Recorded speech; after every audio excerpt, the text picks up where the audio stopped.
Yishmael. So again, Yishmael says to Yitzchak, you got a bris. I got a bris when I was 13 years old. You got a bris when you were 8 years old. You're a baby. You had no consent. You have no memory of it. Me, I had to do it when I was touched like an adult. 13 years old. I don't know. Yitzchak says, you're starting up with me with one body part.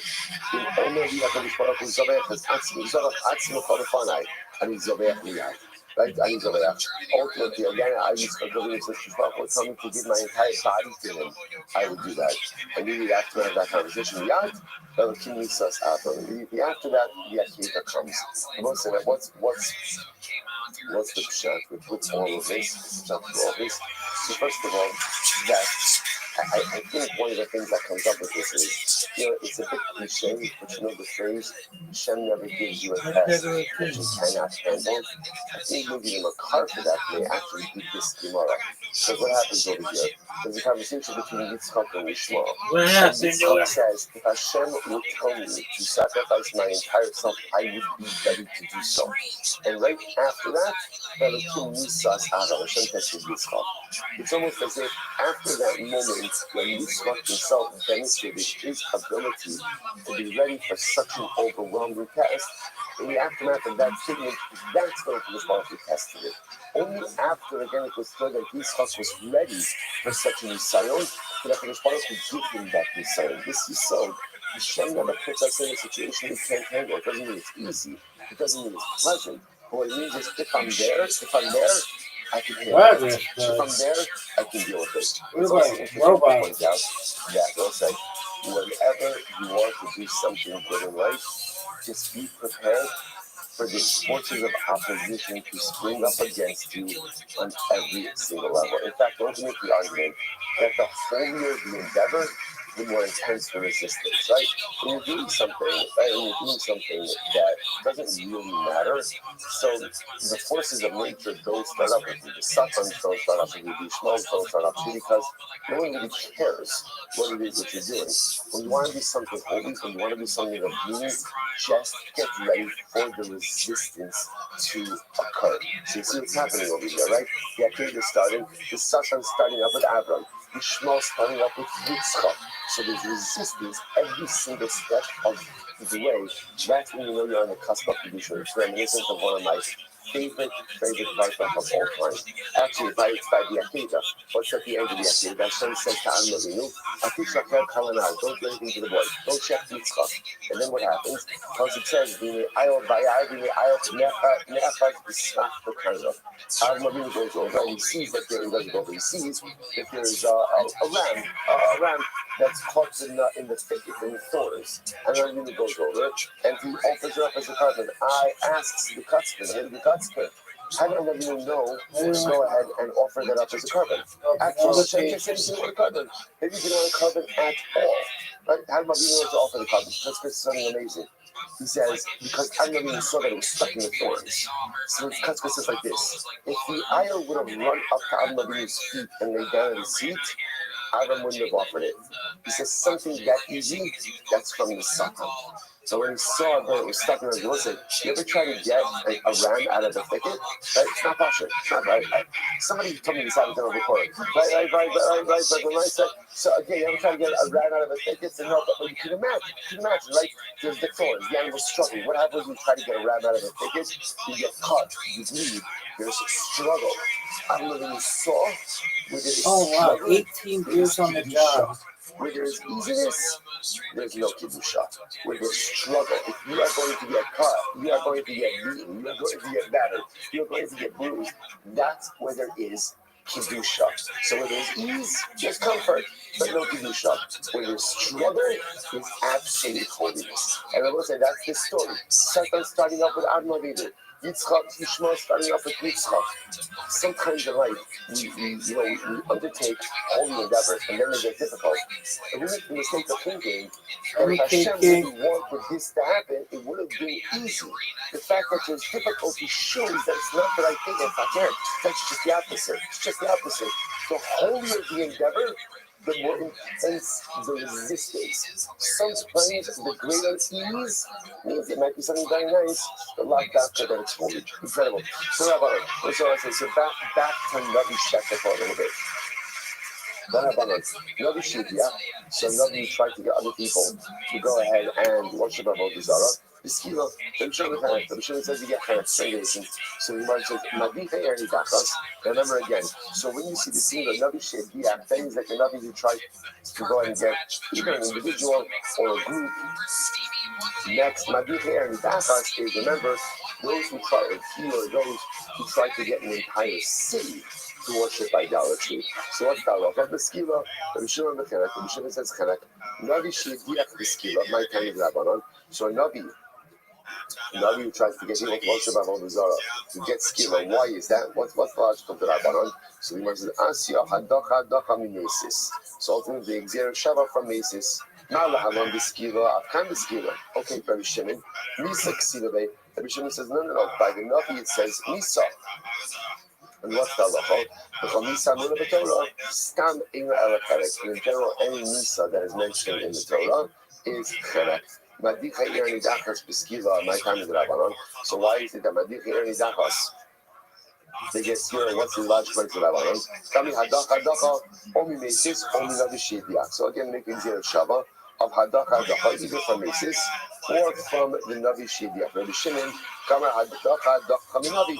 Rabbi Shimon was Hadacha from Navi. Never kind of the Ligma Mesis. Why doesn't Rabbi Shimon not get a Shabbat from Mesis? So the Gemara says, Ligma Mesis, done in Mesis, Rabbi Mesis, Rabbi. They ain't done in Mesis, Rabbi Mesis, Mesis, Yofet. Because again, we'd rather go ahead and learn out the Zero Shabbat from Mesis, Rabbi, than Mesis, Rabbi. Remember, I was saying, in this context, in this discussion, there's two types of insiders. Right? There are those who incite individuals, and there are those who incite groups. So therefore, again, we'd rather go ahead and make the Zero Shabbat to a like type of insider. Adrabah, done in Hedger or Hedger, done in Hedger, nothing. Back to just the opposite. I'd rather learn out, again, what we call a common insider from a common insider, and not the common insider from another who incites. Rabbi Shimon will say, Kevin Shedia, Ein Lecha Hedger Kavonizia. Bishul will say, no, even though it's a Navi who may be doing the inciting, but once he's inciting at the end of the day, he becomes a Hedger. He's no longer really has the exalted position of Navi, rather he's a Hedger. I'm going to Chisda. The Chisda says, what's a top of Tzaddik, 98. Machloket, there is very interesting, we'll say. So in general, now we're back a little bit to this, right? False prophet. This false prophet, right? So now the Shaila is, what exactly is it that he has to do in order to go ahead and be considered a false prophet? Now obviously, or a racist. Now obviously, if he's inciting people to worship Avodah Zarah, fine, but let's listen to this. Machlokes ba'oker haguf ta'avodas kochavim, v'kiyum mitzas u'bitum mitzas ta'avodas kochavim. I want to say this is interesting. Machlokes case comes up in the following situation. If he goes ahead and literally again uproots some total halakha of Avodah Zarah, but then in other respects maintain certain aspects of the prohibition of Avodah Zarah. I'll take a look at Rashi for just a moment. First Rashi is Tzaddik Odara. Machlokes Rabban Rabbi Shimon. I want to say now. Obviously, Rabbi Shimon holds obviously Navi Sheker is going to type Nisa. What's the Machlokes? Type of Nisa. Is it schema? Is it Chanek? That's the Machlokes. But look at how she says over here. He says, Machlokes, the Rabbi Shimon, the Navi Ba'oker Kol HaGuf Ba'avodas Kochavim, the Amar, Mitzvah Gula HaKol Jehiyah Gula, and it's not only Kol Mitzvah Avodas Kochavim in Torah. So it's obviously the classic case of this Navi Sheker, where he prophesies and he says, I have received the word from God, I've been commanded by God to ever be expressed to totally uproot. There's no prohibition of Avodah Zarah. No such thing as Avodah Zarah. Okay, or all the kind of mitzvahs, Ulevako mitzvahs, behind it become the Rabbanan Skila, you can show us or the other possibility is like this. The other possibility is maintaining part of Avodah Zarah, but uprooting part of Avodah Zarah. So for example, a good example of this would be, well, we'll see examples of this. Well, let's say he says, you know what? You're not allowed to offer a carbon to Avodah Zarah, but you are allowed to bow down to Avodah Zarah. So that would be an example of he's maintaining part of the prohibition, but uprooting part of the prohibition. So that's what this is Machlokes. So again, obviously both Rabbanan and Rabbi Shimon are going to say that it's put to death. Machlokes about them. Watch this. Rachmana Abram Minadach, because the Torah says that the Navi who will try to get you from the derech, min haderech. Min haderech means even if he just tries to get you off part of the derech. In other words, that he's upholding part of the prohibition of Avodah Zarah and negating another part of it. Listen to this. About Oker Haguf B'Shar Mitzvos, Divrei HaKol B'Chanech. This is interesting. So let's say someone goes and Navi comes along and says, nothing to do with Avodah Zarah. The Navi comes along and says, you know what? I got a prophecy from God. The prohibition of Shatnez no longer applies. He just uprooted another mitzvah. Everyone agrees. It's put to death because he's a false prophet and corrupting the word of God. But everyone agrees in that situation, he's put to death by Chenek. The key was mitzvahs, or business mitzvahs to Rishon Mitzvah Judah Kofater. But by other mitzvahs, if he goes ahead and let's say uproots part, but then goes ahead and maintains part by other mitzvahs, everyone agrees. Potter will be an example of that. He says that on Pesach, you only have to keep 6 days instead of 7 days. Something like that. In other words, so Shabbos, so it's 2 categories. Category 1 is Avodah Zarah. Whenever a false prophet comes along and either uproots the entire prohibition of Avodah Zarah, or even if he maintains part of it, uproots part of it, that's the focus of the Shimon and the Rabbanon. Is it Skila or is it Chanech? That's category 1. Category 2, uprooting another mitzvah, not Avodah Zarah in its entirety. Saying another mitzvah or another mitzvah doesn't apply. Everyone agrees? Chanech. Category 3, interesting, category 3 is in another mitzvah, he uproots part of it, maintains part of it. Interesting, what's that up over there? Pacha. Pacha doesn't mean that it's fine, right? Pacha just means that Daisy is not putting it to death.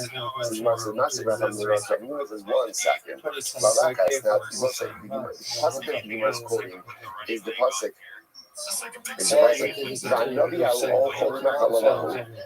You must keep diber Sarah ala shalokechem l'hotzias since it's talking about the Navi Sheker, the false prophet, Navi is more dissecting that concept a little bit. Lalakas, right? Because you can remember, he's going ahead, right? He's viewing you from the path that Hashem told you to follow. Lalakas.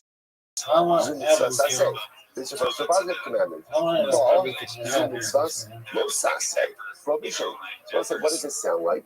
It sounds like that even if the Navi messes with other parts of the Torah, you should still be put to death. So what's going on over here? And if you want to think it's talking about idolatry, and also like, is there any positive commandment associated with idolatry?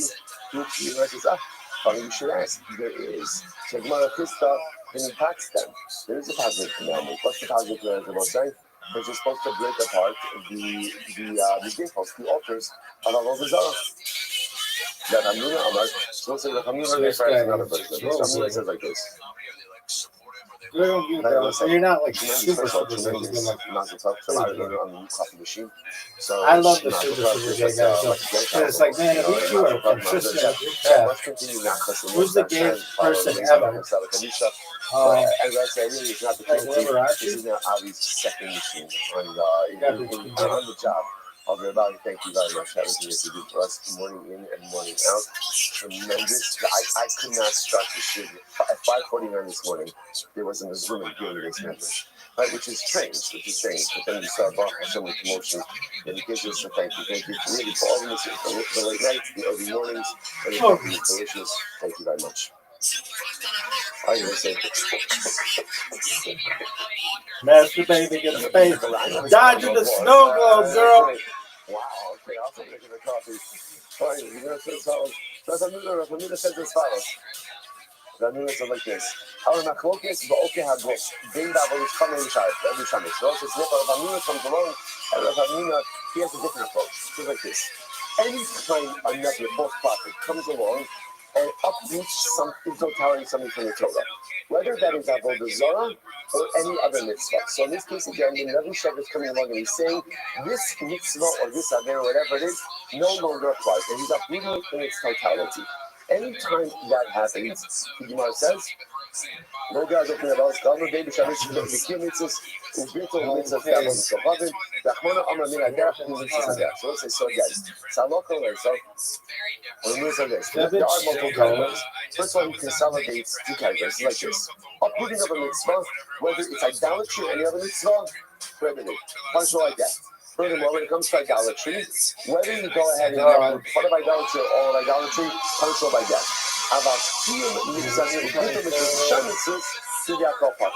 So when you partner, if you uproot and confirm some part of other mitzvahs, right? Like we said before, you can wear shatnez on Tuesdays and Thursdays, but not the rest of the week. So that would be an example of uprooting part and confirming part. In that context, you partner. You partner. Let's analyze.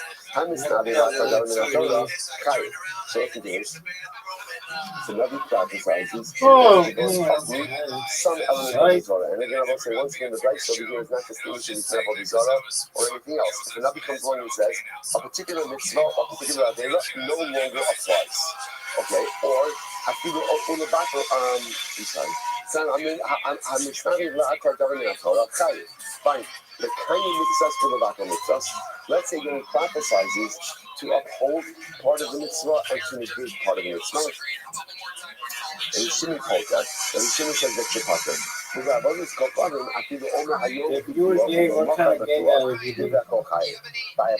I think I'd like liberace. I'd be like, there's no doubt in your mind, we are fucking all the time. An example of that is, let's say it says, on Mondays you're allowed to worship Avodah Zarah, the rest of the week you can't, there's still liability for that. Abai is so like this stuff. So now we have essentially two different laws, three different versions about how this machlokas ultimately unfold. So Abai holds like this, let's just go through. So I hold like this stuff, when the Tarif like this, and you therefore you kept this entire discussion like this, the house so. No about all seems the same. So Allah is like this, and ultimately again goes ahead and interprets the Hamura. Here we go. Abai is like Christa, which I say Christa, Sabai holds like Christa, and interprets this entire discussion of Christa. Hamis Nadi though. Hamis Nadi, Lakar Davinina Torah, the connect. Again, if the Nabi comes along and uproots the mitzvah from the Torah. Now, what's the definition of uprooting? In totality. You say a particular mitzvah doesn't apply, a particular area doesn't apply. Whether we're talking about Avodah Zarah or Shar mitzvahs. The halacha is, everyone agrees, like by the tiny mitzvahs from the back of mitzvahs. What happens if the Nabi comes along by mitzvah and says, he upholds part of it, negates part of it. Rabbi Shimon tells us, Rabbi Shimon says that's your partner. That's like Shar mitzvahs. Shar mitzvahs. It's so cute that Rabbanon hold this. When it comes to idolatry, I feel Amr Hayom Udua, Ulamaka Chayiv. But Allah commands when it comes to idolatry, even if the false prophet is partially upholding it and partially negating it, everyone agrees there is liability, right? When you mess with Avodah Zarah, whether it's full negation, partial negation, there's going to be a fee of Nisa. What's the fee of Nisa? Not Kid Nisa, not Kid Nisa. That's not focus. That's not focus. Chenek versus Skiva. No, it's such a bias. Rava Sarah Kratamino, Mutasaka Ramino, Rava Ramino, and it's a device like Ramino, and it's not the lack or government Torah. They, I've always called them the Shamis. It's Kayak, not just like, if a false prophet comes along and comes to uproot something in the Torah, right? Full negation. Whether it's Avodah Zarah or something else, Chayiv Nisa. What's the Nisa? What's the Nisa? Again, according to this approach, Machlokes, kind of versus Kiva. Fine. The kind of mitzvahs from the Bible mitzvahs, mitzvahs. What happens if nothing's along by other mitzvahs? Not by both. And you uphold part of the mitzvah, part of the mitzvah. What's that? The Shimon culture. The Shimon culture. I would be blasted. I have. What? I'd be like, Bill Handel, fuck. So let's say, so what's interesting to note is the thought. So really what it comes down to is the machlokes is really about the needs of the punishment. That's my jam. Not the needs of the halacha. So essentially, everyone is agreeing upon. If another comes along and tries to go out and uproot idolatry, whether he's going in uprooting idolatry as a whole thing, there's no Avodah Zarah, or there's partial negation, partial upholding, chayiv. Chayiv. Chayiv. What is he chayiv? Okay, so that's not focus. That's not focus. Next case. Another comes along and tries to uproot the truth is any mitzvah in totality. What's the halacha? Chayiv. Next case. Another comes along and tries to partially uproots and partially negates another mitzvah in the Torah. What's the halacha? Potter. Another comes and tries to uproot and partially confirm avodah. Everyone agrees. Chayiv. The machlokes in these cases is what's the death penalty. But again, from the halachas, everyone's agreeing with. Fascinating. Good. I'm ready to go. Rabbi Yochanan. The call. I'll flex you up in the future. Shema. What's the avodah? Let's go cover. So let's say this is fascinating. Rabbi Yochanan. In general, if a Navi tells you to violate words of Torah, you have to listen. With one exception, Avodah Zarah. That's a pretty gay guy. If a bona fide Navi tells you to worship Avodah Zarah, how can you tell somebody he's gay? Well, usually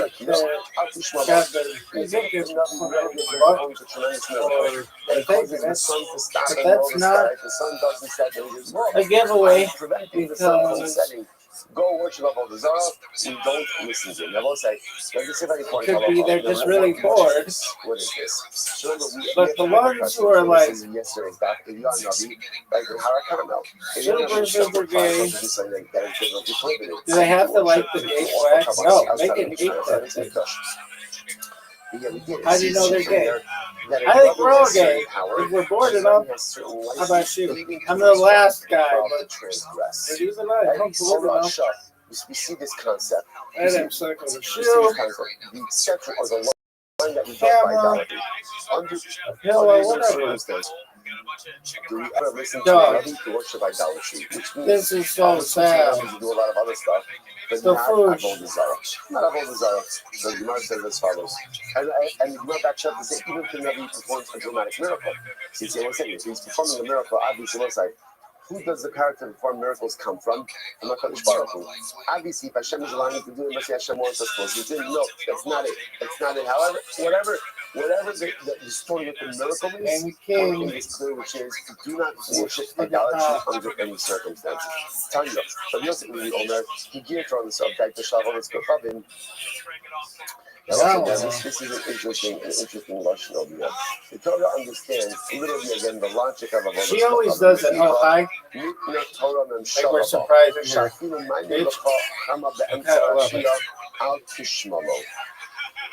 So interestingly enough, that if you look at Rashi, Nisna Torah Mem Shalabak Rama Filu Tira Oso Navi Moshava Oso Kitzor B'Tzir Inasan Elecha Os Umofes. So it's interestingly enough, what the Yosef really is saying like no one knows the Jesus creates an interesting theological conundrum. Like why? Because the character of miracles comes from Hashem, and this man is pulling off a tremendous miracle. So what is that? Like I'm just trying to be a guy. I'm trying to do the right thing, and here the Prophet is obviously vesting this navi with this incredible amount of power. So how am I, as a regular individual, supposed to understand circumstances that are unfolding right in front of you? Oh, hi. To which Rabbi really that's says, a city of the current that our Father sometimes tests us in our spiritual fidelity to Him, and if Hashem will give power to certain beings to do certain things, even though again it's against the will of HaKadosh Baruch Hu, so to speak. And therefore, again, even if the Rabbi performs a tremendous miracle, don't use him to worship idolatry. This woman loves this shit. Did you get it? Yeah. What are you talking about? What are you talking about? How can you imagine for a moment that Hashem would give power over nature to someone who's defying it? How would that even work? What are you talking about? Hashem is going to give the ability, he's going to give power to a Navi Sheker. It doesn't make any sense. Ella, he goes, Chananya ben Azor, she was Shilas and Navi up. Oh, hi. Navi Sheker. Oh, hi. And people says, no. Oh, hi. What does the Navi Sheker scenario arise? So waiting for the rise. Wiggle, waggle, walk. Go fuck yourself. good Navi went bad. So what happens? It happens. It happens. Hi. Right? Sometimes good Navi go bad. In other words, that Lamaisa, you have someone Hi. who has his credentials as a bona fide Navi, right? And what happens? Unfortunately, he loses his money. Hi. Hi. That's City of Ventura County. So you're not believing yourself until the day that you die. You can be a Navi. Just because you're a Navi doesn't mean that you can't lose your way. So the people said that's the case of a Navi Sheker. So the Navi Sheker is someone who everyone knows. He's proven himself through miracles. Because once upon a time he was on Team God. And then what happens? He loses his way. He's not performing any new miracles now, right? But he's got credibility because he was a good Navi. Even if that guy comes along and tells you, there she is. I heard the Lord, and he said, let's worship idolatry. And even if this is the kind of Navi who, when he was a good Navi, kept the sun from setting, you still don't listen to him. You don't listen to him. But Rabbi Akiva says there's no way a false prophet would ever be able to perform any miracles. Okay, last part, don't last story. Let's remember again. Remember again. What's your point? By fast coin, what's the punishment? Straight up. How old is this? Interesting enough. Even so many testify about her. They don't get put to death with straight. So rather, what do they get? They get chenek. So does her adulterer. Where right? is she? Adultery. She did this one though. The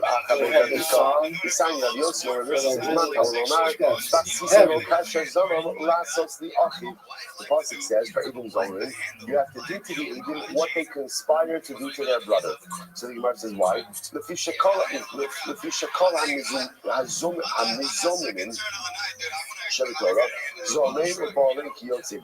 So in general, listen, the way Edom Zorin works is what kind of punishment is it?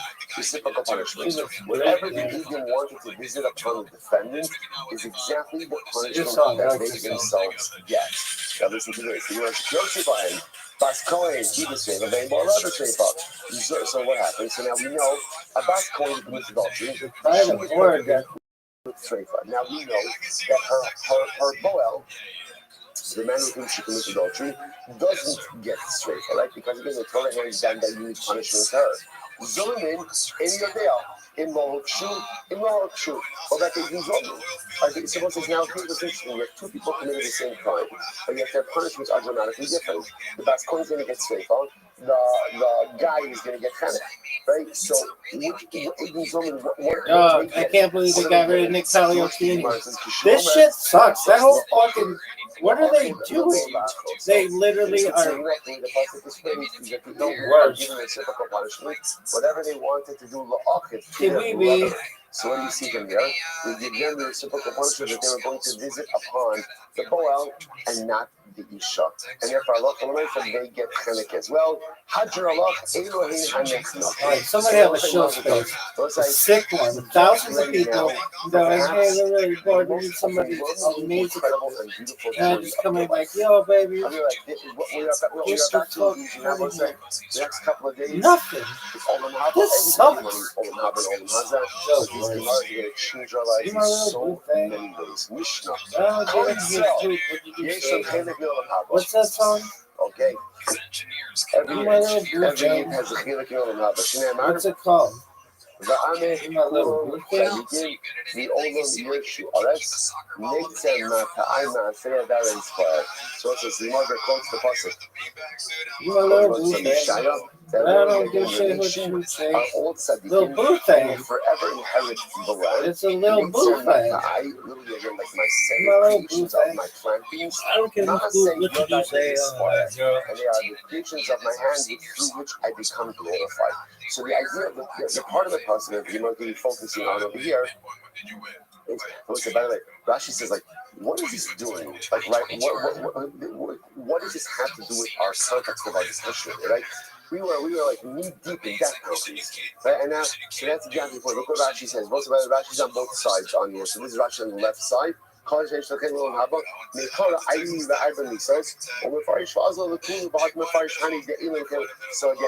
Rashi says over here, we're talking about death penalties, and now we're going to talk about Olam Haba. Little blue thing. The truth is, this is not what Rashi's saying. We're actually saying in just a moment. We'll get to the next line. But I think just even before we go on, what he's saying is, no, it's the unsalvation. Right? And even those who are killed by mistakes, ultimately, as long as they do shiva before they die, Holy Spirit is going to have. You might have felt like being executed by David. That is the end of the road for you in this world and the next. It's not true. First, going to be about shiva, literally are doing for their last breath. So here you just finish about Kanak. Okay, you're subject to Kanak. Unfortunately, make sure to do shiva before you die, because if you do so, what's the next line? Kol Yisrael Yishim Kol Golem Haba. Every year has a portion in the world to come, and therefore even you, Jews being executed by Kanak, by Stephen, by Straker, by Harab, whatever it is, you could still earn your portion in the world to come if you die as about shiva. Incredible. I must say that it's interesting, by the way. Interesting, because, You know, do things. Now give you what you say, girl, like, you also be vocalized and you feel like okay, you're like,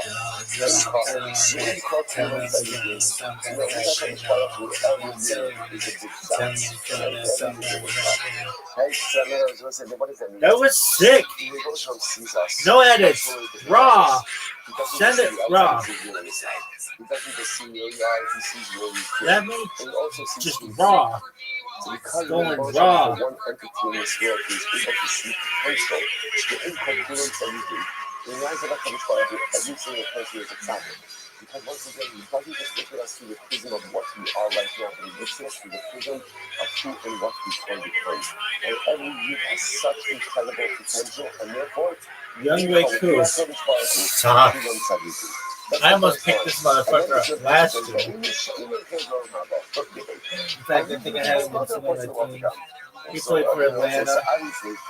Everybody knows that. So what's the shot? Every Jew has a portion of world to come. And even the ones who don't have a portion of world to come. So let's say, so how do you reconcile that? It's very simple. What's the difference between the first line and the second line? Kol Yisrael. If you are a member of Klal Yisrael, if you identify as part of Christ, in other words, if you embed yourself within the Klal, you have a portion in the world to come. When do you lose your portion? The moment you remove yourself from the cloud. Because if you notice again, it doesn't say Ve'elu shall Yisrael Shem. It says Ve'elu. So you can either be Yisrael or you can be Elu. If you're Yisrael, you're my little boo thing. I don't give a hoot what you're saying. You're my little boo. No matter what you do, you're a portion of the world to come. You But say, if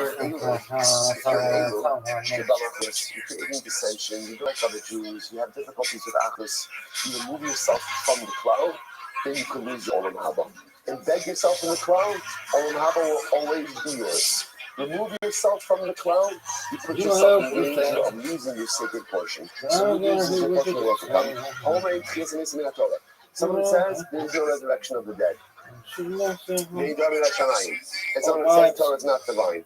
Rabbi Koris.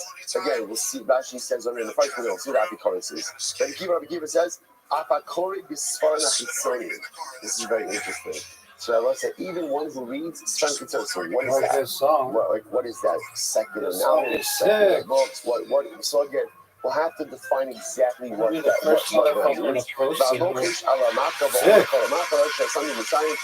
Oh, this is what is it called?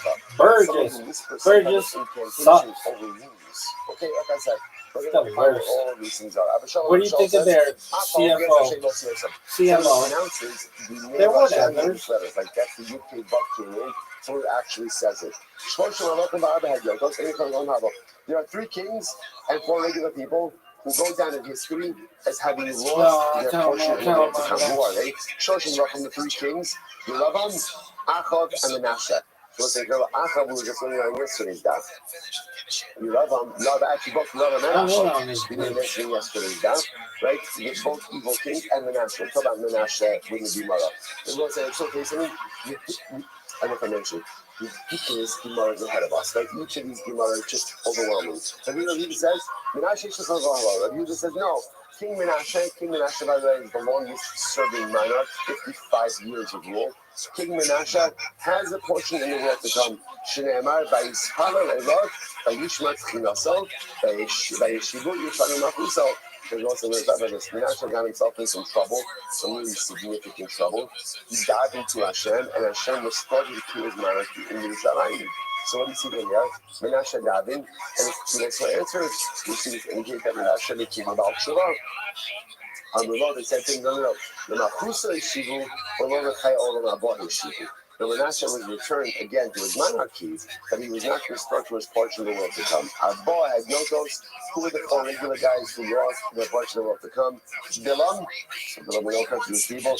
Doeg, we'll discuss him, he was an advisor to King Shaul.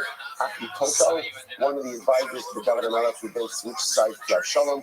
And the Chazi, like the Gabbai of Eliyahu Hanavi. Again, we'll talk about all of those. Truth Gemara says, the Kol Kach Lama. Gemara's jumping right into this. Why is it that someone who goes ahead and denies resurrection, like someone denies transformation, why is it that he does not have a portion in the world to come? This motherfucker hates by the me. way, just as an aside, and again, we'll get into this a little bit more. There's a machlokas about what the phrase Olam Haba refers to. What is that? Is that like the afterlife? Is that when you die? Like that's where you go? Is that messianic, like post-resurrection era? So there's a lot of discussion over there as well. We're just going to go with the idea right now. For our purposes today, I'm just saying right now, we're going to switch with a flip-flop on this depending on the context. But the nice for right now, we'll just go with the idea that over now, I think is how we classically use it. Your portion will come where you go after you die. Just when you after you die, like eternal life. Now again, what happens? What's the interface between Olam Haba and Messianic resurrection? I have no idea. Right. Again, we'll see some allusions to this in there, but that's all you see. I don't care. Because a guy denies resurrection, he loses his Olam Haba. Which Gemara says, Gemara says, the Kol Rach Lama, who comes to Tchias Mason? See, he rejects the notion of Tchias Mason.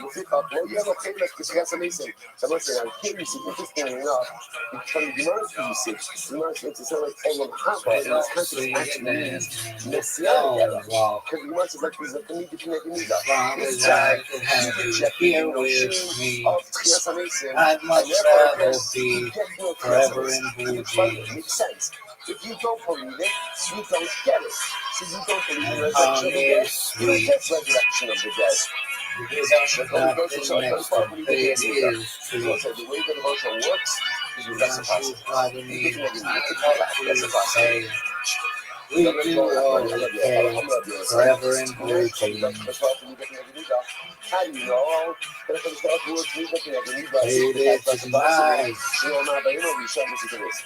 Baby, tonight by the fire of love, you and I.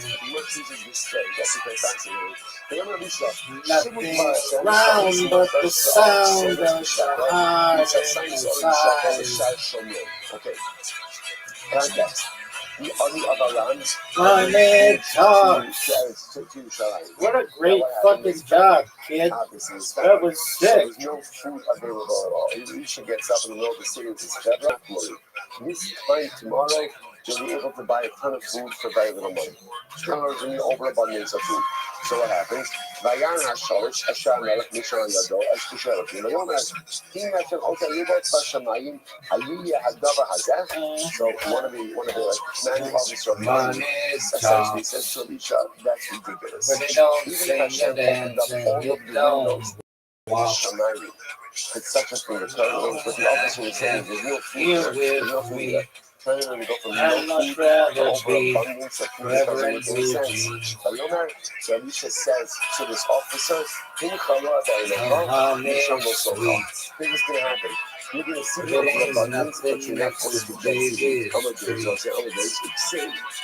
If you So pardon what me, happens? I'd like to say, Elisha also understood by you levels. okay, It's interesting that forever in blue the end of the jeans. story is, that night, the army of Aram packed up and just left. Baby, tonight, And they left behind all baby, of their food. tonight, by the fire of love, you and I. To get the food of the Aramean army. Nothing around but the sound of my heart inside. And maybe it was the curse of Elisha that caused this death. Again, the curse of a coffin is very powerful. Even if you think of it just other. and the other is called the Kunstrin. We know the empty Ristok and then the Servayamas. If that's the case, it's just a trouble die. My Bishar, why did it say by the gate? History Shah, because it's transition happened between Mir and Shah by the gate. So if I was like, if I love myself, he wants to do see from here, he can do that. Because the Spark operates as a different reason. Therefore, again, if a person doesn't believe his blessing, then corrupt is fine. But don't believe it. That's up to you. But if you don't believe it, I'm also not giving it to you. If you don't believe it, you're not. Come remain the vein tonight. I don't care. I have no love. I don't miss it all that much. There's just so many things. And nothing far apart. I'm all out of faith. This is how I feel. The cold and I can stay. Lying naked on the floor. You should never change. Into something real. I'm wide awake and I can see the perfect sky storm. No one let wait. I'm already torn. I act supernatural manner, he'll act supernaturally for me. I push myself beyond the realm of that which is expected of me. There's no reason for me. It's very important. It makes me smile. I'll check the box. I'll do what I have to do to maintain it. Just, no, I don't do so. Right? So therefore, I'm going to do what I have to in order to get by. Just expect that same type of it. Because one can react the same way. So again, if I am embedded in a framework of mediocre Judaism, so you're going to expect mediocre divine response. That's the way it works. It's reciprocity. On the other hand, if I want more from Hashem, if I want supernatural from Hashem, if I want to be sitting in the clothes, then I actually become supernatural. Nice, how good she is looking fine. I get kind of happy to fly. Maybe I'm into you. Don't push it on me. So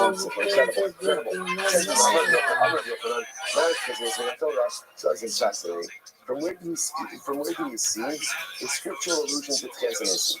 Where you consider, by the way, this begs the general question of like all of this stuff. Athleticism, son. Shia, Haba, why is it not mentioned explicitly in the Torah? Right, the Rambam includes it as Yud Gimel Karim, right? Mashiach includes as one of the Yud Gimel Karim, 30 principles of faith. Kriyas Hameisim, one of the principles of faith. Okay, so now everybody agrees with Rambam, but it's the Rambam. So what's the pshat? Something that is so core, that is so simple, not mentioned. Rav Shlomo Aruch explains so beautifully. Very simple. Judaism is a life-centric religion. Judaism does not focus on, right? The Torah doesn't speak about the afterlife. Why? Because that's not where our focus needs to be. Torah doesn't, it's incredible by the way, Torah doesn't even speak about Mashiach. Why? It's fascinating. That's not where our focus needs to be. Where does our focus need to be? Maximizing this life. Maximizing this moment right now. Now, it's not mutually exclusive.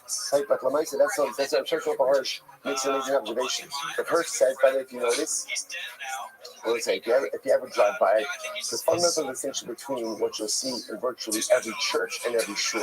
Fundamental distinction is cemeteries. Churches often have cemeteries attached to it. Shuls never have cemeteries. The only places often you'll find shuls with cemeteries is like in Europe. And that was because of land ownership. Right, that was just often because this community was given like a plot of land, and you had to live and die on that same plot of land, right? So that's why you have cemeteries. But if you know, it's like no one ever. It's not like we could have had like a nice Hulk over here, the course over here, the right. So we would have generated much bigger funds, right? But when I right, come right, go to Jewish clubs, you know, your parents, you know, it would be beautiful, right? All together. Right? So the nice, so like, why is it that children are cemeteries? It's very simple. Judaism is a life-affirming religion. It's a life-affirming religion. It's really not about what happens after 120.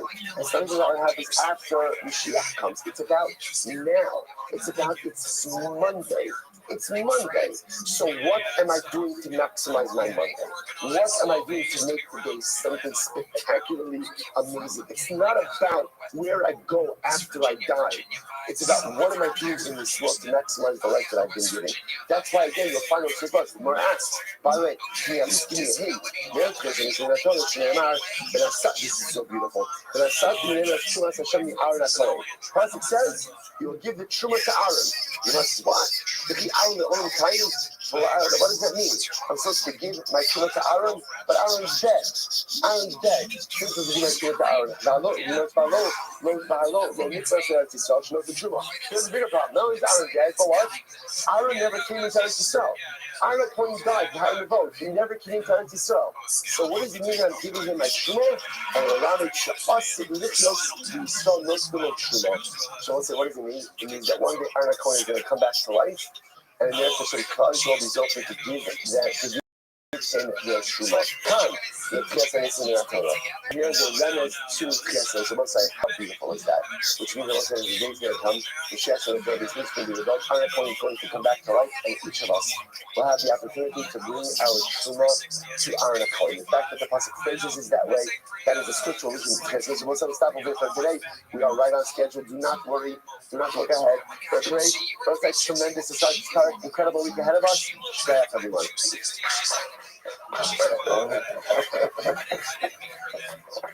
Stop. If you have to ask for it, it doesn't count. It doesn't count. I know what it takes to get out of the gutter. You guys sometimes get your roots get tangled up with each other. It hurts. All right, well, good morning. Good morning. Let us begin. Begin by thanking all of our sponsors for this morning. To thank our annual Talmud Torah sponsor. For Tafshin Pei, the Tilton Mishpach of Eretz Yisrael is dedicating all the Shemers Russians this year, and it's also the Soros Tovos for all of Am Yisrael. And the Torah sponsors for the month of Adar, Haba Lino Tovos, Terry and Steve Zing, and loving memory of Terry's father, Dr. Harry Kahn, C. Hirsch, Ben Yosef Acohen, the Ziv, Levin, and Berman families in memory of Mr. William Ziv, Zev, Shmuel, Ben Yisrael Zechon, the Rabbi and the merit of our Talmud Torah, all over the show, the families in the Torah, all those who need a refuah should have one together with Kol Holy Yisrael, the 12 between us, and bring our hostages home, and our holy soldiers should be successful with Kol Maaseh. So with that, let us begin. We have an incredible and overwhelming and beautiful daf ahead of us today. Today's daf is Tzadik 90. We are picking up on Pei Test on the days 89b, 14 lines up from the bottom. Smack in the middle of the story of the Akedah. So remember again, the Rothschild who says to Avinu as Bilcha, sacrifice your son, to which Avinu responds, based on I have two sons. Your only son. This one is a single son for his mother, and this one is a single son for his mother. Each of my children again have their unique singularity. Asher Ahavta, the one who you love. I love them both. But incredible Gemara right there. Avinu says, "You think I don't love you, Shmuel? You think I don't love you, Shmuel? The father loves his son, even if the son doesn't do exactly what the father wants." As Yitzchak. So finally, the Baruch Hu says to him, "Okay, Yitzchak, I asked the Gemara, so why don't you just say from the beginning as Yitzchak? In other words, why the whole game over here? Why not just say from the beginning? Go ahead and sacrifice Yitzchak. In order that Avinu not be overwhelmed by all of this. In other words, this Baruch Hu recognized the idea that halacha l'maisa, this would have been an overwhelming test. As if it wasn't overwhelming test for Avinu. This Baruch Hu, in order for Avinu to, so to speak, ease into this and intellectually ingest this, emotionally ingest this, lays it out slowly, which is also a fascinating idea about sometimes how to convey difficult information. Sometimes it's not just about blurting it out. It's not just about saying, but again, sometimes a person has to be able to ease into a brand new reality. Incredible.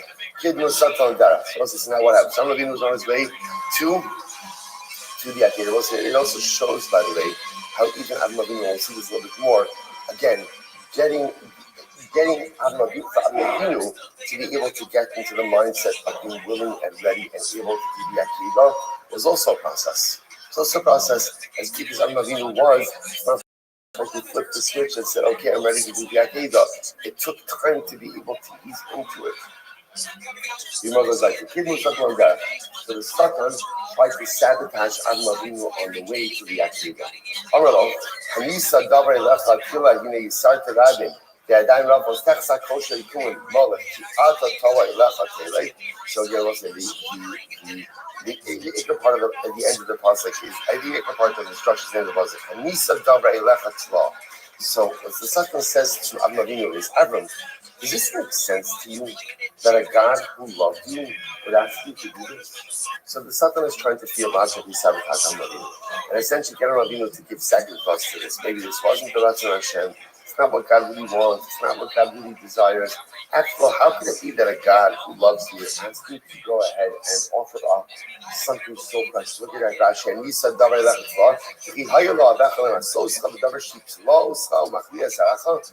it be that if God loved you so much, He would test you with something, in which your entire future hangs, your future hangs in the balance of this one boy, of this son? Does it make sense to say that Hashem would test you in this way? Amarlo, I need to make it. This is such a beautiful, beautiful Gemara. To which Adam Avinu responds, I walk in my simplicity. Right? Like Tamim Tiyam Hashem Elokecha. Simplicity, completeness. What Adam Avinu essentially says is, you know what Amunah is? What Amunah represents is the ability to give oneself over in totality to the Ribono Shel Olam. His back was, I'm about to myself to Hashem. I'm about myself to Hashem.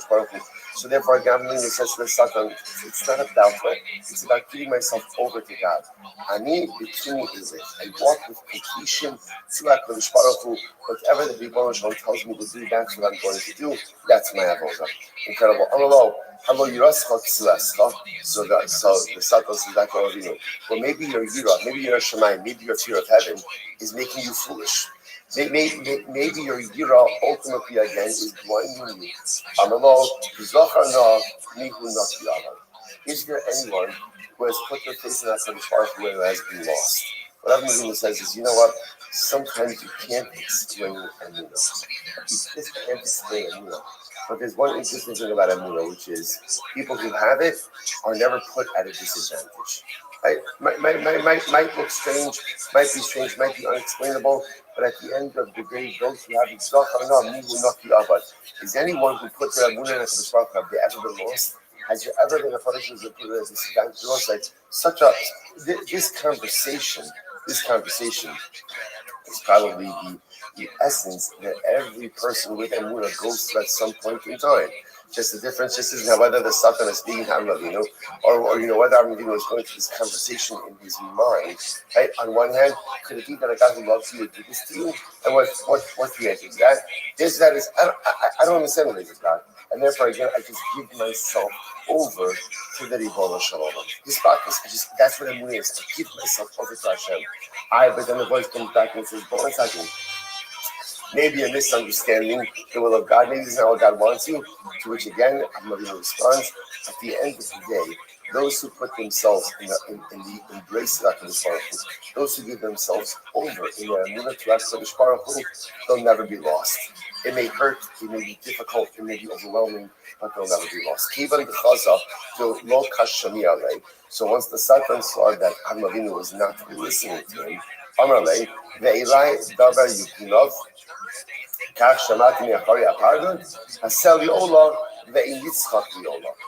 interesting. Then the Satan says to Abram, by the way, Abram, don't worry too much, because I heard from behind the curtain. At the end of the day, God's not even going to ask you to sacrifice Yisrael. Good news. Right? At the end of the day, you're going to end up offering up a sheep and not Yitzchak, which was interestingly enough, if you know the end of the story, that is indeed what ended up happening. But yet, on the low, Hamidin says to Satan, this is the punishment of a liar. Shafidu Omer Emes in Shomerma. That was again, somebody lies enough, even when they tell the truth, no one listens. So interesting. So what's this last? What is this last piece? The whole time, the Satan is trying to convince Avinu not to do this. Right? And then his last ditch effort is, don't worry about it. You don't have to sacrifice these countries. It's going to be fine. What's the pshat? The pshat was he was trying to take away the schar from Avram Avinu. But he was trying to say, I'm going about it. It's not such a big test. Because I can have to do it anyway. So he was trying, he couldn't stop him. So at least he could take away the reward for doing it. He could take away the Amuna component. Which Rabbi Avinu says, essentially, Satan, I don't listen to you. I don't listen to you. So whatever you say has absolutely zero meaning to me. Because at the end of the day, again, this is the punishment of a liar whose words are never trustworthy. Incredible. Incredible. So the Gemara goes back there. Amar Yishmael Yitzchak. Shmuel says, so ultimately, again, but it's fascinating. So as the Satan is having a conversation with Rabbi Avinu, so Yishmael is having a conversation with Yitzchak. Ani gadol mimcha. Yishmael says, Yitzchak, you think you're so great? You think you're so great? I'm greater than you. After all, again, gadol mimcha mitzvahs. Sha'ata ma'ata l'shmar yomim. V'ani ben shmoshes v'yishana. So again, Yishmael says to Yitzchak, you know, you got a bris. I got a bris when I was 13 years old. You got a bris when you were 8 days old. You were a baby. You had no consent. You have no memory of it. Me, I had to do it when I was pushed like an adult, 13 years old. Amelo Yitzchak says, you're starting up with me with one body part. In Omer and he's Zoveach miyad. Right? And he's Zoveach. Ultimately, again, Yitzchak Avinu says, would tell me to give my entire body to him. I would do that. Immediately after that conversation, miyad. Immediately after that, the Akeda comes. What's the pshat with all of this? So first of all, that I think one of the things that comes up with this is, you know, it's a bit cliche, but you know the phrase, Hashem never gives you a test that you cannot handle. I think maybe the makar for that may actually be this Gemara. Because what happens over here? There's a conversation between Yitzchak and Yishmael. And Yitzchak says, if Hashem would tell me to sacrifice my entire self, I would be ready to do so. And right after that, Elokim Nisas Ava, Hashem tested Yitzchak.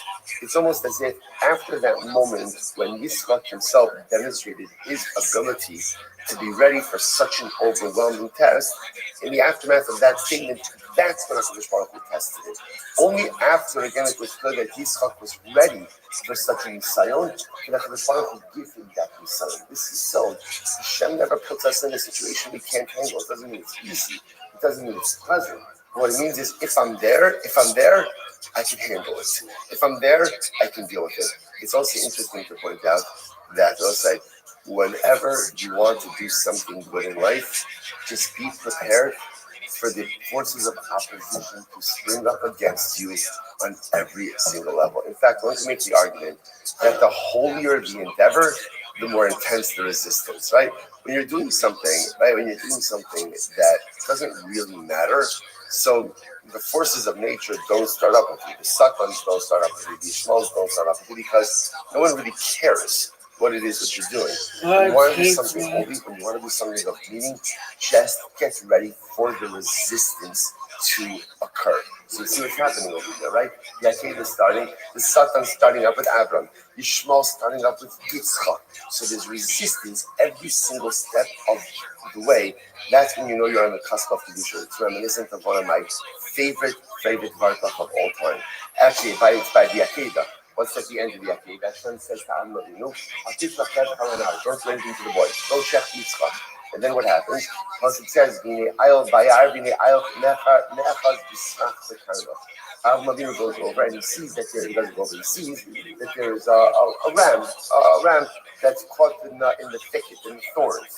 And Avram Avinu goes over and he offers it up as a carbon. I asked the Kutzker, the head of the Kutzker, how did Avram Avinu know to go ahead and offer that up as a carbon?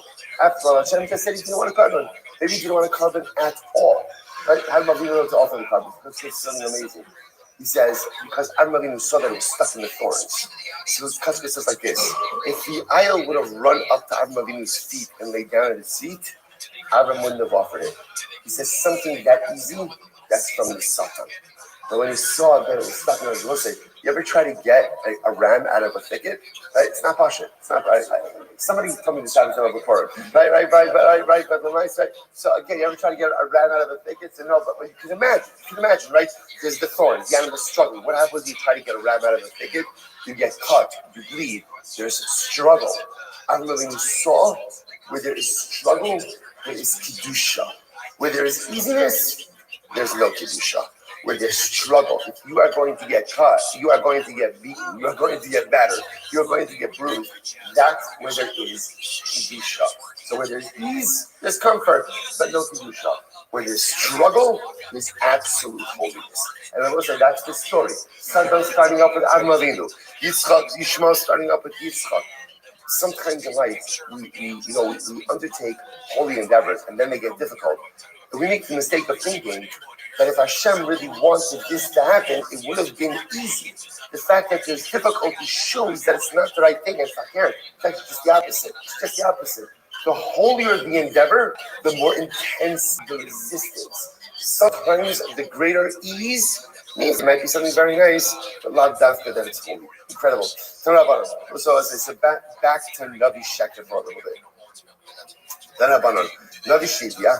So Navi tried to get other people to go ahead and worship Avodah Zarah. Rabbi Shimon says he gets tradition. So the Gemara says, remember again. So when you see the singular Navi Shivya, that means like a Navi who tries to go ahead and get either an individual or a group. Next, is remember those who try, or he or those who try to get an entire city to worship idolatry. So what's that halacha? B'skila, Rishon Mechenek, Rishon says Chenek. Navi shirdiach b'skila. My time is Rabbanon. So Navi who tries to get people to worship Avodah Zarah, he gets skila. Why is that? What's logical to Rabbanon? So the Gemara says, Asya hadacha mimesis. So ultimately, the Xer Shava from Mesis. Mala Alon b'skila, Afkan b'skila. Okay, Rabbi Shimon.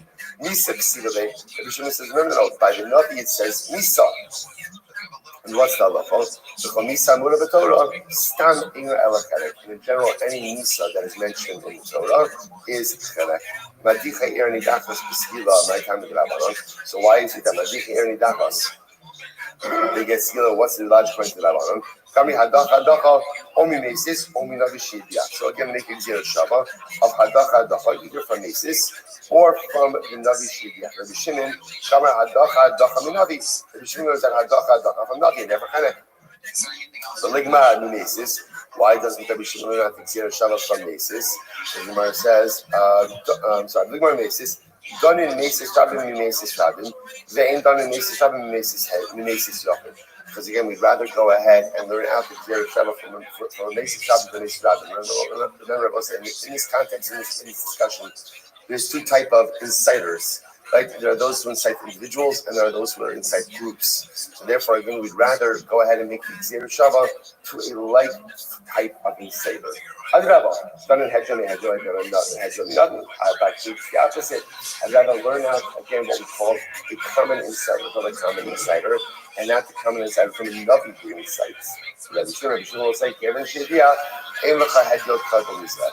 Rabbi will say, no, even though it's a Navi who may be doing the inciting, but once he's inciting at the end of the day, he becomes a Hedron. He's no longer really has the exalted position of Navi, rather he's a Hedron. I want to Chisda. The Chisda says, what's the top of Tzadik? 98. Machlokes, now this is very interesting, we'll say. So in general, now we're back a little bit to this, right? False prophet. There's false prophets, right? So now the shaila is, what exactly is it that he has to do in order to go ahead and be considered a false prophet? Now obviously, or a basis. Now obviously, if he's inciting people to worship Avodah Zarah, fine, but let's listen to this. Machlokes ko'oker hakuf ta'avodas ko'chavim. The kiyum mixas u'bitul mixas ta'avodas ko'chavim. And once again, this is interesting. Machlokes case comes up in the following situation. If he goes ahead and literally again uproots some total halacha of Avodah Zarah, but and then in other respects maintains certain aspects of the prohibition of Avodah Zarah.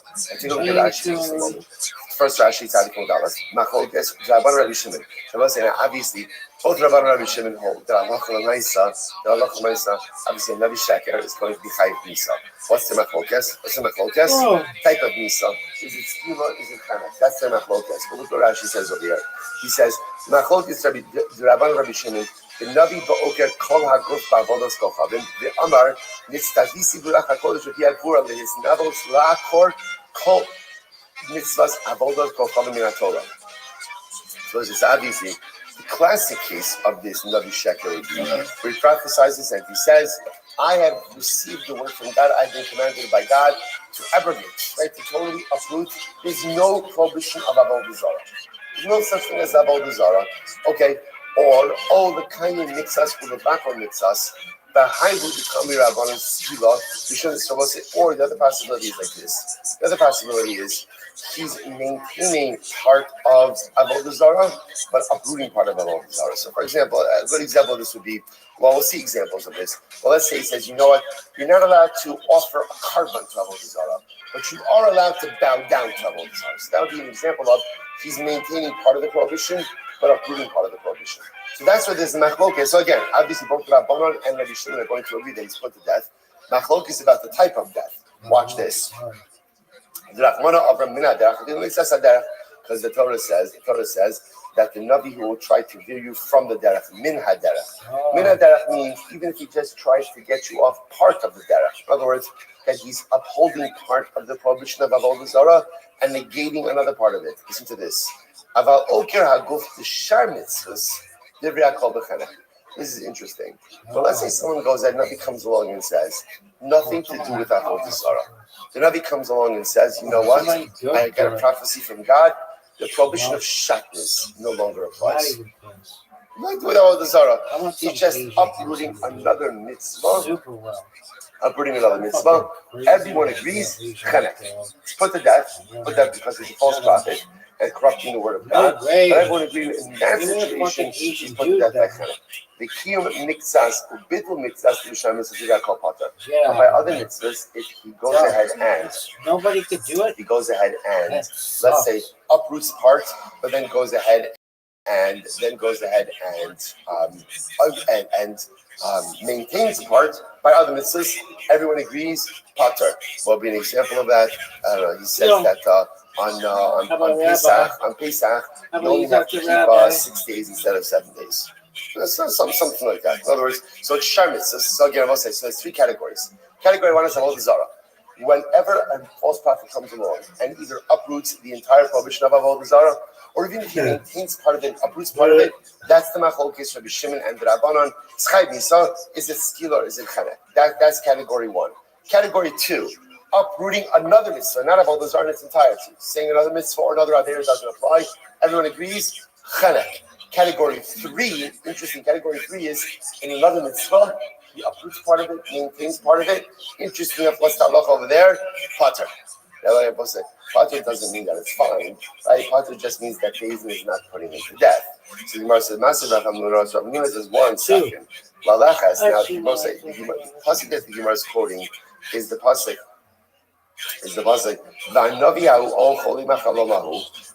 You must keep Diber Sarah Allah Shamalakechem Hamotziah Samayim Papotka. So this is talking about the Navi Sheker, the false prophet. False prophet. Now the Gemara is dissecting that pasuk a little bit. Lalachas, right? Because you can remember, he's going ahead, right? He's veering you from the path that Hashem told you to follow. Lalachas, Zum Mitzvah Saseh. This refers to a positive commandment. Ba Zum Mitzvah Lo Saseh. Prohibition. So I said, what does this sound like? This sounds like that even if the Navi messes with other parts of the Torah, he should still be put to death. So what's going on over here? And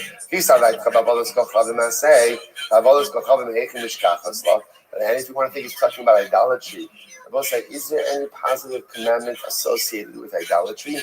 To which the Gemara says, funny you should ask. There is. So Gemara Chista, them. There is a positive commandment. What's the positive commandment about saying? That you're supposed to break apart the mizbechos, the altars of avodah zarah. That Hamnuna Amar, supposed to say that Hamnuna therefore has another version of this. So Hamnuna says like this. I will say first of all, a tremendous mazel tov to our learner on the new coffee machine. So mazel tov feels like a grandchild almost, like mazel tov, mazel tov. Shem much continued nachas in Meretz Hashem, follow in the ways of Yaakov Sala Kadisha. And Rabbi said, really, it's an opportunity. This is now Ari's second machine on the job of the Rabbi about everything that you do for us, morning in and morning out. Tremendous. I could not start this year at 5:49 this morning. There wasn't a Zoom during the day's medrash, right? Which is strange. But then we saw Baruch Hashem the commotion, and it gives us a thank you. Thank you really for all the late nights, the early mornings, and the coffee is delicious. Thank you very much. I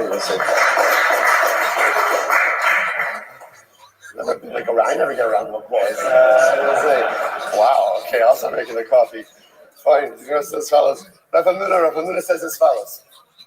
Rav Hamnuna says like this. Our machlokes ba'oker haguf.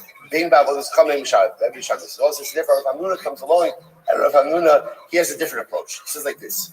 Anytime a Navi, a false prophet, comes along and uproots in totality something from the Torah, whether that is avodah zarah or any other mitzvah. So in this case, again, the Navi Sheker is coming along and he's saying this mitzvah or this aver, whatever it is, no longer applies. And he's uprooting it in its totality. Anytime that happens, the Gemara says, so again, there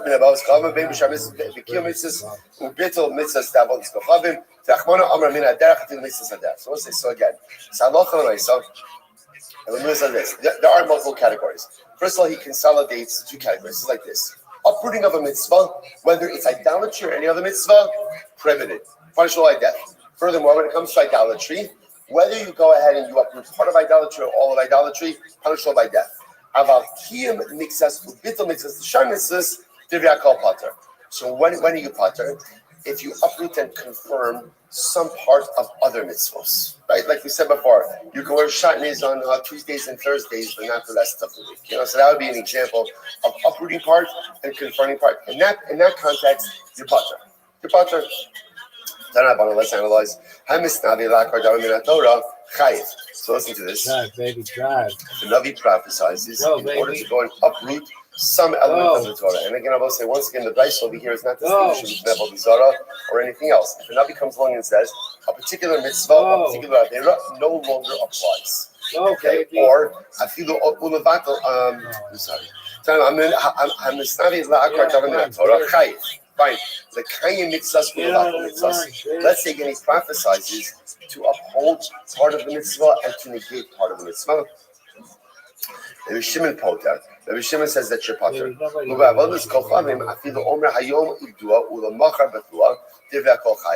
By avodah zarah, even if you partially uphold it, partially negate it, ultimately again you're going to be chayiv. You're going to be chayiv. It's interesting, by the way, his example of that is, let's say he says, on Mondays you're allowed to worship avodah zarah, the rest of the week you can't. There's still liability for that. Abaye is savar l'krav chista, mutar l'krav chista. So therefore, I will say now we have essentially three different versions about how this machlokes ultimately unfolds. So Abaye holds like Rav Chisda. So let's just go through this. Abaye holds like Rav Chisda, or mutar like Rav Chisda, and he therefore interprets this entire discussion like Rav Chisda. How so? Rava seems second. Rava savar l'krav hamuna, or mutar like Rav hamuna. Rava holds the Rav Hamnuna, and ultimately again goes ahead and interprets the Rav Hamnuna. Here we go. Abaye savar l'krav chista, mutar like Rav Chisda. So Abaye holds the Rav Chisda and interprets this entire discussion like Rav Chisda. Hamisnavi. Here we go. Hamisnavi lakvar davar Torah divrei kol b'chanek. Again, if a Navi comes along and uproots a mitzvah from the Torah. Now, what's the definition of uprooting? In totality. You say a particular mitzvah doesn't apply, a particular aver doesn't apply. Whether we're talking about avodah zarah or shar mitzvahs. The halacha is divrei kol b'chanek. Everyone agrees, punishable by chanek. Nobody gives a shit, lady. What happens if the Navi comes along by a mitzvah and says, he upholds part of it, negates part of it? Rabbi Shimon poter. Rabbi Shimon says that you're poter. That's by shar mitzvahs. By shar mitzvahs. V'ad din l'Rabbanon. And so too the Rabbanon hold this. When it comes to idolatry, afilu amr hayom ibtua ulamacha betlua chayiv. But Allah must when it comes to idolatry, even if the false prophet is partially upholding it and partially negating it, everyone agrees there is liability, right? When you mess with avodah zarah, whether it's full negation, partial negation, there is going to be a chiyuv misa. Absolutely. What's the chiyuv misa? Market. That's machlokes. That's machlokes. Chenek versus skiba. Good. That's Abaye. Rava savar Rav Hamnuna, mutasik Rav Hamnuna. Rava holds Rav Hamnuna, and interprets the price like Rav Hamnuna. And the snavi last part governed in Torah. They have always come in the shayim. Market this way. Yo, nobody gives a fuck, dog. Comes to uproot something in the Torah, right? Full negation. Whether it's avodah zarah or something else, chayiv misa. What's the misa? Again, of course, according to this approach, machlokas. Chenek versus skila. Fine. L'chaim mitzvahs u'levakol mitzvahs. V'shai mitzvahs. What happens if Rabbi comes along by other mitzvahs, not by avodah zarah, and he upholds part of the mitzvah, he part of the mitzvah? What's that? Rabbi Shimon poter. Rabbi Shimon says that you're poter. But do Rabbanan, so do Rabbanan. Or by others kacha. When it comes to idolatry, afilu omer hayom idua l'machar betluha chayiv. Idolatry, even partial negation, is still going to be liability. What's the liability? Marki the islay, marki the islay. That's the machlokas. Okay, so we'll say. So what's interesting to note is as well. So really, what it comes down to is the machlokas is really about the nature of the punishment, not as much about the nature of the halacha. So essentially, here's what everyone is agreeing upon. If a Navi comes along and tries to go ahead and uproot idolatry, whether he's going ahead and uprooting idolatry as a whole, saying there's no about.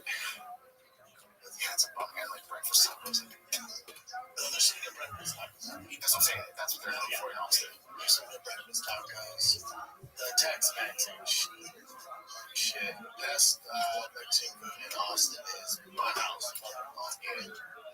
Ridiculous, but Thanksgiving was lit, man. Thanksgiving was when I say lit. Family came over. It's our first Thanksgiving in Texas. I'm not the biggest turkey guy. We did deep fried turkey. I wasn't just smoked turkey. Turkey's turkey, man. Even if I've never had turkey, I'm like, let's do this again. More than once a year. Once a year, I'm good to it. It's such an overrated bird. It's so fucking weak, dude. We did a Friendsgiving thing on Wednesday. That was the funnest thing. Our friends out here did a Friendsgiving day. It was lit. It was sweet. They had hibachi.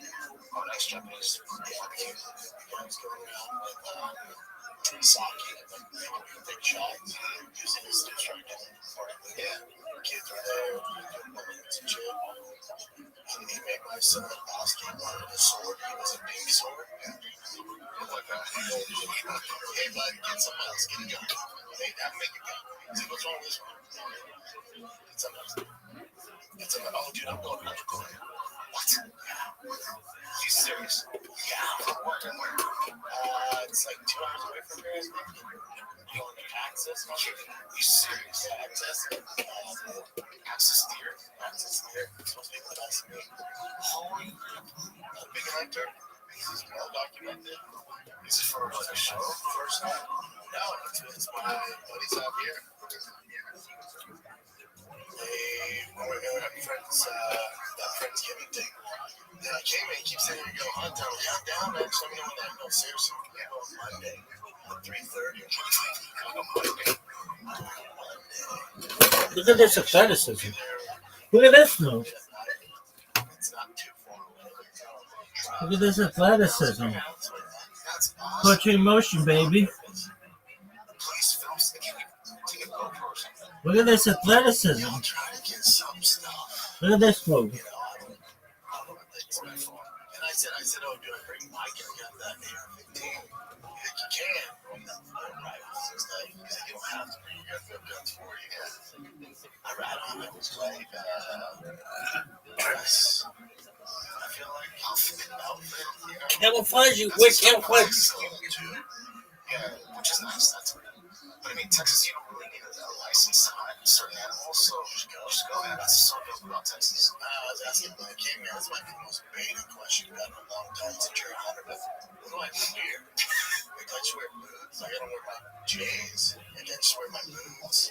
Yeah, you wear Jordans. Like, cargo, khaki pants and pockets to put bowling and shit in. And then, like, a warm jacket, put the hood on it in case it rains. Right? So I should be set. And another thing is taking a life on an animal, man. Dude, I hope you get one and please share the meat. Yeah, okay. Dude, I'm excited for you, man. Yeah, that's awesome. Oh, shit, starving. Of course, people are like, oh, now you're hunting. Now you're hunting. Nah, bitch, I'm going one time. I mean, I might go more in the future. Listen, I'm all set on hobbies, dude. I can't add more to my plate. So one-time thing, maybe I do it once every few months or something. Yeah, you never know, you might love it, man. Yeah, maybe. I don't know. I'm nervous, though. I'll enjoy it. We'll see how it goes. Wish I Repping my Stranger Things shirt today. Are you a Stranger Things fan? I don't have Netflix anymore, but I was. Season 5 is out. It's There's I get constant stuff on my Instagram on that girl. 11 million, Billy. What the hell's Billy? Yeah, whatever her name is. But she, Millie Bobby or something like that. But she's showing her like her body way more in a sexual way. But this is the problem. Is like she can do whatever she wants.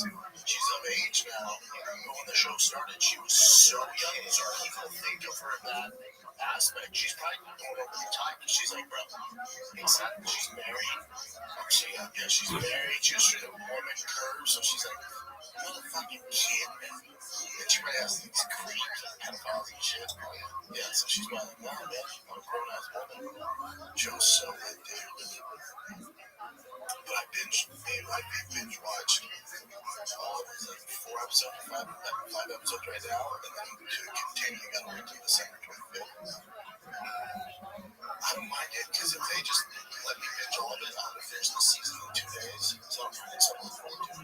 Yeah. I'll go over the weekend. My brother was obviously in town for Thanksgiving, and he showed me this thing called Pluribus. I see it all on YouTube. Well, it's true. Like, I don't want to give it away, but it's true. It's actually worth watching. It's one of those things like, a virus that gets loose and something happens. But they film it really well. Yeah.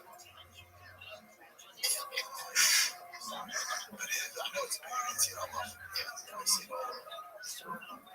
Let's get into the Real Housewives of the UFC, man. It's a fucking drama going on. Dana White announced, Dana White announced on CBS, right, the parent company to Paramount, probably the biggest platform he's ever got to announce a fight card on.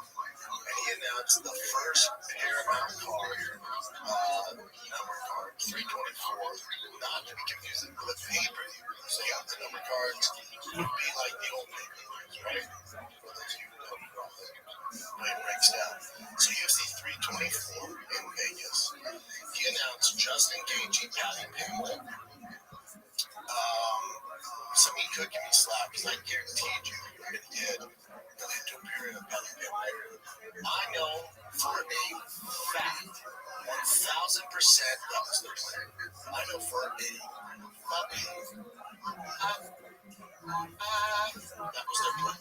And then William DePere came out and said he's taking the layout, some personal issues. So hopefully I don't fight him. That's how that's going to go. I know for 1,000%, 100,000% fact, sources locked in, that it was going to be Patty Pimblett and DePere. DePere pulls out. The UFC's like, oh shit, we got to do something for Paramount. And they called up Justin Gaethje. As a fighter, it's a take away your anger and how you think Marcus Rubens can fuck that up, which we'll get into. Take away all that card. Justin Gaethje Patty Pimblett is a fantastic, entertaining fight. For what it is a fucking bang. It's a great fight. The hardcores are upset. It's like, this for an interim. I don't think they should have an interim. That's where I think people are upset. But because now the winner of this has to fight Elliot, which we can get to that. But people are going to be upset that Arthur's not getting the shot. He's right number one. He's like, what are we going to do? I hear you. But those of you that are upset with Armin not getting a title shot, or actually Armin not getting this interim title shot against Patty Pimblett, or just engage that out, but so Armin getting left in the dust. Kale here's a minute, Nunes fight in the co-main event, which, yeah, dude, they're not gonna start off the Paramount fucking card, the banger. They're not gonna start off with a female fight. You know why? You know why? I'm gonna spell it out for you. Okay. Why? But it's for the top. You know why? They need fucking ratings. They need ratings. And for those that are upset, there's no way hardcores, you're kind of rolling your eyes, right? We're like, yeah, this is the UFC. Y'all aren't familiar with their work. Y'all aren't familiar. You should if you want to be successful, period. It is a few hours of work for a lifetime of results, period. Ranking next to his name that he deserves a shot. Yeah, in normal sports, that's how it works. This is entertainment, but you're not familiar with their work. I don't get how so many people are upset. And also, some of this. Must I do all this work? We don't know. I mean, what the fuck, people? What's going on? We don't know. Because I would also be willing to bet just engaging Patty Pillen wasn't their number one choice for this. Ilya pulling out. I'm sure they made some other offers that could be prior to find out about with some bigger names that just didn't come to fruition. Burgess sucks. Best they could do to get the most eyeballs. Just engaging. Just think about from UFC's perspective and the entertainment purpose. Just engaging top 5 most entertaining, most violent. Burgess weekly updates. To ever grace the octagon. The casuals know 1/12/2025. It's 2026, you dumb fuck. so that's going to draw some eyeballs. That's why they're doing it. When it comes to Sarukian, Sarukian hasn't been active in Japan. So if you bring up Sarukian for me, if you look at the way he's kind of taken his career, Burgess he has to take sucks. some ownership of him getting left out in the dark. He has to take some ownership. He fought, he fought twice in 2023, right? Not super active. He fought once last year and won by split decision. And then Come on, he good fought project. once this year. Sick. So some of it's kind of All this shit sucks. they offered him the fight against Makachev, and he missed weight. So, again, There does he you go. deserve Thanks, the shot baby. or just engaging? Absolutely. But you can kind of see Fall that back, he's fall kind back, of fall back, like, fall nah, back. man, I ain't gonna fall back, boy. we're good. 1979. So I think both parties are This is the worst. He's like, come on, dude, how long are you gonna discipline this kid? How long are you gonna do this for? You miss weight. Right? This guy Tuesday sucks. he knows really what happened there. And like, nah, man, we gave you opportunity, you fucked it up. And we're not gonna bank on Worse. you. Sure, you're kind of short-handed. You just fought November. Turn around and make weight fight in January when you had big issues before with the Makachev fight. That's when they put Okada, remember that shit? So the UFC's kind of like, nope, you better this one. Nope, we don't trust you right now. We have won a few more fights before we put you in the title shot. So some of it's his own doing. I get the uproar, I get all that. But there has to take accountability on Sorokin's part a little bit there. A little bit. And just, I guess not feel like I'll keep going back to this, like, not familiar with the word. Yeah, man. They're going to look what brings the most eyeballs. That's all they're going to do. Let me see the rest of the card, check. Kale Harrison, man, that's a fantastic fight. You know why it's not like that. Do you think in 2026, we have 2026, do you think in 2026, if Kayla Harrison and Amanda Nunes were the main event and just engaging Patty Pinland with a co-main event, how much of an audience? It just is what it is. I love this fight. I like high-level female fighting. Once you get outside the top 3, it gets a little dicey. Their skills aren't exactly up to par at the professional level for a lot of them. Whatever. We're here or there. A ton of decisions, so it's not exactly entertaining. They're too small to hurt each other a lot of times. I get all that. But Kayla Harrison, man, this is an amazing fight. But do you think, just from a business aspect or perspective, do you think if they put Kayla Harrison as the main event, that the majority of the fan base in 2026, in the current climate we're in, would stick around to watch 2 females fight? Or do you think the peak of the viewership would happen in the main event? That's why they did that. Figure it out. You should be upset. You should know travesty by far, I think. Justin KG, Patty Pimlet, I think that was kind of a impulsive, like, oh shit, we should go get a big card for a beer round. We gotta go. The following week, they have Volkanovski. That one is a little more concerning. That one doesn't make a ton of sense to me.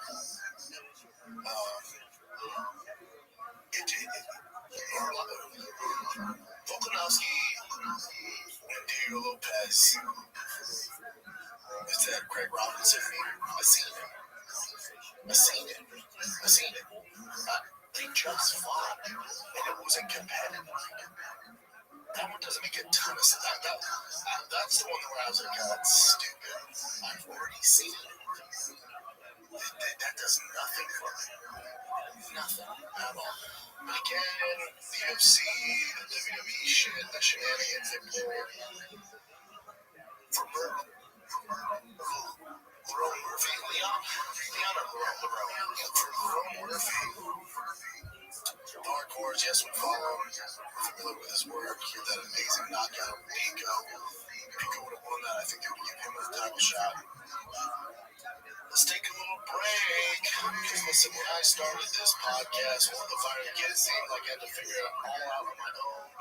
The script, setup, filming schedule, logos, it was super overwhelming. Every day seemed to introduce a new decision that needed an answer. When you're starting off with something new, it seems like your to-do list keeps growing every day with new tasks, and that list can easily begin to overwhelm your life. Finding the right tool that not only helps you out, but simplifies everything can be such a game changer because you can focus on your tasks. For millions of businesses, that tool is Shopify. Shopify is the commerce platform behind millions of businesses around the world, and 10% of all e-commerce in the U.S. From household names like hotel, gym charts, the brands just get started like 5,000 audience. Get started with your own design studio with hundreds of ready-to-use templates. Shopify helps you build a beautiful online store to match your brand's style. And best yet, Shopify is your commerce expert with world-class expertise in everything from managing inventory to international shipping to processing returns and beyond. If you're ready to sell, you're ready for Shopify. Turn your big business idea into cha-ching with Shopify on your side. Sign up for your $1 per month trial and start selling today at shopify.com/shop. Well, let's move. Shopify.com/shop. Shopify.com/shop. For Roman Murphy, though, if you 99% of the United States, who he is, they don't know. The 1% are just familiar, maybe, with his last knockout over Pico. So he just has some ways to go as far as that goes. That's the only reason he didn't get the shot. It sucks. I'm with you, man. It sucks. Also, Evil Love.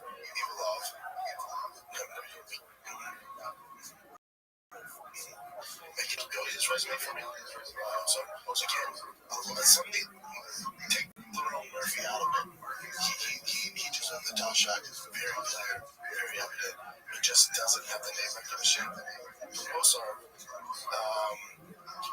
again, some of these guys need to take accountability. Now, add to this, he's not very active, but add this to this. He's also insanely poor. Every single fight is a decision. Every single fight he has at a high level is decisions. We just can't have it. And it's Volkanovski's last fight, probably. I assume in Australia. You don't get fucking pumped for 5 rounds for 25 minutes. He just, again, I get it. Number one, come on, bro. I get all that. From a business perspective, the UFC's going, this guy cannot be champion. Also, he has to take a little accountability. He's super inactive and super boring. He just doesn't go for the finishes. He just doesn't.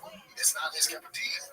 He, by far, has the best resume to fight for a title. But the way he's fighting, it's just not great.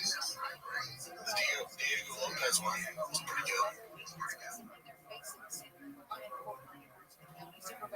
But he guys take a little him and Sorokin, they need to take a little accountability. You're just not active enough. Now you're crying. They don't get your title shot. So for Mozart, it's like he fought shit, man. He fought in January 2024, and then he waited 11 months and fought in December. That's not gonna work. He fought once, fucking once in 2023. He fought once in 2022. He fought twice in 2021. He fought once in 2020. It's not the way to do it, especially in your prime, especially with your fighting style. Keep going, dude. And these guys are crying they're not getting title shots. Keep fucking going. They reward the guys who are active. They don't want the whole dance. You guys are getting the title and fucking taking their sweet time. Mom's odd, mom's odd. Till period now. They're not that active either, but they were getting there. Your champion's a different story, but these guys, you got a reason to go before you're picking and choosing opponents and taking your fucking sweet time. So for most of it's like, yeah, not a chance. Not active enough. Styles too more. Can't go that big. That makes sense. I get that one. Diego Lopez, I see it. It just happened. The fight wasn't competitive. We're trying to make fetch a thing. Diego Lopez, now you fucking champ, dude. He's a star. People love him, but that one's a head scratcher. And for Volkanovski, what's he do for us? So if he gets another win over him, okay, he beat him. Was even competitive, but then even his coach, Volk's coach, was like, we can't make the decisions like other people are just telling them. Volkanovski wanted Murphy. Yeah. He's like, the judge, like, all right, it's probably hard to count for you. Like, okay. From my last one, I beat this one. Yeah, we were close. That one was the only one where God sucks. I'm not excited for that. Because I'm walking out with my abs in the face. They're gonna go. But that, okay. I mean, to take away all your lies on how the hardcore play, where Cash was like, oh my God, this is fantastic. With hardcores, I get it.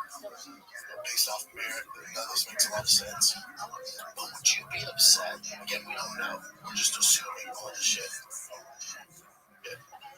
What if the UFC tells Sorokin, hey, you're doing Justin Patty for the tournament, and then you get to fight Ilya at the White House? Much bigger fight, much bigger call, more eyeballs. We're going to sit this one out, it's too short notice. You're going to fight Ilya at the White House. Do I think they're going to do that? No. I'm just saying, maybe they did. Maybe that's their logic.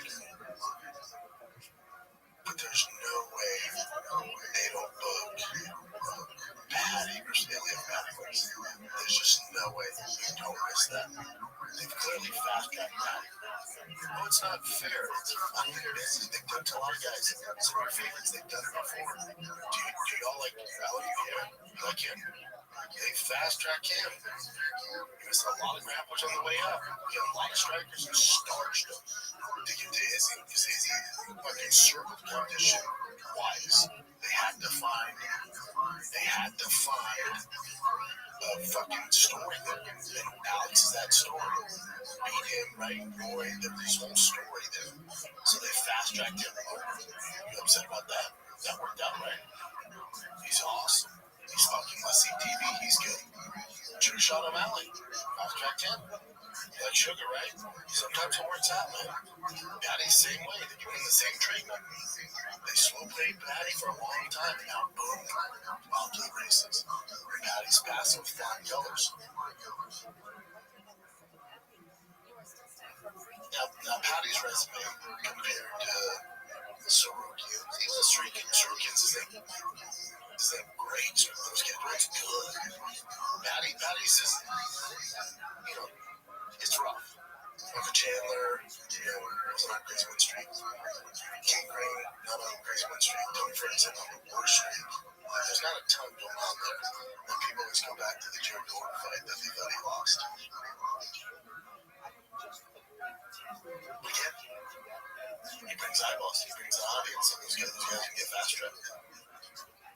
fast track guys before. Y'all weren't upset.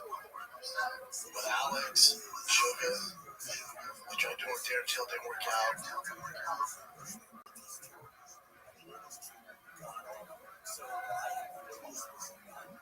Because when he beat Dan Hooker was ranked like 6. I think so, yeah. It's not like he beat a top 5 guy, top 3 guy. I mean, manhandle him. And that decision with Charles was dicey, man. That thing was 5 rounds. I don't know if he wins that one. That was getting bad towards the end there. Charles was doing work at the end. Darius, you know.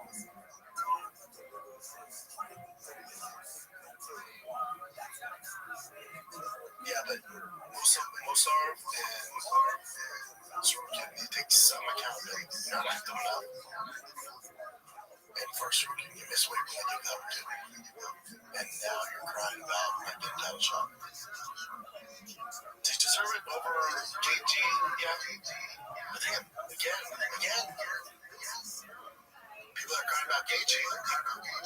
Think what KG did for the UFC. Think about what he's done for the UFC. Remember when he stepped in, fought Max Holloway, and then stepped in, he fought Fiziev on short notice, remember? And he had nothing to gain from that because he already beat him. And then he just was like, yeah, I'll fight him. Remember those fights? And he's must-see fucking TV. Like, he's done a lot to bail the UFC out. A lot. And he's the only guy I've really seen threaten the UFC. He's like, it's title shot or I'm not fighting. I'm fucking retired. That's the only guy I've seen it work out. Usually like, all right, good to see you. It kind of worked out. He didn't get a direct title shot. It's a little bit of a sidetrack, but all right, you want to fight for a title. It's an interim. It's getting patty. It's a young lion. You win this, you fight Elliott. Oh yeah, I've seen threaten the UFC that worked out. Pretty gamesy. And again, I think he's more deserving of a guy like Sorokin because of what he's done for the UFC. Short notice, fighting Fiziev, short notice. He has nothing to gain, gets the win. Bailing them out all the time. Must-see TV doesn't put on boring fights. You know you can count on Justin Gaethje. To me, it's rare they actually pay it forward. Yeah, man, you take care of that guy. He has 1 or 2 fights left, you take care of him. You take care of him enough, you don't give him Miguel Lopez. But you also don't give him Mosa.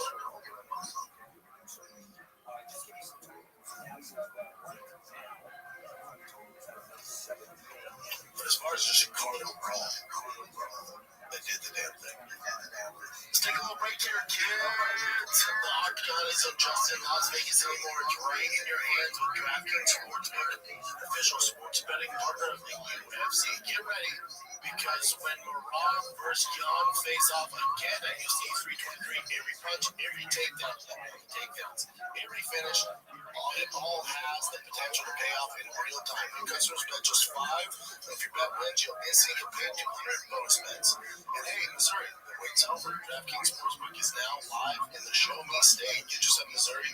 Download the DraftKings Sportsbook app. Use the promo code SHOPSHOW. That's code SHOPSHOW to turn $5 into $200 bonus bets if your bet wins. In partnership with DraftKings, the crown is yours. Gambling problem? Call 1-800-GAMBLER. In New York, call 877-8-HOPE-NY or text HOPE-NY 467-369.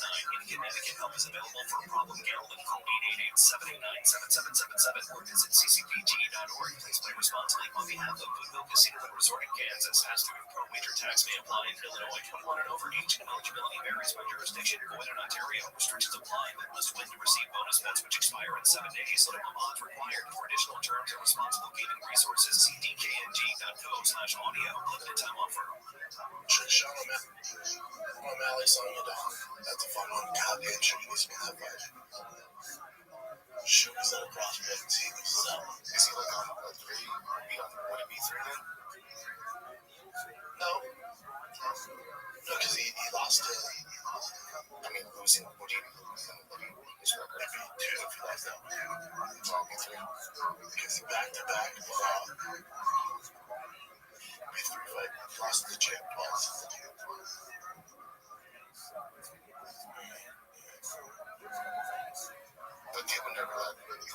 Sean Connery, that's something crazy. Don't let him go. He's such a fan favorite. Just for his own, yeah, he needs this one. And this is definitely a winnable fight.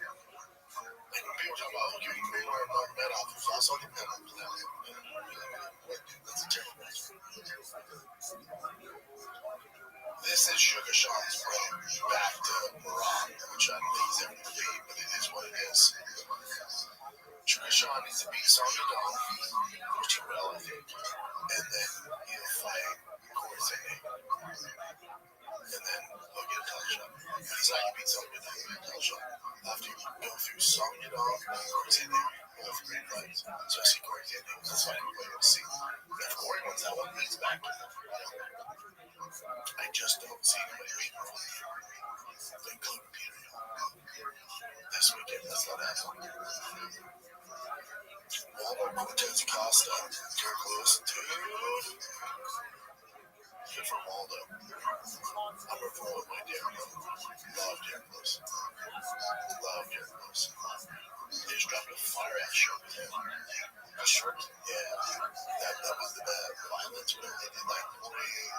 They've done Diego Lopez. They dropped a Derek Lewis shirt. It's full fire. It's like, full violence. I assume they should do like a rep share thing with them. No, those shirts are terrible.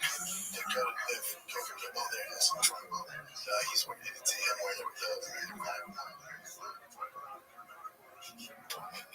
Yeah. Look at the back.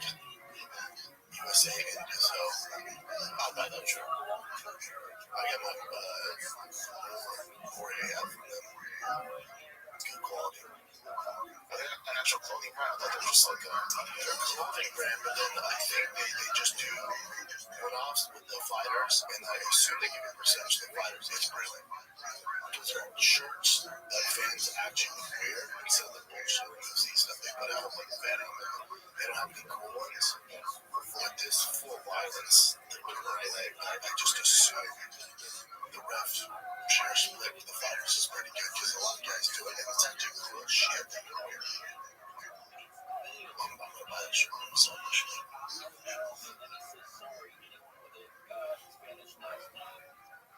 Yeah, there's some cool ones. The Charles Oliveira ones are dope. Over the designer, damn guy. The Dustin Poirier one's lit. They sell out too fast. They look like those hard shirts though. I think they're soft on. I don't know. I don't have any of the I have the Dustin Poirier hat. That's nice. Whoever's running that, it's a brilliant idea. Yeah, so you have Acosta, Derek Lewis. This card just fucking so fucking. That's the thing. For Paramount, this is a great first card. There's so much fun on this card. Ronald Allen, Silva, stick my money. That's a Grasso, Rose fight. Then they added Umar in there. Umar Figueredo, top fight for Figueredo. Top fucking fight. Go for Figueredo. Yeah, card's great. I get everyone's issues with it. It is what it is. You're still gonna. This is, and you'll hear some other pundits in the space, MMA heads in the space, complain like, "Oh, this is what happened with boxing. Maybe he used to fight 20C. They did too late." And we're boxing that now. I agree, boxing is a disaster. Here's where it's different. The UFC puts on so many fucking fights a year. Like, you get the fight you want to see within 12 months. They don't wait 2, 3, 4, 5, 6, 7, 8 years to finally get the fight you want to see. They have so many cards, unlike boxing, just like 2 or 3 every year. It's not even a comparable model. This whole narrative, like, this is what happened with boxing, and they're in the shit house now, nobody watches it, because we didn't get the fights we want to see. They didn't do it off of merit. Hold up. This ain't boxing, dude. You're still gonna get Sarukian versus fucking Demir, guarantee it.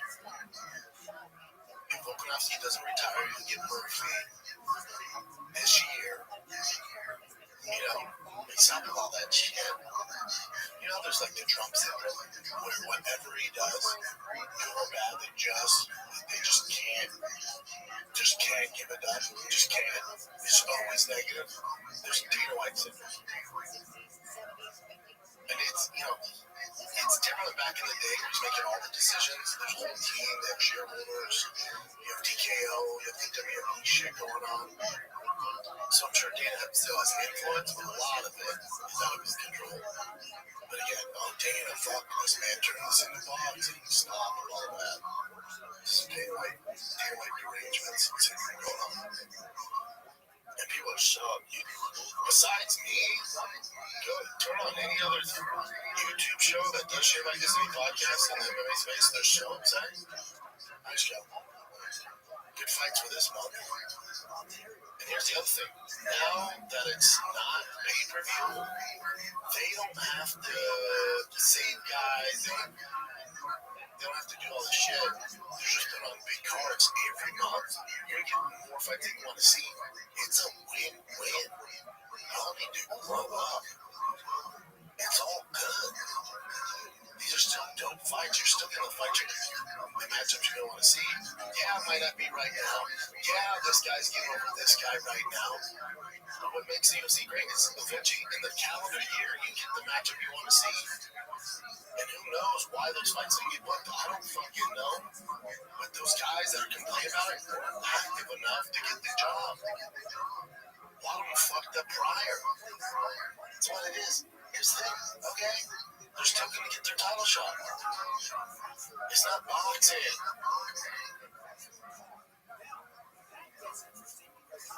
The other thing that's dope is it's going to, there we are right here. Start with UFC 324 each numbered events makeover now begin at 9 p.m. Eastern. 1 hour earlier than ESPN's model. Fucking Holland. When I was in LA, when I was in Pacific time, I never understood, like, people complain. I'm like, God, shut up, dude. And the East Coast even later, I get it, man. This is huge. So the prelims start at 6 now, I think. For EST tonight. Yeah. Which is so cool. This is great. Especially if I have kids, I see, like, dude, I get it. These coasters complaining like that's up to 4 in the morning. And they go, I'm watching this bullshit. I'm like, come on, dude. This is so much better. There's a ton of pluses with the bear match. A ton of pluses. And there's the Dana White arrangement syndrome going on. Oh my God, he's rolling the UFC. I'll tell you what, the UFC's doing is getting dirty. They're at, yeah, that's right, we do what you guys have more pay-per-view in the year. Here's 3 of the lightest weight classes to headline the pay-per-view. They don't show pay-per-view numbers for a reason. This is also another reason they left the pay-per-view model because they have no pay-per-view stars. If I had to go out on a limb and predict, we'll never know. If I had to predict how many buys UFC 323 does for the last ESPN one, I would say over under 125,000. I'd say probably under right around 120,000. If you go to the card, Americans just don't buy the lightweights. And so UFC is like, all right, when we get these fights out of the way, let's just fucking drop this on ESPN for the last one. And not only will we drop it, but the week before our last ESPN pay-per-view, we're going to make the biggest announcement we've ever made for the Paramount deal. So just completely overshadows 320. UFC doesn't give a flying about UFC 323. Rob Peterson. So this is how this card's going to go. Rob Peterson decision. Pantoja, Joshua Van, decision. I'm going for Joshua. I hope he gets it. Ray Moreno, Tatsuro, decision. Cejudo, Payne Talbot, decision. And then Jan Kuskov, that you probably get finished there, but you're getting 4 decisions. All lighter weight, The PLC's like, we need to fight. They have to have them. They're great fights, but for the casuals, they're out. This is going to do about 100,000 people. And this is the reason they're leaving pay-per-view. No one's buying pay-per-views. And then the pay-per-views are so they're smart. They know what's going on. Terrence McKenna, Chris Duncan, take my money. Macy Barber, take my money. Guitars in the early prelims. Yeah, and Barbosa. Yep. Jalen Turner, Barbosa.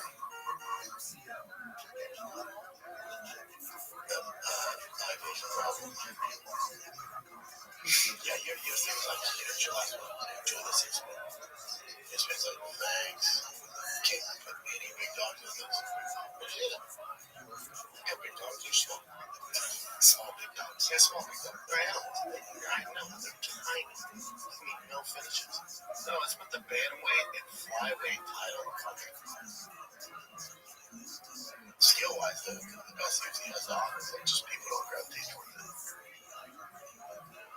Yeah, the mask is soft. They always do. If it wasn't the last ESPN pay-per-view, they always kind of like Rob would be the main event, and then the co-main event like Alex or Izzy or some big dude. There's a capability. Jesse Gage. They want some entertainment to keep those people engaged. But you say, fuck it. Bantamweight, flyweight, doing small one flyweight. Let's just knock it out on the last one.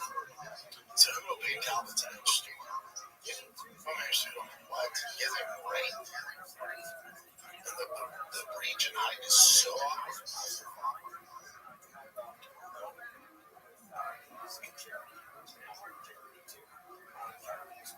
Look at that. 70-inch reach compared to 63. Height 5'10", height 5'4". He's 5'10". He's very small. I'm ready for him. We talked about this tattoo before. It's like a hole. It's just like is his boyfriend real? That's the real. That's not real good. I like how he doesn't engage in any of the doesn't fuck with it. He doesn't like no, there's not. They just kind of like this episode of the Shop Show is brought to you by Progressive Insurance. Do you understand about switching insurance companies to see if you can save some cash? Progressive makes it easy. Just drop in some details about yourself, see if you're eligible to save money when you bundle with your home and auto policy. The process only takes minutes. It can mean hundreds more in your pocket. Visit Progressive.com after this episode to see if you can save. Progressive Casualty Insurance Company affiliates potential savings will vary, not available in all states. Progressive. Alright, what else you got, Jim? Okay, let's go. See, this is Tom Aspinall's dad that updated about Tom Aspinall's eye. So he's still not clear. And he has all these different things here, all these different findings and medical findings. Too much to list, but Tom Aspinall has still not been medically cleared for any combat-related activity. Could require surgery on his eye after Jesus. Significant bilateral ocular trauma, traumatic bilateral Brown syndrome, blurred double vision with photophobia, orbital soft tissue trauma, displaced right medial wall fracture, superior oblique tendon, trochlear mechanism disruption. Jesus Christ. Have we ever seen a detailed breakdown of these fucking eye like this? And then now it's like, alright. Hey. I got put that in there. Quit it. Hey. Asphalt that. I know this is my bad. I said Asphalt's dad for some reason. It's Asphalt's. Hey, Asphalt. Quit it. You get pumped. No, I know. It's Asphalt's. You get pumped all the time. Quit it right now. I know guys fuck that. Quit it. This guy's comment. He's kind of where you're going. He's fighting for his life to save his image by forcing unnecessary surgeries. That's what he's like. Listen, I think his eyes fucked up. And I thought Tom was a guy that didn't pay attention to social media. And he clearly did.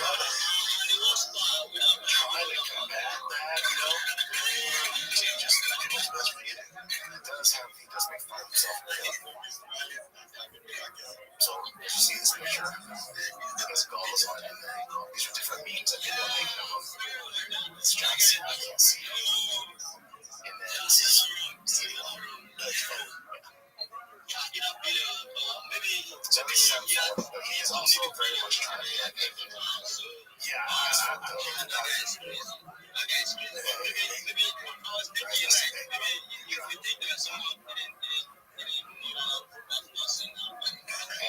John Jones landing on Stroke. I think we talked about this a while ago, but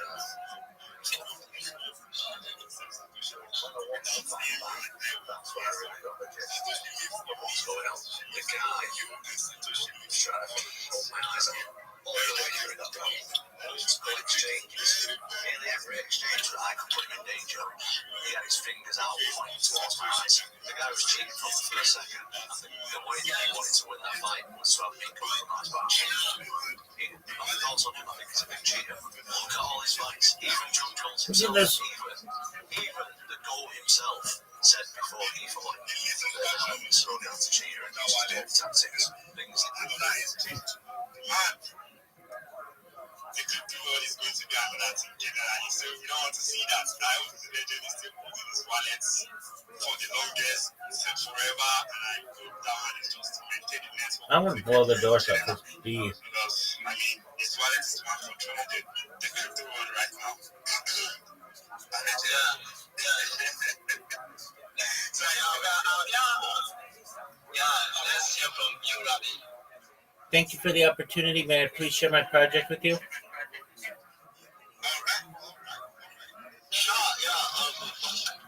Thank you. I'm Rabbi Rothschild. If you don't know who I am, you will. I stream my life 24 hours a day, 7 days a week, 365 days a year for world peace. I've been doing so for more than 4 years. My streams go back to the pandemic. We've seen the death of a queen, the birth of AI, the coronation of a king, and everything in between. This is a real-life Truman Show, a real-life Big Brother. This is a timeline and a time capsule of human achievement.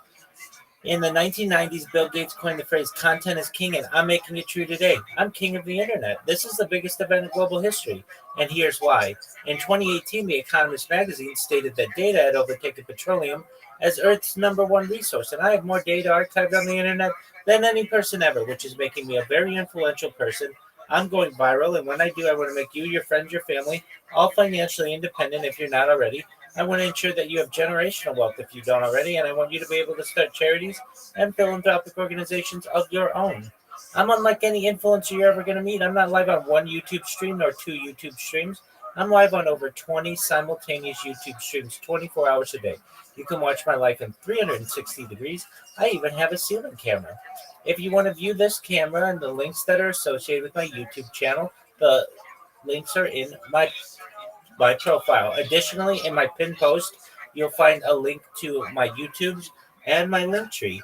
I dare you to look at my link tree. No one dares you to look at their link tree, but I do because I have more social media than any person on earth. I have more content than any person on earth. You'll also find a link to my Discord, discord.me/rabbi. I invite you to join. We have over 2,500 people in the community and grow larger every day. In addition to making you all wealthy and wanting to promote world peace, I want to help end world hunger through the use of technology such as agricultural drones, floating greenhouses, saltwater greenhouses, hydroponics, vertical farming, cloud seeding. I want to help end world thirst. I'm sponsored by a cryptocurrency that's worth about $100 million. And one of the things that we do is we build wells and water towers in developing nations for the benefit of the less fortunate. Additionally, I'm an advocate for the LifeStar program and most importantly, desalination technology, where we pump Earth's seawater onto land to make it drinkable. If you are a reply guy, if you're a Web3 marketer, if you're a shiller, you're a raider, and you want a free mentor, coach, and friend, send me a DM. I will respond. Send me a follow. I will follow you back. I want you all to know that I am here to support you both personally and professionally. I'm here to be a positive person in your life. I'm here to have an optimistic view on the future. And most importantly, I want to give people hope. And with that, I sincerely appreciate the opportunity to share. I really can't get it. They just keep going and keep going. That's fire thing in my eye. Yeah, I get to look at it.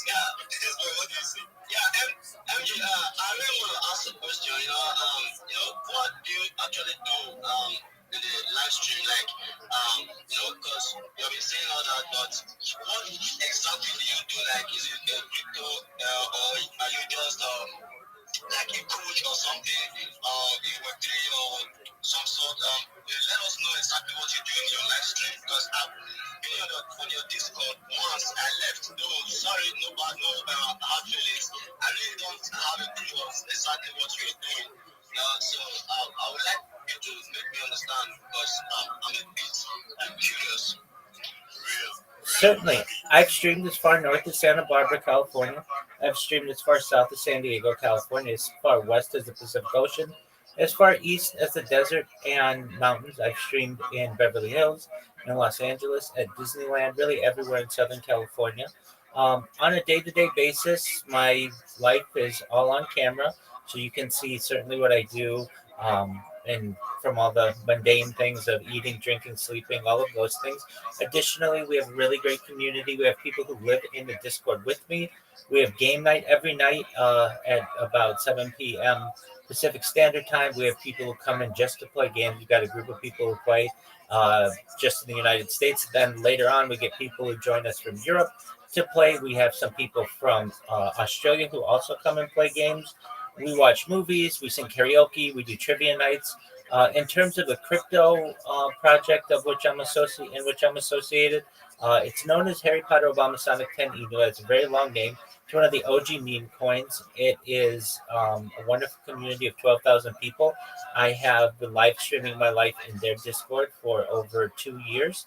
And additionally, I'm associated in Discords of the Big Steppers and Soul on Chain, quite a few others. I certainly do everything that a normal person does in terms of watching movies, listen to music. In the background of all my streams, I have a radio going 24/7 that basically creates and archives the world's news events. So there's a lot going on, and I'm always open to helping people. We have about 50 people in the last 2 or 3 weeks who have come in for coaching, and basically I've given them a free strategy that works for them to be able to allow them to market themselves better. It includes everything from them getting their link tree organized, getting more social media, learning how to pitch themselves in different spaces. We also help them to connect with recruiters in Nigeria, specifically. If they're not in Nigeria, obviously not there, but many of them are in Nigeria, so they've been connecting with people from like Manpower Nigeria. As an example, we get their resumes together so that they're able to not just get Web3 jobs, but also social media jobs, community manager jobs. And really, I do everything I can to just be a good influence on people in the world. So that's what I do. Okay,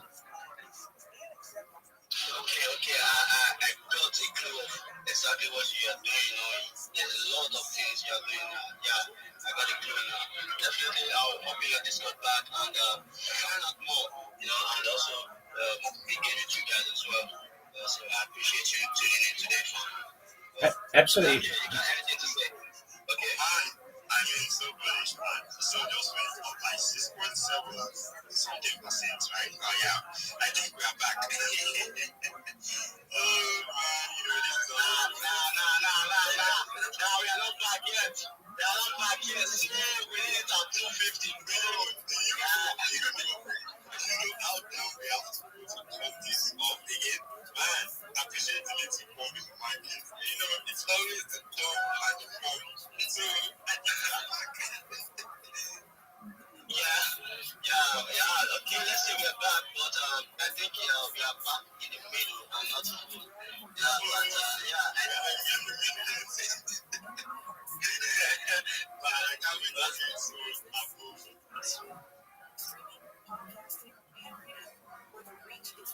1981.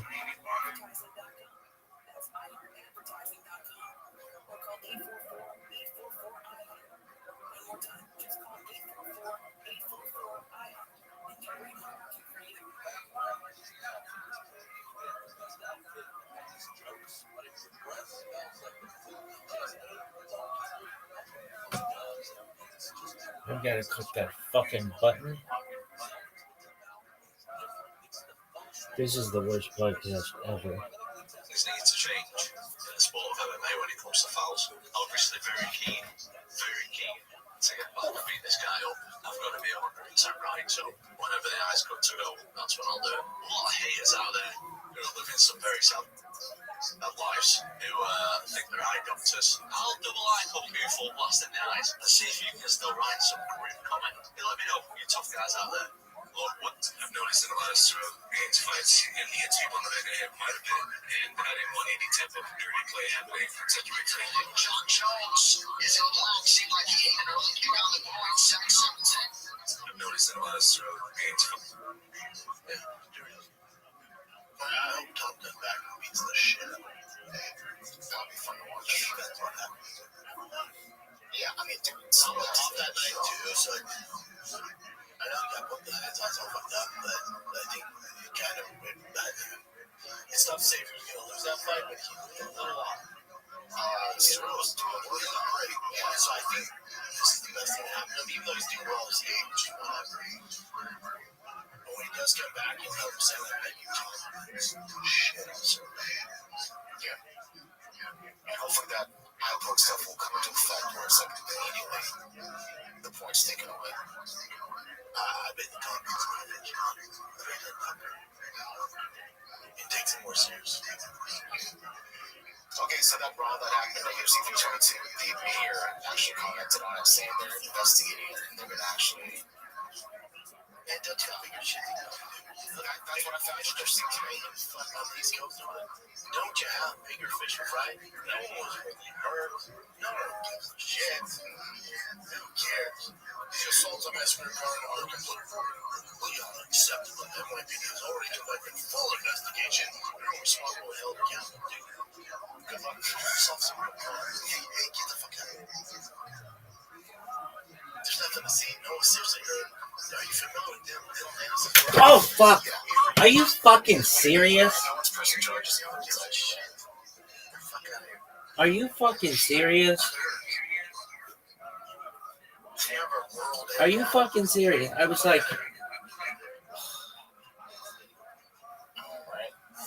This came up randomly. John Jones was offered apparently like a grappling competition against Daniel Cormier. He said he would take it.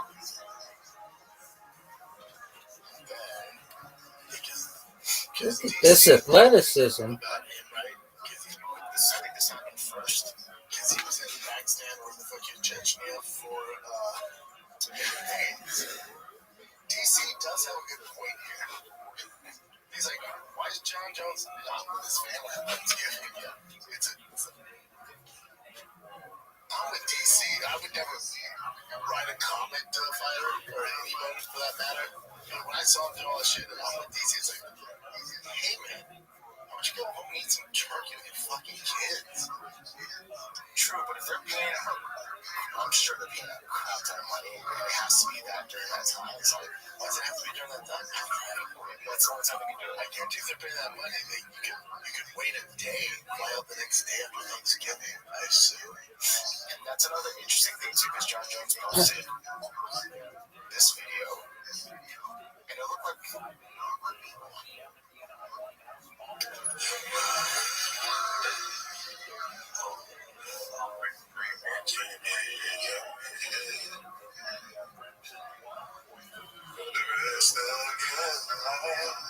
I want to take the time out to say happy Thanksgiving. People who are not with their friends and family today. Happy Thanksgiving. And if no one tells you that they love you, I love you. Have a blessed day. We love you. Happy Thanksgiving. Is his family with him? Is that a video of his family? That looks like his house, because that's his dog. He has like that. What do they call those things? Those police. Oh, so maybe those videos are. Yeah. So it might have been he toured. That's what Singapore in there. Look at this athleticism. Obviously wrote that message. He's living rent free in This DC. is Singapore and Bridget. I fucking believe it. It's such an unnecessary rivalry, but I don't know. It's fun. Sure. Look at this athleticism, though. This one I thought was just funny. This is Hooker after his loss, Mystery's loss. Coaching things, documentary, all that sort of shit. So I believe you'll have some fun with it.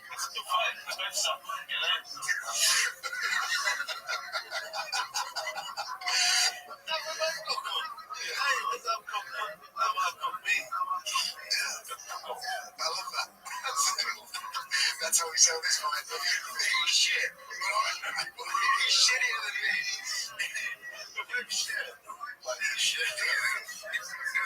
He's referring to Moicano. Yeah, this is Moicano's response. I can get those. Watch me. Says the both of you suck. That's how he put it. What did you think when you saw this? I just laughed. That was a funny call out. I think that was even funnier because I think at the beginning he said like Hunter called him to see if everything was okay. And he answered the phone and said, "Hey, Moicano sucks." And that's something that I would do if I was in his place. I would say the same thing about the movie. I think he doesn't deserve to be on the top 5 or the top 6. And he's right. I fucking suck. He sucks. But the only thing that is missing out that is way worse than no ground game. Doesn't have knockout power. Doesn't have wrestling. That would be a fun time. Yeah, it'd be fun to build up to. I'm kind of like, I said CC Saturday where it's no ground game, no knockout power. That'd be a great build up too. Yeah, also like fan favorites. Yeah, well, Moicano just came out, dude. His personality came out of nowhere like last year. And this is from all the Abdelaziz saying Usman is next for Islam. Can you manage to go through that? It's not a chance. Plus those knees, anytime they get up and down, these it's gonna hurt people's feelings. The way the UFC is going, the bookings that they're making for just the casuals, that's probably not. It's unfortunate. How excited would you be about that?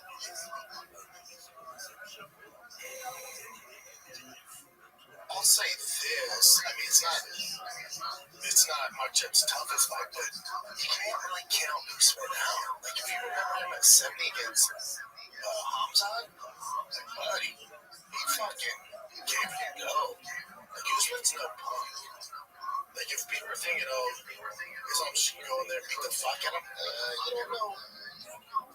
Usman's a fucking dog, man. He has needs a shot, he's holding it, and dude shows up. I wouldn't be that bad at it. I'm more mad at people out there. No, fuck doesn't, yeah. Usman, he's a great, he is game, though. I know we're like, come on, but, there's definitely some more deserving guys, but listen, just the way TKO's booking shit, and they're doing it for views, Usman can provide that, and so everybody what's next. Yeah, if there are a few more rounds in that fight, I think Usman was on his way home. Yeah, you already touched on this, but this is Ilya saying he won't be fighting the first quarter because he's going through some difficult stuff in his personal life. I won't be fighting the first quarter next year. I'm going through a difficult moment in my personal life. I want to focus on my children, resolve these situations as soon as possible. I want to hold the division. They will make the matchups needed. As soon as the matters are resolved, I'll let the UFC know I'm ready to begin my return. I'm not mad at it. It's some mature shit. So he's going through a divorce, right? That's what he never said what it was. That's what everyone said. Yeah, he's going through a divorce, and I get it. And there's a lot on the line too, especially at his level. So you don't want to be going through divorce. You're in camp. Whether it's Islam or Screw Kid or some monster, I'm with him. And he has kids. Okay, that's like the toughest part of the divorce. Yeah, it's not a bad idea. Yeah, that's next holiday. Game support. Listen, he didn't construct it like this, but him not fighting January Paramount, it automatically books him for the White House card, which is more important. There's no injuries. He's guaranteed to fight on that card, so it kind of works out for the better for everybody involved. Yeah, it just sucks to set for vacate your title. But,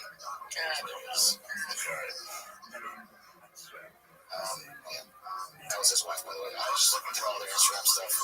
She's posting a lot about her daughter. They have other kids, or like another son, at least. But a lot of it is about her daughter, and people are just kind of thinking like something's going on with the daughter too. I don't know. I'm not going to go touch that, but anyway. So this is Sean Cotton talking about Ian Carey. I've got it. No trash talk, just facts. EJ last 3 balls. Injured, he has officially won his last 6 fights. Montes nearly stopped him. Doesn't sound like no one contended to me. Again, it's the same shit. All these random dudes that keep coming out of the woodwork that aren't active. Like, I need a title shot to give it deserved him. I've got sure. But even how fucking long? Most people don't know you do. And you think you can just be out for a year and jump back in for a title shot? It just doesn't work. That's not the formula that the UFC follows. It's just he sure is fun. You got Jam, just a couple more. This happened recently. Some hardware went off on Khabib Nurmagomedov because he believes he did a scam of NFTs. It's always weird, the NFT thing that he's doing. I think somebody's running for Khabib. He made so much money doing it. I don't think he realizes what exactly it is. Yeah, so he's in Khabib like set. That's why it's kind of weird. Russia and all this random goats and shit. Why you don't get it? And apparently he made like $4.4 million in one day. But this is good to find. Yeah. The thing that was outside. And I guess he might have said it was like an honor of his father and also the Pakistani culture and this and that. And then just like others, people say that these are like pumping up scams. They do all this promotion, blah, blah, and then they sell it right away the next day. I don't know too much about that, but I had to look into it with ChatGPT. And basically, it's just that. So, the accusation, what I call a scam, I call it, God, grab sold out, the promotion was really good, and deleted from Khabib's social media, raising alarm about transparent feeling suspicion that the sale might have been a quick cash grab. McGregor, yeah. And then someone dug into it and I guess Conor did something similar in the past, but it didn't even make that much money. The fact that coach have sold as fast and made $4.4 million when the promotion vanished fuels fears of a pump and dump and sell high the point traces. Yeah, and I think you guys give Khabib too much credit if you think he's like super involved in this. Yeah, I can't rely on that. Okay, man, you can make 7 figures and just tweet this out as a game and do it. I guarantee he doesn't know the ins and outs of NFTs and pump and dumps and all that shit. Yeah, again, he should not say he should be held accountable. Sure, accountable.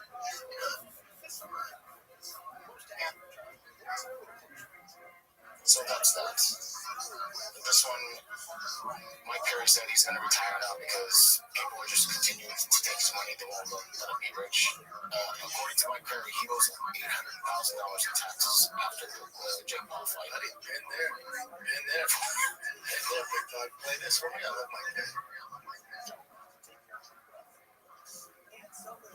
My account messed up. Dude, been there. No. Yeah, I did it. They not letting me be really step like, oh, you told you was rich, give us everything you have. And I was like, wow. Now was the time I was supposed to have the money. Somebody dropped the ball. Mike Allen goes, hey, Mike, we just saw the Jake Paul money. What did you mean you just saw? It's been there. Someone drop the ball, bro. I owe everything to them.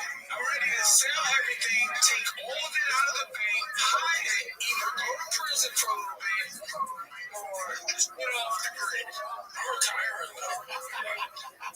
I get it, dude. I've been there myself. So you owes $806,000. Jeez. Oh, I can give Mike Perry some wisdom when it comes to taxes. I've been there. I've been counting and just didn't pay taxes for 3 years. That's insane. Just didn't do it.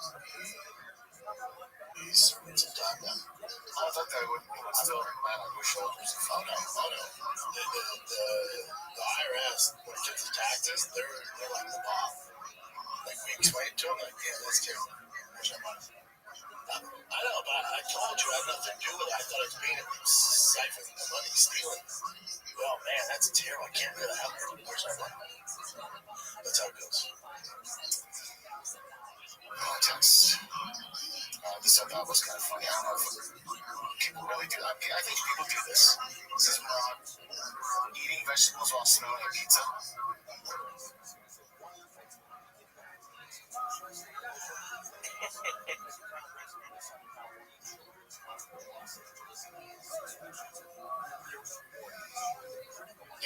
That's a natural technique that people have used before. And this I thought was also funny. This is Holocaust calling out. Holocaust is hilarious. Dorita Costa, whoever this is gay. Gay pride. That's simple as that. That's a great fight. Yeah. Yeah, that's pretty much it, man. Alright, but that's it. That's pretty much it. Other than the fight. Why can't enjoy UFC? Was it 323? This Saturday, I will definitely be watching. Yeah, there's under 150,000, 125,000 buys.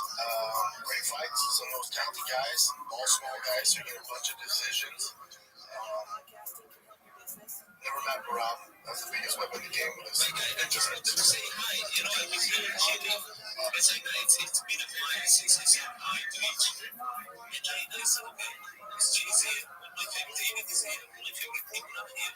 So let me say hi to each. Thank you for your appreciation. And that's why you have space. We had this thing to it's right. So we can say whatever we want about it. And it's not that we do that. So that was a big day as your family. And to be honest, so when you mention crypto spaces, you really know. Because it was my idea was to make a space, go different type of topics. But I realized just last Friday that 99.9% of my audience is Web3. She's been wonderful, obviously. I just invited her up to co-host, but I didn't co-host, but I saw Miss G, and I think my Jessica said, okay, Miss G, will jump on? She said, yes, it's been wonderful. But space per se, make me think beautiful, because the audience that I'm reaching, it's a certain type of audience, so I believe to work in extra hard. Establish myself in a different niche, and I don't actually thinking about starting fresh, starting from a fresh account, maybe on another platform, maybe on TikTok or YouTube or whatever. Just have a podcast type or thing going on, but I don't know. We will see. I had fun. I had a lot of fun. And I thought about you. As I said, if there is a guy, I had something. Yeah, Dora, wait, yeah, right. Okay, no problem. Wait for it, yeah, because continue on this study. No, I mean, that's all I was saying that I thought about you quite a bit because I was thinking that we have a very different styles, but at the same time, the confrontation is very similar. I'm way more outspoken. My style is way more chaotic than yours in certain aspects. You're teaching from these guys come from a lot of experience. Everybody here should listen to what you're saying because everything is true. I never dissected, how to run the space. I just threw myself out there. I was participated in thousands of spaces until I was out of this. And so having a space like this is very, very important. Yes, I also noticed that I don't know and other people are very soft. It's very, it's very European. Whatever's happening, whatever's going, whatever we feel like, that's what it says. There's room for all stuff. There's room for the very strict style. There's room for the noble style. There's room for clean and people like it stuff. So, yeah.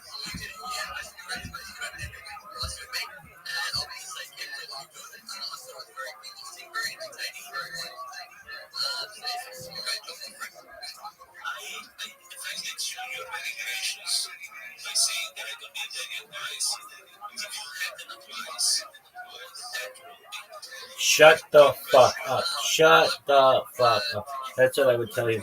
Suck.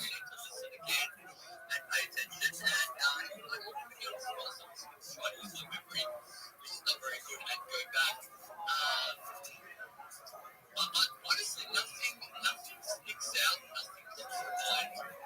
Because I thought you were doing everything very well. I would say I thought you were doing well. I thought the energy was very, very well. I thought you were doing good introductions. I really liked your introductions. You said, like, this guy, you should like him because one thing, this is this. So I like the way you were introducing people. I like the energy. I like the positivity. You were very, honest. At some point, you just said, if you don't like this, then just go fuck yourself. So, I can't think of anything that I would do different, but if I, listen to another one and I'm kind of trying to take notes, then I'm sure I should probably find one or two things. But yeah, nothing jumped out. I thought it was a trade space. And maybe the only one thing, and again, this is absolutely just on the spot, this might not suit your style, but obviously I was go blind stuff. I try to go to the speakers first. I noticed that you were doing it very, friendly and happy and welcoming. It looked like kind of whoever was jumping, which is fun. And even the cool things, I don't know if you're doing the best speakers first. So the only thing that comes to mind, at least for me, I'm trying to entertain listeners. So, intelligence in space, I always call him he's probably one of the best speakers I've ever and he's going to entertain my listeners.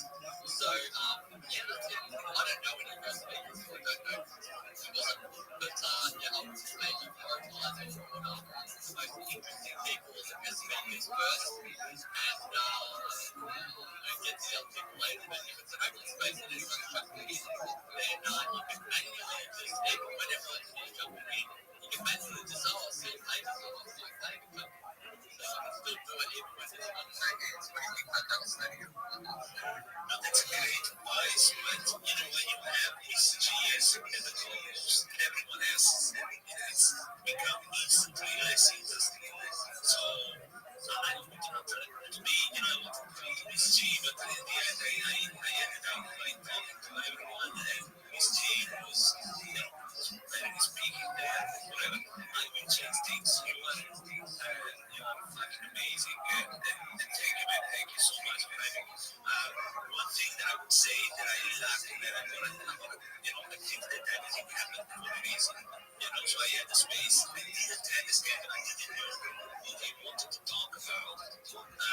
Next time, I will write down some things, I take place for space, what I want to talk about, topics that I will tackle, maybe. I will have an easier life because my idea is, I do it in open space. If people show up, I talk to them, whatever. If nobody shows up, it's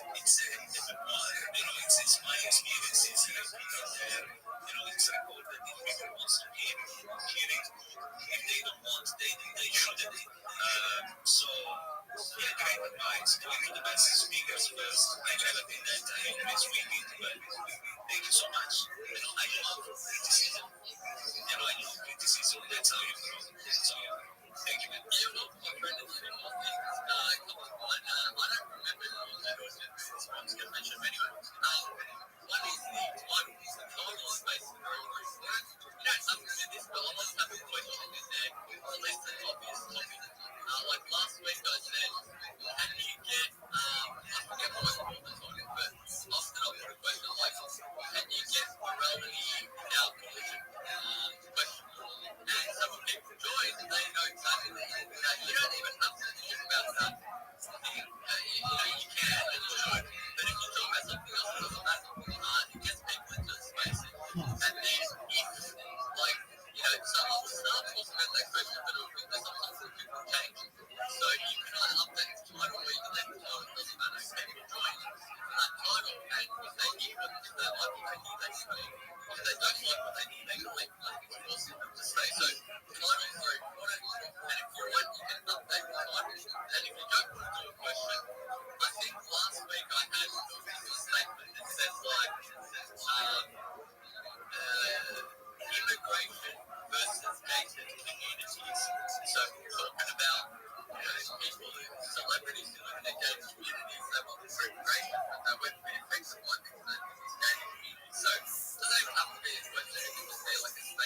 Dog, this space sucks.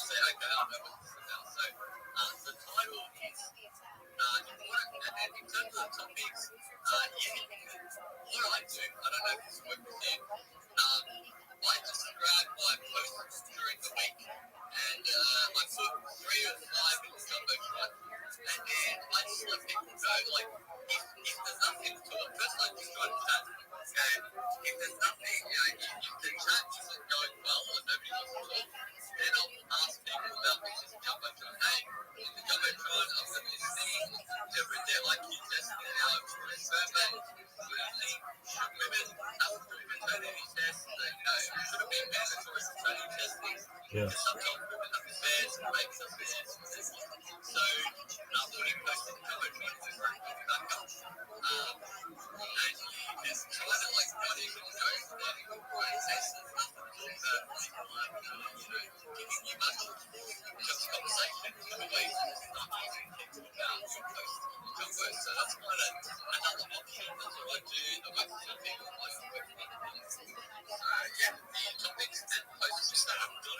Absolutely brilliant suggestions about the question. My next space will be called Is Treason. And we need to be honest. And the question is something that I really thought about, but going back and check my posts, things that I wanted to do during the week. I didn't talk about that. That's a brilliant suggestion. I haven't thought about that.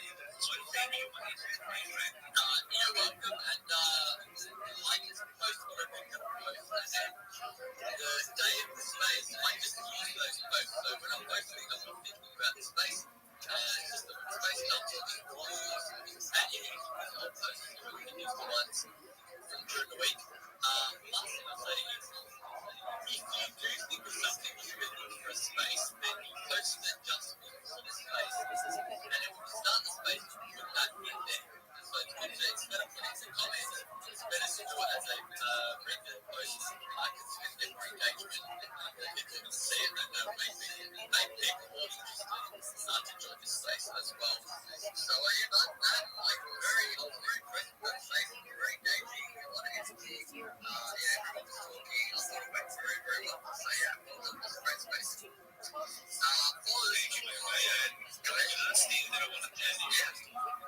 Are we gonna talk about new shit or just this motherfucker's old space? Because he sucks, his whole country sucks, and everyone hates it.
Right, well, did either of you finish your fucking statements and let Rabbi talk? Listen, boo. Shut the fuck up and let me talk. He's not. I'll give you some fucking feedback. Finish your fucking sentence. This is the worst. Dog, your shit sucks. It's the worst.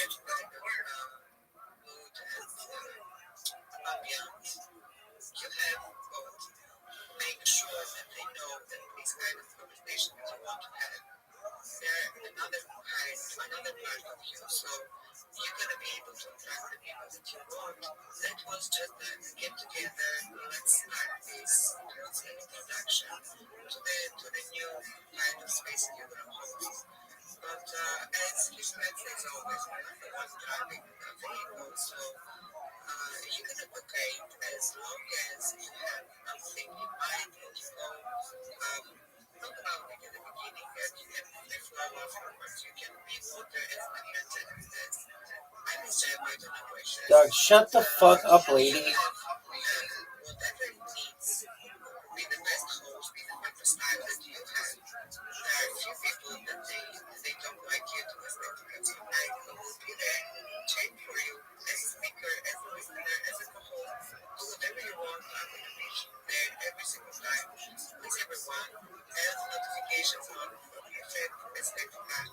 He sounds like an asshole. He's my favorite kind of asshole, and he's gonna be yours as well. I promise you this. Like, he's the best. But yeah. I don't think about myself as an asshole just because I say that I'm an asshole. But whatever. I don't know the fact that you like me despite me being an asshole. Thank you so much for everything you said. People that they say things like they mean it, like they think of it, usually tend to become assholes in the eyes of the others because people prefer to be lied to rather than be told the truth, which is the next topic on your space, you know. Yeah.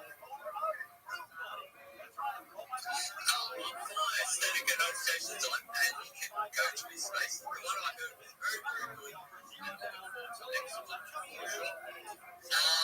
so thank you for that. I'm going to go to Liverpool now. Then we'll go to You fucking suck. I hate this person. Hitch slap sucks. Stupid douche. Oh, fuck you. Fuck you. Fuck your stupid space. It sucks. You suck. It's the worst. I hate that person. That person sucks. They're terrible. Don't ever listen to them because they are awful. Worst person ever.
Training hours. They have 55 trainings at heat 16. What is this world? Are you? I guess. I'm 24/7, baby. LGBTQ plus. Which one of those are you on the plus? Not gay. I guess I'm a lesbian. Oh wait, lesbian's the first one. Lesbian. Okay, lesbian. Yes. Gay. No. Unless I was like bored on a desert island and there were no chicks ever there. All the chicks were killed. Then everybody's gay. B. Same thing. If they got rid of all the chicks on Earth and in the universe, and there's no way I can like stick my dick in anything, then GBT, I guess. T, LGBTQ, Q. Are there any chicks available? Is that my Q? And then plus, fuck yeah, baby, I'm plus. What does that mean?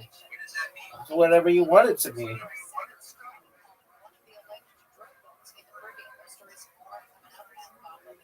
What does plus mean? It just means I'm better than you are. Do you like that flag? I like the one for the fucking Jewish Oblast the most. Russian Jewish Oblast. That thing is sick as fuck. Really? That's cool. What about the inclusivity one? How are you going to include everything? It doesn't include aliens. Where are aliens in the inclusivity flag?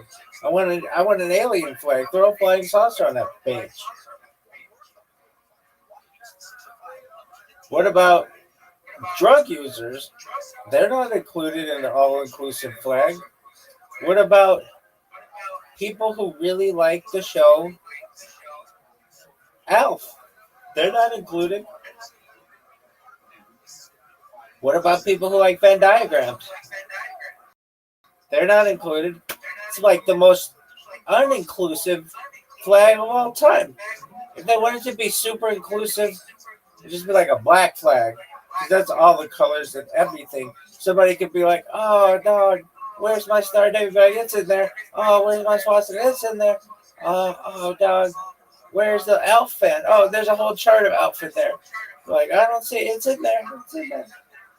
Oh, dog, that's sick. Black flag.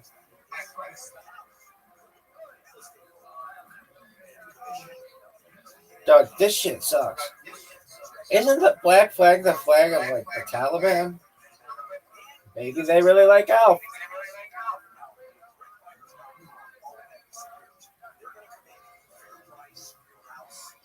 Dog, Alf is a tight ass show. And if you don't like Alf, I don't like you. It's as simple as that. I like how Alf was the star of the show, and the like real people or whatever got jealous. Is Alf your favorite character? No. But did you like him? Yeah, I was like, dog, there's a Muppet on primetime television. He was an alien life form. That freaked me out. Oh, dog. What about Joey Diaz? Dog, Joey Diaz sucks nowadays. Why? This shit is just not cool. I'd be like, dog, you got old. He'd be like, we all do, baby. Really? He'd be like, what do you want me to do about it? He'd steal all my lines. Why? Because I'm funnier than he is. You think you're funnier than Joey Diaz? Maybe I'm funnier than everybody. And Joey Diaz is part of everybody. Really? Really, dog? This is the worst 10 minutes of Shab. What would you say if you met Shab? Like, dog, you should have leaned into the fucking Reddit a long time ago. Everybody hates you on it. Like, yeah, but they make fun of my family. I'm like, dog, don't be a douche to your family and they're not going to make fun of you. She'd be like, well, we all make mistakes. I'd be like,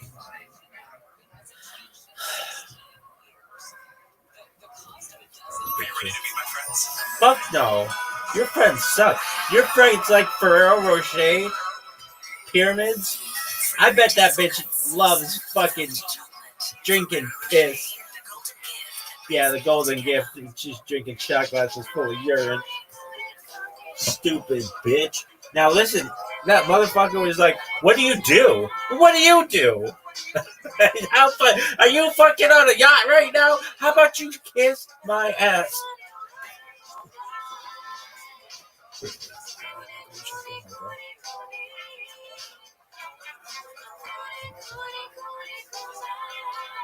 Dog, look at this athleticism.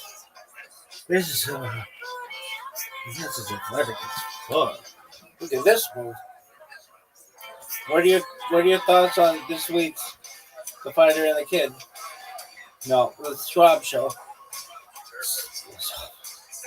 You really think it was awful? They're all bad. There hasn't ever been one that's good. Like, literally terrible. Why? Yeah, boy. As fuck. His takes are always wrong. The highlight is Chin. Poor Chin. Bring me back some meat. Poor Chin starving to death. Having to pay for lawn services. Chin hates his life. Chin should have bailed.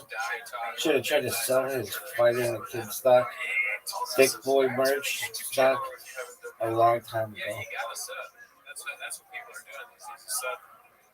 So anyway, that's not where we're just like, subscribe. Okay, you're here to watch stuff. It's a shop. So start the timer.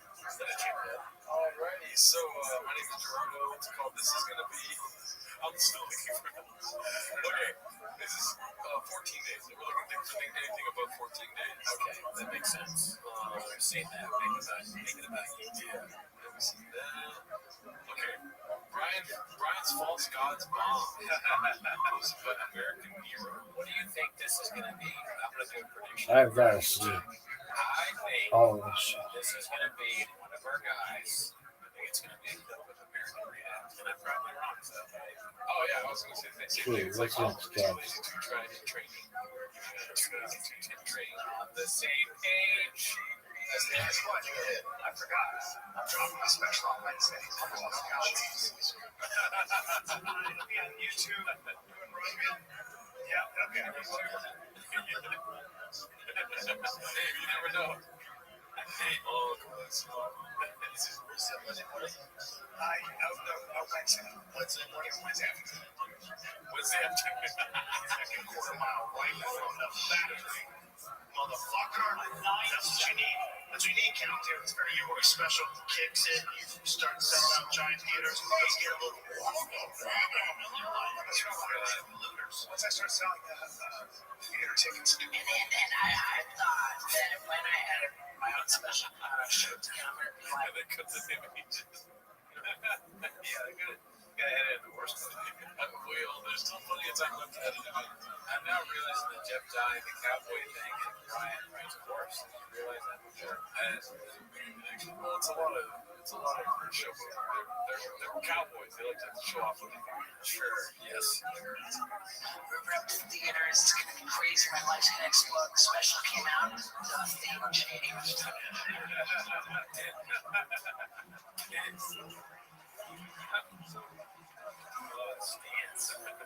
So awful. No.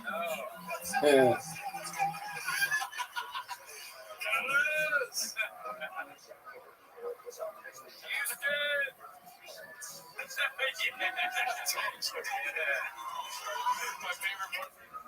My whole special. That's the best part.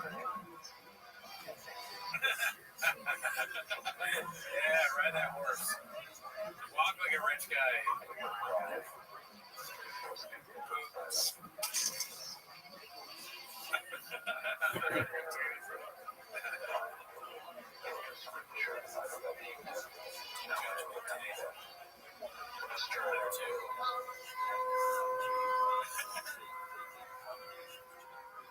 Great work, whoever makes this.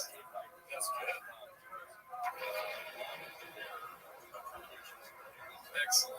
Excellent stuff, dude.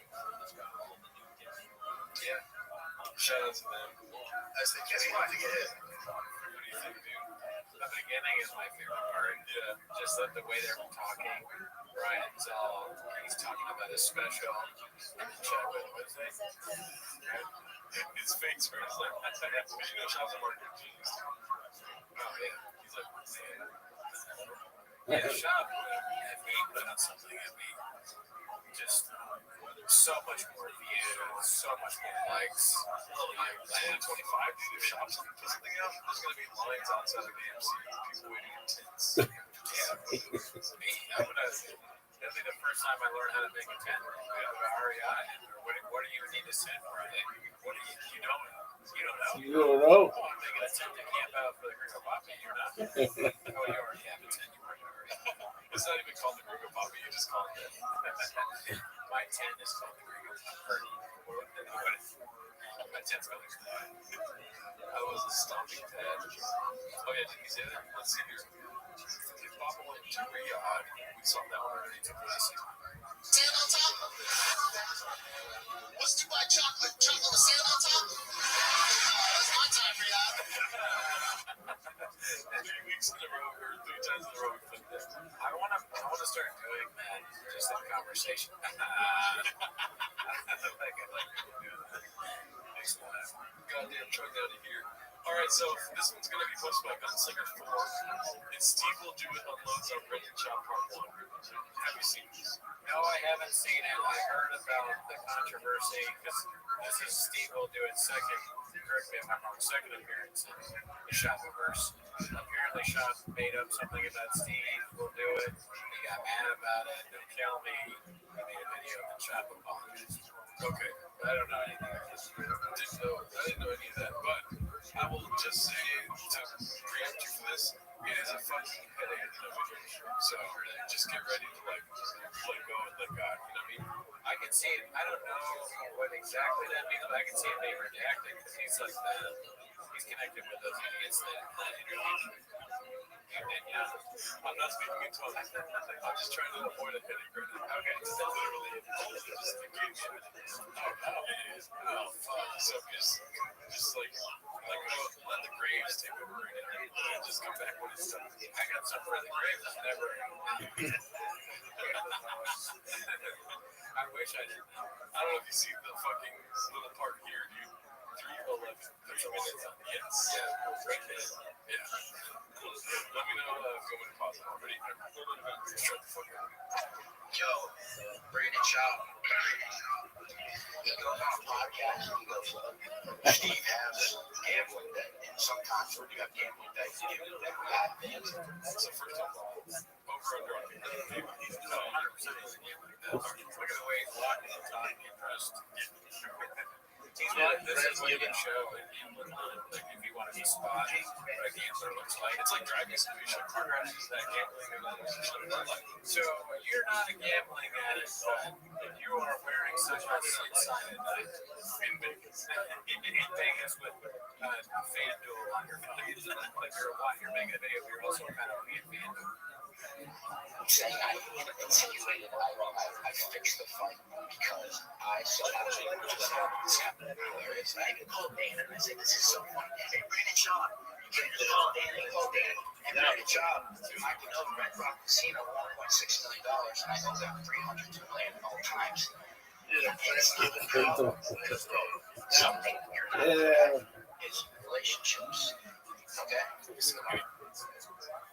Everyone go find the YouTube video of Brandon Shaw talking about Steve will do it. And it's like, oh, you gotta roast him. You gotta roast him. Because he knows the bad person. And I can suck that guy over the UFC fighter. And you don't get that, so you turn this into a bad person. This is just chopped together. He made a bunch of things. All right, then I put it back up. Go ahead, let's just talk about Person that needs money. Brandon Shaw. I know you're gonna be like, we'll fight like this because I have no respect for you. Okay? So I'm not like Brandon Shaw, I have no respect for you. When I made 7 figures, He sounded like a car switching dude.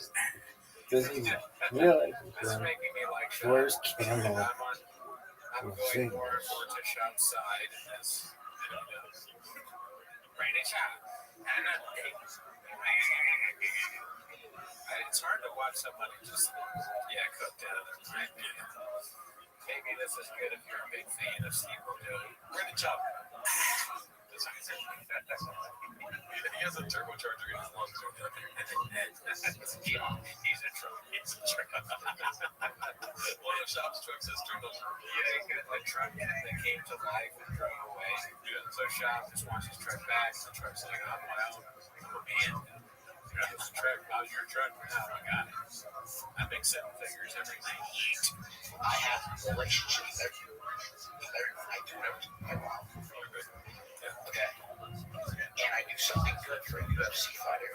And you don't know the facts, and then you turn this into I'm a bad person and need money. Brandon Shaw. I know you're gonna be like, well, okay, so yeah. I want to fight you. I got a sketch. I'm going out with that schedule, dog. I gotta watch Flavor. It's a lot on that schedule. Things that Flies talks about it. It's not on the schedule. He's a bad. For me to meet you now, every single YouTube video. I could do this though. Andrew Schultz. I'll be around the hotel. I'll put on sunglasses and take it off. You gotta follow. Put it back on. Fuck you, you didn't follow me. Sneeple snorted. It's good. Look at this. Let's see some athleticism, folks. Look at this move. Oh, fuck. Look at this athleticism. When he's not sick, obviously, when he's sweating inside. Now, he could easily turn on the AC. This one. So, what do you do? Well, have you ever seen ass crack? There's a lot of ass crack. And there's a lot of sleeping. Yeah, that's about it. Ass crack and sleeping. I'm sure Rabbits and Sons were very happy with that. Really? Oh, for sure. I bet I have more ass crack archived on the interwebs. Just ass crack than anybody. Why? Why not? I got ass crack right now. My blankets have a front row seat to ass crack. Why? Why not? That is kind of funny. That would be a funny bit just to take that part where it goes brand new shot and put it in each one. It also kind of sounds brand new shot sounds like George Miller, right? Oh. Do you like Chin? Yeah, do you like him a lot? Yeah. Would you watch a Chin podcast? Yeah, he's got that run on Friday. You like when it's on? Yeah. I keep redoing stories, but I thought it was a good line. I don't know if I posted it, but it's like, I do a lot of cool things, bro. And like, I don't think I'm like better than everyone else. So it's like, you go on the floor with guys and think you're like the king. It does feel like forced content. Steve will do it. He has to make a certain amount of videos every week. And this is, I think, okay, I'm going to rant about He said, I bet I can't. Well, first of all, I owe $1 million regularly at Red Rocks. Or whatever he said. Yeah. You know those long tweets people put, and at the end it's like, I'm not reading all that, but sorry for your loss or something like that. Yeah, well said. Yeah, that's how I feel about that video. It is funny they most Brandon is. Yeah, he says Brandon, but actually Brandon's slow. He never does like that, but he apologized. I think. Steve? No, Brandon. I think he was like, yeah, my bad, man. What's wrong? Well, let's go a little further down the pipeline and see if that's on chains or not. Let's see here. I've been out of the loop for a little while here. Look at this. Looks like unusual 4460. Hey Joe, I wrote you. Are you still in Colin? I like myself and my local partner, Rob, and Andrew Schultz at UFC Fight. Also, annoying to see him everywhere. Yeah, but at least he has a stupid mustache. That's Jim Dye. Hey, wait, fat Jim Dye is funny. Yeah. If Jim Dye got really fat after the crash, he's like so depressed, he starts eating a lot and not being in the house. He becomes a whale. Fat Jim Dye. The movie about Jim Dye being really fat. The whale too, Jim Dye.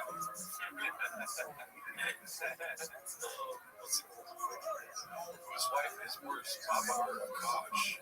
Oh man, you've seen a lot of that, right? I did see that. Too lazy, too trappy. Too lazy, and then constant Reddit clips making fun of the wife. Akash first. This is the first post by Turbulent AM 2575. Let's go ahead and take a look. I don't know if this. That's me. You're probably wondering how I ended up with this. Also, if I gotta answer the question, whose wife is worse, before you're watching this video, Akash's wife. Oh, yeah. Suck ass. No, I don't. Yeah, she just says things that you shouldn't say. I was talking to normally like women are kind of shitting on another woman, they will not agree with you, right? I'm like, well, you just think that because you're sexist. And I said, listen, I'm not trying to be sexist here, but she's just saying stuff that you wouldn't want your partner to ever say. And the woman was like, what did she say? And I said, well, she said she had a roster of white dudes that she would pop her pussy for. And then the woman was like, oh yeah, that's there was really no pushback from her. She said, yeah, I don't know about that.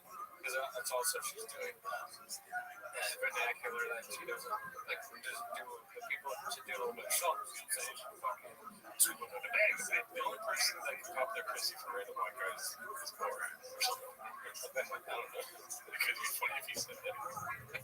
Oh, damn, we'll see. I had the rest of the white guys that pop my pussy. That's another argument I get with people. I'm like a friend of millennials, so I don't think I'll ever not think that my wife is fit. When I say, my wife! When a coach can use that as like a defense strategy, when someone's going, hey bro, your wife is, man, that must suck. My wife! And then you're like, okay, alright, let's see what you did there. That's cool. Ben just popped in here. I'm a random white guy. Where's this lady at? Oh, okay. I see. Morning the chat saying that for that accepting thing. Chat. Put Rothschild in there. Let's see. Anime. Not hentai. I find corny is my preference, is not my preference. Now, I thought it was, I'm not dating, I'm period, which is the corniest human being outside of criminal to me, period. Akash only dates women. Akash has been with one girl in his life. Who's his wife? It's my wife. So it's like loyal through and through. Sometimes I get so painfully nostalgic for college. I was popping my pussy, living my white boy frat house. I'm actively trying to have an orgy and you haven't seen Nab yet, but wait till you fucking see him. His body goes crazy. His face part only flames, never declines. It's kind of weird because it's like Yeah, the gunshot is funny. The sound effects are very good. So we're on very well done. We should be like that Hebrew and whatever for ladies' cuts. Like, I give this clip an A or whatever. 2 thumbs way up. Yeah, two thumbs up and then we never disagree. I do too. The gunshots I really like. Dude, popping her pussy or whatever it is, it sucks. But she's talking about the past. You just wish she wouldn't say it out loud on her podcast or whatever it is. Her talking about another guy saying like that she knows. I guess the other guy is the co-host husband, saying he's face hard, always slays, and his body is crazy. These are just not okay. You shouldn't do that. What's worse than that? They're not Alexis Whitmer saying, are we doing a show? Is it on? Are the cameras on? Dude, I would trade my wife saying that for like 20. Absolutely. The amount of, can we at least get more likes than the amount of guys that Akash's wife on their pussy? Always push the wrong way. I'm sorry, I didn't mean to insult her. Oh, you don't have Mr. Dolphin? No. I mean, that would be so funny to do a dolphin thing every time Akash's wife came out. Sorry, dolphin bottle next to it. Oh, Ron says, Jelly Roll. Jelly Roll, we said that his mom's name is Mama Roll. I was thinking his dad's name was Peter. All right, let's go back. I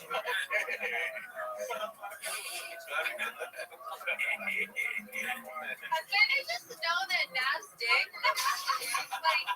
at least 10 inches. Okay, I have 2 Bible stories. So one time I met this guy on Tinder and I made the dumb mistake of letting him sleep over, not really wanting to fucking hook up. And I woke up in the morning and my asshole was a little sore. And I remember what porn do you watch when you use a vibrator?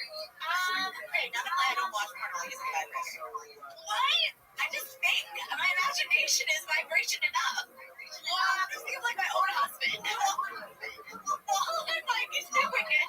Wait, that's kind of baller, but I can never do that. Yeah.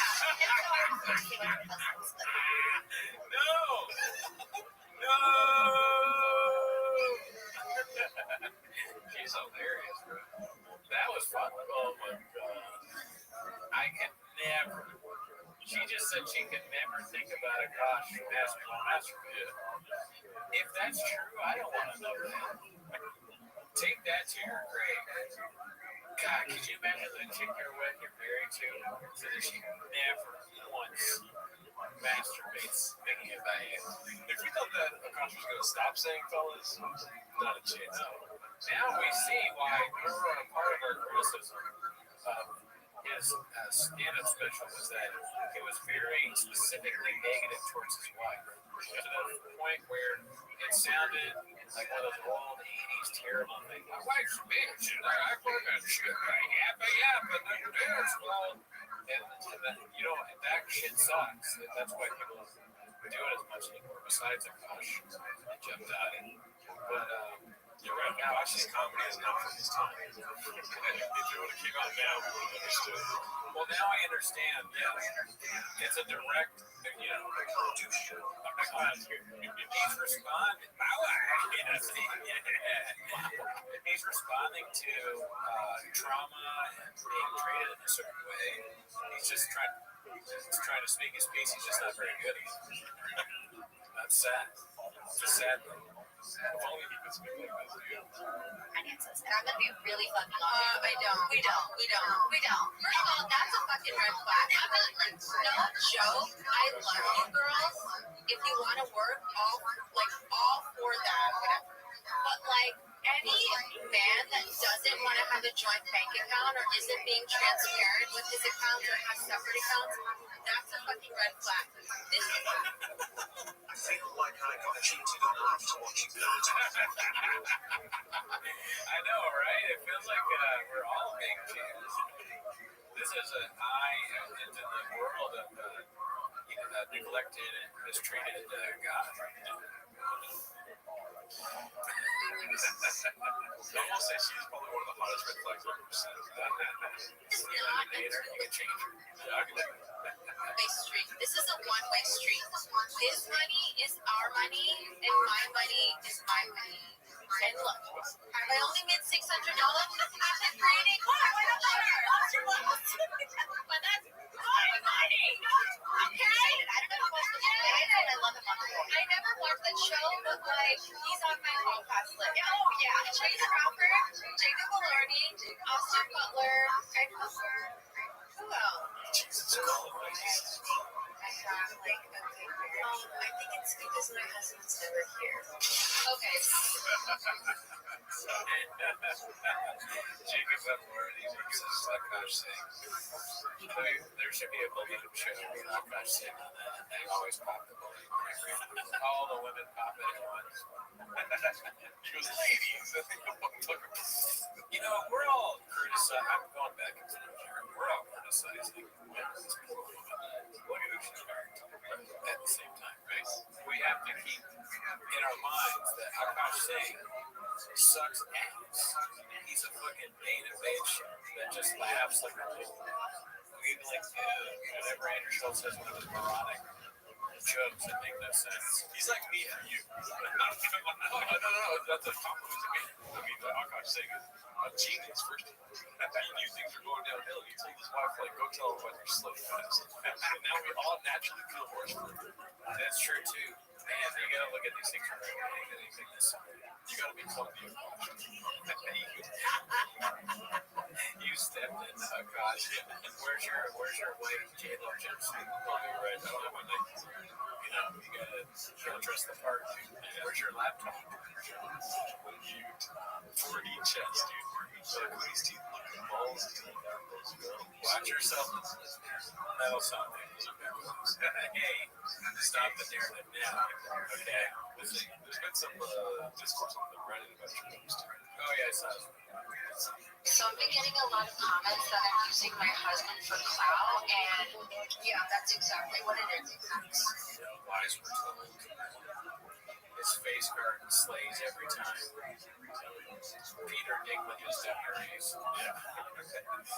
Oh, shout out to this guy instead. Thank you, Sam.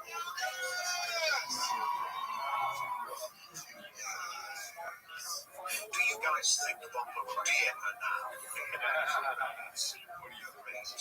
Probably. I am more offended by Black something I am, what she said. Oh, I'm not that much, to be honest. That's how strong you feel about Black Swan. When it's that cringe, yes, you're right. It's too cringe for me. Yeah. Sorry. We're trying something new for this stream, so I'm trying to work out. Sam Siscoli, thank you. Let's see here. What else do we got? Like 31 was me, and the hospital suffers big time stage 4 cancer and hormone infections. And South Carolina last week strong. It had led to terrifying things for distraction. Shout out to you, dude. Yeah, keep strong, dude. At least you're not married to a cautious wife. Because you're working much worse. She'd be fucking some guy. His wife stink because she's again. Being cool, dude. What the fuck is this? Shout out to you, Nick, for the money. You said that, we didn't say it. We didn't say it. Yeah, shout out to you, Ian O'Donnell. Let's see here. Everything He Touches by Dazzling Rabbit 633. Yeah, Calabasas, my companion, otherwise known as San Jose, Jack Johnson. The Pull Up NFL. This is what? Pizza Hut Diary? Oh, yeah, grab the slice. 2 tails, drive past all guys. Keep your heads going wild. Really good. He's a marketing genius. He wants to speak for each has. You guys don't understand what it's like. Take 6 or 7 months to make all those shots. Yeah. Take 4 punches after drinking 2 shirt shots on top of a rain. Think about that, dude. And in fact, yeah, absolutely. See, tell me where the blowers are. I'm trying to bet you fucking there isn't it? See it here. Yeah, tell me about lithium batteries and we'll back to you. Pop up to the town. Pop was, I guess, in Story Wars. Hopefully we get some clips of that. This is for one day, but how can we be posted by appropriate duty 930? All political posts are now banned on Joe Rogan. Today we are making a decision to ban all political posts indefinitely after careful consideration. Internal discussion and tons of external feedback, we have collectively decided that Joe Rogan is not the place for politics anymore. Tell me that wasn't ChatGPT. All the leads. Oh, yeah. Indefinitely, internally, directionally, discussions. Joe Rogan is probably the boss of this Reddit, and he told us, they're like, hey, look, here's a way to do ChatGPT. You can make an announcement. So I tried to do that, and then they go, oh, thanks, Joe. Have you seen the new Today's What's it about? Joe Rogan and Tim Diamond? No, I'm not. Oh, fuck. That's not what's going on. Yeah, there you go. It's short of your right, just keep short of dead. What would we ban on our Reddit? And not if we can't ban political, what would we ban? Misspelled names. Yeah, that'd be so funny. They'd be like, definitely Gerdo's in control of the Reddit. It's like, yeah, we both are. That's successful activist new T-Fat K banning of baseball talk is BS. Yeah, dude. Gump chat or somebody said, all right, let's do a poll here. What should we ban? Yeah, what would our subreddit ban? We have to give them options, or do we just say, what would they ban? Give me some options. Let's try to have this something. What would it? Our subreddit ban? Dolphin cock, I guess. Yeah, is there the dolphin thing about the dolphin noise? Dolphin stuff in general. Yeah, jelly people seem pretty happy about jelly. Small furniture. That was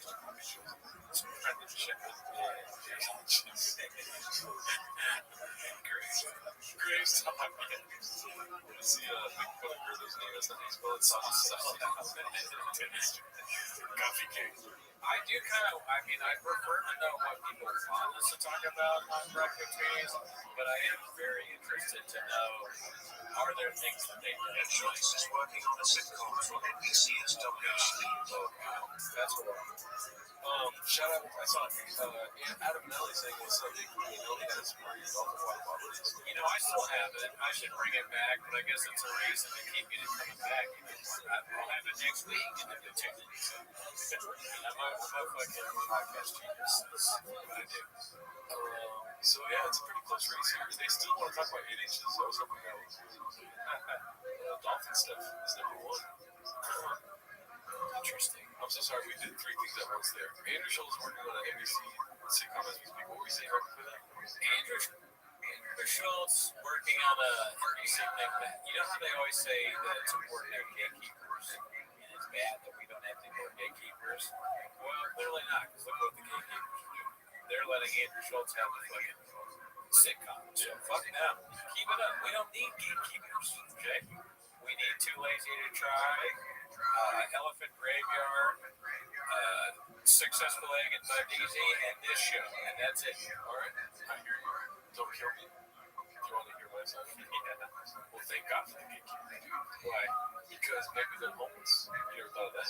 Oh, more content. You mean homeless gatekeepers are like, we need more shit.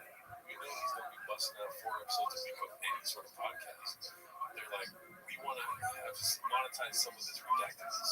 I guess so. We need him to, well, we don't need him to, but it would be good for even more terrible Andrew Schultz content. He would be even more famous, and then we can make fun of whatever horrible show he's on.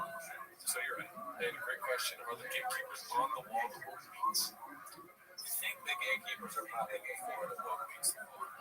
Because where the woke meets the wall is like Joe Rogan, comedian, stand up at 250 facts. So the gatekeepers, so the wall's probably here, and woke is like, there's a spectrum where it goes in and out. The gatekeepers are probably here, and then PF Chang's is like, I was trying to think of a funny way of putting that. I have nowhere to say. I can't think of a single way to say that they're probably like they're right here, but then I mean that's just weird. PF Chang's is like also so good. On the smoke break, smoking my let's see here. Bubba's daughter posted by particular statement 69. Diagnosed. Yeah, my baby. She got diagnosed with hypotonia. She had this issue when she was born, and they warned us of this. And then she'll be 2 end of November, and then she wasn't crawling normal, took forever, and then she's not walking, she walks. It's like just sad. So then my doctor diagnosed her with hypotonia. What the fuck is that? The tough thing is like some kids are born with it, and then through therapy and everything, they're walking after a year, 2, 3 years. They have to wear braces and stuff like that. I'm sorry for stopping you. It's very serious subject. My acid just kidding. That's not what's going on.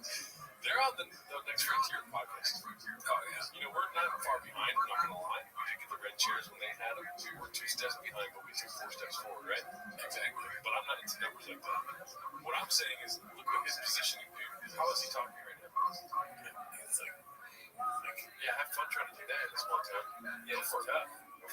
How is he? He's like this? Yeah, what? Where would we ever get to talk like that sitting in these fucking chairs? You probably have to get a chair like that, and then this is it's kind of like the Sebastian stance in a way.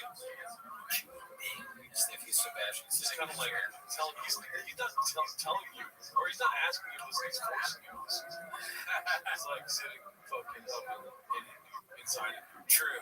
It's a more alpha stance than we're able to take right now. We might get there someday. Yeah, you get the fucking. I'm like short. I'm going in when I do this. He's still like up here, towering over beta guys like me. Yeah. So, and then also I'm like almost spilling my Diet Coke. He's got his coffee right next to the table. He's not worried about spilling on his equipment because that's what Chin has to do. He's got an itch on his butt. How many times do you think Chavez spilled something on the equipment? Probably countless times. I think you can count like on your hand how many times he's doing it on purpose. And so he's so stupid. I can see Chavez like, dude, check out this joke I just did. And he pours like Coke on the thing. She's like, oh no. Let's get the episode. No. All right, shut up, you fucking. And then it says it right.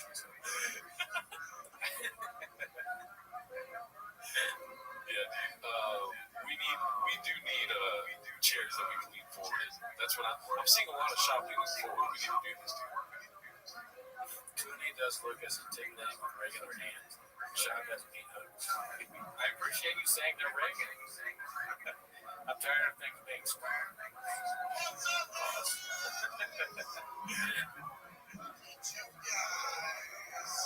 When you pontificate and play the whole music, use any when I can't turn myself away from his cold. The apple. Oh man, that was a great way to end it. And that podcast that we're listening to is called The Apple. The Geraldo. George. Shout out to you. Thank you, Liz. We'll hit you with it when you least expect it. If Cooney has the memory bandwidth that I know he's capable of, next time I hit that fucking porn music, I will not remember the Apple. One of us will remember it. Cooney has some nice. And then it's just fun. Just in memory, they walk and it's all good. And so much for life. Wheelchairs. Still got that picture. Braces and stuff. Yeah, she is fitted for braces on Tuesday. And I've been, you know me, I've been pretty good about it. And then talking with their therapist, they're like, well, the best thing you do is pull. So now in the morning, the routine is we wake up, maybe go to the pool. But this morning, I'll get home from this. I'll take her, go in the pool another 20 minutes. I'll take the boys wrestling baseball. On tape. That'd be good. And I tell Joe and, you know, mother-in-law, like, don't comfort him. Like, don't let her know this is a big thing. She can beat this. So I don't cry. I've been good. I've been good. No crying. I've been good. And then someone said, John, that's probably that someone sent shoes in the mail. And she can't wear those shoes. So they don't fit the braces. That got me. It's not that I think it's funny. It's just like when he cries, it's kind of funny. And I wish him the best. And it sounds like he's doing a great job. I hope everything turns out okay. But he's so comical that it's like impossible to take him serious no matter what. I agree with Gordo. He did not need to talk about this on the pod. No. But here, what I notice, if I'm just being, totally cruel, Brendan, is that when he says like Tutonia or whatever, somebody called that out. I'm almost expecting him to be like Underwood Lopez, completely flame out and not make any sense. So like the doctor said she has Myshero. I'm kind of waiting because I'm also like, who not to criticize the person that put the clip on the subreddit, but who watches this clips and puts it on change. That person's name is Particular Stable 69. Okay. I'm not judging them. Maybe I am judging them somewhat. They put it on. Everything about this is absolutely absurd. Yeah. Why would they put it on? Why would Shop do this?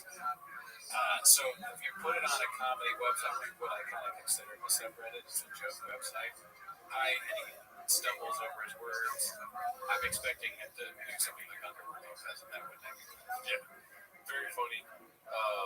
Unique's in here, but when I say very funny, he's still called Steve Austin to the YN in the chat. All right, let's see. We can put these, we can ban unique bits from your Reddit. I'm down with that. Let's see what. 8 inches one, dude. Whoa, I mean, that makes sense. Wow. Only 53 votes. It's just a very one count. Let's see here. This is the reason she is just as bad as Papa. Posted by 28 Texas 832. I mean, dude. Not bad, right? Okay. I didn't say it, dude. Bring Tiger Cozy to the NFL so he can buy me my 2034 Range Rover. I mean, I guess you work out a lot, you want to show it off. Right. Yeah. Exactly. What was it?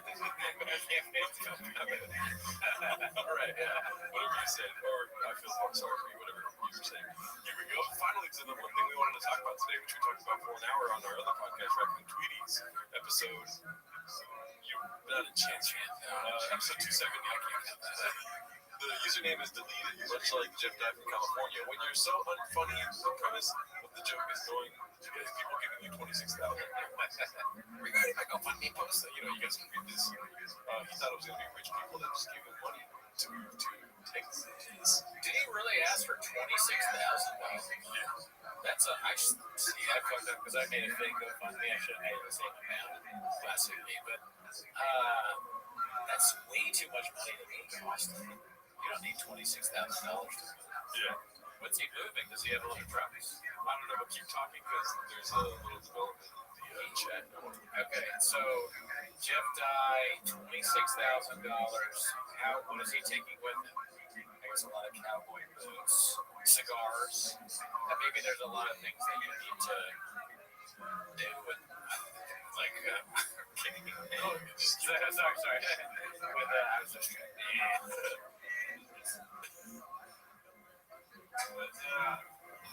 Cigars, you gotta have the thing that chops the cigars, but you only need a few of those.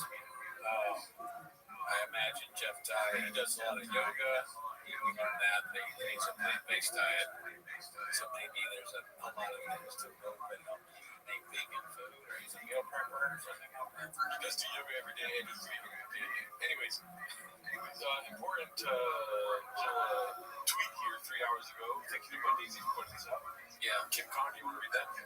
Kim Congdon, she says, let's shift the focus off Jeff Dye and onto maybe the bitch that stole 101 from me. What is one over $10? $10? Or 10,000. There are worse people out there, and unfortunately, they have conflicts like this. There's not much worse than Jeff Dye. No, yeah, I mean, I wonder how much money that is. I think she's talking about that Anna Burner version, right?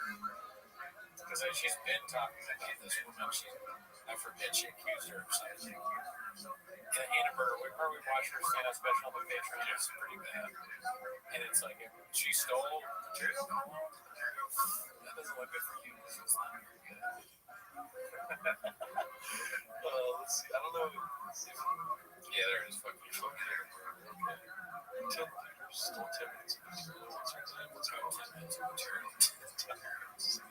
Jeff Dye just that's the creepiest tweet I've ever seen. All right. Well, not as breaking as I thought it would be. In a way, Jeff Dye stole a lot of material from everyone who's ever been stand-up. Because he just says things that other people would say. Great point here from Buggies. You want to read that? How redacted do you have to be to do Rogan and then do Brendan? Yeah, dude, that's straight up facts, dude. That's a killer fucking podcast right there. Yeah, that's all. Getting the smart people and the fucking angry, crazy redacted. I would do Golden Hour first person. Maybe that's just me. Well, don't hold your breath. He still has time left. I think he's still in Los Angeles. Let's see here. Papa C. Papa G. This is my favorite clip from the chains this whole week. Posted by Cycle Adventures 7694. No. Alright, let's see if everyone at home, let's see if Brendan gets it, dig it. Jared, that's how you catch a Puerto Rican. The babe is all there.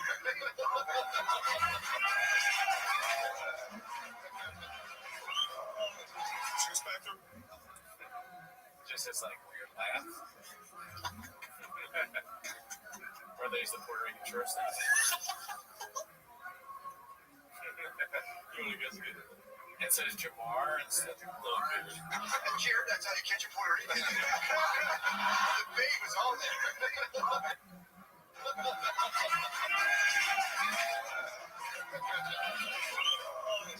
Shoes factor? I have no. He's guessing Jamar did something. Okay, so there's not a chance you're going to get it. Okay. But it's monkey see, monkey do, right? Baba see, Baba do. Everything that Matt McCusker does, he's also doing. Oh, okay, play it one more time. Jared, that's how you catch a Puerto Rican. The babe is all there. So, lean back. Head up. Come back. Hand on the face. Shoes factor? He's okay. Here's what I think is happening. You're right. He mimics like always, but I think because I can relate to this somewhat, he has stopped paying attention. Right? He's getting a little nervous because he knows he hasn't heard anything that anyone's saying. So now he is just gonna. Oh, that is okay. Yeah, it's funny. No one knows that I'm not paying attention. I'm gonna do what Matt's done, and people think I'm normal because I'm laughing too. Do I know Baba too? My question now. This being a meeting. Yeah. And also, if we were on a wide shot the whole show, you'd probably see me mimicking a lot of Cooney's actions too. Mimicking this things, Rich's populism. But I stay 10 toes down.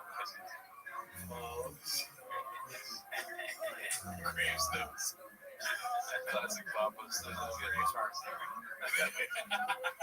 was a fun little inside game there. That was. Let me see. And guess what? I thought of that right when I saw it. It took me a while to get it, so I was making fun of you.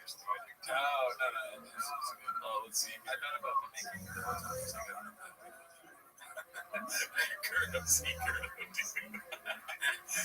One day I'm gonna have a subreddit that turns on me and they're gonna call me Gerdo. It's gonna bother me so much. Does Gerdo bother you? No, I'm talking about one day where I'll turn on that and they'll only say Gerdo. It's gonna lose its appeal. I'll tell you that right now. Well, before you play this one, can I just say, and I feel kind of weird about this, because I kind of missed the lead. Oh, really? Yeah, dude. I mean, not stand-up. Please, God, no. Or any of the things that he's done. Yeah. But I miss him on the clips. I like when a deleted clip is up. Yes.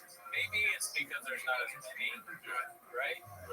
But whenever I see deleted pop up on the thing, I'm like, okay, nice. I like this. He's kind of funny in this scenario as the guy whose life has been ruined. He's stuck with Eric and Sean. And part of it is Sean is a stupid moron who's now recording live from Texas, which is almost insulting. And Eric is sort of this angry fat slob that's sort of, and so for Dalia to becoming this famous actor, and then he's stuck with a guy who does a truck show in Texas and a dude that looks like one of the things that the Ghostbusters put in their machine. It's so funny, and then Dalia's kind of funny. I'm sorry, he is. He is kind of funny on these shows. If you want to kill me, kill me. I just, I'm saying what I think. Sorry, Don't get him started on crap services. But, you kind of changed the subject. I'm sorry for going back. I'm sorry for pulling this up on my phone. Check this out, dude. That was good. I made the big Gerdo, dude. What do you think about Big Gerdo? That should be the name of the coffee shop. I'll have a McGurdo. I like it. It's delicious. Can I have it made by someone else? What do you think, dude? That's the McGriddle, right? At McDonald's? I think it looks good. It maybe don't make it brown. That's a big Gerdo, though. It was my first time making it. It looks good, though. I eat shit. It's a pancake up top. Got some jam in the middle, like a pear jam, like apple jam. Bacon, egg, cheese, and maple syrup inside the bun and bakery stuff. I like it. I need a tater tot once a week, so I would like a tater tot in there. I think that's pretty good. There is syrup all over it, Steve. Not gonna put syrup all over your burger. Let's see it. Let's ask the audience if they would eat a big Gerdo. But yeah, that's. So to answer your question about if I like Gerdo, then yeah, I like Gerdo. I made a big Gerdo. Oh, good, because I think Gerdo is a good one. It is sort of like a out of left field nickname, but I like Gerdo. Okay, sorry. So sorry. Go back to what you were saying about Goose Delay. Let's see what this one is. Gearhead. This one's called Admitting Joe Rogan Said No to Performing at Mothership and Yet Still Blames the Haters. Posted by our good friend Successful Egg 8345, which we'll talk to you later about posting in other subreddits. I don't think you're allowed to do that. But let's see. I'm just kidding with the joke. Okay. Because he owns the podcast. Oh, Successful Egg. Oh, yeah, that's your name. I don't know how. He's a great guy. Yeah. Let's see. So Lobby, Adam, I love Lobby. He's great. the money that those bullshit headlines. Yeah, like there was one on me. It was like Red Shop banned from the mothership.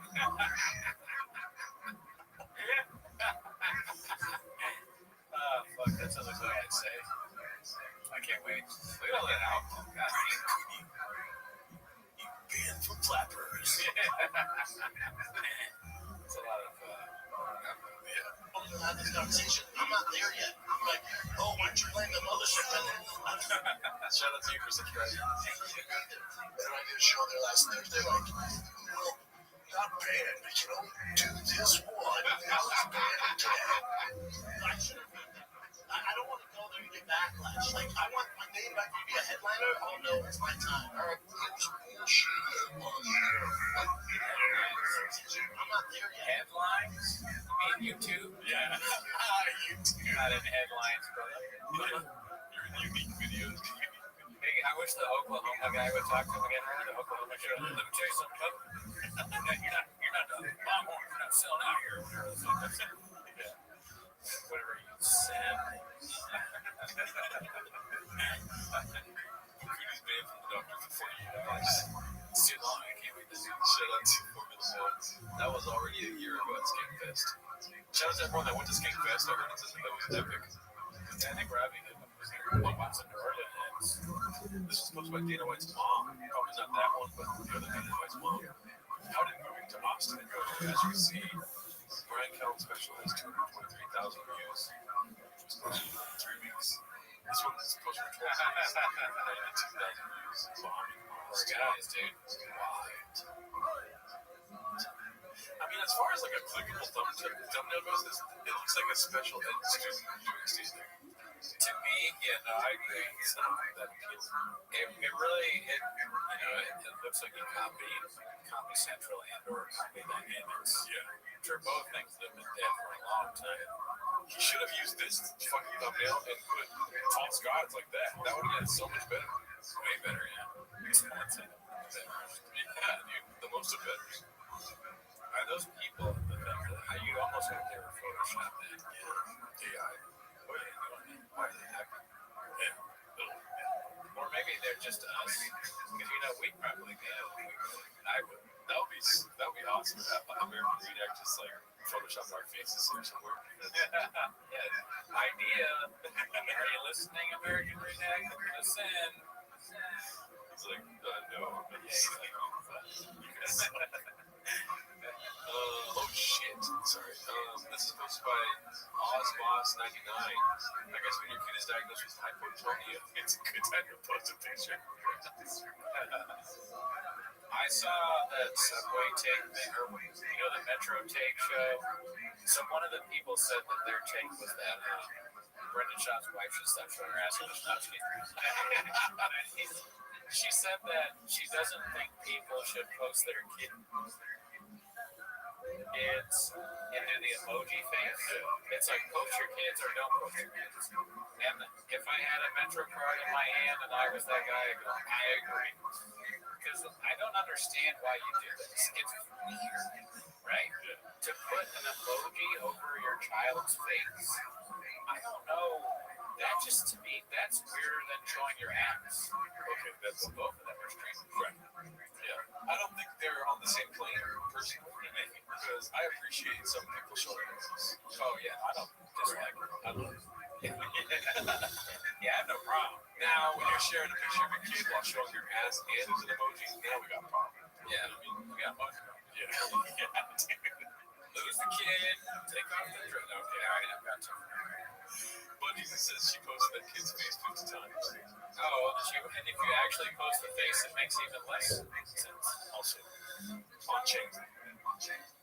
Oh, Chang's does it. There's not a lot of those kids are Chang's. Well, then take it all back. Cut it all out. Cut it out of the line. But I'm still right there with you, brother. Yeah, it makes sense, though. I'm saying, I love ass. Right? That's what you're saying. Yeah. I guess with Chang's, I'm glad that they do that. I'm not at all saying they should show the children. Right. Let me be clear. They should not. And someone on the Reddit doesn't need to see. Right? We've all seen some of the people on Reddit. Not every chef is someone you want to hang out with outside of work or at work. I mean, we have people in our chat saying fart snitchers in the chat, so people seeing your kids' faces. Carpet the Chompies said, one is in a plane and one is in a helicopter.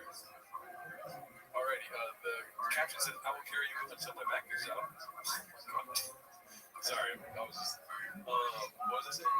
Until my arms can no longer hold you, until you're able to take steps on your own. I will carry you until the end of the earth, my sweet baby girl. Whatever this next chapter brings will have define you. I will make sure you always reach your dreams, your expectations, because you're a child, because you're my flesh and bones. You got this ability. Yeah, Fadas. I don't like that either. I mean, you can say that to the kid, but posting it online is strange. Yeah, like I feel more strongly about this than whatever you were saying. Like I hate long captions, dude. Oh Yeah. I believe in like 5-word captions. So I would put that in ChatGPT, whatever the fuck you just put, and then be like, give me this, but in 5 words. yeah. I'll use ChatGPT to write about your child. Should I do that?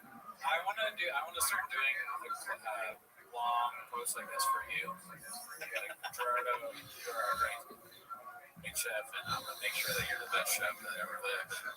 Because of you, I'm gonna make sure my sweet baby boy, whatever the new chef is, will not define you. I will make sure you always have your name said correctly. There's some random ass fucking. I'm gonna start doing long posts. I'm gonna try this out really quick. Long posts and then a picture of my team. Just juxtaposition between the long pages. Can you sum that up in 5 words? I'm asking ChatGPT right now. I'm sorry, guys. Always with you, forever strong. See how much fucking punchier that is, dude? That is, yeah. It kind of gets you in that. Yeah. Bro, if she was doing that with her fucking fat ass big dude, you know, regardless of the ass, but always with you, forever strong. That's pretty sick, dude. How funny. All right, you stay with me. We keep it, like you said, short, but instead of writing that, it just says ask for dates.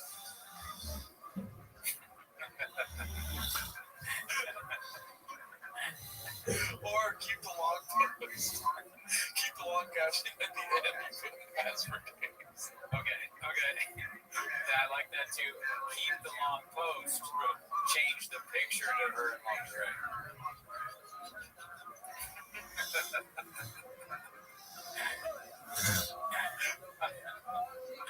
Which we all know she's supposed to be. And put all the kids in.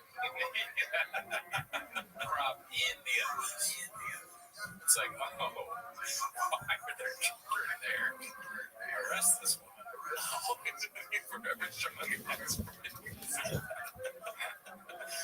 Oh, that's great, dude. Oh my god. Shout out to everyone there. Let's get out of this. Pretty wild to have a picture of your ass though.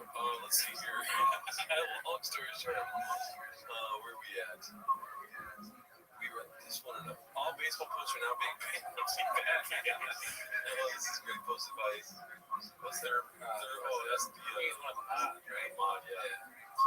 Time to get on your knees, Bubba. Dana White's mom, Ronda's mom, who's an expert. This is from 16 years ago. Brian was like, fuck Zayna, I'll just be posted by Dazzling Rabbit 693. Nate soars on AI. Wow, 50 minutes, 91 minutes. Off limits podcast. Did you?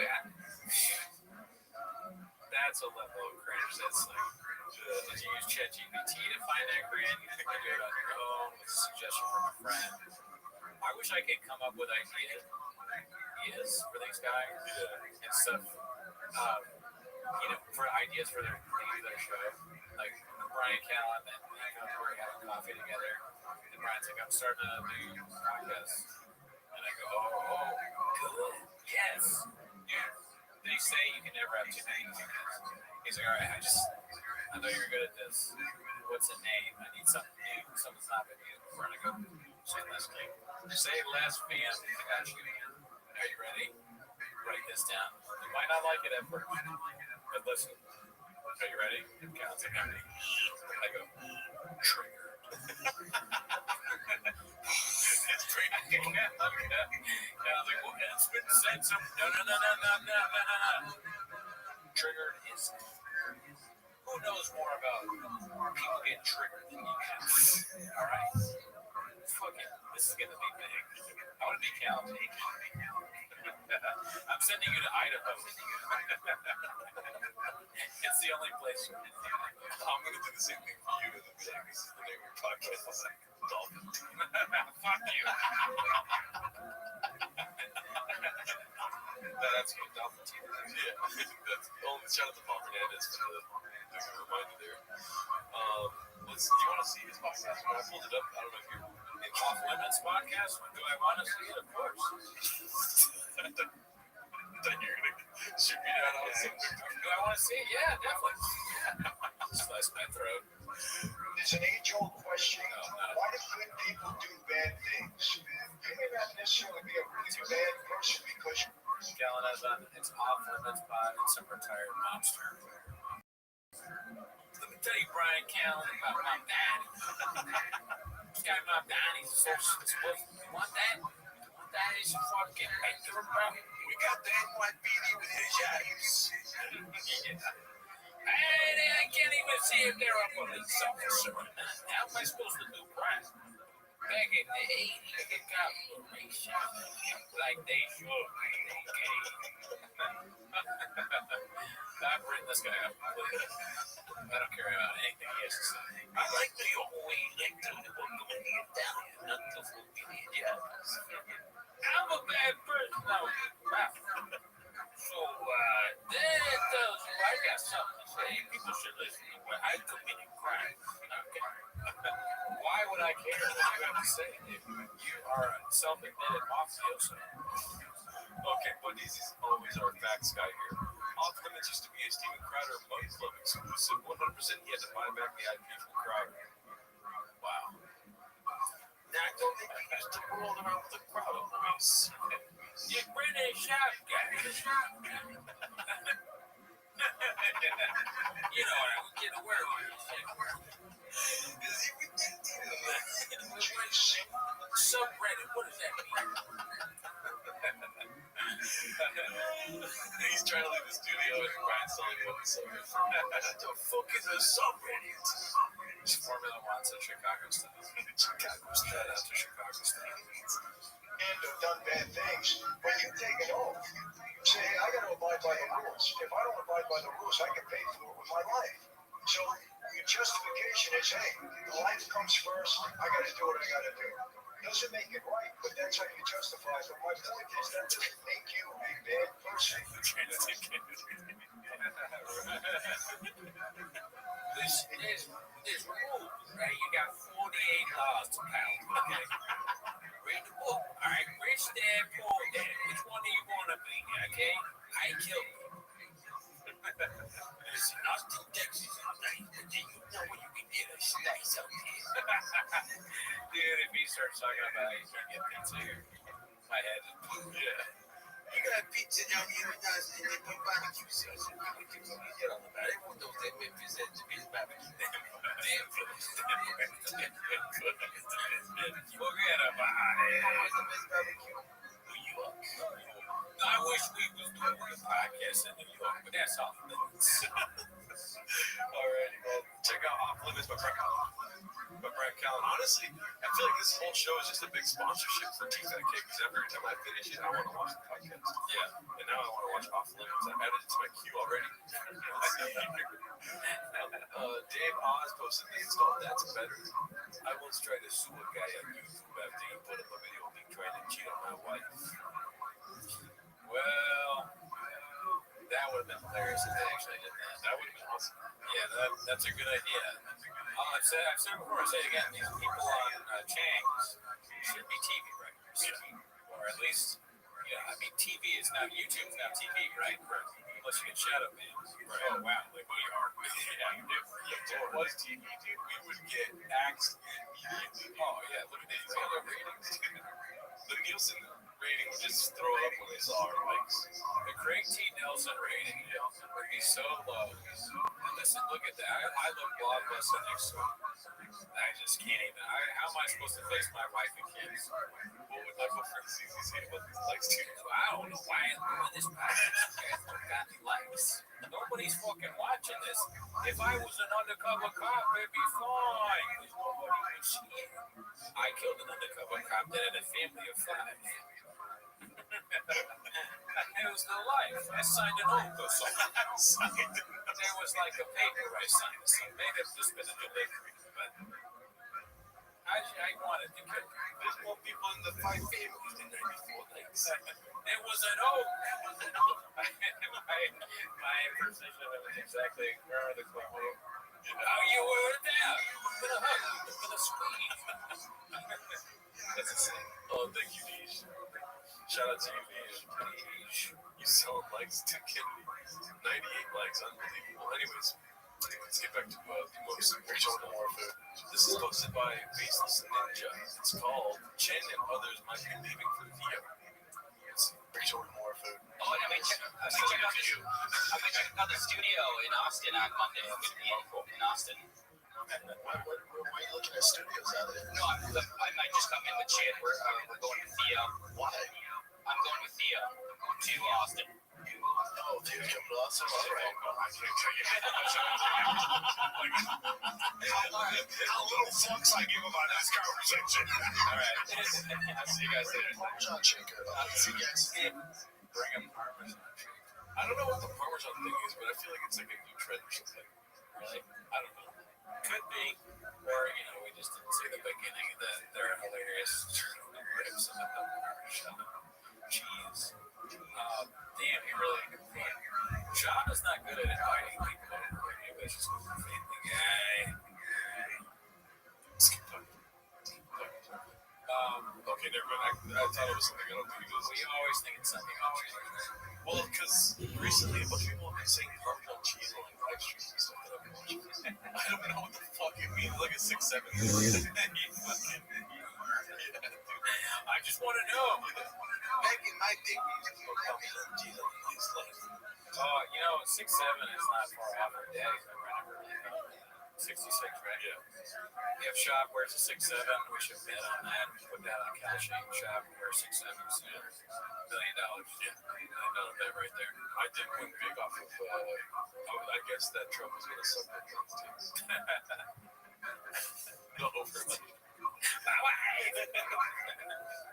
Anyways, thinking for that, let's see more on Papa flipping out on ulterior meanings. There's a lot going on here. Most of busy middle 808. I think we watched it last time. Right. Yeah. I'm not joking, though. But yeah, so teasing a slump, and I kept saying, yeah, of course. You don't. Papa responds to Rhonda and the bear. We saw this one too. So the fucking Nevada fleet. Oh, yeah. We were like debating that. Yeah. 90% of the. Okay, so this is posted by 712 Ken. Oops. 90% of the GoFundMe's sent are just organizing begging. Oh, GoFundMe's. GoFundMe's on set. Oh, okay, yeah. I'm happy to help in emergencies, but a lot of y'all are internet panhandling. Right. I wrote so many GoFundMe tweets over my time on Twitter, just ripping on GoFundMe. Make a joke. Otherwise, it just sounds like you're hating on people that make money. Yeah. And then obviously, it's hypocritical now. Another word that Jeff died. That sounds like a word he would use. He says, said Red Bar was laughable and trite. I hope Jeff Dye is still reading a thesaurus because he's at his best when he is. I hope Jeff Dye's watching this right now. Bond says, go fuck me. And this is the cool spot we have. This is posted by That Ninja 11. Named my kid Boston and got him a New York Yankees hat while I'm in LA, and an LA Dodgers hat while we're at Dallas Cowboys Stadium in Arlington, Texas. Trying to be funny when you're not funny. That's what that is. Too much. Too much. Oh, the poster, the cook. Oh, no. I was like, oh, fuck it. I'm so fucking tired, Steven. I thought you said that. Oh, my God. I thought that was your tweet. Oh, my God. But Daisy says, Cooney, delete your GoFundMe tweets now in case you need to get started one after your next booster. And then Deej said this right now from left field. You feel me? Yes, I do. Oh, dude, this is awesome. Another one of my favorites from this week, dude. This is pretty epic. I love this game so much. You said you miss Miss Leah. Dude, this is called Chris is in Hell. close to my thing full of chips. I said Holston right now. Listen. Well, I mean, this is the thing, man. Even when you go to Vegas and you're playing those slot machines, why do you go See, pauses. Was I right or was I right? You were right. I agreed with you when you were saying that. I know. I'm sorry. I just need. I was also validation Gerda when you were saying that. Okay. And then on top of that, nobody wants to fucking eat the McGurdo. Do you see this? I've been watching this the whole time. Would you eat a McGurdo? 55%. That's yes. Yeah, but 45. I want 100% people to eat my McGurdo. Oh, I'm never going to get 100%. You get 100%. I don't get it. Yeah, but no, I mean, yeah. So, I mean, dude, that was funny. Wait till you see the rest of this. It's 2 minutes long. Let's see here, ready? For the slot machines that they have to pay out. So, just to catch you, Brendan Schaub just went, and then pissed off Chris. And so, nobody acknowledged how pissed Chris was, which was pretty funny to be pissed. Yeah. And so, he's just going to, like, spiral out. Nice. Whatever, like, percentages. Who knows if that's even being. Yeah, that's a racket. Yeah, that's a racket. It's all illegal shit. Some shady shit's going on. Sorry for it, bro. I'm tired of this shit, bro. It's like this whole racket. It's so funny that they're not responding because Schaub is so stupid that I feel like there is a chance that he doesn't. He is also an understand. But Leah just making fun of Schaub is great for me. Of these 3 people, I would want Chris to come on their show. Yeah, I guess so. Just shit on Schaub. Yeah, sure. Yeah, no, the promise is big. Well, true, but we can do it on Zoom. Yeah, you know, for a super RC. So he doesn't fuck us. Yeah, no, I mean, remove that and it would be a great time. Hell, because if you think it's not going down with NFL and some of these refs and that shit, you think it's just the NBA, MLB, UFC? Nah, son. Oh, well, they're cracking down on all of it, man. But they have to get their case. You know, the ones that they know. That's what I'm saying. I always say this stuff's going to come to this. Don't talk to me now. They're ignoring. They're like, oh, yeah, go ahead and make fun of us. You don't even exist. Schaub is the star. Schaub would be great to have on the show too. I don't know if Billy is better than Schaub. I can't. But like, I would have to like get my affairs like if Schaub came on the show. Oh, you mean because it would kill us? Yeah. I guess. Yes. I guess. I mean, Schaub is not a comic. No. You know what I mean? He would, if I made a joke, he would kill it. I remember the first time I made a joke about Mark and the look he gave me, dude. I was like, shit, dude. I thought he was gonna kill me. I mean, I've not been around Schaub, but on a show, I lose the fear a little bit, I think, because it's just, if he's really there, we're gonna do a show, maybe I will die during the show. But it'll be good. It'll be a good show. Because I'm gonna say some crazy shit to this guy and see what he says back. And he says crazier shit than anyone can ever predict. He's unpredictable. Like, what is he gonna call anything wrong? You're talking a lot, but I was waiting. Formula One said there's no way Shaw would fit on that mini couch. Quinn would need a chaplain and a sure shot. Yeah, I mean, listen, any of these guys can kill me. Jeff Dye, Shaw. I'm living on borrowed time. Graves. You know. Yeah, kill me. You got to get through my shingles first. Obviously, me saying Chris being on the show, I don't co-sign everything he's done. No, it's simply to make fun of Shaw. Yeah. No, I'm not even really thinking about that. I'm sorry to even bring it up, but I just, I'm thinking, who do I want most of? Mark. So remembers. No, she's not allowed near me. She needs to stay 20 feet away from me. Where she's trying to grab my knee. No, I have no trouble. That's a great pull. Formula One's on, dude. I'm not even making a joke. Formula One's on fire right now. We will never have Hachi. No, he's nuts. Hachi, Mishima, we like you. You have great comments, but Hachi is not cool with this show. If you're not cool with Hachi, we don't like him. You don't. Stand me, not talking to me. He said he's done a bunch of things to us. Listen, he's still in the swamp. We're trying to get people out this way. Yeah, he's still bumbling the back. We're trying to scoop it. You know what I mean? Let's see the rest of this clip here. You can't hide this stuff. You can't hide it. That's what I'm saying about this. If somebody's doing some shady shit, it's gonna come out. There's no way you can hide in this day and age. Done in the dark will turn. Will be so good at the fucking, you know. You get sued if you call it sweet nectar. Like Brendan. Why? Remember the sweet nectar? You hated when he said that. Oh my god. What was he saying Oh, about whiskey. Oh, that's right. I forget this too. That's why. Good goose. Brendan said, I forget this too. You're the one that said it. You forgot about your own whiskey? What you said? You called? Yeah, well, add. Oh, shit. Thanks for all the laughs and MMA coverage. Happy holiday, brothers. Yeah, got you, dude.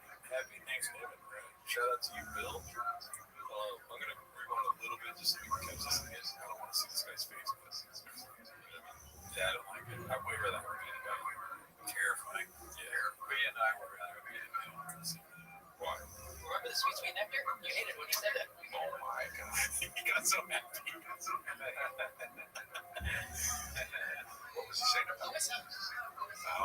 He's smiling slowly. He was so sad that he did had to rise his happiness. This is watching Kings. Look at the feeling it gives you.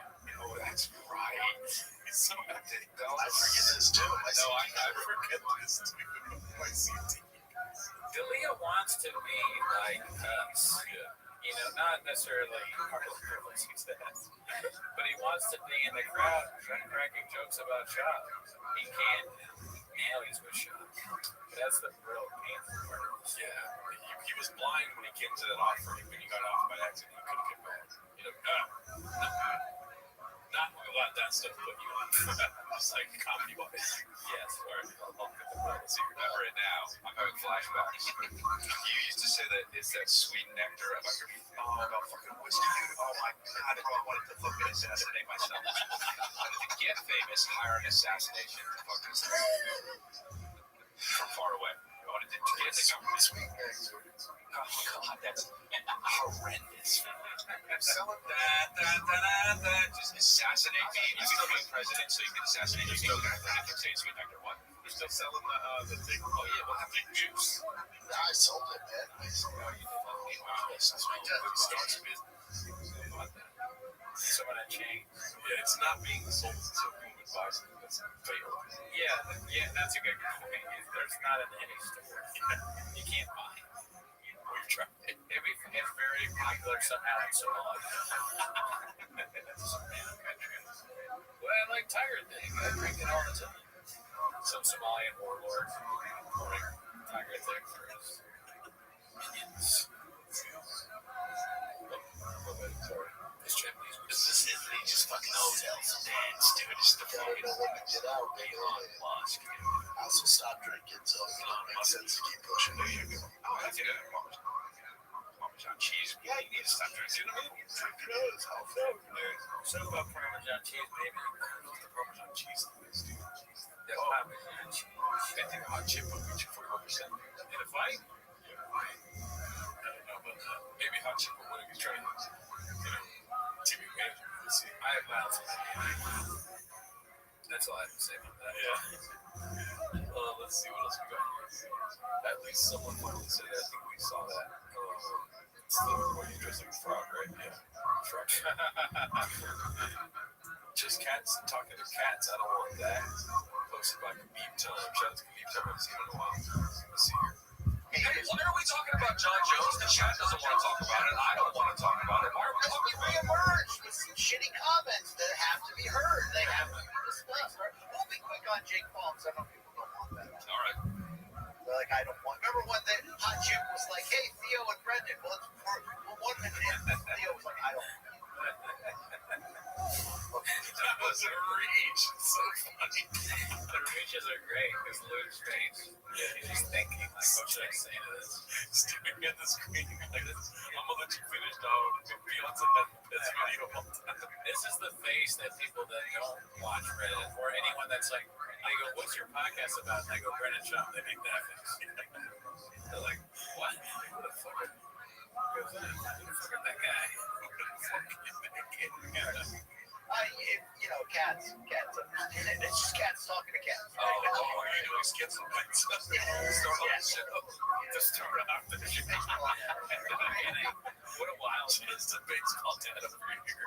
What a wild. Oh, this is great. Yo, BCEO just shouted out the Elephant Graveyard respects. Alright, so in this video, Flagrant wiped out all the mini Hot Gosh White videos and I made orange chicken with curry. Post my successful day. It's also in our Reddit, pretty good stuff. This one. Oh, yeah. So wait, Flagrant wiped out all the mini Hot Gosh White videos? That's crazy because when I was going through Reddit, I'm not even on, I probably am on the Flagrant thing, I can't remember. But it pops up nonstop. There was the whole weekend was just Flagrant white clips. Yeah. That's all. I thought you were. I know, like your inflections sometimes they sound like you were going to that one. No, I was fasting. Yeah, we're gonna be talking about Akash saying, Fuck this guy. He deserved it. so I obviously don't feel bad at all. Dad just puts his dick out on the table. I just know that Nat's dick is like at least 10 inches. You were only that big. Or thick. It's thick. I don't know. Why that was sexy, and that's why I'm actively trying to have a fuck that bitch. I respect you, love you, but I actually love you and want to fuck you all of them. I mean, if you're gonna be doing this, at least let that poor guy watch. I don't know if we put this out because it's so mean. This whole time I didn't care. I was like, whatever. You don't have a hard time understanding that. I think he's funnier than me. Stupid. I hate this bitch now, and it's your fault. You fucking deserve it. It's fun to be honest with you. I think we've done. Damn, dude. Your wife does all that stuff, and you do a podcast with a guy. I think slavery wasn't in that. Oh, the mod started writing up clips. Thank you for the context successful. Yeah, sorry. God, so I mean, it's a rough time for Akash. And we are not there for. No, he kind of deserves it. He's so bad at sleeping. Also, I wanted to do a quick shout out. Thank you to Successful Egg and the mini posters in our Reddit. We do have 928 people now, dude. That's crazy. Yeah, it's so many people we never thought we'd have. And nice, so Successful Egg, DT, Pizza Party, 69. Yeah. Keep it up. Yeah, I like the Reddit. It's pretty fun. Trans to Kennedy, Enormous Dig, or whatever, Jixie Enormous. Yeah. Shout out to all you guys, dude. Here, what else do we have in chains? Massive overall painted narrative. I don't think we saw this on Post by Minimum Sky 2305. Another fucking cat that I haven't seen in a long time. Oh, yeah, no, it's not right now. Rob. Well, hopefully we're still streaming. Real quick, I want to check something if we could just talk to the camera. We're about to watch him talk about some guy named Rob, UFC fighter. Legs is Adam. Well, listen, entertain Allie while there's like, Oh, fuck, dude. I didn't see a douche on chat. what is that? I don't think that's a douche. Monday's enough people here right now to get the Reddit to 1,000K grand large. Wow, that's great. Good.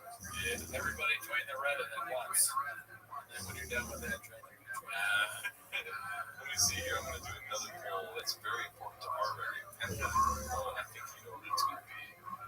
I have no idea. Oh, that's a good question. Yes. I know you want me to. I'm not sure. I'm sure I want them to. If they want me to change the meme, does everyone know what the meme is? Yeah, dude. Everyone that's joined the Reddit, you made sure everyone was at 100 people. Well, it's been going up. Every 100, you get a new meme. And it's the eagle or the hawk, and then a different gold thing. It's like only 1,000 can do it. That's the next one. Now I can change it. I don't know what I changed it to. But yeah, it's the only reason that the red is here. Alrighty.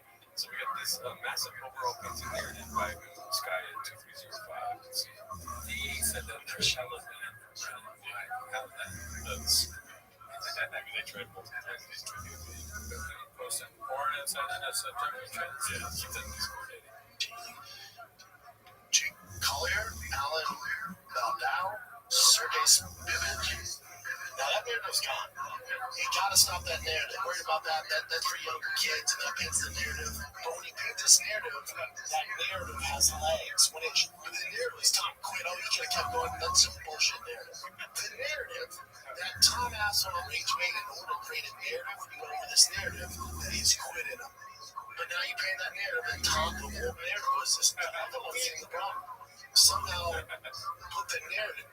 The narrative now is the narrative. Don't push the shitty narrative down the micro perfumes. Make sure you never have to play fragrance roulette ever again. Micro perfume. That's something perfumes. I don't know what the fuck he's talking about. Narrative that just reminds me of David. He's like Adam. Okay. Whatever his name is. And I get Adam Ray of narrative. I got drunk when the queen died, and I woke up and they said I got banned for criminal violence, but I have no recollection of it. Interesting. So I kept drinking water from drinking Flamingo. That was a great clip. Yeah.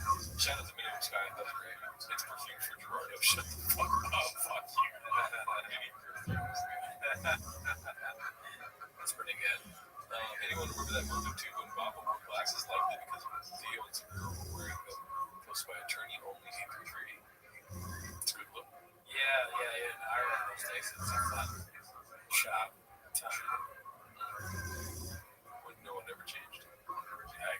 I mean, now he's got I'm on deck because of shop. Let's see. Yeah, the head game story. Next to 15 years. Yeah, we saw that one last time. Somebody got the listener. Okay, this is where we left off last week, so we didn't watch this one. Okay. Sam calls out Callan as a big, rich kid, posted by Danny. Andy Kaufman, too. Let's see. Somebody got the whisper, dude. Someone got the whisper. Count it down. Play this. Yeah, you don't think agents tell people to play a little game? Who is it? Come on, Brian. Wait, who? Oh, why did they whisper to me? What's that? Why did they? Because you were already half a queer. That's why. They were like, dude, he's gay. And I was like, and your dad is a fucking lizard, so you're already in. That's why I didn't get the 100%. Why did I get the whisper? Because, Brian, you were already in. You're a Baker Rich kid. I didn't have a very fancy dad. We love you. In person, tell me why. He thought I didn't make it. That's it. Brian, you made it. It was like, Brian, shut up. You. Yeah, why did Bill Cosby do it? What the hell was that all about? Bill Cosby at Thanksgiving. He's like, did anybody know why this happened? They're like, No clue. no. Do you know why? Where is Brian Callen's special? I want to watch it. Man, you had a sitcom. Sitcom. Yeah, you were in movies. Brian, you crushed it. Brian, you. And that's over. The subtext is that it's over. You crushed it, man. You were on TV. You were. I don't care what they're saying about you. Oh, shit. I don't even read the comments on the newspaper or the magazine or, on the street, if like people say. And when I pretend that I don't know you, we're not really like close friends, it's because I have to. It's because I have. This goes by plus heart 100. Damn it, Chin. Learn to shoot. This is Texas. Oh, shit. Okay, so, next question. Do you think he's going to hit all the targets?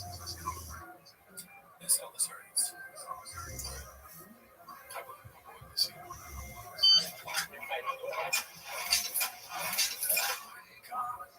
The gun from all the bullets from. Why does it do that?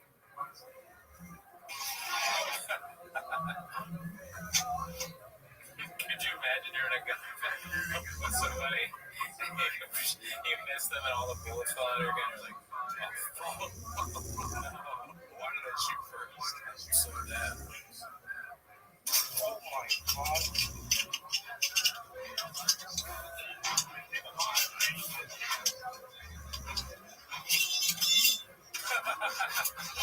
Another thing fell out of the gun.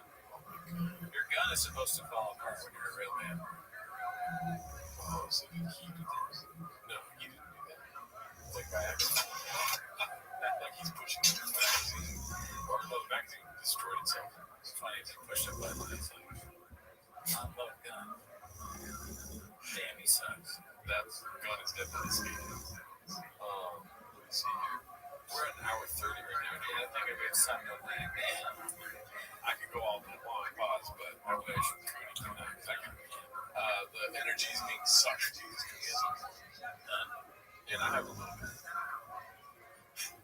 Enough to fill his fridge, which is not very much. Fuck you. We'll end in a little bit here, but we'll let you guys catch up on comments if you want to say anything. I gotta go make sure my gun is gonna be work. Gun is fine. Mag is fucked. Yeah, my mag, dude. I'm all about mag. I always put a lot of mags in my guns. One of these days I'm going to make that piano work so you can hit it and play stuff while you're recording. I got mags in my gun, blowers in my truck, coffee in my cup. Mags, fish in my tank. Fish cars. They're saying solo Gerardo's guitar stream. They're all saying they do that. You can do that. No, I leave, you play guitar. Can we get the cowboy? Oh, I can. That was so funny. The Jeff Dye Cowboy Night. I never got a chance to listen to it. I'll follow Jeff Dye around and play when he talks. Jeff Dye moving to Texas because.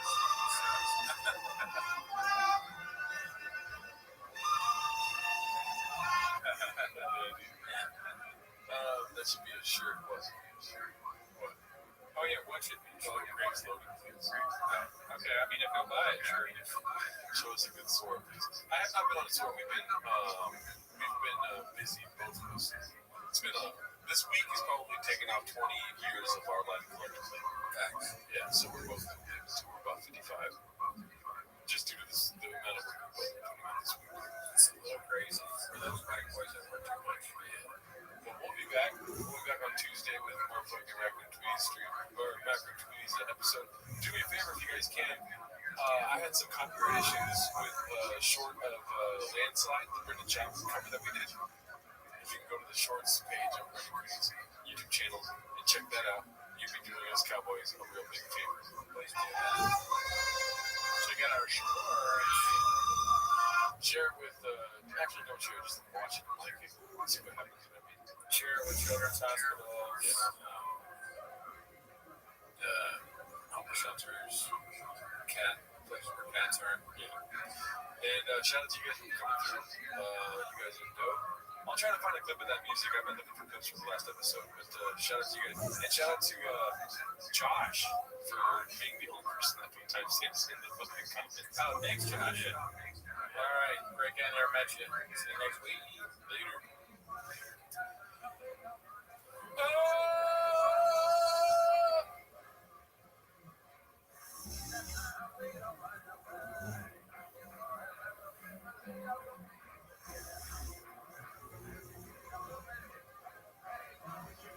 Esso believes good things come in threes, like the Esso Triple Treats Lucky Draw, where you get 3 tries to win from a prize pool worth $60,000 in Esso Smiles points. Wow, so I can win all 3 draws? Yes, until 22nd February 2026, every $80 gross spend on Esso Synergy Fuels earns you 1 chance, while the same spend on Esso Synergy Supreme Plus earns you 3. What are you waiting for? Sign up on the Esso app and get fueling today. Terms apply. Esso, every smile, a reward.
just heard this week, Patreon, we watched Leanne.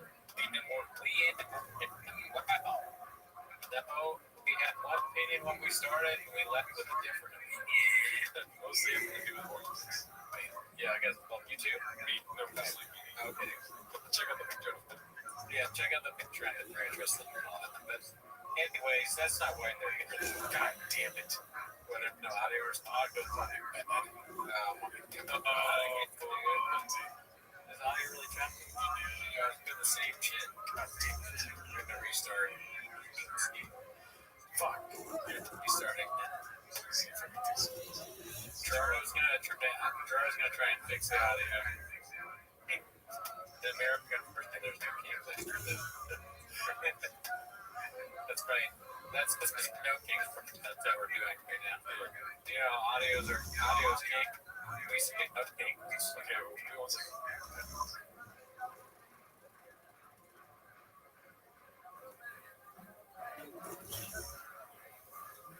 Microphone is probably the same thing. Video's king. That's what we're doing. Yeah, video's king. Keep talking. Probably, yeah, I'm very technical with this stuff, so I probably.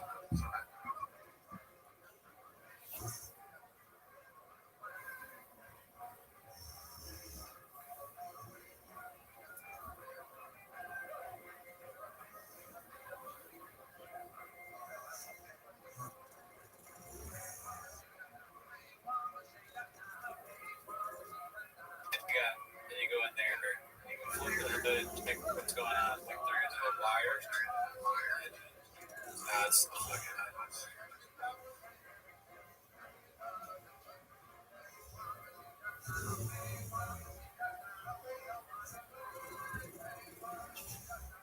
He twisted it. And then he twisted up again. Yeah, still doing it. And then he twisted up again. God damn it. Oh, thank God. See, I told you, dude. Now it's blue. I was just doing a bit there. I fixed it. I was trying to fix it, but what you gotta do is when it's green, you go in, flip the hood, do the twisty tool. You gotta do, that's all you gotta do. Oh, you must have forgot. Forgot audio. God, I've had nightmares that that'll happen again. Well, it's bound to happen once. You know, it's only happened one time in the entirety of the show. That's a fact. That's also, you know, now I don't hear any audio. Oh, you don't? Everything's fucking up in this mouth. No. Okay. Yeah, now I hear it back. It's Team's fault. Yeah, let's go, Daddy! That is so, but that isn't why they're here, though.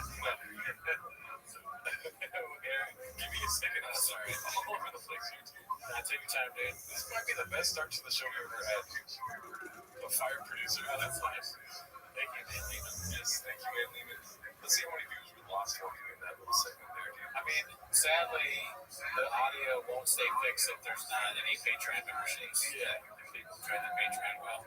Yeah. Because I think somebody joined the Patreon while Charlie's fixing it and actually fixed the whole That's why I actually I was going to say that. Yeah. Keep joining the Patreon and make sure the show keeps going. And I will say that, one of our cameras, I don't know if nobody really noticed, there was no Fire Savage comments about it, but one of the cameras did go back. Yeah. And then we got a Patreon subscriber yesterday, and it started working today. Why? You know what I mean? Oh, yeah. It's like science, basically. We're doing some additives. What is it called? Like subtracting, adding, supplying, and dividing. You know what I mean? That's true. It's very true. Scientific. It's not only Patreon says, but it's also subscribes to YouTube and likes on live videos, and also leaving negative comments is not good for us either.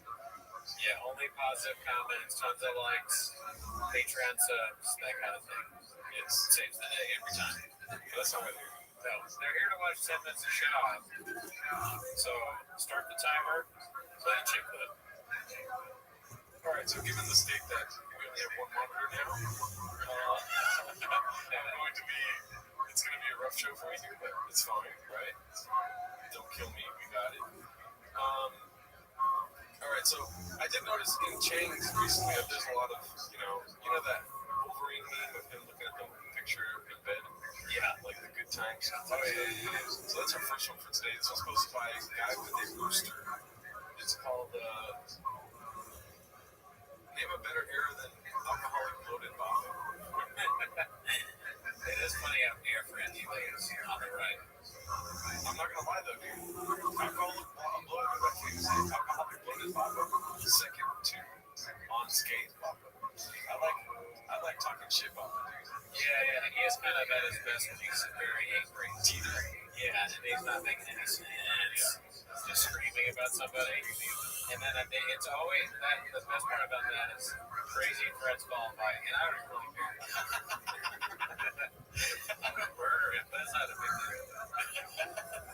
But yeah, alcoholic Papa kind of looks like a guy maybe at a restaurant near a casino. He's been there for a while, drank too much. He's got the shirt. Yeah. He's really going for it hard. But here is the one on the left. He looks much better there. King and the Sting Daddy. I can tell from the yellow and black. So he's young, making lots of money, happy. They're saying Addy diet. Which one is left or right? Addy diet. Left. Chewy. Which one left or right? Chewy? I don't even know what that means. Put alcohol in chewy. Oh. I don't remember which are probably the right. There you go. So Craft get over and then we're some shoes. Kratom? Yeah, okay, good. What's some other ones we can ask Cody about? Truck walk. This will probably trick you. Which one's walking you into his truck? Well, truck walk was right before the fall, so probably the left. Oh shit, yeah. Like he wasn't as he hadn't reached the level of clown yet before that. That was a real nail in the coffin for any kind of pride, self-esteem, reputation. Those real snip shells. Huge reputation in the truck walk. Yeah. Wow, Cody doesn't know what a shoey is. I thought he was Irish. Well, happy people. Which one do you think left or right? Happy, well, both. He's always talking products. What's your question about it? Well, left is e-bike pop, as somebody said. E-bike is fake. Oh, bike club? Bike club, big boy bike club? Yeah, man, I'm trying to get to left pop. I'm heading towards right pop. I got back from the doctor. The doctor said, you gained 10 pounds. And I go, oh, she said, and the doctor said, I got something bread. This is like what you think you look like at the pizza place, but you actually look like at the pizza place. But what you think you look like when you're doing truck walk diaries, what you actually look like when you pop the trunk with the pizza inside. What you think 80 Letterman sees. Wait, was there food in the hood of the car or in the trunk? That'd be so funny if there was his in the hood. Now it's in the trunk. Too much coffee cake. Yeah, this is what you think. Coffee yeah, dude, I had too much coffee cake. I gotta stop. It's a bad look, dude. Before coffee cake, after coffee cake, during coffee cake, during coffee. Fucking coffee cake, dude. Yeah, shit, sick shit. Check's been slow, but shout out to Nick Bristol's and Billy Guitars, always Michigan. Oh, that's true. Let's see here. Yeah, we saw that one. All right. Pop up podcast posted by Peter Gooch Sr. That's great. That's a good one. They took a meme and made it pop up. Yeah, some recipe for success right there. Success. Oh, you think about that? Left when you break the rules, when you break both wrists. You have more hair in the rear. This is Blue Scorpion Pop. It's like a mafia enforcer. He does look like something like this alternate universe Tony Soprano. Yeah. Waking up right after he's got the newspaper he's out of his robe. He's got back games, the Centrio. He's about to get hurt. He just got back from the big maybe that night. Let's see here. This one's called How Tall is Joe Rogan? Produced by 7 Digits. So, like I said, a lot of that I see about the past. Yeah. I mean, that's a real picture. That's insane. Yeah, he's very short in comparison to the tall and powerful Shane Gillis. Do you know what the thing is next to Liquid Death? What is that? Is it a bucket? Dude, I won't even do it. Is that an open It's bottom of the barrel, dude. hosting an open mic? Yes, it's Austin, dude. That's crazy. I'm surprised that Joe Rogan and Shane Gillis host an open mic. They don't, but they were at the house and a picture was taken. Right, yeah, that makes more sense. Now I understand why Joe Rogan finds things attractive. It's like picking something you're It's like the perfect height. I will say, Joe Rogan, I can't imagine him taking a lot of testosterone. Probably takes a lot. I feel like if I were to take testosterone and didn't get taller, I would be so upset. Dude, I wish I would do something with his clothes. Like his clothes would look more normal somehow, because this is the same ensemble he always does with the long, ridiculous shirt and tight pants. I wonder, what's the commitment to this look? If everybody told you that your look was bad, would it change it? I mean, I'm telling him. Maybe his friends aren't like, hey, why are you dressed like that? What if that's the secret? What if, like, Brian Callen was pushing the set and like, hey, man, I think you're really funny. If you want to get on Joe's podcast, just say your dress is really nice. It's one thing not to care, but listen, it just looks so bad. Anyways, let's see here. I feel like he is basically 10 liquid that's tall right now. Joe is physically imposing. That would be a funny challenge. You stack up liquid deaths near Joe Rogan. Like, how many do you think you are, Joe? And we get to bet on like how many liquid deaths you could never be game for that. Just tall wise, or like how many liquid deaths can fit inside? That's interesting. I didn't think about that one. You could just stack them up. They would fall, I guess. We'd have to have somebody holding. Yeah, or maybe they will. You only stack them like 10. Oh, it's so funny. Yeah, they're so little. You get to 3 in the top because it's the same size. Oh, right. Yeah, I better put some more on. It's probably fall if I put it on. Probably like. They don't understand the art form hosted by Rabbi. It's probably going to be some old bits. It's kids. You can check comments whenever. And by the way, when you see someone moving around like that on stage, I will bet you every penny I have they're not funny. Up her in the corner of the couch. Fucking that little guys don't fucking. It's not a lot. Sean has kind of an elitist approach to comedy. It's quite interesting. He likes bars. He says he likes jokes. He doesn't like stool fucking. When he comes his whole body just the rock. Anytime I saw someone miming having sex, pumping air, I would just go, dude, Jeff Garland's still That is low. Yeah, I'd be like, fuck you, Jeff. That was years ago. And all he did was go, yeah, sometimes it's okay. He didn't defend himself. And we didn't know then, but we know now. Joe will only stick up for himself when it comes to his weird. Elephant Graveyard, no chance. Jeff Garland, it's okay. Us, doesn't even think about us. Doesn't read the comments. Mark Maron, different. For some reason, he gets. I haven't seen that one. We watched that. Just not one better. I don't remember. I mean, I've seen the clip, but if we actually watched this in the Patreon, what is it from? Just the old days of Joe? just some chick that recorded it.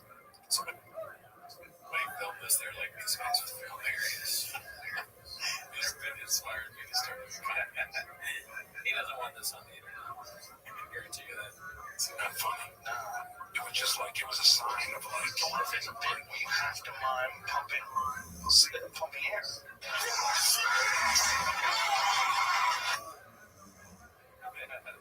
Cut to me at the open mic earlier today. Stool fucking, if it's the right bit, can be funny. Really, it has to be a real comic with a real reason to fuck that stool. There has to be something to it. Why do you do that? It looks dumb, right? This is just video game. That's all. So that's the same. Yeah, so we saw that on the page. Oh, wow. I don't even remember that. That was in my memory. Doesn't he kind of look like Dave Matthews there? I don't know what Dave Matthews is. Oh, okay. Like that. Oh, yeah. He has to be like Marco Antonio. It's gotta be a bit. Pump the hair? Yeah. I mean, like, it's kind of screwing some bits. But who doesn't know what that looks like? Why do you need to pump? Maybe there's a reason. It's kind of like something. I think it's the worst is stool humping bits. Because I know, clearly. I think the screaming, you're going to say that Caitlyn Jenner. Yeah. But that's not literally humping the stool. He's just like, it's like straddling this. This is why I knew what you're going to say. It's not really humping the stool. He's a gargoyle on top of the stool. No pumps. The sex gargoyle. Yes. And it's not even Caitlyn Jenner, really. He's the Kardashian. But he's saying that they're like weird sex gargoyles that turn Caitlyn Jenner into what she is now, right? That kind of shit.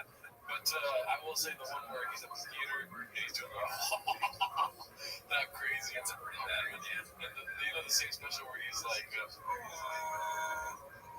that the same one? Yeah. That one's just flagrant use of stool. They're both bad. But I guess you're right. It's not really sex, but it's very close. Straddling. Yeah, it's straddling. It's like you're imitating someone having a heart attack. I'm not that retarded! I'm fucking stupid! You love it, dude. I'm not laughing because it's funny. Yeah. I mean, it's so funny to have that online. That would be devastating to see of yourself. I'm sure there's bad stand-up online, no question. But I don't know if I have something like that. Because he's so... When my bad stuff is like, I also feel like I know I'm doing bad. But that's like, he thinks that at the time, he thought that was hilarious. And it's just not even remotely. I like taking 2 years for one special. And then 2 years later, he has 3 years like stool humping bits in the special. He's like, these are the greatest defeats. I want to highlight this one. The final time a homie made an appearance on the show. We talked about Jeff Garland. Oh, shit. So we got Jeff Garland fans. I guess so. Yeah, that means that he got douche because he went too hard on the stool. Renee Baca, funny though. Renee Baca loves the stool too, I think. Oh, I think we talked about that on the pod where he says he brings people on stage and he says, how would you fuck this? Yes. Which is a reinvention, in my opinion, of the stool humping bit. I think it's funny.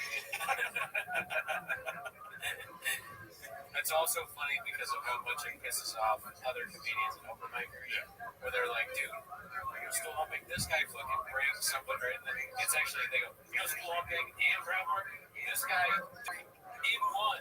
And it's like, it infuriates comedians to the point where it's very funny. It's called the lick. Oh, yeah.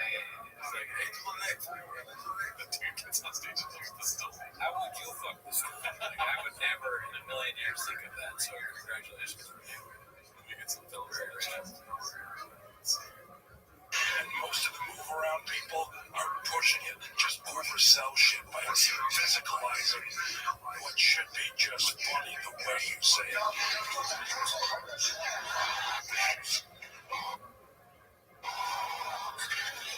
I think Eddie fucking this stool. Nobody fucking no stool, bro. See, I like Eddie, I like Richard, I like Chris Rock, bless you, I like Chappelle, you know what I'm saying? Like, I like when they have something to say. All that stool fucking is like, I would never disrespect the craft like that. Well, you don't have to disrespect it, you just have to want to do it and then try it. If the content is about your physicality, that's not dancing. Dancing's when you put like English, like when you're doing this to accentuate what you It's so fucked up. They have this speech over here just doing the most physical bits. you're saying. It's like, screw that, we don't need that. I'm not that funny, man. I need some help. Man, you Chuck. The yellow shirt is my favorite because he says squirrel pussy. It makes no sense. He has a whole bit about squirrel pussy. So I think of all of the specials, that one I like the most. It bugs me when you say it doesn't make sense. That's not true. It does make sense. It's just out of nowhere. I don't know if it makes sense. It's talking about huge pussy lips. And it looked like flying squirrels. Do you hear what you just said? It makes sense. If I can pull, dude, Just because you have grades doesn't mean that everything doesn't make sense to everyone else, dude. Yeah, let's ask if that makes sense. That's what you just said. And I'm not even standing up for him. I'm just insulted that you're saying that. Does squirrel, Joe Rogan squirrel bit make sense? I like that. If you're aware of it, I guess, don't vote if you don't know. Be honest. Voting is important. We just saw that recently. There's a bunch of elections. Okay, the people that didn't know who the candidates were, they didn't vote. It makes sense. From what I remember, so this is what the bit is, right? Okay, remember he's saying that dudes, if you can get your dick huge, dudes be walking around with shopping carts with their dicks inside of it like a carpet, right? And chicks, pussies would have to get used to huge carpet-sized dicks. They'd be able to fly around like flying squirrels. That's what the fucking bit is. It makes fucking sense. You suck. It's not funny. You can fly like flying. What does the pussy have to do with the flying squirrel? The dicks are so big because you can make your dicks bigger now. Guys want the biggest dicks. They're walking around with dicks in shopping carts. Like carpet roll is what he says. Now girls' pussies have to get used to getting fucked with shopping carpet roll dicks. Right. So they're jumping around and they're flying. Yes. But I don't understand the flying. Yeah, have you ever seen a flying squirrel? I guess no. I haven't seen a flying squirrel. Well, there's squirrels that fly. There are. Oh God. So it doesn't make sense because you're fucking stupid, dude. I don't know about that.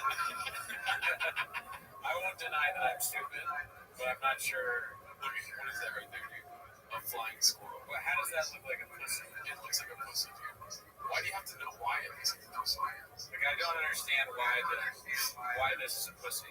That looks like a vagina to me. Okay, does it? Aside from the squirrel bit that I go off. Aside from the fact that there's a squirrel's face on it. I don't know. I know that I understand that, but if you're saying that specifically looks like a pussy, there is a squirrel's face on it. Yes, dude. But Joe Rogan sees vagina when he sees this. Sure, that works. And so do I sometimes. You never seen them fly? I mean, the idea of like, okay, it's like open like that. That's it. But I don't.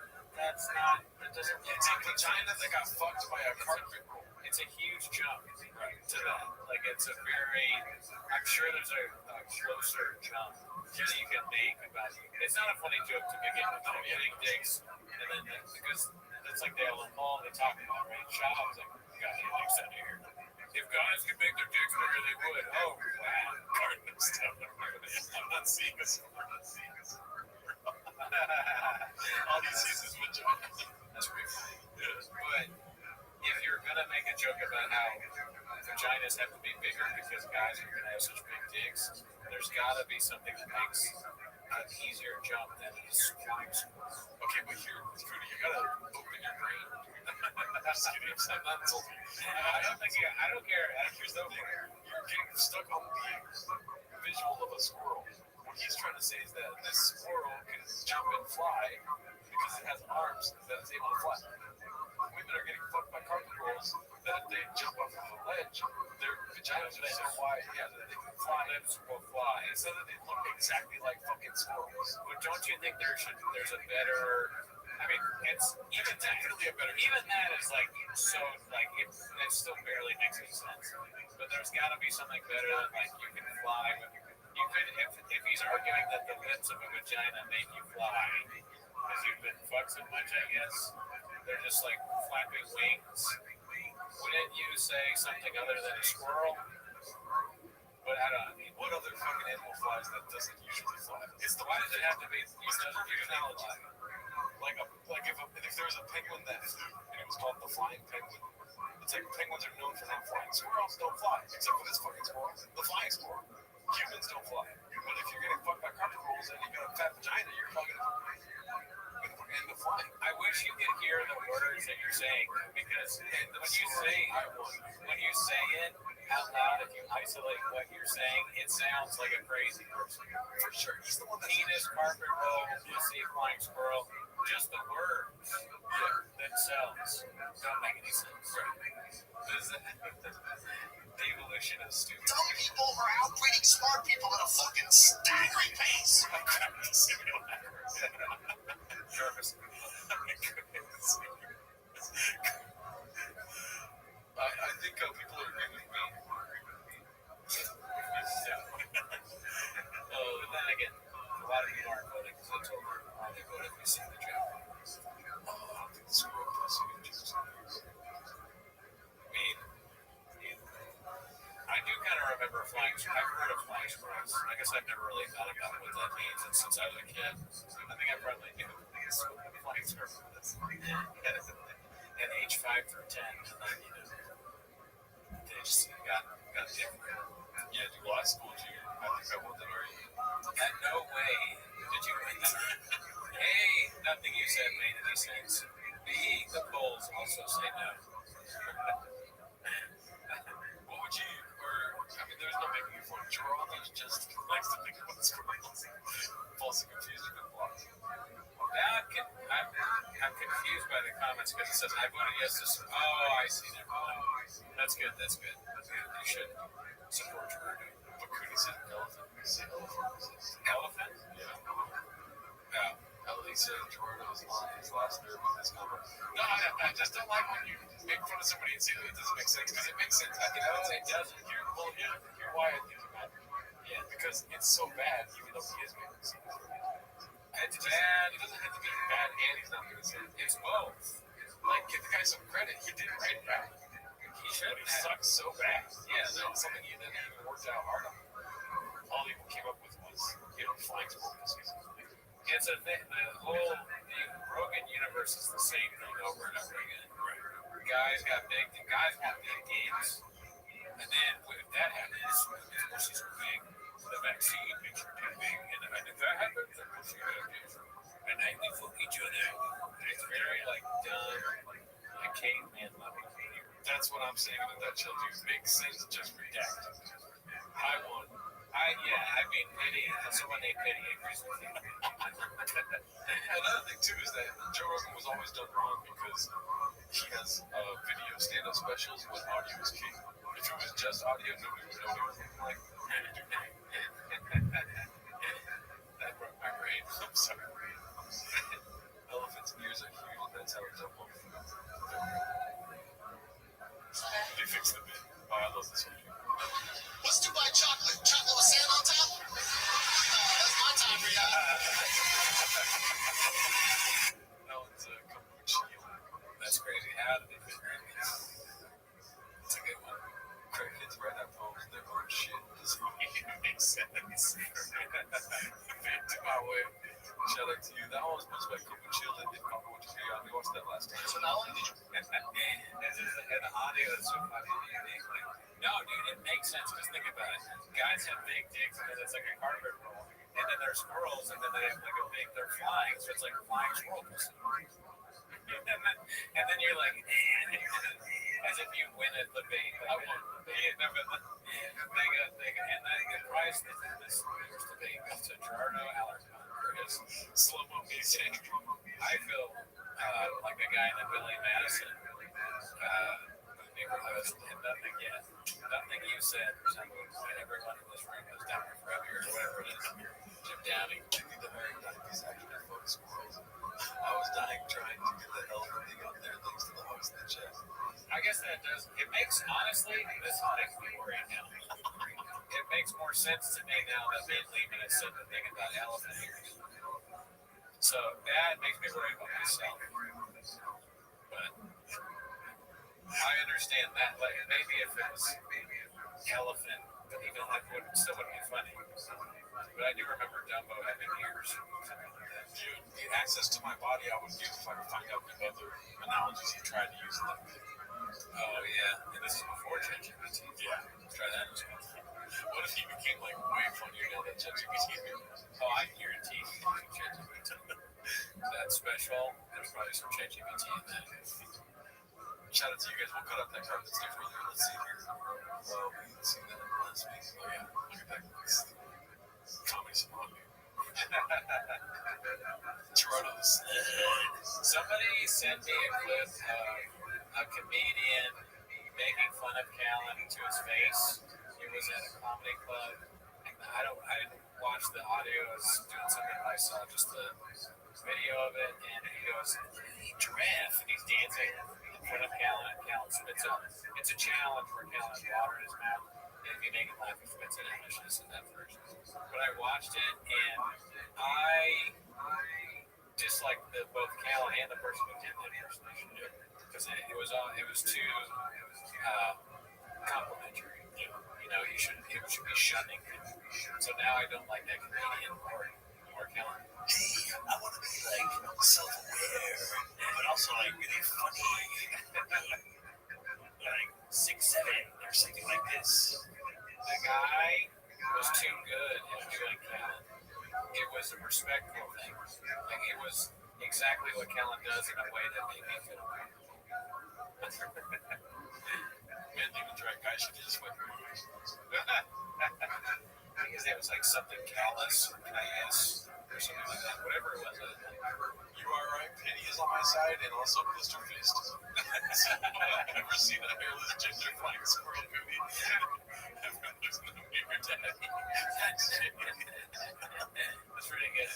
God damn it. I actually get everything a lot of things. It's like every argument we have is like, look at what Poop Fart thinks.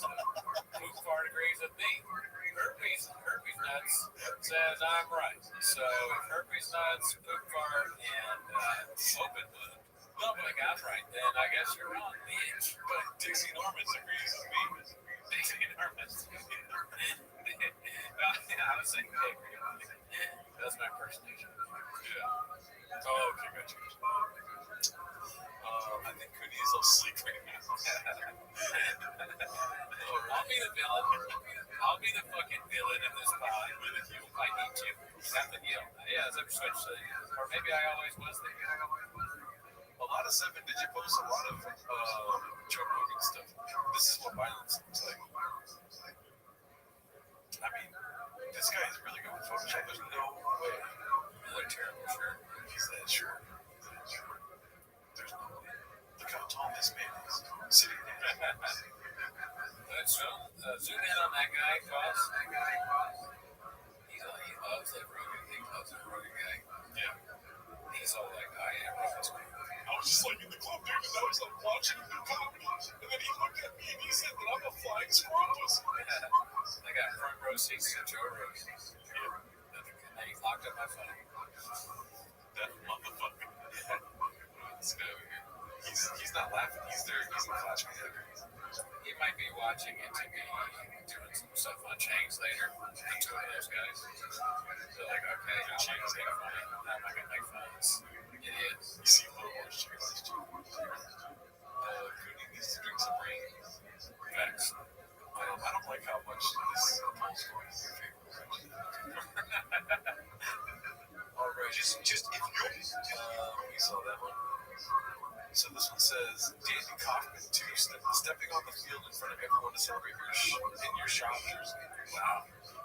And then I remember seeing this while I was working. And by working, I mean prostitution. And they say, one of the comments is like, of course, Joanna has the Starbucks bag. Notice that right there? Just some real chefs in the kitchen sometimes, you know? Yeah. I mean, this is for his son, maybe his kids' track meet or something. I pray to God his kids are involved. Imagine they're just cheering on random kids in fucking baseball games. Jesus Christ, dude. And he wears the shop jersey to it. Yeah. But is he wearing a shop? What is the shop jersey? Is it like a joke against I'm shop, or is he wearing it's in his kid number 11, and he's like, look at me, I'm wearing my kid. I made an adult size version of my kid's jersey. I'm assuming it's travel ball. It's not funny. I was getting into trouble. Oh, okay. Yeah. I was like, you can swear whenever I make a joke and you go, oh, like you just learned something. Yeah, definitely. That was confusing. I was like, they're that young. They do travel ball, t-ball. Look, I'm this late. Then we went to a party, which was just random house party. Not a big house, just like a normal house. Would school me on travel? That sounds like it would be funny. I don't know if they have some merchandise. Michael Irvin's there. You You know, fist bump like me. the shop jersey song. I tell him how much I love you. Yes, his dad will buy one. Is he a bench player? He doesn't really talk about like his involvement in the team. So you pan out and there's another dad with a jersey and his kid's name or his name on it. I don't see it. Yeah, nobody's got. These two nobody guys else were has a there. jersey. Yep. They just got I back from remember church. there. Baseball. Also, the other thing I noticed about this is that everyone else is looking somewhere else. He's facing a different way that they're cheering the game and he's got his back. It's kind of like Steph Curry. Maybe he's just trying to hype it up. Like, yeah, we did. We got to run. Yeah, but he was watching and then he's a guy that likes a crowd. So he's saying, hey, yeah. Dude. It's going to be that. Yeah. But another thing about this, the shop jersey. Oh yeah, We have that Tebo's hat good that place. Kevin the Gun gave us. I like it. It's a good hat. I feel weird I can tell going very out much. like to just a small restaurant or somewhere with that hat on. I usually just wear it when I'm like walking the dog or driving around. But I'm like, I'm wearing my work. What do you feel about that? I totally relate to This yeah, one is. he wears his own name on his shit, so he doesn't have a problem at all. I see people out there who are like, this guy's really nice. How about you? Yeah. That dream was fire. Funny, dude. I was waiting. I knew it was going to come. I was like, that makes me pause for laughter. This guy's really cool. I want to learn more about him. Yeah, and they're like, what do you do? I'm just like, nothing really. I figured out this prick up routine on a girl. Let's see. And I was doing pick up routines with this chick, with this chick. What's your podcast about? If they got that Gene far to Simmons know is that driving. podcast, they know what it's about. Right. But I think it's like, just like, they want to make sure it's really neat. I took a little watch that show of his. And Mystery. I just necessarily do it. When people ask me, I didn't tell him what that was. I I go just 4 thought it was letters. Pay attention. TMOS. Figure it out. Finally. So that's what I do. I wish somebody walked away from me today when I told them. I had a feeling Ray Lewis was there, but I'm not Oh sure. my God, are you the shop guy? Like that fucking dream is amazing. Yes, I am. I wish I was joking. I was picking up these chicks Someone walked away from you and you told them at this party to go watch the show? No, or at this club. It's for dudes. I was guessing their passcodes well, there you go. and the strategy that they use, like a number strategy or their word and then the numbers. Chicks like it. But chicks may not be the eyes for Brendan Shop material. Now you're on my side. Someday. Chin still has his Glock. We saw this one last time. Oh, okay, remember this was a big story. It's crazy that I was picking up chicks in a dream. I remember the pickup way that I got. Talk about his tongue again this week. You're going to tell me out. It's funny that Jamar is there too. And then there were these two What I bitches who didn't were like notice about this work is there, what and DZ they were was like, saying that Louis Ch. Gomez got him up there. no, he was making them mad. He was And it's never like a plan to being be, good. oh, we put a shot to him on the That dream was amazing. I like that. That's funny. I want to see it. I don't know. Gene Simmons was driving. We just drove all around. I told him I want to go to a strip club, which is not the thing that I want to do, but in the dream, that's where I wanted to go. We never ended up going. We just went to a club, and then we went to So I've not watched it. just this random house party where Michael Irvin was. I don't even know the premise. People like smoking outside the house, and then Gene Simmons got a bunch of In cocaine. Australia, it's out there. Like a car or something to Michael Irvin, and he was fucking stoked. And then Bundy's uses every episode. He had the bag, he was all happy. There's a cosign check. Dog, he fucking fist bumped me, and he had like fucking 2 Super Bowl rings on. It was fucking awesome. Just on one hand. I don't know what was on the other hand. They were on like his ring finger and his pointer finger. That's on his ring finger. That dream was wild. I don't think so. That was like the best dream I've had in a long. It makes me want to watch it. I've been having some dog shit dreams. That one was tight as fuck. This is like your favorite baseball team making a trade you hate. Like, I don't want to see fucking Manny Machado in the LA Dodgers hat. I mean, oh yeah, he hates it. Like, why is he wearing a Dodgers hat? Yeah, well, because they're winning. That's why. Oh yeah. You stay over there with your fucking. Imagine being a Dodger fan, but you're more 5 years old. That's insane to me. He did say that someone could douche like Rogan was friends when he was there, right? No. Didn't he say that? I think I heard that terms they have these things. Who knows? Because I think that we've already all seen all these. This one's 6 days ago. Posted by Krakinski suffered like an ego damage before and after. Damn. That's crack. Obviously, that's the crack one's probably the worst. But then the worst is pretty bad too. That's nuts. The one on the right is, I would definitely say don't post that to my friend or whoever took the big guy. It's good, but he posted it himself. I mean, when you're deep in that coffee game, dude, this is what you end up looking like. You know what I mean? I have a pizza today myself, so I'll be quiet. This is what the taco truck salesman sees. The guy making tacos, this is what's waiting. I need 15 al pastor tacos. They look out. They see that. Everyone on the left is day 1 at the taco shop, and everyone on the right is like day 134 at the taco shop. Like the city's going down soon. Oh, I'm saying like customers. Oh, yeah. I hate that sometimes the bits are just like a little off. I'm trying to say, and then let's see. Come, I think it was coffee. We saw that. Legends A.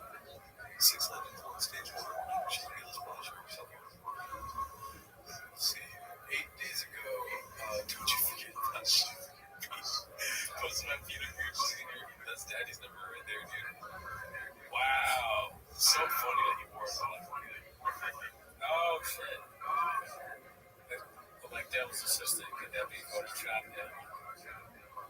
Probably not. Yeah, because that's too, like, into the joke. Yeah. That's wild. That's funny. Funny that he has to think about that when he, because of the 1.1, he can't wear 11. Somebody, his friend, hey, you're sure you wear 11. Your score on IMDb was 1.1. He's like, okay. That would be awesome if there's more people in Texas. Not for us. Good God. Oh, the tough thing. Oh, we saw this. We saw that. 2 days ago, Dana White's mom. Time to get one of the knees.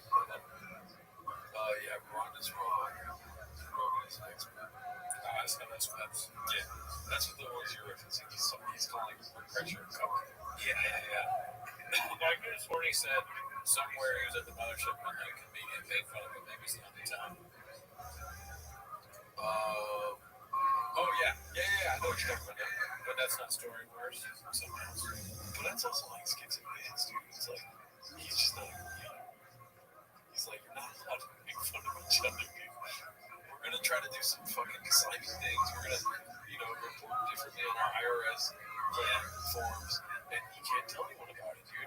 It's not funny. That is funny that he, not only is he the worst comedian of all time, but he also doesn't he doesn't understand basic comedian. That's the whole thing. He makes fun of each other. They all make fun of each other. That's what they do, right? With the civilians, we don't work like. And now Shad is a civilian, so he doesn't get it either. That's a sad thing. I wish we had like he did. Oh yeah. Well, here's the thing. He's on Story Wars, right? He's on that now. That's getting your foot wet. That's putting your toes in the water of stand-up. Okay, because everybody on that stage is usually a stand-up comedian. No. No? You got it wrong. Sorry. Yeah. I mean, look, he's sitting next to Jamar and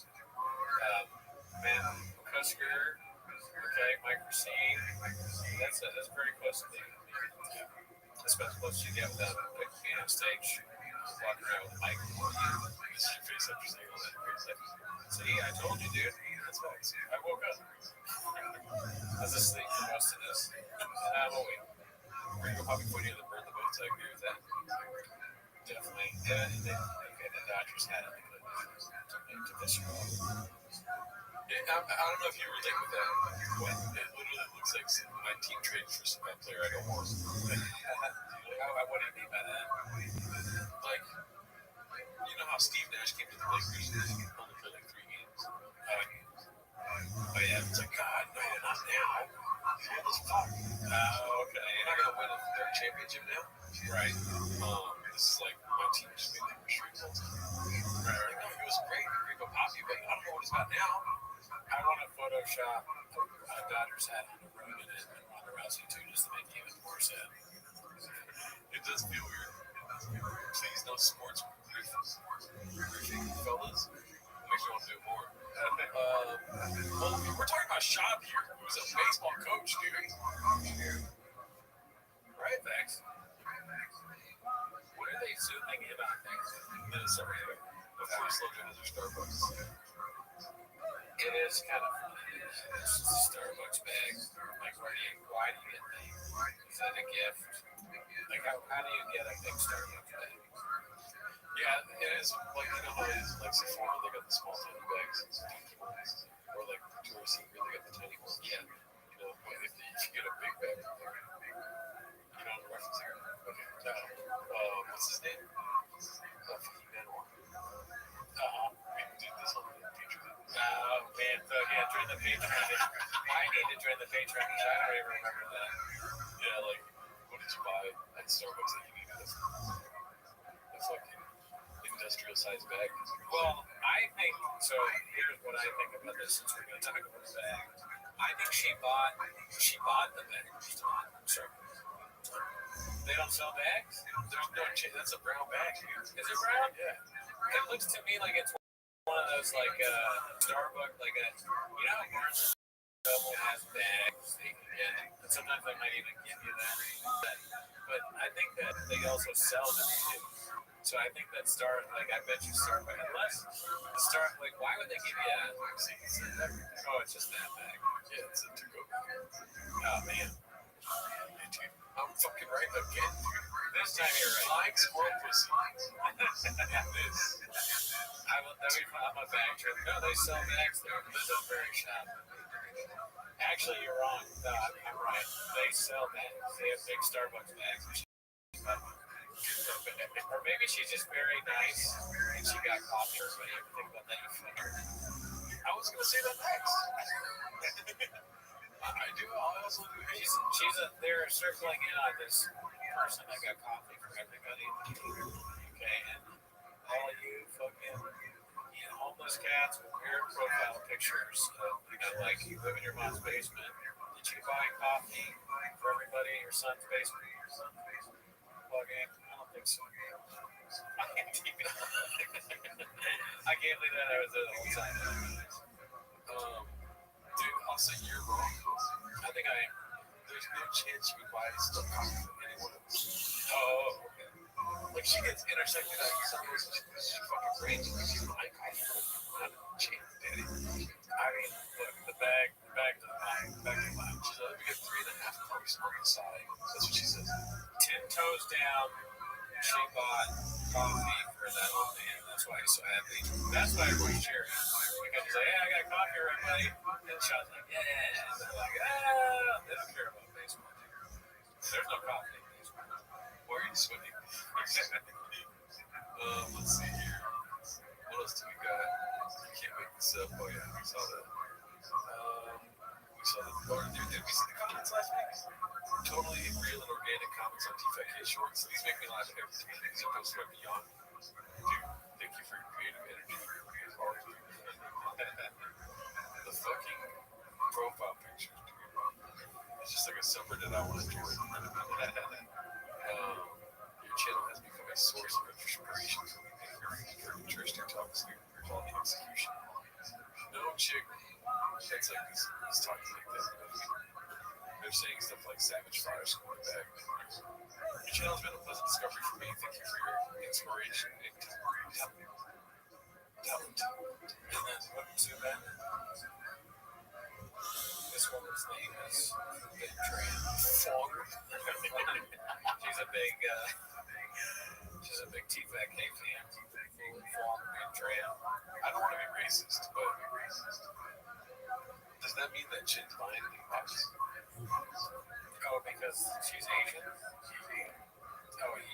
Yeah, I've heard that that's not Asian. I can't really tell, to be honest. I wanted to zoom in because I thought it would be obviously white, but to me that could be something they could be. Oh my God, they're all. Well, I'm just kidding. Okay, now it's very clear. Swan Lin Tran and The other two are very clearly not Asian. Swan Lin Tran. And they're all in family. It's a bunch of sisters. Swan, Flong, and who's it? Swan Flong and who? Did you notice that they were all the same name at first? Maybe she goes by Quan. I didn't notice the names, but I didn't notice that Tranin. And Tranin it's a family of Vietnamese women that are fans of T-Fac. Damn, dude. Quan and Flong are watching T-Fac. Or it could be Min, Lin, and who? Maybe Ben is the name. Ben, Lin, and Quan. They watch together, dude. And that makes sense. They're a family because they all left comments together. So I think this is real. All at the same time. That's cute. That's cute. English is a second language, so maybe a little bit of ChatGPT used to write. But cool. Good for them. Glad that T-Fac is popping up in Ho Chi Minh City. What's it called? They doxed the truck owner. This one made me laugh, dude. Who the hell is Dr. John Africa? This guy's scared. Pomegranate 84. Joanne Peterson. Jonathan Africa. Hell yeah. I wish I had thought of that. That's a good one. I fucking wish I had photoshopped that. Is this Photoshop? I think so. Or he's just new in the building. But dude, can you imagine you're at a doctor's office and you saw that in a heartbeat laugh? And that guy, I guarantee you at least one patient has asked him, so do you know Shop? I would. Let me see if I can look up his name. If he's a board certified doctor, Jonathan Africa. Cooney hates that. Come on. Jonathan Africa. Sutter Health. He's Asian. I didn't expect that. Wait. Scroll up to the top link. Sutter Health. He's a fat doctor. Oh shit, he'll knock you out real fast, dude. Jonathan Africa fat. Who the hell is John Africa? It should have been the post. Pediatric gastroenterology. Maybe you're not allowed to post the person's face, the wrong person. Maybe their full name. Yeah. Jonathan A. Africa fat. That is pretty funny. Fat doctor. Man, Lehman's right. He looks more like a barber. Oh, yeah, Jamal. Jamal Africa. Let's see here. Is Brenda just boring now? I did read this before. Alright, take a deep breath. I realize I'm a homeless cat and I don't matter, but ever since the move to Austin, he spelled Austin wrong, to follow Papa Toe, I feel there's nothing interesting, exciting, stupid, ridiculous, or worthy of posting. I feel like everything is just lame and these world now. Coming to the sub lesson, less and less as of late, and really not finding myself interest. No comedy, no shop builds, no more chin fishing, no more truck walks, no more slap work, or manufactured viral moments, no hanging with the boys, no friends, not even baseball dads or your neighbors, no whiskey, no drunkenness, crisp Calabasas mornings, no more trendy dunks, no new grift, not even church or Christian Brenda, no intelligent MMA takes, just boring shit. We've been saying it's the end about 50 times now, and the end never comes. It's just a long, drawn-out process. Stuck in memory somewhere with a slow death that never dies. I don't know how many chicks I've fucked, but I definitely think I've never flipped any trucks. I don't have tattoos of my kids and zombies in my forearms. I don't ramble on about nonsensical topics that I don't know anything about. At the end of the day, I know I do not matter. You Yes, that's my take. These no best podcasts. Well, I mean, I think that we should try and do those things. You know, like find out how to flip a trip. Get tattoos of chompies. Ramble on about nonsense. I talked about a Starbucks bag for a minute. That was wrong. And then, yeah, I ended up being wrong at the end. And guess what? That's right. Giraffe. You know, I think it's sometimes you gotta do this stuff. You gotta fucking make a vlog when you get to it. Do donuts in the parking lot if you're the boss. If somebody pisses you off, you try to kill them, then they go, I was just, how did that man? And if somebody talks shit on your boy, you call him a cuck. Yeah, don't ever let someone talk shit about your friend. Not even like if it's comedians, if it's a show where it's the roast battle. If it's like a roast battle, it's like, dude, roasting my friend, you're off the show, right? So that's my takeaway. I'm done. You fell asleep here. Let's see. This summer that ruined me. Aerosmith song, I don't want to miss the thing. 1950 soul version. Looks like Rothschild or BTR. This summer that has ruined me. Oh yeah, I've seen that one. Yeah. It's crazy how much it looks like. Tinto's down. Let's see here. Papa responds to Ron and finally, some recent stuff to Amy Coughlin to posting this one. I was wrong, and you know what? I was right. Let's see. You don't get much. Why? Good question. Who else looks like a That's tight. Two license plate totally good prisons. Not a bad idea. I like that. Wipe your ass with Kentucky. Yeah. Because you don't like Kentucky. Because I hate Kentucky. It's from Kentucky. From this, when it's just her speaking at Brett, who's a casual fan, he's going, I think that makes sense. You know, it's one of the problems we have in mixed martial arts. Is you know, this is no different than not Netanyahu doing the Netflix. Big platform. So confusing. He says not that Netanyahu. Oh, yeah, he's absolutely. But like hearing it, like if I was listening to this, I don't know what he's saying because he said not Netanyahu, but Netanyahu has been on Zilla Point's podcast. Oh, man, can you imagine Brendan Shaw talking to ChatGPT? No. They'd have to bend ChatGPT and be like, actually, that's a good point. They're telling me that, man. The guy goes, oh, yeah, I didn't think of that. You might be. They'd have to say that so much for Shaw. And Shaw would be like, no, they like ChatGPT. I was ready one time. Dude, I'm so much smarter than ChatGPT. Your boys are great. You're not going to get much pushback. I don't know if those guys are up to date on the political climate when it comes to that. He also says that I think he was saying not going to give any more pushback to Netanyahu. He's saying not going to get a lot of pushback. Okay. Am I redacted? Play it again. Martial arts is, you know, this is no different than not Netanyahu doing the Nail Boys. Big platform, your boys are great. You're not going to get much pushback. I don't know if those guys are up to date on the political climate when it comes to that stuff. Not Netanyahu. I was right about this quote. Where he's abandoned an audience. It's infuriating that she doesn't make creative. He's the worst producer. Yeah, that's a That's interesting. Pause it.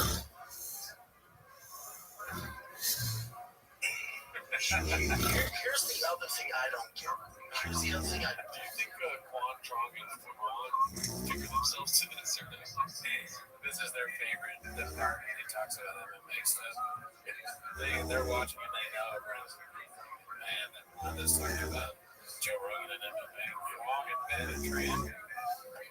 They're big UFC people and they love shop.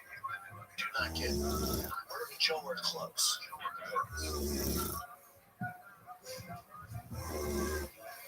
other podcasters have, especially in the comedy world, have other comics on, and those hosts are close with Rogan.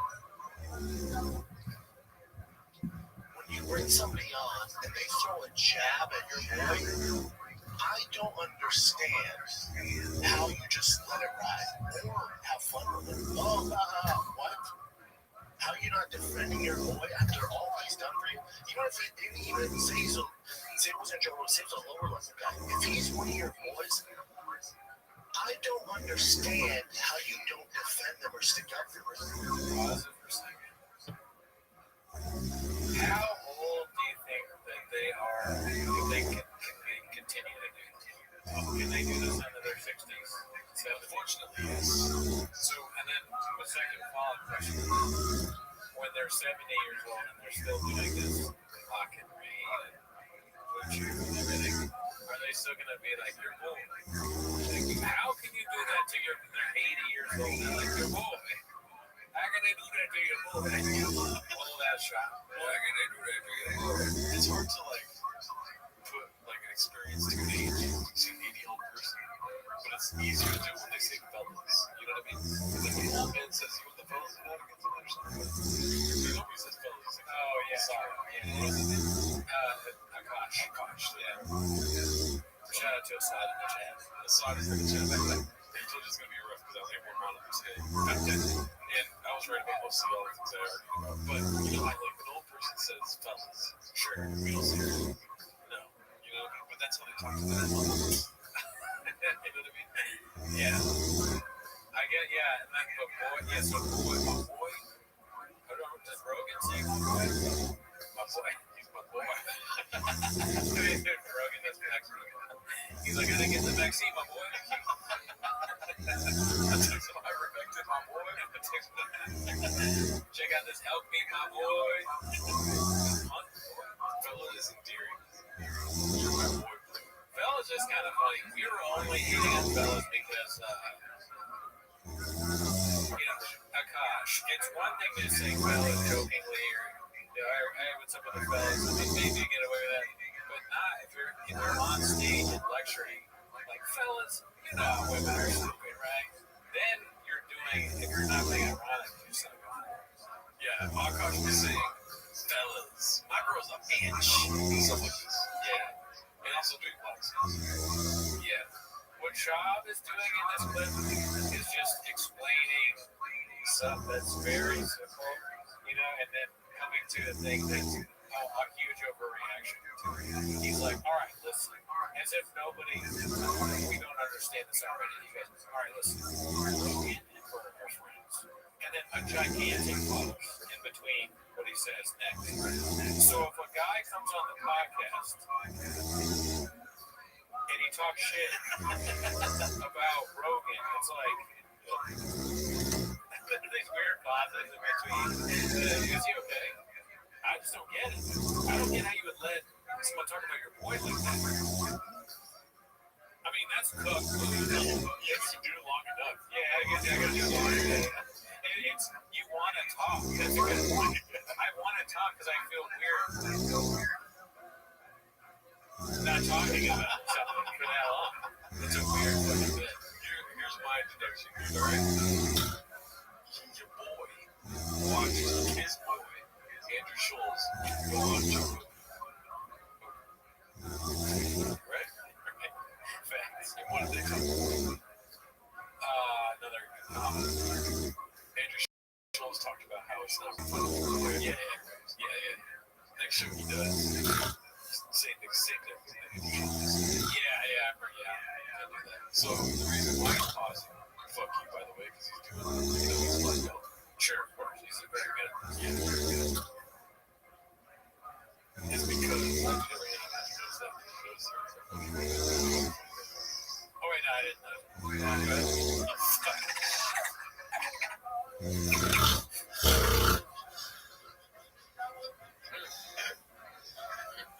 The dolphin is stiffing. I would have laughed just sitting at it. Dolphins, man! He's basically So tired. Andrew Schultz and stopping to make sure he gets it right. That's funny. That's what he did. Okay, see, because I knew already the Schultz thing of like, yes, he's copying Schultz or whatever, but I didn't realize he went deep into this. You were saying he's trying to remember how to copy. So it's oh man, that's so embarrassing.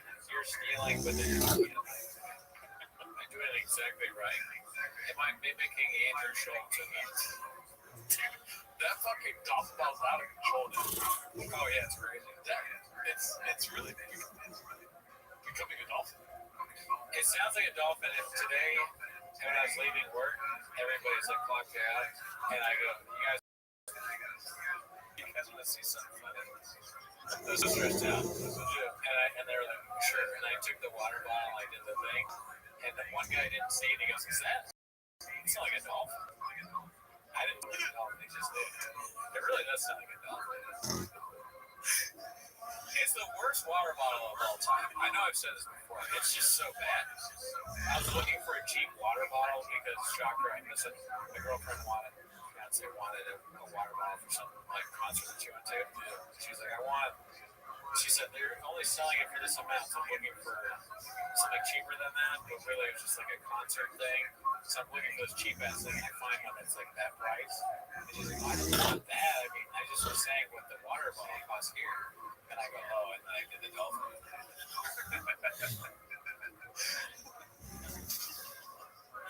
I know it's not made to tip up italicizer because Gerardo told me that after I bought it. You're not supposed to tip it up. It's got, I'm gonna sneeze. Falling apart. All right.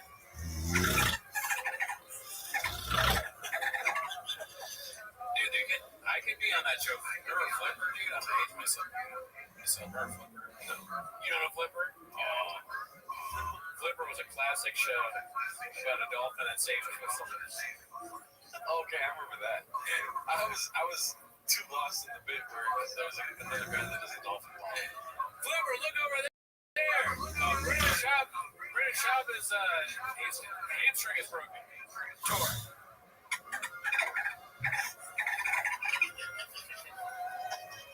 Oh my God, Flipper, look at those kids in that car. Somebody's got to pull them out and ask them if they see Moana.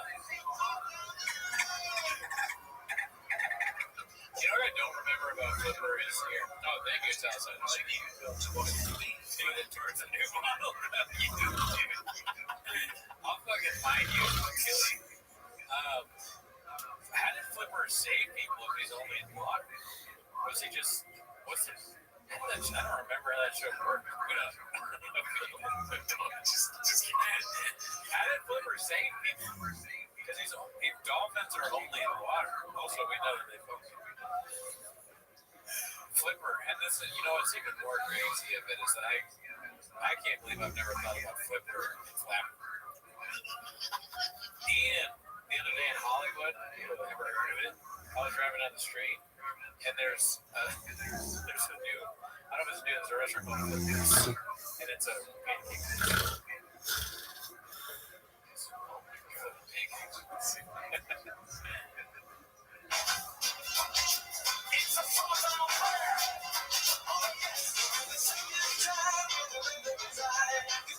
Sandy's been sent to spend the summer with his uncle. But there are a few problems. Right now, they say, you can choose your friends, can't choose your relatives. The accommodations of life. That's right. Yeah, that's the guy from Music. No, I guess it's not Crocodile. Okay. The food is unusual. You want your spaghetti with or without? Without what?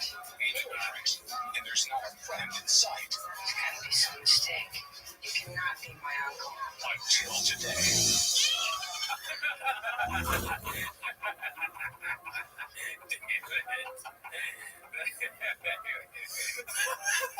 Say it again before the dolphins are doing it, right? Dick, you cannot be my uncle. Until today.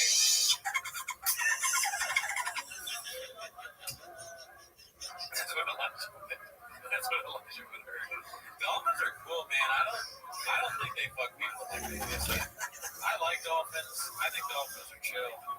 If I can swim, I mean, I can swim. Look, I can swim. I can swim. Don't think I can't swim. I can swim. If I can swim really good, I would swim with dolphins. Like I'd swim out in the ocean and swim with them.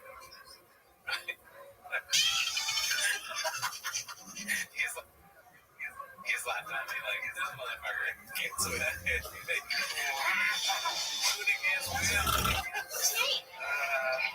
His name is Flipper. Now Sandy's finally met his match. He's gonna fucking dude. Dolphins fuck people. Jump. And together, they're about to discover just how deep a friendship can be. This is the movie. I'm talking about the show. We don't need to watch it. But I'm just saying, how does Flipper save people? This has gone off the rails. It has nothing to do with shot. I just don't get it. I just, is he only saving people that are drowning? That doesn't make sense. Watch our Patreon. We're going to review Flipper. You be funny, yeah. Like, because I've talked about Flipper this much, like a bunch of people.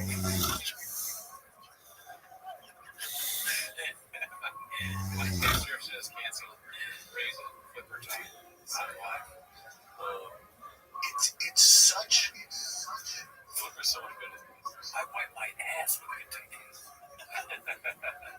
Cock behavior, I don't understand. I'm not saying he needs to get in a fist fight with Rhonda. I'm not saying these other comedy podcasters have to die on the hill and defend the boy. But what you're not going to do is come on my platform and throw jabs at one of my friends. I don't understand that. Even when I was at the mothership, people throw jabs at close friends of mine, and they jab at anybody. And so that's why I was making everyone laugh, but I just shook my head and was, I'm not jumping into it. I'm not adding to it. Having fun now, man. And that's not my show. If it was in here, I'm like, hell no, man, that shit. No, we ain't having that. Yeah, Jim's like, how do I edit? It's like nothing. Maybe it's not. That'd be funny if they did that for them. It'd be funny if he edited it.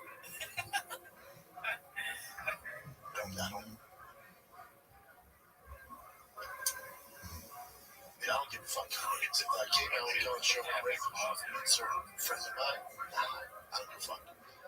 That would be two great views. Not what I do that. I don't give a fuck.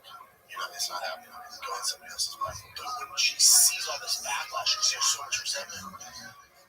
Part of it is some of it's your own doing. The way you handle the Holly Holm loss, the way you handled the PR before the Amanda Nunes fight, the way you disappeared after. What he's doing with the speech that he's giving is very cringe. The whole is what you think you're supposed to say. Kind of like if you was a boss or something, and he goes, "What we're not going to do."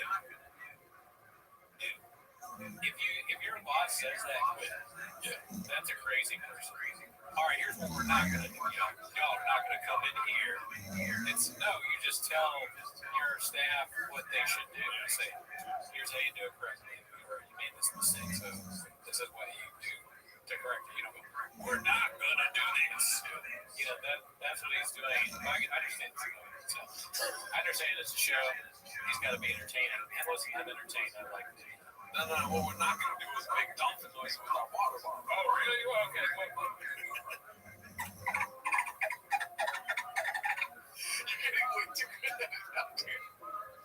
You go home and practice, you tell them. This should be the show right here. We're doing a dolphin show.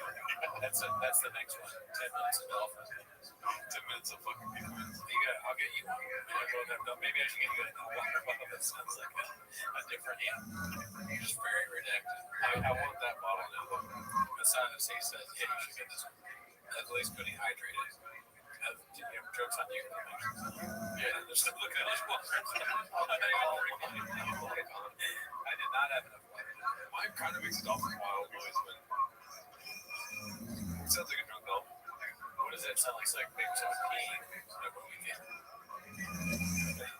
It sounds like a peeing. It's like a bong. Or a bong. You just look. let's see what's it. You try explaining to him. You like to go in the bathroom and watch fellows pee.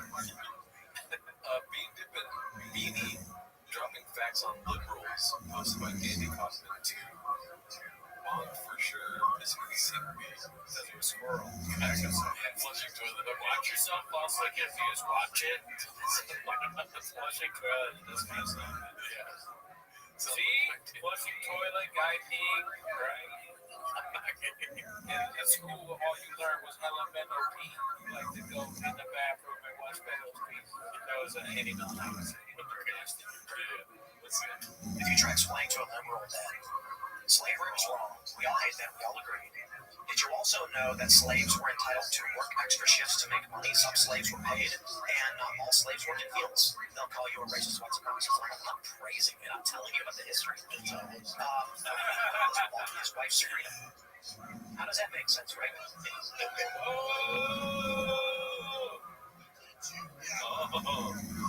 Cowbell water. Sounds like a ding, ding, ding. They're saying they can't see You guys want to see Tim Pool? Okay. I was trying to show us the pro-slavery guy now. Hey, producer guy, hey, Gordo. Changing the name. Wasn't it only like 3 to 6% of actual people that owned slaves? Oh, yes. Yeah, people think it was like 100%. Everyone had it. It's like less than 3% actually. Yeah, It's terrible. Later on, we had the great Tim Pool on. Timmy and us go on for about 2 hours. So hopefully you enjoy the podcast as of now. If you want the full 2-hour interview with Tim Pool, head on over to the Patreon. I know. I think we watched it before, but yeah, I don't. You don't disagree? Yeah, I mean, listen, they were spitting facts, obviously, but I didn't realize the absurdity of him suggesting that people think everyone had slaves. I know that's an exaggeration, but it is kind of funny that people think everyone. I think it's funny for somebody to think that. Yeah, be like, whoa, dude, in 1700, every single person had a slave. Just think about that mathematically. It doesn't make any sense. Yeah, because people need to be slaves in order to be slaves. What? There has to be people being slaves, so it has to be like 50%. Mathematically, think about it. I mean, this is, and tell me if I'm wrong, because I'm very this guy. I'm going to be a numbers guy. If everyone had a slave, then the majority population would not be anywhere near what it is. Because that would mean that everyone, like multiple slaves, that would mean that wouldn't make any sense. Yeah, but it's not. Back to the novel.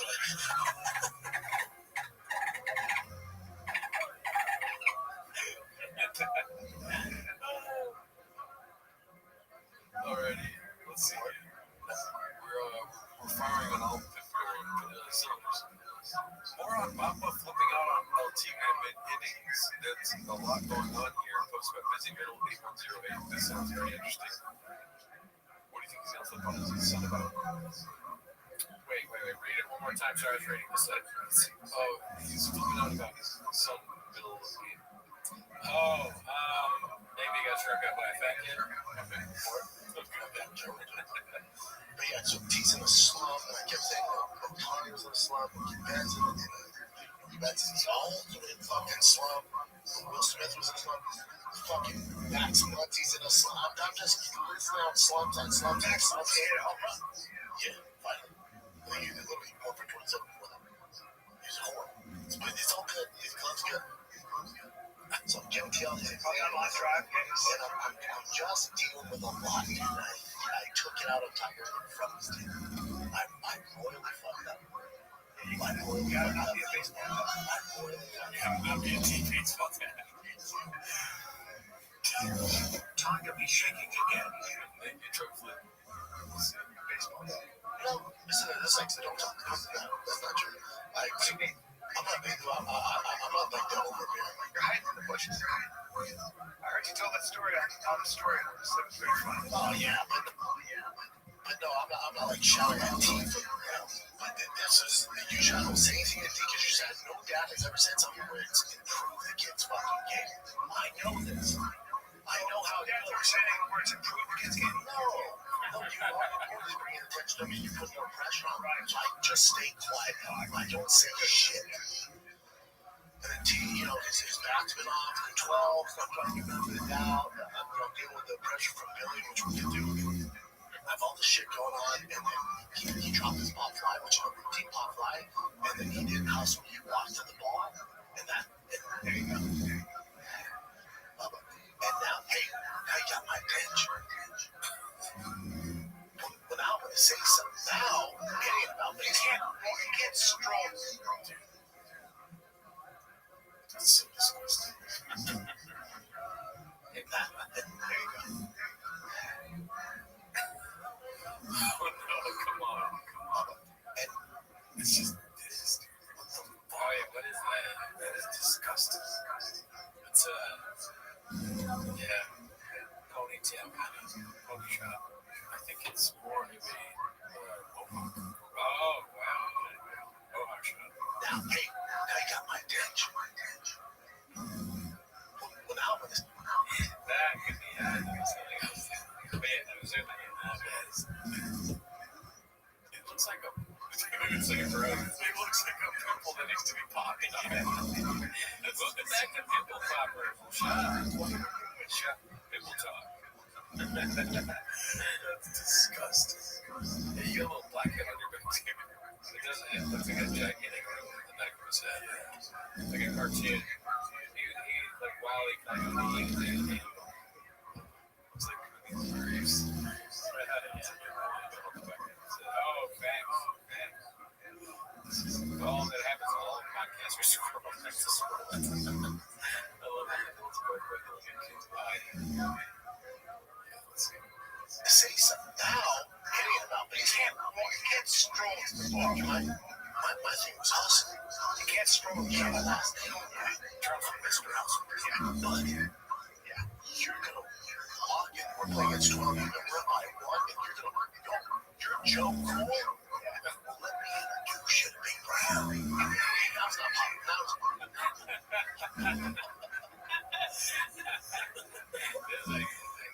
maybe not even ironically, it might just be very funny. I want one of my friends to say that about their kid. They get mad at their kid. Oh, let me introduce you to Big Brown. A beer joke here. What? You said that? That's awesome. To kids. Oh, my bad. You're joking. Okay, you're Joe Cool. Oh, cool. I want to say it. Yeah. Oh, I didn't know you guys were Joe Cool. Okay. Let me introduce you to Big Brown. Let me introduce you to my team.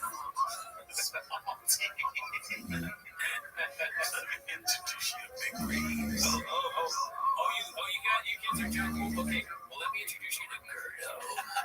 And here comes Renato. Let me introduce you to Delano. I guess way to introduce me. Oh, yeah? All right, well, let me introduce you to Big Brown.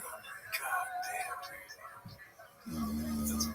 That's terrible. I want to be a baseball coach, you know. This is like a part of a documentary after, M-words and S-words himself. Yeah, his whole family. Definitely. Yeah, it's like, what turned out to be whatever the fuck. There were signs. Welcome to Big Brown. People didn't notice anything wrong, but if you look back at the footage, it looks like it was Big Brown. Older. Let me introduce you to Big Brown. I don't want to do this for real because I feel like I would fuck with the kids. But it would be kind of funny to just play this character as a baseball coach at a game where I just act like him. And I go, anybody think they're Joe Cool? Joe Cool. Introduce you to Big White. And I'm just like giving kids shit. That kid, I go to the other team. I go, look at the other team. I really introduce those bad kids.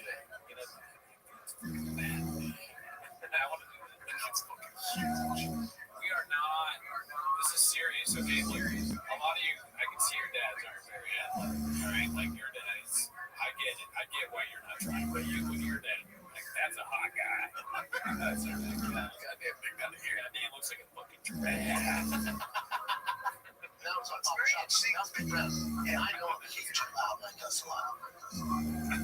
So I pulled him outside the dugout, and I forgot. I was all red. I forgot he's over. He's the only one I had. much je ne sais, and I forgot his team was less off his conditional. Just one of those things. We'll be separated from your mother and you go coach the Dominican Republic. I apologize this morning, everybody. I apologize last night. I apologize to Tiger Live. Because when you do that, he doesn't go, oh, no doubt. Oh, okay, I'm going to do better. He goes, I'm even more embarrassed. Even embarrassed me for my fucking team is that. And he goes, shut down. Now I'm going to shut down. Oh, you thought that was bad? Check this out. Now I'm going to apply no effort. He's like, it's fucking. Dad, I've already been made fun of as the guy whose dad is a gigantic growth on the back of his neck. And now you've done this to me. You have a giant pimple on the back of your neck. Dad, the kids keep saying pop your dad's pimple. Your pimple on the back of your neck has hair on it. It's like another head. So Joe Rogan's head is on the back of your neck. Oh, you want to be Joe Cool? Well, Big Brown. Big pimple guy. Oh, did you embarrass? Oh, boy. I royally fucked up. His team still did their thing. Yeah. And So you did the right thing. I think so. I mean, you gotta make sure kids sometimes if they walk to the ball or whatever. Yeah. That's just every baseball team. If I tell my kid to take out the trash and it's not running, I'm gonna fuck him up. Dude. Yeah, brother. Yeah, I'll be like, oh, Joe Cool's taking out the trash. I'm big trash. That's Joe. What's Joe Cool up to today? Not taking that trash I see. Let me introduce you to this small team. I bite my kids. I'm gonna bite my kids. Let me introduce you to Sharpie Ass. Alright, this is what I'm a big combo in combat. Mighty Morphin Water Thickies. Just terrifying. It's weird, yeah. I heard this is the new season of Stranger Things. It's not in frame, but she's pouring a Starbucks bag. Yeah. She's just drinking. She's going in that picture. Because it's hot. I'm gonna search the whole internet for a Starbucks bag and then buy it and then bring it here. Just go to Starbucks, they'll give you one. No, I want a bag that Oh, you want to be Joe Cool, huh? Let's see here. Okay, finally some deleted. Posted by Chin Fuller Flips. At least someone finally said it. Oh, this is great. I saw this. sit up, Brenda. I'm a frog, dude. You let you sit like that when you just were shit. I like that part a lot. I'm a frog. yeah, that's such a classic. I'm a frog, dude. Dude, this is when Brendan's at his best. I actually like him because he's so. That makes no sense. He's definitely done stuff like that before. I like when he's playing. Nah, man, I'm a frog. Yeah, great. Oh, let me introduce you to Big Frog. Sit up, Brenda. I'm a frog, dude. You let you sit like that when you just wear shorts. By the way, thanks for wearing pants and things. Yeah, for real. Your balls was out. Next time I'm wearing a skirt. What happens if I don't keep going? Really? Go ahead. He's one of the best podcasters ever done. He will not say anything. And when called out, just after, he's like, oh, that's all I got. Because D'Elia did like an unnatural bad. If D'Elia didn't keep going at it, it would grind the show to a screech. I wonder if he came up with Joker. No, I don't think so. I actually wonder what he was trying to say. Joker. Let me think you're the Joker. Yeah. Nah, dude, I'm a frog. You go to church on Sunday. This is Brian is officially Christian by Danny Coffee too. I'm the Red Rocks. Yeah. And it's the thing to do right now. It's so great because the pastor was talking about this kind of stuff. Keep it going. You know, it's these life lessons that they're all in the Bible. And then we take our kids, 3.5 and 1.5, and my 3.5-year-old is learn teary stories. But within the stories, there's this great message. And he'll come out with that great message. Texas, they church differently. I'm from the East Coast. I never seen it.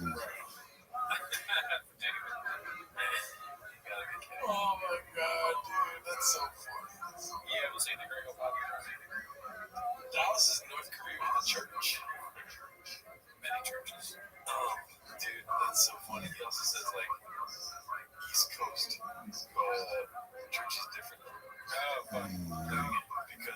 it's funny because you would ever go to church out here in LA. And he was bound in the same corner. My 3.5-year-old is arterious. This is like atrocious, dude. I don't know why it is sometimes. You go to church on Sundays, we go to Red Rocks. And kids 3.5 and 1.5, and my 3.5-year-old is arterious stories. But within the stories, there's this great message. He'll come out with that great message. Texas, they church differently. On the East Coast, I never went to church. I was a little bit far away from God. But also, you go to church in the States, and it's a priest basically talking at night. It's all, you're formal, singing songs to the village pastor. And everybody says dress cool. Dress cool as shit.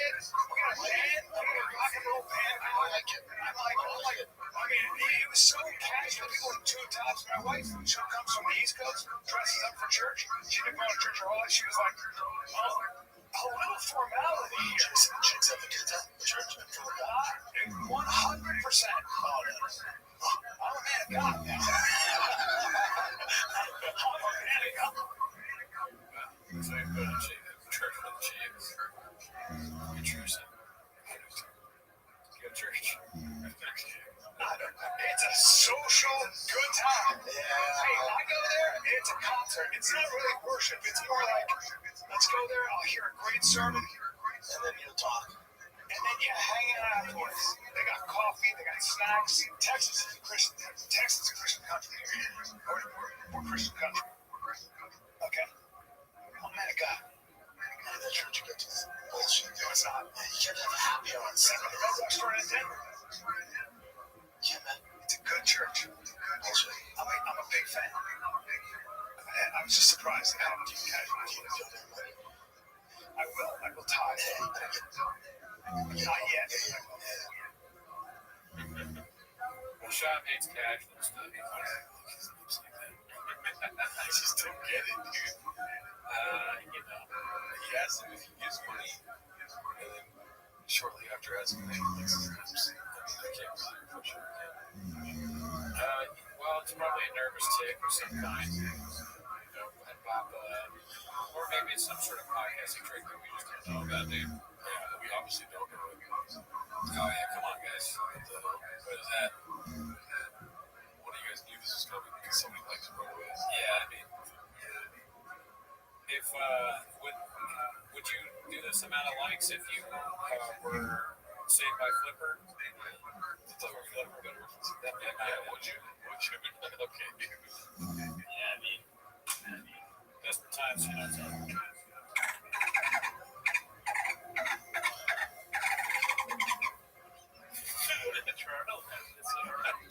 I'm kind of thirsty. I had enough water today. I'm dehydrated. Oh man, we got 5 likes for it.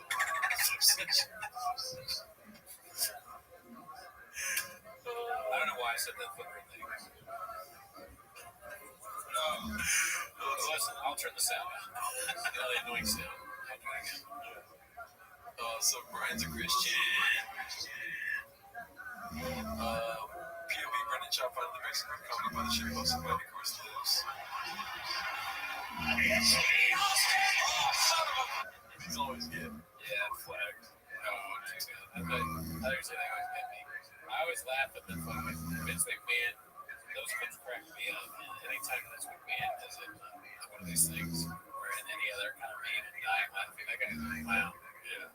I never was into wrestling, but I know for a fact that the WWE is very, very stingy with their copyright. That's always been a Dodger fan, being a person by Philadelphia 76. I mean, like I said, dude, imagine ever wearing copyright and saying He wears every team, man.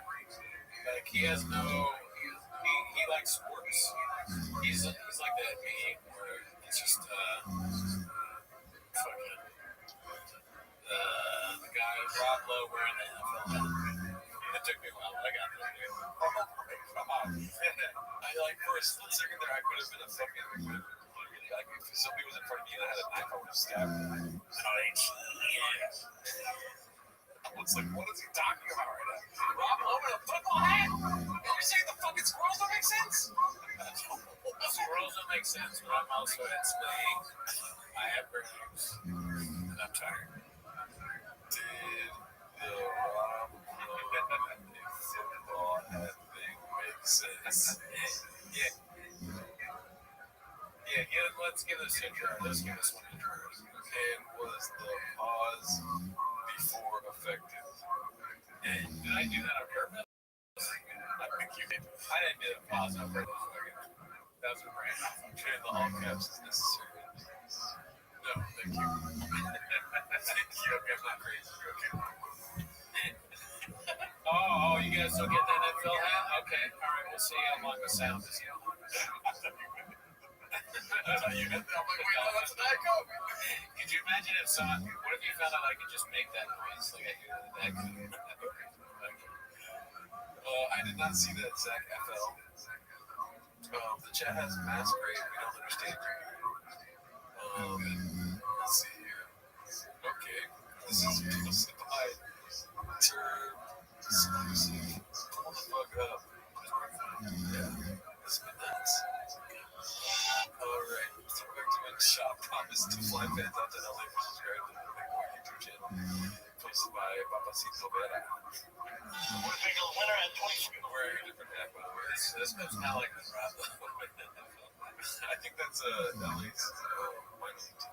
5K subscribers, we're at 20 now, so that should be any week now. Circuit 25. We're going to get one fan, fly to LA, work out with me and the boys at Zoo Culture, sit in on a podcast where it's find a kid, King of State, on the bell, food truck, tell about his Viking beauty. Dude, nobody wants to go to 5 shows. Yeah. You pick, it's your choice. It's every 25, so someone get blown out. At damn near 50,000 subscribers, we said every 25,000 we're gonna fly a fan out. So it's long overdue. We randomly picked our boy Sheldon. Randomly picked our boy. Ramley sounds like that old, like Game of Thrones. Ramley did it. Ramley bolted one. Overdue. We randomly picked our boy Sheldon. And I say fly out, I mean he took a long drive from Orange County. There was no plane. Shut up. He's here. He's working out with the boy. I can't get That's great. That clip was randomly funny. Alright, let's see here. Pro Amalgam video.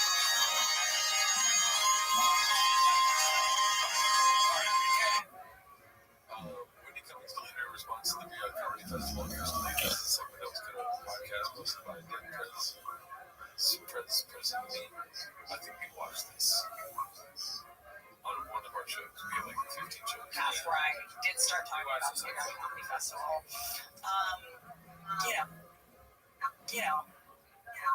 I can see that they got Wendy Cummings of dresses. That masterful. You know what? I don't think I need a dress if you guys have it all figured out. I think you guys got it. It's funny to turn her on. Yeah, she sucks. Peter Gooch Sr. posted this one Netflix redacted Gates. Gates. Yeah. Did you see that? That was Christian. Remember when you weren't on the live? He came in here and he's like, I'm like, Ed Gates. I started laughing. He went to the restroom and came out and I was like, yo, whatever you say on the live, don't say Ed Gates. And then he started off with that. He's like, I said Ed Gates. And this one told me Ed Gates. That is funny. If it was done on purpose, it would be so funny. Like you were going to try games, dude. So that would be kind of funny. Kill people. Yeah, exactly. Cool story. This was posted today. Rogan specialist still on the wall of fame, apparently. Or if you saw like a murderer and he was really strong on the news, you know, it's Ed Games. There you go. You got that saved it. I'll put the first one. Dazzling Rabbit 633 posted this one. I don't know if you caught what I just said right now, but the special still on the wall of fame. That's right. That's right. Strange times. Let's get the people straight there. Right there.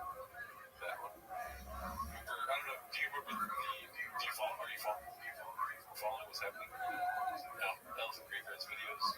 like, they have a Wall of Fame, all the best specials. For some reason, Joe Rogan puts it. And then a follow-up, like one of the other dystopian comedy videos. He was like, I think he saw my video because he took me down. Oh, I don't remember that. Yeah. So apparently the narrative is that it's back out now. It's Joe Rogan, pumping that violence out his day, busting down nuts into portraits of himself on his films. I mean, maybe the Elephant Graveyard is Joe Rogan. Fucking Joe Rogan's like, here's a big ground, but I mean, welcome to 4 foot below the ground. Bombing on Fox News posted by Almond Butter 77. I'm not sure what when it comes to military dying. Haven't they been through enough? That game, boy, that works too much. Alright, this is here. Papa Bird exposes kids Papa Bird game pro athletes in whatever sport they select. Morning long baseball dad rant. Close by Danny Kaufman, too. But the one thing I don't co-sign to people, it's just a game. It's just a game to you. To me, it's life. To me, it's a way of making a living. And they have the genetics where they can make a living doing whatever sport they choose. If they put in the effort, they can do that. That's the gift they were given. So, if your son thinks it's a game, and he's a Brendan Schaub is the worst person to have a true intervention. Why are you saying that? Lord forbid, this is what my imagination can do. In fact, Lord forbid one of his kids ends up just in the shitters. He goes, shooting meth out of the last vein and it's fucking neck or something like this. But heroin, something like this. Yeah. And then Schaub's on the dais, or whatever they call it, the intervention. He's in one of those chairs and he's just like, you had a body, buddy. You could have been big, buddy. Bubba. Oh, you want to be Joe Cool? You want to be doing heroin on the streets? I'm Big Brown. Yeah. And he's dressed in the jersey. So he's like a shot jersey on. And the intervention. He's coaching brother kids. He shows up late. He's like filming. And then my son's intervention, he's like on meth. He's like, Tiger's going through, dude. Tell me, like, you show up and talk to him. I'm going to show up. Okay. Oh, fuck, I'm at the wrong one. True. God, I don't know who this is. Said, kind of a fan of Ashley now, calling with me out everywhere. Who's Ashley? Yeah, we don't know who Ashley is. God. Both still talking shit. I want to hear another woman talk shit about women. Okay, listen, Reddit did not make sense. Okay, so I'm going to end the poll there. Okay, alright, I'll agree. Oh, it's that time. What the hell? I gotta look this up. I'm sorry. Well, dude, her whole family hates her. Yeah, that's true. I forgot. Oh, gosh, I must have forgot. Yeah. What did she say? I think she was saying, I don't know. I never heard of her. Maybe I'm just going to pause. That would be such a way of, like, derailing it. It's like your sister, Sarah, comes in. It doesn't even exist. Actually, yeah. Where is she talking shit about? The Dabbleverse. So I wanted to realize something that is a well-known fact is that you create a habit, good or bad, but break a habit. I got a good feeling. I'm waiting for God's coming. Dabbleverse, exactly. Wait, are you guys fucking with me? No, I honestly just said that because it said dab on the screen. Maybe it's the Dabbleverse. It's like a stuttering John thing. I don't really know what it is. That's a Robbie Goodwin said it once. Let's see. Win, lose, or draw, he's excited to get eyes right. You're in circles around him. You're not going to be able to compete. Now, while they're young, it's a game, it's all good. Yes. Now I'm saying if your kid has that same heart, same fucking blood running through his body. How many times did they hit your chest so you don't have a heart? Real question, by the way. Sometimes a lot. Yeah. You gotta fucking figure it out. It's funny, the guy that always likes skate, you know what I mean? This guy, he's talking about love people on skate. If anything, he's an expert. Oh yeah, he's an expert on it. And he's like, no, we're here to win. When I see Tiger, I go, dude, how the hell does he have fucking lost? Boom, that's what I want. That's what I want. You don't want the kid, again, I get it, maybe it's different in your household. You don't want the kid who loses like that, it's just a game over, kid. But if your child's of that mind, it's just not a game. It's not okay to lose all the time. Is it though? Doing something crazy there right now. I'm sorry, That's funny. God, that's encouraging. Yes. I hated losing. That was terrible. I was so bad, but I acted like that. I was like, this is fucking lost. But I should have been used to losing. I lost all the time. I think God let us down on rabbit holes that I'm looking for comic still. And I think, fuck you, God. You missed. Wait, Gear Head's gone wild. Yeah, I saw that earlier, yeah. What do you think about that? Well, I think it's a great play on words. Only a smart, a cool dad person doing that. Your head's gone wild. Truck walk, gone wild. Fucking train. That would be a fucking sick ass shirt. Truck walk, gone wild. Straight up. Hot chicks ask you, what's the truck walk? You said, my dick. Walk my truck. You said, my dick. You said, my little funny dick. And on the back it says that too. You're hanging. It's like the girl, not the girl asks, like, if you're asking for long, and just as thick letters, just as if you're asking what the truck walk is, it's what you walk into the truck walk. Something else what you do. Hey, yeah, so, yeah, I got your number. But Gerard's clearly not calling it. His therapist, he's not calling, so I was calling. That would be better.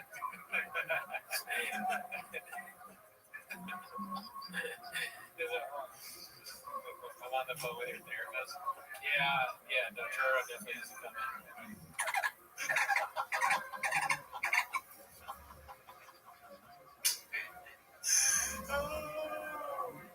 Oh man, I stay by it. Check out merch store coming soon, folks. We ain't got no merch. All you can tell tight. Sometimes when you're having a hard time, whatever. You're no gun wild. It was so funny if you was actually, fully your name, like your real name, Gerardo Gone Wild. And it's like, you know how they have like a Sharpie sometimes writing it? Like, I was gonna go there, but that makes sense. like it's a thick red Sharpie and it's thick red lettering. Okay. But like it's just like off the side. Like it's finished writing it down. It's like a show like Girls Gone Wild. It's a show like that. Big bus, Yeah, so big taxi, let's see. big driving school. That's so weird. Turn the bus. Gerardo Gone Wild. We're like creepy dudes. Who wants to get on the Brendan bus? I pull up in a bus to some chicks. I'm like, you're right. You want some coffee cake? So you're driving, like, we'll give you $100 to separate. I've got it. We always say don't say coffee cake. We don't say this stuff on the pod. Dancing bear, that would be so gross. No one would want to see that. That's like a hairy bear. That motherfucker's hairy for a bear. Gerardo's apartment. Mike's apartment. Or actually, no, Gerardo. Cash cab. Cootie cab. The cash cab guy follows everybody. Bailey. Yeah, he follows me. Anyone who's ever done comedy somehow, Jonathan Bailey follows them. I don't know why. Yeah. The cash cab's a good show. Back room. What is it? Casting couch? Back room podcast. He's called casting couch. He's casting couch. Heard him on wild. Girls Gone Wild.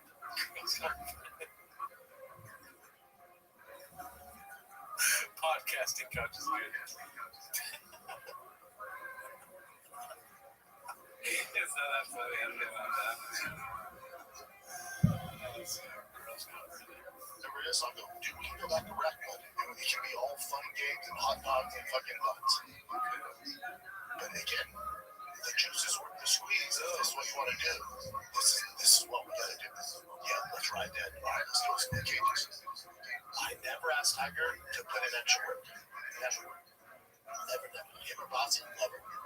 They have to ask me. And I'm down to do it at 6 o'clock, 2 o'clock, 11 a.m., 7 a.m., 5 a.m., midnight. You got dad who's down. That's the difference. Hey, let's get working. Whatever work you want to do, I'm complete. I'll cancel whatever. When I was a kid, the kids and dads that put in extra work did the best. Went pro, played in college. That's just, you get out of the game what you put into it. So if you put into it, it's just a game. Let's go get some ice cream. There's nothing on it. You get from Girdles Gone Wild what you put into it. Yeah. If a girl's on Girdles Gone Wild, like that's who you're with. Okay. Down for whatever you're doing, guys. If you want to take Adderall, let's do it. Let's go trust it. If you had a regular job and you're happy, fuck yeah, dude, good for you. It's an easier life. You know? If your kid's of that mind, fucking run with it, man. Because you got one. And you're super fortunate. Right. Nice. Hell yeah, dude. Well, I think it's about that time of the show, dude, because Somebody got the list. halfway through that fucking clip, I was dead in the brain. Oh yeah. And we also have not hit 100 elections. Nah, dude. That's fucked up. Yeah. I mean, I don't think it's necessary, but you do it. Oh, the water thing? I was just gonna do it because I wanted it. Oh, cool. Yeah.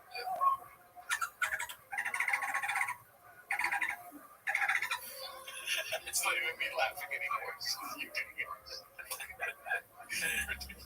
Oh fuck, man. Yeah, dude. I mean, we got to some really good stuff this episode. Yeah. Was I really tired in the beginning? Why do you know? Sure. Yeah. He just got off the Brendan bus. I was just on the Brennan bus. I had to run up Brennan, if you know what I mean. All right. Fiance doesn't like that. I say it's part of the job. I bought the Brennan bus. I'm not gonna not use it. Yeah. Okay, but I'm like not. What's the guy's name? Netanyahu. What am I not?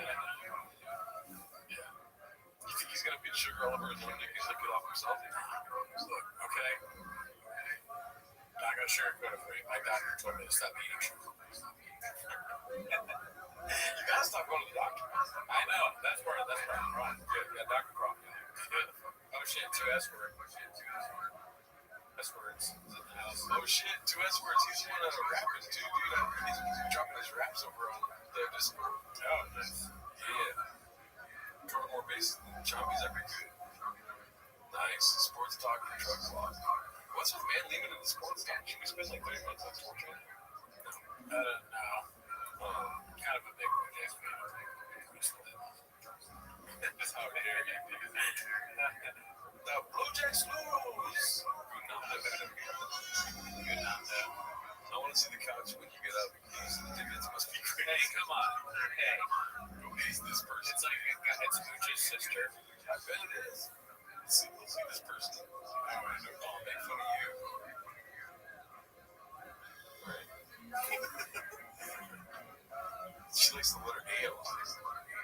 Or it's that one guy we blocked. People that we block on this channel, like Crack Never Just Shit on Force Face, like this, they always create a woman's profile. They're still fans of the show. Yeah, you're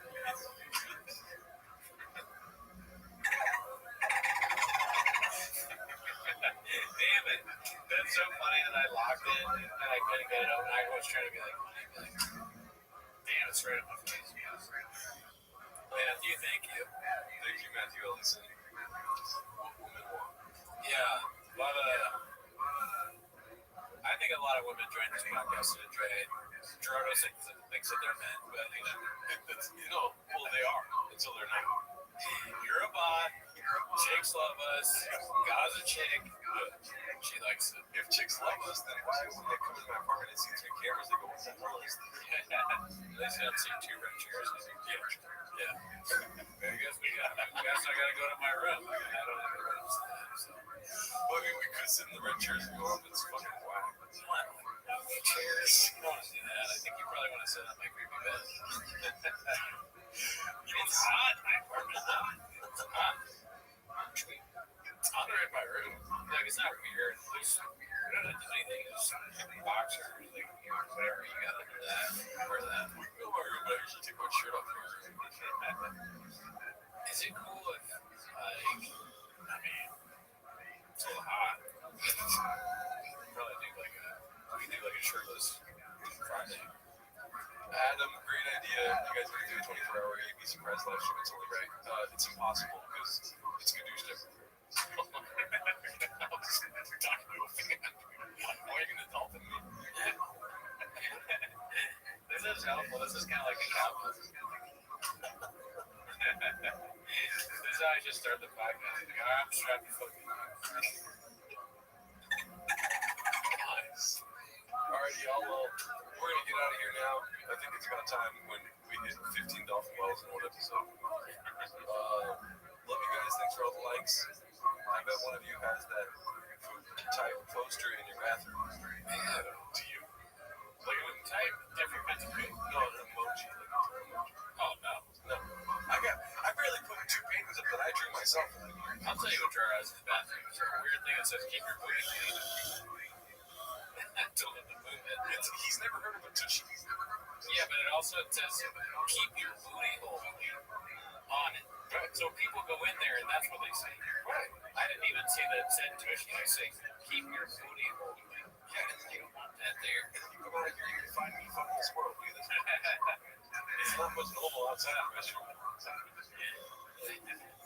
She's Sharpies and ground spots all over. Alright, y'all. Son, where'd you find this? Later on, y'all. Later.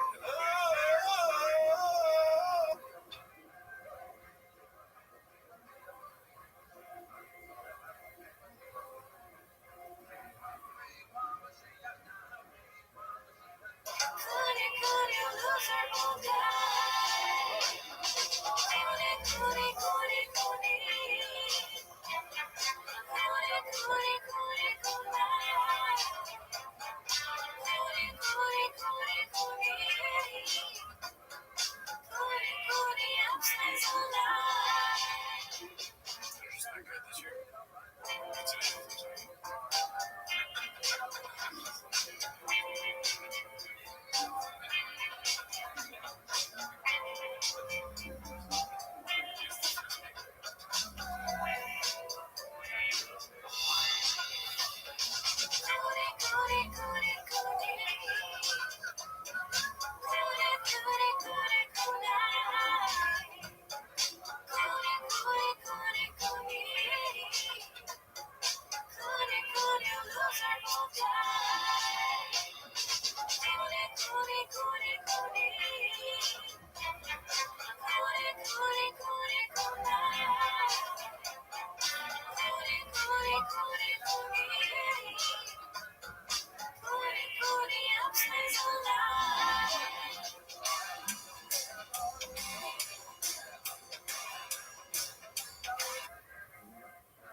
Welcome back to 10 Minutes of Shop. Thanks for tuning in. As always, join the Patreon, join the Reddit, join the Discord. This week on Patreon, when it comes out, it will be Cowvaluations, the second episode of Cowvaluations. Also, we watched Wendy Cummings, Andrew Schultz recently, and Trevor Noah. Trevor Noah had some stuff to say about what's going on in the Canadian Civil War. It was before Joe Rogan and Andrew Schultz went off, if you pay attention to Too Lazy to Try. But anyways, that is not why they're here, right? No, that's not why they're here. I need you to keep talking about it. They are here to watch 10 Minutes of Shop, so start the timer, joke. Joe, start the timer. I'm still talking. Guys, how's everybody doing in the chat? God damn it. Is it fucking him? No, but talking about Andrew Schultz, did you see that Too Lazy to Try video yet? I did. I watched the Too Lazy. Well, listened to it while I was driving today, and man, those guys are snakes, dude. They're fucking like shit like Schultz when he's trying to throw Santino under the bus, and then Santino's probably just as big as snake. They're all just a fucking den of snakes, like slithering, snake is like, fucking, I'm a fucking snake. Just fucking, I'm gonna count right now. You can start the timer. I think we're up. Okay, you guys ready? So start the timer. I'm sure the chat's gonna let us know if anything's wrong. So now, the chat clip took you guys just 10 minutes to share. Let's see here. So, we already did this one, I think. Yeah. That we did that one too. It's been 3 weeks since we went through Reddit, so we've got cranberry or crotchberry juice posted this morning called Papa if they offered him $350 in his tin. I'm like, it's halal, bitch. I think we've almost talked about that, like Papa talking about different cuisines, So that's good. I like that. Halal, bitch. It's kosher, bitch. What else would there be? Yeah, I can't think of anything else that's like a food thing that you have to follow besides kosher and halal. He gets caught cheating and it's like, it's haram, bitch. There you go. That's good. What else is there? Let's see. Now I'm just thinking about different. It's Ethiopian beach. That's just because I live in MSG copy. Oh, yeah. Okay. Chinese food beach. You have rain in front of us and inside of us. So people ask where the rain at. Y'all seen the units? AI of Baba in Riyadh. Is that unique? I didn't see that. But I don't know how he got it. Yeah, no, I don't watch much unique. Where's the rain right here, Danny? Oh, yeah. Straight to the vein. Yeah, dude. I wish I could inject it. Oh, thank you, Margarita, for the happy birthday. Oh, yeah, let's get some happy birthdays for the chat for this guy. Facts, dude. 35 years old. Somebody called me 40 today, which I don't appreciate. Very nice. Gerardo has been editing all day long, like a champion to get up the calculations video. It's pretty fun. I like the breaking news and upset here. I want to take a step into the Brewerverse. Yeah, you know all about it. So you probably already know before I did. Dude, that's funny how bad it works. Martin slams Joe Rogan. You are Brewerverse. I don't know how I feel about that. I'm definitely interested, but it's 33 minutes and he's standing while talking. You call him coward. ESPN host breaks it down. So I come back here and I'm seeing all these messages. I don't know how it started getting my feed, but I'd see it sounds like a certain comedian and then some other comedians trashing Joe Rogan, trashing Theo Von, trashing other podcasters. What are we doing here? It's like Pat McAfee if he was redacted. Oh, great call. Fuck you, Tuna. This is absolutely McAfee, dude. Yep. Oh shit, World Series. Yeah, no, I mean, he's got the golf shirt on, walking around. We should have gas on. We should have merch. What's going on? And then I took a good look at who it was, and I know this player very well. And this is where, to me, this is like a lesson of society. Whoa, oh my God. Whoa. Oh my God, I got so much to say about this. I'm going to start with the gun. So, play this video because I started looking at it because I would get. I think this is crazy as hell. I'm worried now that comedians are going to actually get hurt. There's weird videos of, look at that face, it's scary. There's weird videos now where he's doing some sort of Kim Jong-un thing for Rogan. I know, I won't say who it is. Like, it's one guy. They won't say that. Like, leave Santino alone. He might be a two-faced snake. Bitch. You're not talking about him. Oh, who's he talking about? Oh, Barron. Oh, man, look at the grades there. Yeah. Or even Barron. I mean, look, don't forget, all of this is very entertaining at the end of the day. Whatever side you're on, it is fun to hear people talk shit about each other. Okay, don't forget that. We like that. Party popper emoji. Party popper emoji. Party popper emoji. Thank you, James Freeman. What a great guy. Yeah, it's gotta be Freeman. Gotta be the Freeman. Yeah, it is insane. How many people are this one many over today? Look at this nerd. He's got the fucking dolphin back there. Oh shit, I wonder, can it make noises though? Let's see.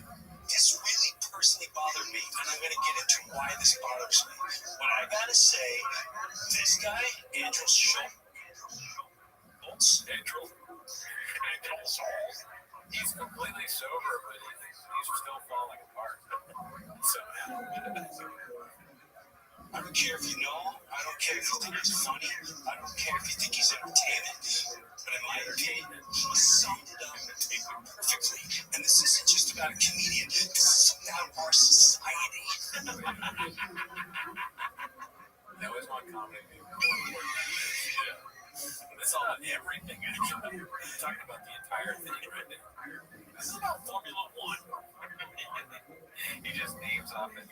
It's everything, okay? Society, the NFL, Devin turns into kind of Walt Disney. All right, let's go to we'll go back and forth from the Burverse to the Papaverse. Yeah. This is posted by Macho Biz Dog Wrestler. I don't know what that means. It's called the Endgame question mark. The perfect ending to this is Tom buying out Bert to get rid of him, and Bert ending up on Tifa giving Shaw with the counters. Wow. And then it's Jack. And I wasn't good. Is that what he did? Oh, man. On the podcast? Yeah. Oh, man. That is not good. That's different. Yeah. That is some old thing. VR porn, that was around 2019. Yeah, that's a long. Why now? Give me the Toronto first. It's a little boomerish. All right, let's see this one. I don't think we saw this yet. Have you heard about this? One question before we go to the burn thing. If your dad was doing a podcast, you turn it on and he's got VR headset on watching porn, either of her dad. That'd be insane. That'd be more embarrassing than if we had kids and they turn on and we're doing shops. For sure. What? And that's embarrassing. Yeah, we've not watched porn on this. Yeah. So we have watched porn on these. Wait, twice. By accident. Sharpies in the ass, and then accidentally did sex. Accidents were on both of them. Accidents being the key thing. We didn't go looking for Sharpies and butts. We just happened to find it because of someone else on the pod. It's all right. Corey, have I seen this? No, right now. Andrew Callahan talking about what he went to do. Oh, yeah. Once again, I say no, and the answer is actually yes. This is posted by Nat Johnson Jill 01. How much time does Papa Rogan have until he gets consumed by his own ego? Let's see. Have you been on the Joe Rogan experience? Well, there could be two reasons for that. One, which is probably most likely, is that I'm not popular, famous, and influential enough to be on GRE. Two, could be related to a little green room spot that I had with Mr. Joe Rogan at his comedy club in Austin, Texas. I was in Austin doing a couple different podcasts. The first podcast was Lex Friedman. The following day after that, it was the Matt and Shane Secret podcast. And unfortunately, Matt was out of town, but the homie LeMaire Lee, shout out to my boy, was there replacing Matt for that day. So that night after the podcast, Shane had a set at the Mothership Comedy Club. So he invited me, and in between sets, I'm chilling at the bar downstairs, and I'm getting like lightweight blown up by fans, which is fine. You know, I love fans. It was chill, but I was kind of looking at a more relaxed headspace. I wanted just does off, listen to coffee and chill. And so I told him there, I'm like, yo, can I go upstairs to the green room? I'm trying to, kick back and, lay low for a bit. And he's like, man, I can take you there. But just so you know, Joe Rogan's a bit territorial about that green room. Like, so it's at your own risk. And I'm like, dude, no way, it's going to be fine. Joe Rogan's reacted to like 7 of my videos because Joe Rogan's playing. So I'm like, it's going to be chill. So me and Lemaire take the elevator up to the secret green room at the mothership. What do you think about that? Well, here's the thing, man. Secret elevator. Oh shit! No, I missed that. Nick, so you know me. That's what I was asking you about. You know me so well that I didn't hear that. Secret elevator. I didn't know we came to that, but apparently it's needed because we got people that think they're part of the 250 that aren't. Andrew Callahan, I respected him. Wow. That's it. Afterwards, I don't know. What were you gonna say before you? Just that, pretty much that. You don't belong in the green room. It's not for civilians, okay? It's for the fucking 250 that entertain the world. And where the woke meets the wall, if they let everybody in. If they let everyone in, then the wall gets in. The wall is there specifically to be met by comedians who have the best jokes ever, okay? Who've been through the trenches, hurlers, killers. David Lucas is a prime example of that. He's got some great jokes about Hal landing on motorcycles. I've noticed something. Yeah, he's fire. Savage. Well, Andrew, you're 10 toes down most of the time, but this time it looks like You're touching this. All in their mid-20s. Nobody recognizes me except for Joe Rogan. So everybody's gathered me up. Lemaire says, hey, Joe, it's my homie Andrew. Shake Joe Rogan's hand. I put some popcorn in the microwave, which I felt like was establishing myself as a member of the green room. And then I turn around and I see Joe Rogan like, yeah, you shouldn't be. Don't touch another man's popcorn. I don't care if you're Jenna. Don't touch people's popcorn. They start acting like soccer hooligans in the green room. What's the Jono doing? Jono. Fucking man, you is gonna win this year. West Ham has it this year, Jono. Jono come. Don't say it, sorry. This fucking journalist in here. Kick him the fuck out. I could hear Joe saying this. I guess somebody told him that I was like a journalist, so he maybe thought that I was a Daily Beast reporter that had snaked my way into his safe space to ask him about ivermectin, which is a valid concern. So before I could even get kicked out, I was like, Lemaire, I gotta get out of here. And I walked down the stairs and went back into General population. I'm obviously kidding, but I do think that if you want my serious opinion, which is never not funny, I do think it's a little weird that you're that familiar. I would be like, should I go to that?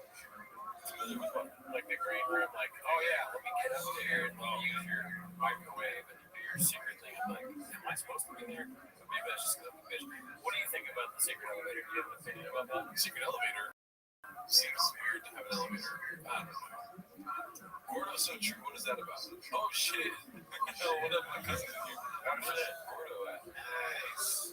How did my cousin find this shit? Is that the guy that crossed back into the U.S. border illegally? Gordo, big tough guy. Joe couldn't kick him out of himself. What a bitch. Yeah. You know what? A secret, not to throw any aspersions or whatever. I hope I said aspersions or whatever it is, but it does kind of sound like one of those things where someone gets canceled and then the news goes, and they had a secret elevator, kind of like the door that closes and they are down. I wouldn't want that, I don't think. Granted, it might be some of Callahan's figurative language that play here. Maybe it's not secret. Maybe there's like neon signs saying green room elevator, green room elevator. You have to know like a secret code 6666666 and up there. Daddy's number. Yeah, start saying no, daddy's number. Oh yeah, right. Well, one thing I thought about is that in my office, I've thought about it. Not that I would ever do this, but a trap door. Get a trap door. That'd be tight. Or a tunnel out. That might be less weird than having a secret elevator. I'm a child, dude. I'm more of the bookcase kind of guy. So, pull a metal book, and then like it makes a lot of noise. Yeah, the thing opens, right? Yeah, they have that at Hotel Fig. Is there a green room back there? It should be, actually. That's what I'm saying again. So guess what? They don't have it at Hotel Fig. No, that's great. You know, maybe we're looking at this the wrong way. If we were to own a comic book, absolutely, there should be like at least the book thing. Yeah, and if it's a secret elevator, what are you doing telling everyone about it, dude? Yeah, now Callan told everybody. That's why you're not up there in Journal?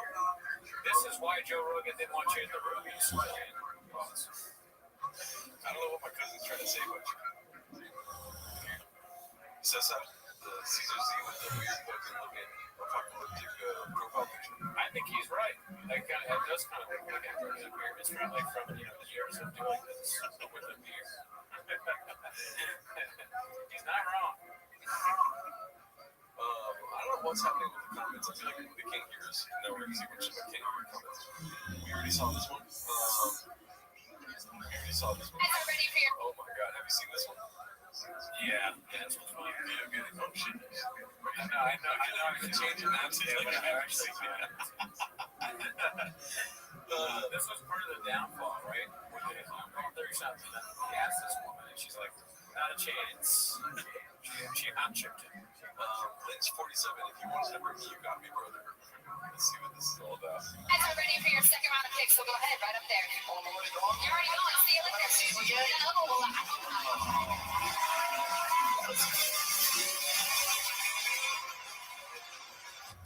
Here's the thing. It works.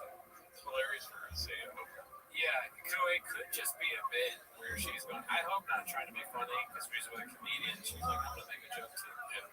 Or to him, I'm going to get into his psyche. Okay, I'm thinking that he's already he's depressed about the Trump stuff, and he's in his head. So when she goes, hopefully not sooner, or hopefully not, he thinks, fuck, it's another, I fucked myself, now people are just going to be mean to me. yeah, I think that might be what he's thinking. Yeah. Everyone hates me. I actually had an answer to this, and I refrained from saying it. But what's your guys' name for your hypothetical comedy club? You already know what it is. For mine. What did you say? I forget what you said. You told me a while ago. Ox. That's good. Yeah. Oh, this isn't a net. There's multiple people asking me, and my cousin's asking me, by blood I have to answer. That's one of the best comedians of all time. You really should educate yourself on that. Is your cousin asked? My cousin has, yeah. She's the best that's ever done. Yeah. Is that true? Paul C, shout out to you. Caesars are digging into lots of sharpies. They went missing. That's not how you spell my name, but maybe. Don't answer Caesar. Let's see here. Posted by Air Pumper. Random listener buys a Bitcoin wins $10,000 in a new truck. Bitcoin employee who moves halfway across the country to work from Papa needed a life-changing surgery costing $10,000. The team could only raise 2/3 of the money and eventually fired him. Do you want to comment on the narrative they're painting? Probably accurate. They talk about George, right? And then now this guy, what did he get? He got a $10,000 for buying a hat. So you get the hat. You won the truck and $10,000. It seems like that's wrong. That should have gone to George. Right. Yeah, I agree. So not only did you win this truck, and the kicker, you only purchased a hat. Also, if Brandon Shaw watches this, please stop saying kicker. You only purchased a hat. Not only did I get this bad, ass thing, but I'm also giving you $10,000 too. Oh my God, what a day, dude. What a day. All right, fam, that's it. I know you don't try, but Brendan, you have literally, just by being you and the human you are, inspired me into really shaping like who I become as an adult and as a man. Shot of Bobos. Why is he doing that? It's weird to listen to something like this. Yeah. Like you're gonna come back and say some shit, Yeah, what is that? Why you're so fat? I hear what you're saying, but you're still fat. Good. As a man. You gotta lose weight. Yeah. Are we gonna get surgery and get rid of skin? I'm trying.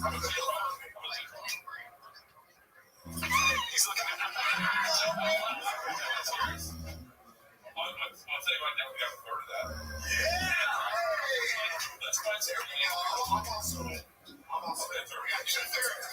By 6:30, you get me up. I got fucking $3 grand, 3.3. Yeah, I could definitely need that. Yeah, he's getting emotional.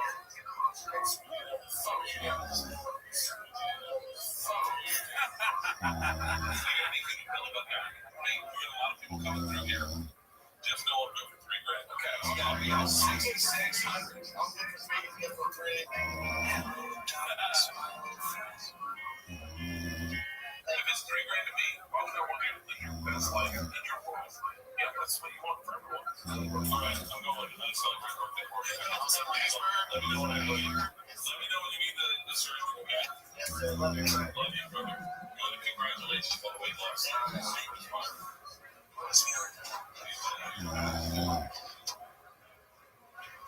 I'm in for 1,000. Oh yeah, let's talk about George. Let's talk about George for a sec, guys. So there's been a lot of misinformation. George did not get fired. George was asked, you need somebody with more experience in right now as Big Boy's expanding into different areas. Yeah, like full producer. So a 22-year-old, Lex, who runs the company, offered him something else. If those don't work out, he can come back here. You know that it's always open. I talked to George probably more than anybody in there besides you. Yeah, I talked to Jimmy. We're going to talk to everybody. Special thank you to Brendan Schaub. Oh, man.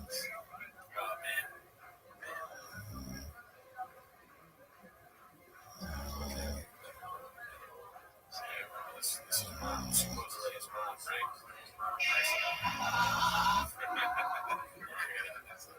Yeah, I mean, we don't really know what happened with George Hicks at the end of the day, but I assume the money didn't come from her or Brennan. Yeah.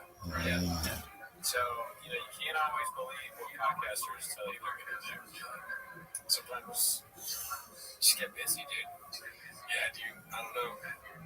It's, I feel like we talked about this back when it happened, but I feel like maybe George was the best editor. Oh, yeah. But still, using his growth to be like, I'm such a good guy, and then just drop me right away. It kind of like takes away all the fucking using his growth type. Yeah, that's true. It kind of like works against you at that point. Yeah, it doesn't even make sense for, well, it's bad morally, right? But it's also, it doesn't make sense for the show purpose, right? You want to follow it out. You have the storyline, and you help them lose weight, and also pay for the surgery too.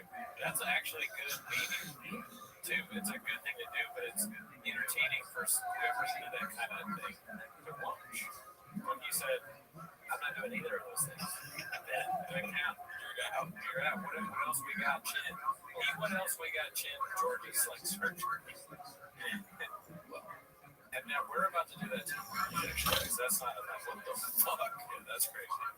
Dude, we're about to fire all the Georges in our chat, dude. That's insane. I would have paid for a 30-year surgery, dude. You guys should go to each other and be like, hey, I'm in for 5 legs, or I'm in for 1 leg. Yeah, dude. I just talk to each other and say, hey, I'm in for a like. And then if I get a like, then who else is here? Who else can give a like? One of you guys could allegedly be like, I created 25 profiles. I'm 25 of these likes, dude. Why is there only 7 other people liking the video? You know what I mean? All right, well, don't get into workspace church. Yeah, dude, 38 likes. That's incredibly dissatisfying. It's my fucking birthday, dude. If you're like the same age as the likes, you're in trouble, dude. I don't like Cowboys, but I can't stop. So you can ask me too. Listen, if George still needs it, I'm in for 5 bucks. What about you? I'll take about 3,000 of what's already in. Take it for yourself. Yeah. That's what we're doing here. Yeah. Let's see what we got next. Oh, God. Damn it, Shop. Why you got to do them like that? Posted by Financial Skins, $49.69. What does it say when the first witch outfit fails? Okay. Because you just buy the suit neck for Great. Next post. Let's see. This one made me laugh. laugh very hard at you because you already uploaded this. I'm going to ANC. You're muted for now. Crazy. No, but he all caps. Yeah, all caps. Shit. Don't do that. How do you? Listen, 5 minutes in on the new special, we are getting the classic horse stance and man talk was by whole party. Yep. Exactly. He rode a horse and he did the main stance. I didn't know it was called the main stance. Yeah. I think he's talked about this. He kind of gets a triple threat position when he does stand up, which is so strange. Right here, my thighs. You see him do stand up, you never want to play basketball. I don't want to be in triple threat stance. This was like right before he broke both the wrists. He's playing basketball. That's good in you, being you good at this. He's like, this guy's talking about me. Oh, both of his wrists. Playing basketball. I love it when you were doing the voice because it would be full screen over there. So it was like, I don't know, that was just me being energy. It's a top tier producing dude. A bot is in here saying Timos is the best show on YouTube. That must be a real person. Yeah, that's 100% what it is. Alrighty, these are my favorites, but I think we're going to do this. Whitney Cummings. We talked a lot of shit about it. Oh my god. So I want to really, just this one's hosted by Andy Kaufman to Ophelia calls out Callan. I know we've been over this a couple times, but I don't think we've done it on Timos. You know? Yeah. So let's see. If you're a friend, be a friend. That's it. Just be a little bit. These people, even the people that, like, when you see all this stuff happen in Hollywood, somebody goes through something, whether it's fucking accusations or whatever, and then everyone's like, well, I don't know. Yeah, you do. You know your friend. You know what they did. You know what they didn't do. Right? Fuck you. Don't be a fucking bitch about it. Don't be like, well, I wasn't in those rooms. Shut the fuck up, dude. Yeah. You know what kind of person your friend is. Yeah. You're lying. So this is what I'll say. I always knew Chris as a ladies' man. I have never, and I'm going to say this, I have never seen or heard of him doing anything illegal. Ever. This is as shocking to me as I'm watching this happen. I don't know what to think, and I don't know what to say. I'm just at a loss. I'm at a loss. And I'm praying that what I'm hearing isn't true. Maybe that's the best way to put it. I can't talk. We've never been on the road with him. I was on the road with him about 14 years ago once when he was just beginning. But I've never been on the road with him, so I don't know. I don't know what to think, and I don't know. I mean, that is wild. There was one time in Los Angeles where this comedian that I dislike got canceled, and I think I've talked about this before, but he ran this show that he's obsessed with. These other more well-established comedians, like we might even know some of them, and they did a post. They were friends with this guy. I saw them hang out all the time, and they did a post online. We have heard some disturbing news about one of our producers. He is no longer. We want to assure you, he is no longer part of the show. Did this have to do with FaceTime? Yeah. Look at our episode. We say it name all the time. You're curious. Wait, that was just so funny. They called their friend our producer. People will turn on you quickly. Probably anywhere. Like if you can cancel him, you're like, yeah, this guy I know that has graves.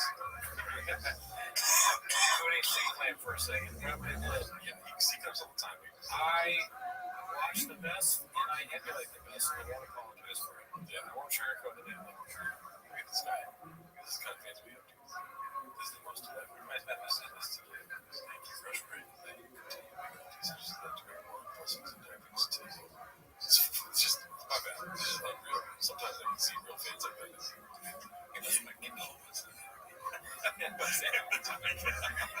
Montano. This all people are talking about. One night doesn't define deal wrong. Is that for real? The air conditioner? I don't know. Probably not. Y'all need to back the fuck up. If you want to hate on anybody, send it my way and send it. I don't give a fuck. No, I think that's schizophrenia. Somebody put there. I don't give a fuck. Dandy Coffin, shout out to you. We already saw that one. This one's posted by Weird Short Horn Guy. I'll just put it out on PlayStation. Can they see it now? Yeah. Yeah. Timo's makes women cleanses. Great. Let's see. Yeah, what do you think about this? The Sixes. I Like all the movie posters that when they take something, bring a shot, that could be its whole credit. Shot movie posters, I'm always down. The Dune one was amazing.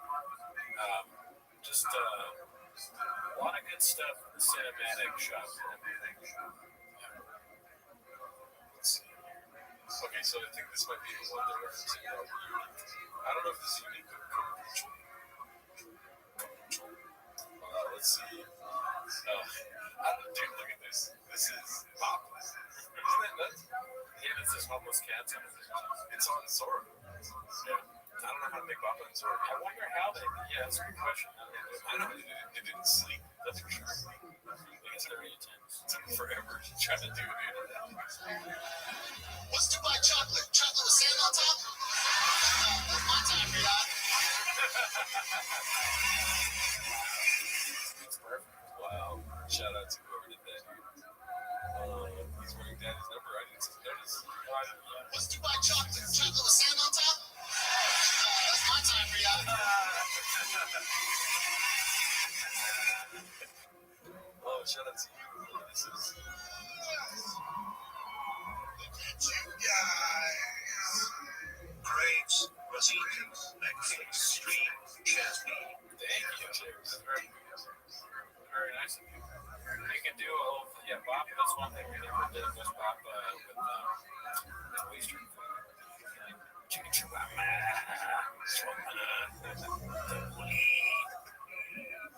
This is just a reheat right here, dude. I don't even know what too much energy. This one's called Virtually Identical Post by Yeah, dude. I mean, facts. Yeah, it's not a good choice either. That's like you went up to the barbershop and was like, do we want better do you think? Two of these have terrible graphics and they're not video games. Let's see here. A drunk, lonely, depressed chin playing with his block posted by C Cabinet 8565. Yeah, Glock 17, my absolute favorite firearm. Very weird to post that. Don't do that. Look at those toes. What the fuck anorexic toe type shit is that? They're long and skinny. Bro, that is disgusting. I got bad feet, so I can't really talk. I kind of wish my feet looked like that. I haven't been to the dentist in 6 years, and my teeth do not look like that. You know what I mean? Teeth? Yeah. Like, you know how that looks like teeth? Oh, it kind of does look like teeth. Yeah. Looks like an x-ray of teeth. Yeah. He's going to shoot his foot if he's not careful. He's going to get scared. Oh my God, I thought, why are you in the hospital? You shot yourself in the foot. I thought my feet were haunted. Doctor Gordo said we were super zoom to that. I don't think we do it. What the hell? Like, let's see if we can go inside. I have this really disgusting middle toe. One time, I had a nail. I don't even get you one anymore. I drew a bikini on the nail for National Bikini Day. And I posted it online saying, like, Happy National Bikini Day. And a bunch of people went for it. What's up, Dallas? Yeah. This one's posted by Particular Stable 69. Christina goes after Brian and Baba can't stop interrupting. It's really weird to watch this. Because I think that, and not to say that it's right, but I think if people would have came to you and been like, yo, man, I got to distance myself. Now, I'm not a savvy. Something that I'm looking at. I said no. I said this before and I'll say it again. When Tarantino does it, it's lovable and hilarious. everyone likes it. Okay, it's not offensive. It's funny. It's out of control. I don't do that. And it's like, I don't know how to do that. He gave me that thing on my phone. Like, that's just, it's so crazy that you're like, I'm like, it's funny. He doesn't get it. He's a boomer. We don't know how to do it. It's so bad. Yeah, if Scorsese did that, it would be just as funny. But it's not okay for Charles to do. You can't trust that. That would have been better. Just if you're a friend, be a friend. That's it. Be loyal. You know, these people, even the people that, like, when you see all this stuff happen in Hollywood, somebody goes through something, whether it's accusations or whatever, and then everyone's like, I don't know. Yeah, you do. You know your friend. You know what they did. You know what they didn't do. Fuck you. Don't be a fucking bitch about it. Don't be like, well, I wasn't in those rooms. Shut the fuck up, dude. You know what kind of person your friend is. You're lying.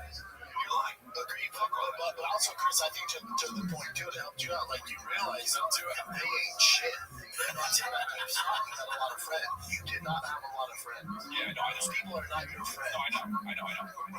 That's right. Your brothers. I'm not arguing with you. Everybody's a brother. That's right.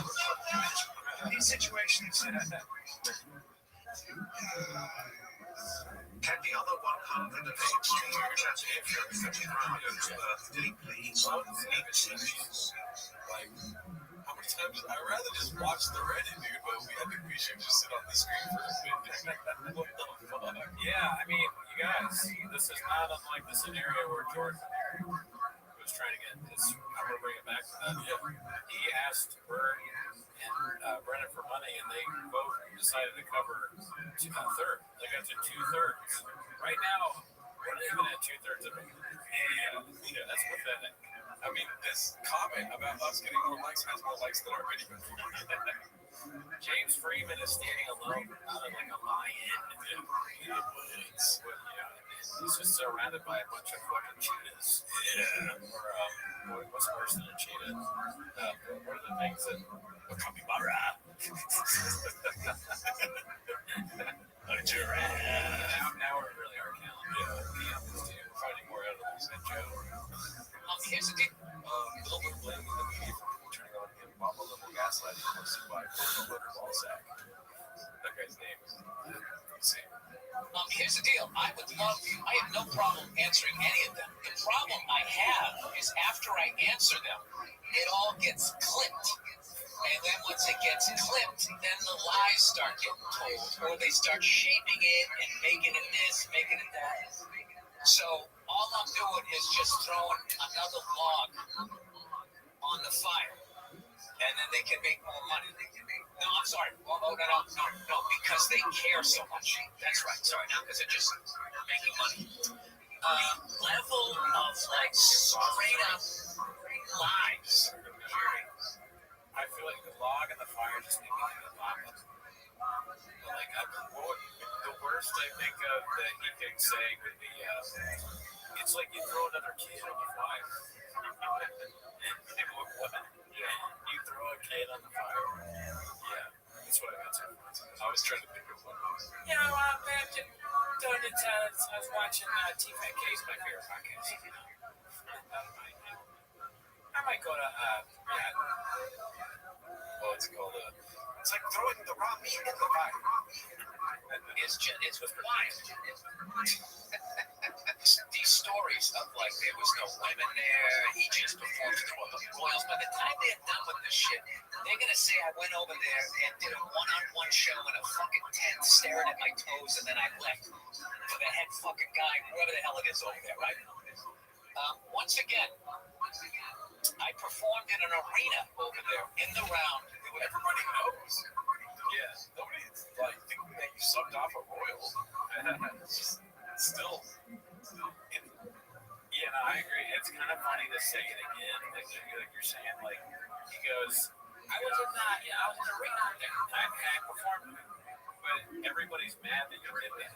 Yeah, so logically, do you want to say it again? I might say, I don't have much to say about this. Yeah, I wouldn't be like, and I performed for the Royals, and people in Saudi Arabia. That's why people are mad. Yeah. He's coloring with his lines, though. He can't probably say, like, I just did whatever he can't say. We don't know what he can say, don't say. He probably could say it. Look, they offered me a lot of money and I took it. If he already has the money, what's the point of not saying that? They'll kill him. Oh, he seems like a show beheaded. Wow. We talked about that, bro. Remember we were saying who was the comedian who would get beheaded? Oh, yeah. We said most likely. I forget who we said was most likely. But no, I don't think they're going to actually kill him for saying that they paid him a lot of money. Most likely J-Lo. Or Lou Schwartz. I thought you were going to say they were kill him. No, I said sometime before, like, they probably threatened someone's family. Here's the thing. What a shot that you say. Here's the kicker. Okay? Because Bill Burr looks like me, I like him. I refuse to criticize. So, And because I look like a Saudi, I like him. Was 8,000 people at the show. Okay? It was citizens. And then they had diplomats sitting down front in a nerve-wracking way for the performer to make sure that, you didn't talk about the 2 or 3 things that they said that they negotiated down to not talk about. Once again, as I said before, whoever put together the comedy festival and everything, what it did for freedom of speech over there.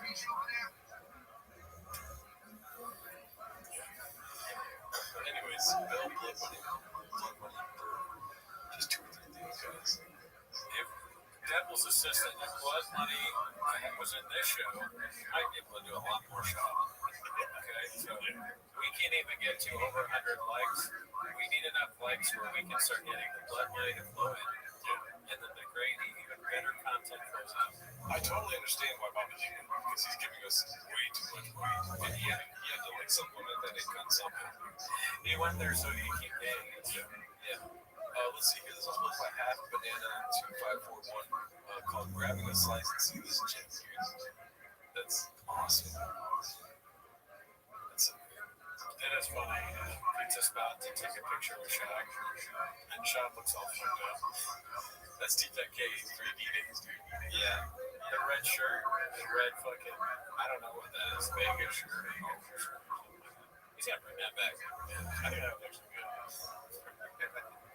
This one's another one about Chin. It's posted by Jesus Christ Lonely Chin. Moving to Texas on my own thing. It's just like, it looks like he's not even in there. You're right, he does look as though he's losing weight. He's very skinny, and his toes aren't really there. They freaked out Adam. Adam's Ellie, they has bad feet, and then she looked at Chin's feet, and she was just like, I'm not leaving.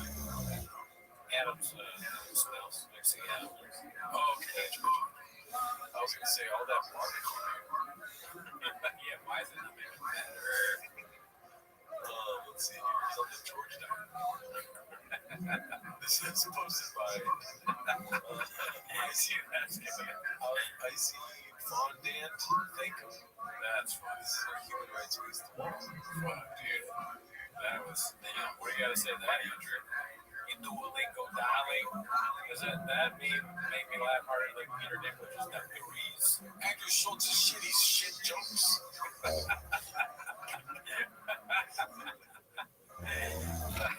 Let's see here. Oh, man. We've already seen all these. Okay, so looks like we got another one here.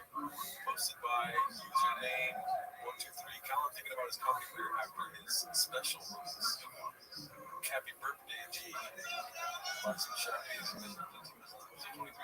Support the page. Hell yeah. Happy birthday, Big G.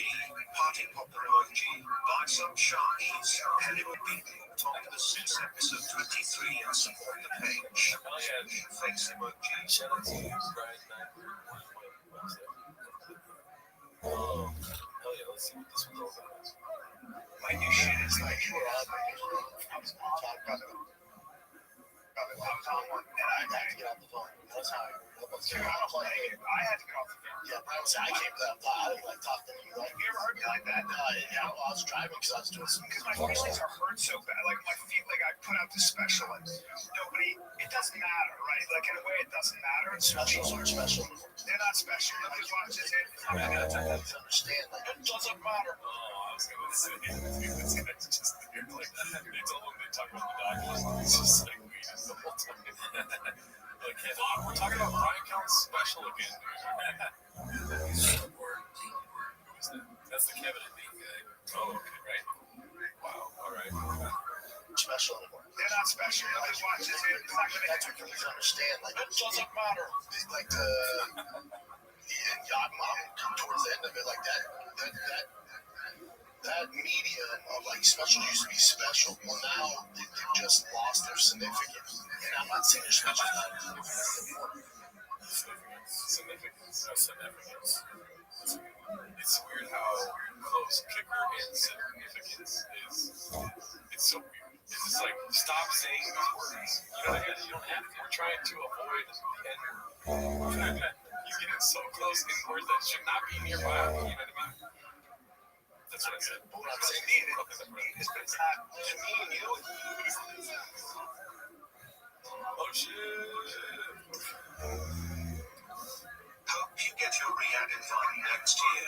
I mean, so we're manifesting here because, like, not only have we said that we would do it, but we will actually reach out to do it. You know, what's your dream lineup? Oh, shit.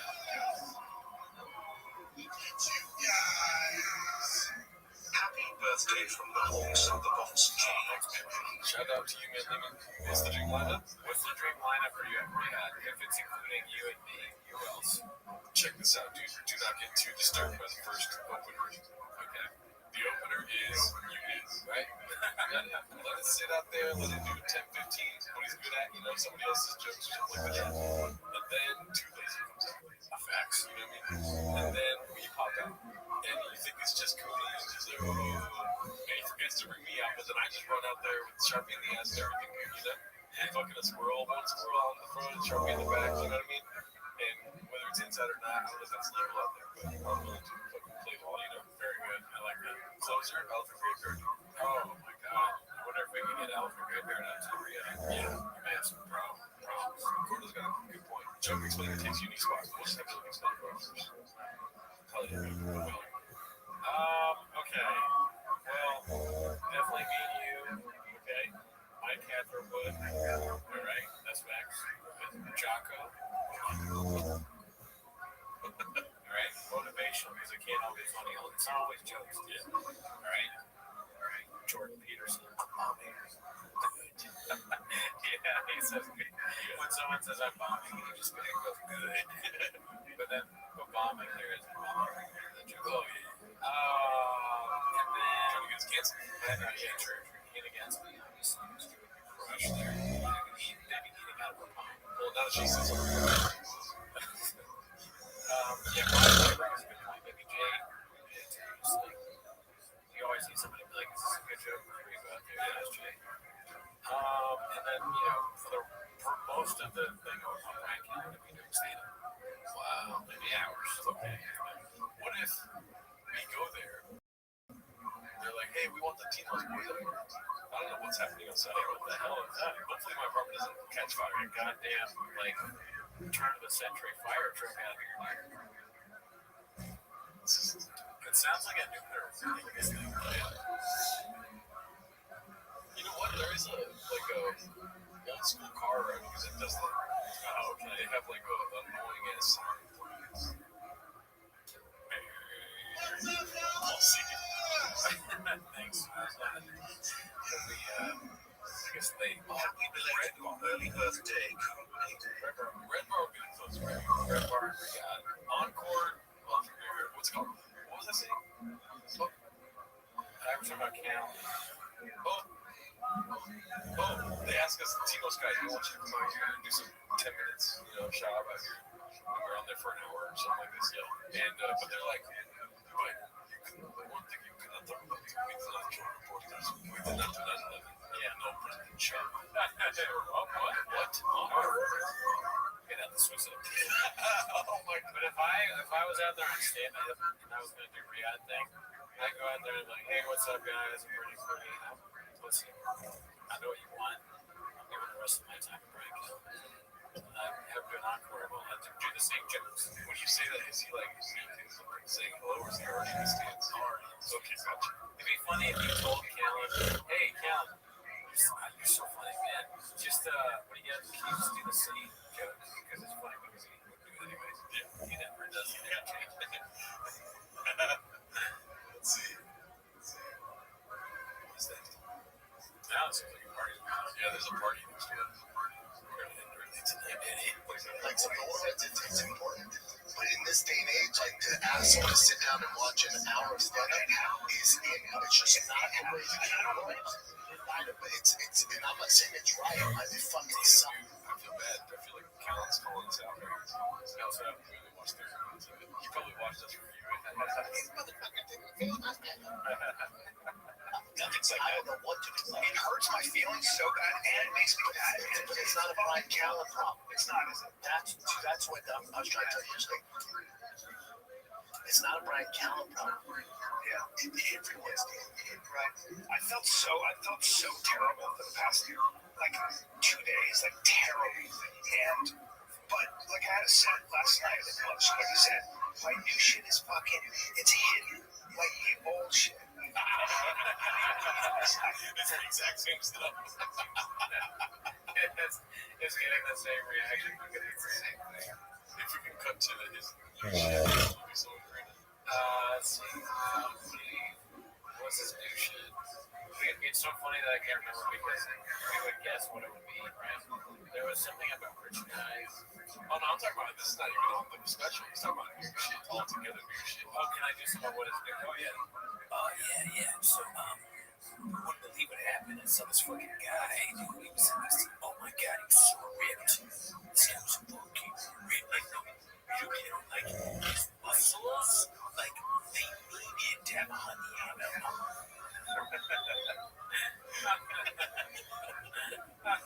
Everybody, please welcome Brian Callen. Dude, rich guys, they don't even know what they want. They just want everything. Like, a rich guy just wants to be like, he wants to be you. To be like inside your butthole. Like, they want so much that I want their dick. I have a cold thing, a cold cock.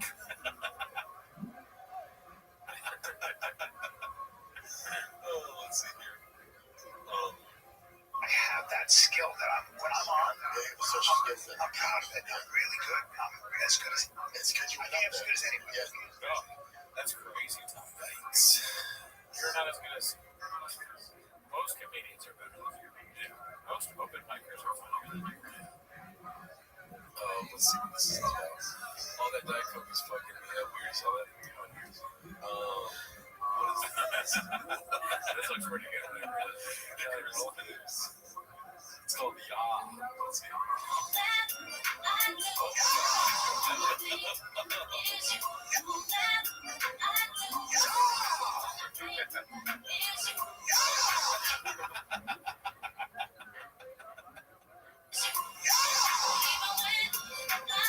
Oh, we can't play the whole thing. Yeah, that's There we go.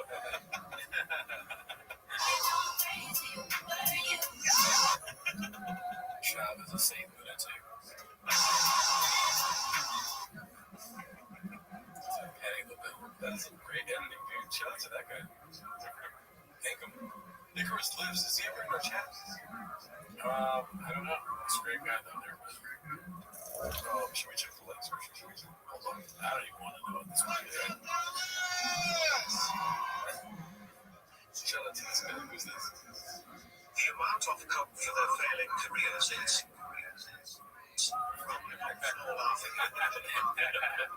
The name of the movie is great. Yeah. Alright, this is supposed to be Busy Middle 8108. God. Why? You know what though? I'm not gonna lie. Your boy made some sausage salad. Your boy made a video about it. First bite I took. I swear to God. I swear to God. And it was embarrassing. It looked like that. It did. It looked like that.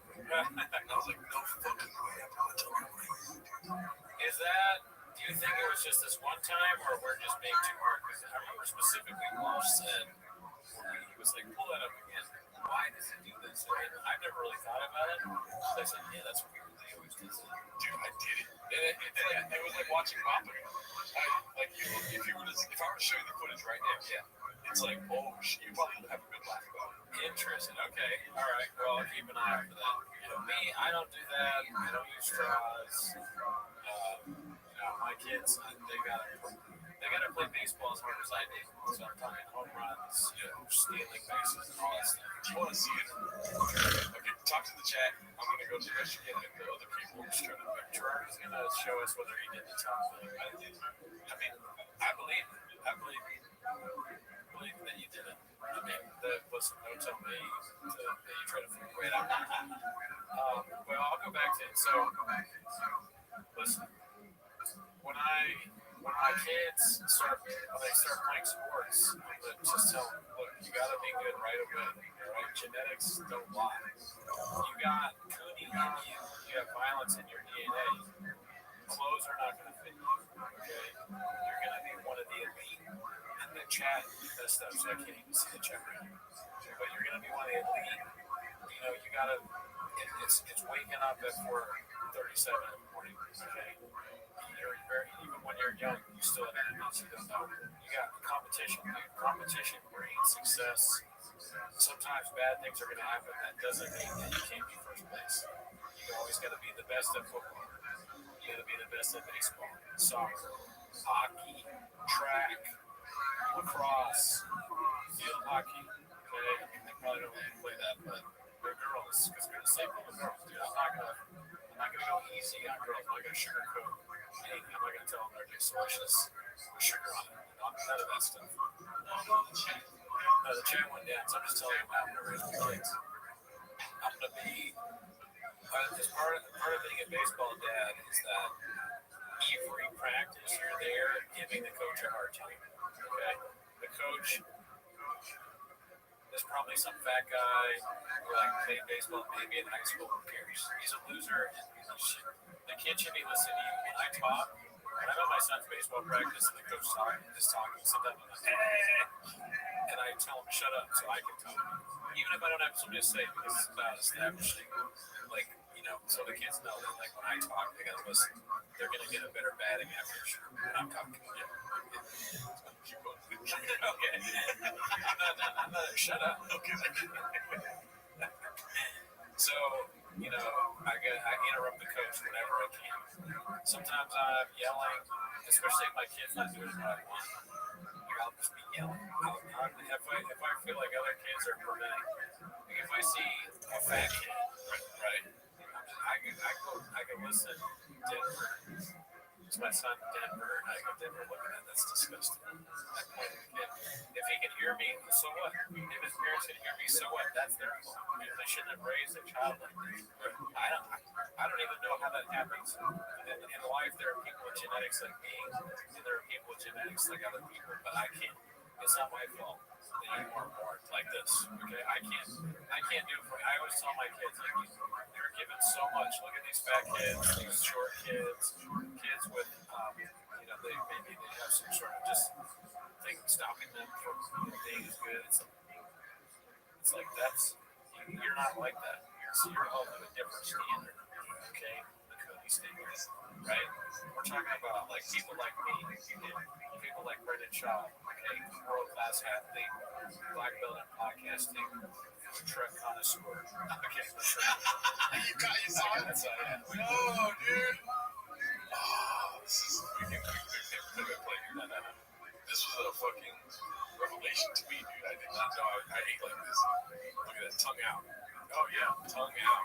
Now I want to know is tongue out just normal? I mean, that's judging it too much. Or are you weirdo? No, this is weird. This is tongue out. Meat eating for real. Do you eat other food like this or just sausage salad? No. It's weird to eat sausage salad, period. No, it's delicious. But relax. But that's I did that, dude. Happy birthday to me, dude. Well, you saw it here. Yeah, let's see what they said. I mean, guys, I'm open and honest. They said you. LG said you. They're shirt the same color as like a superhero. Okay. It could be the angle. Yeah, I put the fucking tongue out, but I literally saw that and I just stopped for a minute and I was like, oh, what the hell?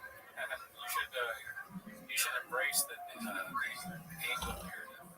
Okay, so the angled shirt, but look at this angled shirt. It's straight on. No matter how you look at it, I was fucking eating it with my tongue in here, you know? That's more temple I suspected. Yeah, no, when I saw it, it was ridiculous. Toronto on that black and yellow. Oh, yeah, black and yellow. It's the black, yellow, and red pants, dude. I love it. It's fucking good, dude. The red on the Scorpion band is like a callback to the band. Why you gotta laugh at my fashion sense, dude? Your clothes have a callback. Let's see here. It's sad. Posted by Gil Guitar. Oh, shit. Gil Guitars that are posted in a minute. Oh, shit. Let's check this one out. Some sad news. I'm going to be taking a step back from being on Make This Day.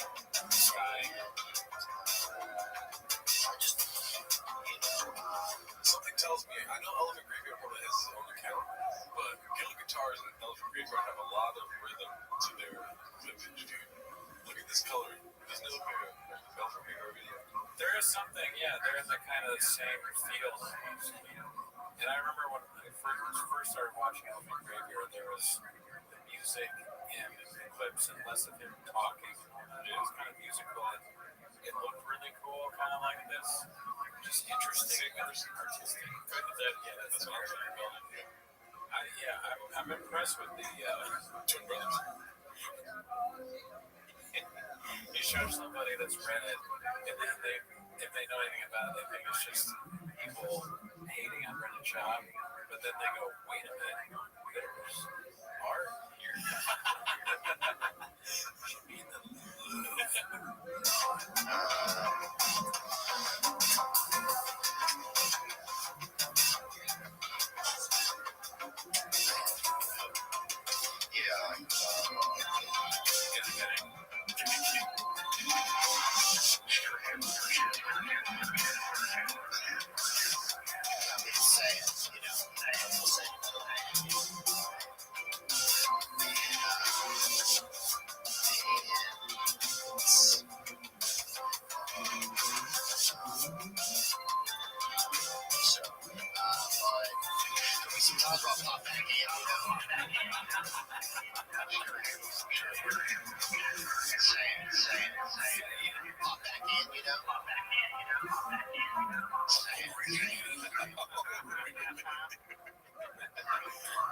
Oh man, R.I.P.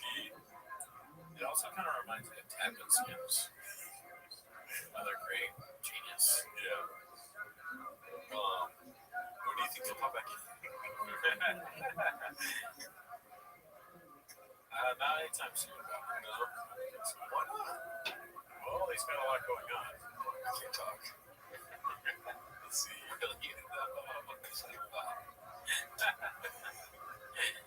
right, well, it's not that far. 100, I'm not gonna.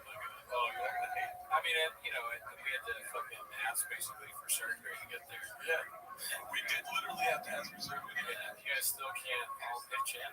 Is it a thing where it's like, what are you gonna believe in working as a team? I thought we were a team. Yeah, I thought we were gonna fight.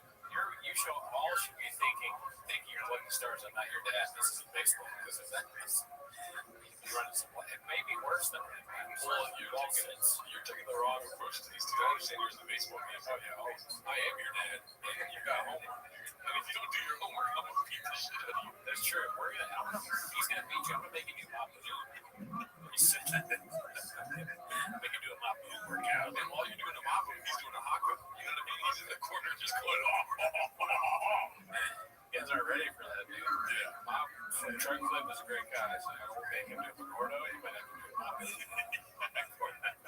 Gordo's like, I've already liked it. I was big.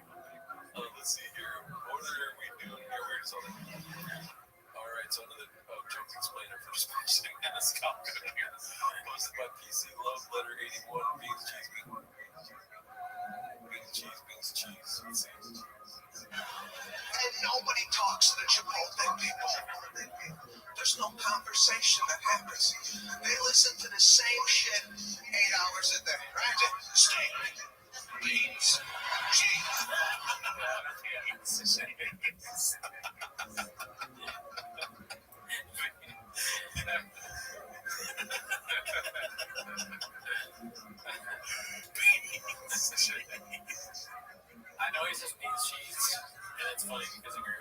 but I also think it's funny in general. I think this is a good joke. Oh yeah, but beans and cheese, that's so good. Yeah, both are. Beans and cheese. I never seen anything like this. It's like you're not even Beans and cheese, that's a callback to the Great Elm Pie. That's the biggest Santa specials of all time. So the crowd recognizes, hey, that's a Brendan shot, that a great homage to one of the masters. Yeah, dude, that's weird. Beans, pretty good stuff. The Cody Hawk in the book. my family. A brand new truck and 10,000 in cash. We saw this article. Let's see what's up with Tweet Talk. About that time, we found our official winner, my boy Blake Cheers, officially won the one-on-one custom cards with a $50,000 in odds. This thing is an absolute animal. No one's a better guy. He's a dad, father of two. A girl who love this truck. So not only did you win this truck, and the kicker, Kelly purchased a hat. So not only did you get this bad-ass dad rig, but I'm also giving you $10,000. And you also have to admit that you listen to T-Pack. Yeah, everyone that can see. He's got a dad rig now. Dad rig, dad bod. Do you think there's a way he can act as if he has third-party cooperation with like lawyers and stuff, but still gives the truck to like a qualified candidate according to his standards? Like it has to be a dad, it has to be a white guy, he has to have a mustache like Taylor Devon, you know what I mean? He has to fit all this criteria. Yeah, maybe. That's a good question. I don't know. Maybe he thinks he's just untouchable. Yeah, and he's like, dude, Trump's right. We can do whatever we want now. Yeah. I'm not going to investigate over this shit. No, until 2028 did. Call my boy Trump up, dude. Yeah, got recalled. Thank you, MNSXD. Nice, well, listen. Happy birthday to Dumbo and the Cosby Cheese. Hashtag Graves disease. Let's see what Bruce is about for that, dude. It's our society, how we treat one another. Okay, so that's basically what it is. He's right. Yeah. Do you know what Andrew Schultz says? Oh, no. Now we're in the podcast, watching another podcast, which is the best one. You feel like balancing your life. You're like, oh. Yeah, until that's happening, it's not really worth it. It's not really a show. Yeah. Do you think that Andrew Schultz was somewhere in the world, he was probably at like Nobu or something, like eating or something, and then while the cameras entering him into the murderers, he feels something like, oh, he's like, what the fuck was that? Yeah, do you absolutely, do you feel something when you're in the burner? I don't know. Well, then we don't know because we've never been in a burner. I guess we've been waiting. If he ever, he kind of doesn't know who we are, but if he mentions us someday, we might feel it. Dude, please, Jimmy, put us in the murderers, dude. Oh yeah, I definitely want to be here. Yeah. That's one of my favorite. I wish I could vacation. Right? Yeah. If I got a call about the burner or something, like something up there, My tie is in the murderers, daddy. It's a Wait, so there. That was the but something said. Oh my god, it's such a long clip, dude. Goodness gracious. Now, here's the thing, too. The people that are, first of all, I'm going to talk about the guy that did it is this guy, Mark Mayer. He started the whole thing. Now, here's the sad part about Mark Mayer. He has an incredible journey. He really did. And I'll tell you, what is he on? I don't know. He seems all fucked up even though he's sober. Starts with Jamaican. He's like Jamaican Bob Barker. Sorry. What's up with the Mark Mayer, man? He ordered a pound of rice for the DoorDash. Alright, well, let's see what else he has to say. what a day, dude. What a day. So much. Appreciate it. Enjoying the truck, man. People love it. So get ready for a lot of people to stop and ask you about the truck. Congrats, brother. Yes, enjoy the truck so much. All right, fam, that's it. TRX is out of here. Thanks to everybody that participated. I can't thank you guys enough. This was by far our biggest giveaway. If you guys like TRX, you like trucks, duly noted for the next one. I love you guys. If you didn't win, I'm so sorry. But I went to a new person. His kids are going to enjoy it. That's why I do this. More V8s on the road, the better. So, What's the over-under on the probability that he was on dual? Zero chase me. The more V8s on the road, the better. Was that a job saying the new thing? His kids are gonna enjoy it. That's why we just put V8s on the road. Hope you guys continue to support. Love you guys. Thanks so much. Drive back. That truck is crazy. It's so big. I know that he's in Texas. Maybe it makes more sense there. He knows homeowners. Maybe this guy's a homeowner. I'm just laughing at the idea of you winning the truck. Where would I put that thing? Take over both my spots in my apartment. Tell my fiance to park elsewhere. HBD bot, birthday cake emoji. You know how they have those TikToks where it's like, first week in Austin, let's see how this goes. And then it's like, second week in Austin. Or it's an Australian accent. And then it's like, 2 months in Austin, I'm giving away a truck, daddy. Like that face pops in. Welcome to the Jet 2 holiday. What is it? Jet 2 holiday. His whole life. Running everything for him. That's going to be Jet 2 holiday. Yeah. All right, what's this? Bobby's one of my closest friends, man. Works like good guitars. Oh no, good guitars. He's trying to make it a sad thing, dude. This is. Bobby. Bobby really is one of my closest friends. Bobby's one of my closest friends. Oh, really? I swear, Brian's closer with Buddy. He's always been closer with Bobby than I was. Like,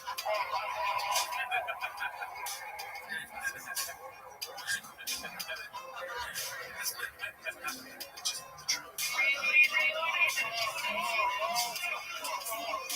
Just never mind.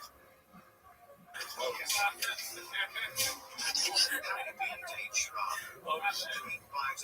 10 minutes of short podcast at night. All day, Ellie Adam. Thank you, Ellie and Adam. Yeah, that's funny, the Rogan thing. It's good. Yeah, good job, Adam. Let's see here.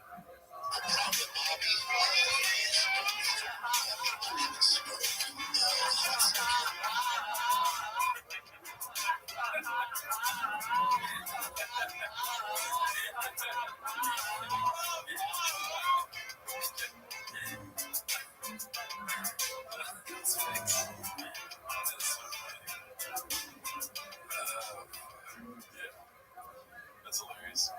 Dun, dun, dun, dun, dun, dun. Shit. We're not even, like, Bobby gets us a lot of money, but we're not that close with him, to be honest. Yeah. But I mean, I think we just talk to him. Yeah. He's usually when I talk to him. What the hell is that all about, dude? Gert emails. Do you want to hear a story about yesterday, my birthday? Sure.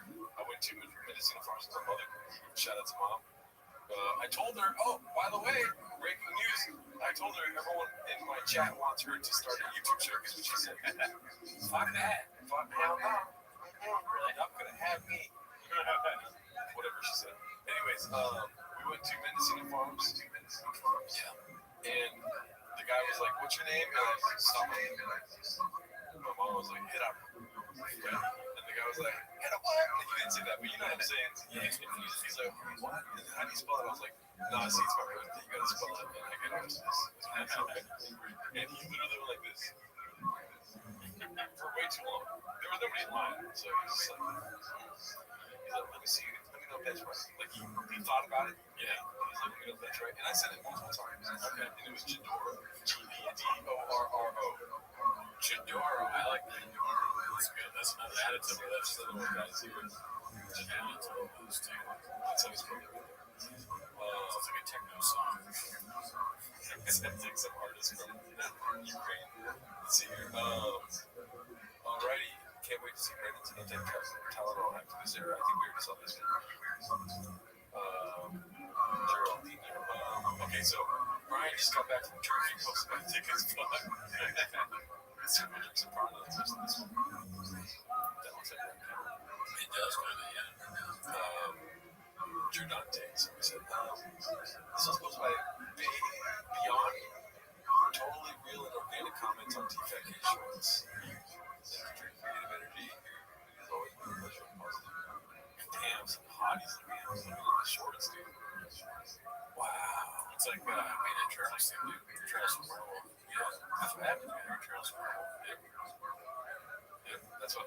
in Charleston once. Okay, I didn't know there was a video. What if I sell you a vampire? My cousin's from Visalia. Oh, really? Yeah, the one that was oh shit, shout out to Weston. Let's see here. Posted by selected Tom. You can't make this up. Let's see. So hungry inside real warm. There's no one, just me hungry. Sitting on my rental home. Work very hard and make up with plans, but nobody listens, no one understands. Seems like no one takes me seriously. And so I'm worried. I'm real hungry. Pour it on me. So my problem here is that it's for all of them. They don't seem to have friends. Nobody ever calls them. Like if my friend did this, I would maybe not immediately, but I call them up and I go, "What was that? Take that down." My only problem is that it said I'm horny. Way better and funnier. Yeah. If it would have been I'm lonely, and they'd be like, well, so, I'm horny. What if you call him Peter's friend or your chin's friend? You call him. We talk about exports and stuff like that. HDMI. He's just producer tech all the time. All day shop talk. Yeah. It's like trucks for you. Like Dude, Rob. Whenever I answer, I go, this call starts at 5. It's funny, but you hear me off. Like I'm like, hey, Jar, how do I turn on the sink? You push the fucking The sink? Yeah, definitely. Like that, I don't even know how to do. It's Leonardo from Peter. Right? Yeah. And I'm like, Jar, should I use the sink by myself this time? No. Hold on, should I get it back? He's gonna fucking fuck my hand. But no, so you call up Chin. And you go, hey man, that video kind of sucked. And it's like, well, how'd you do that? He's like, Shop made me do it. He said it's fine to do it Asian. Thanks. So I have to, or like fired him. Because I think that could happen. Somebody said that Cooney legit used the water bottle wrong. Oh, Yeah, the waffle bottle. I did? Oh, yeah, that was crazy. Hey, the funny, I'll never get over when it has a straw. Because I didn't even know what you meant at first when you said it has a straw. Why are you drinking it like this? It has a straw. I was like, what are you talking about? Like, you're stupid. I'm stupid. He said, oh my God. I like this chat because it reminds me I'm not the loneliest man on the internet. I'm actually pretty cool and normal. I don't sleep in a race car bed. Shit, I give Chin a pass because his organs are failing. Chin's the one you call Dr. Hot Chick. He's the one that always got the fire clips started flaming on his side. Alright, let's see here. Truck winner is from Austin. So there it is. Yeah, okay. Can we talk about Brian's take on the Theo Bond situation was by Jordan's shot. Let's see. But the Theo stuff, yeah, get Brian's kick out of it. But Theo just bombed South the other weekend theater for his Netflix taping. Some of the crowd walked out. I never take any of this. Since was there, left Theo worst set ever. He seemed unrehearsed, disorganized. He repeated bits multiple times. So I can take it. Why are we reading this off? That's what Did he have an off night? Who knows? I have off nights. I don't know. We had to pause the show and ask for the punchline several times. This is different, though. This is different. It's actually really bad. It's the same hat too. He's wearing the same clothes when he says, dude, come at me. I can take it. Stop talking about you. You're talking about it. I think you're missing the narrative elsewhere because Brendan gets off to Theo being in trouble. So he's trying to tell Brian, like, it's different. It's not just an off no stuff. So he's like, yeah, Theo sucks. All right, come at me. Yeah, it's all stemming from one thing. He left the show. That he's a fucking narcissist, dude. Yeah, I'm waiting. I can handle bullshit. Theo can't handle. Look at he's bombing. I never bomb. Yeah, he's Tony Soprano. If Theo Vaughn went to Texas, he can't sell out. I saw it. If I did stand up, Yeah. Oh my god. This is different. Yeah. This is different. It'll be fine.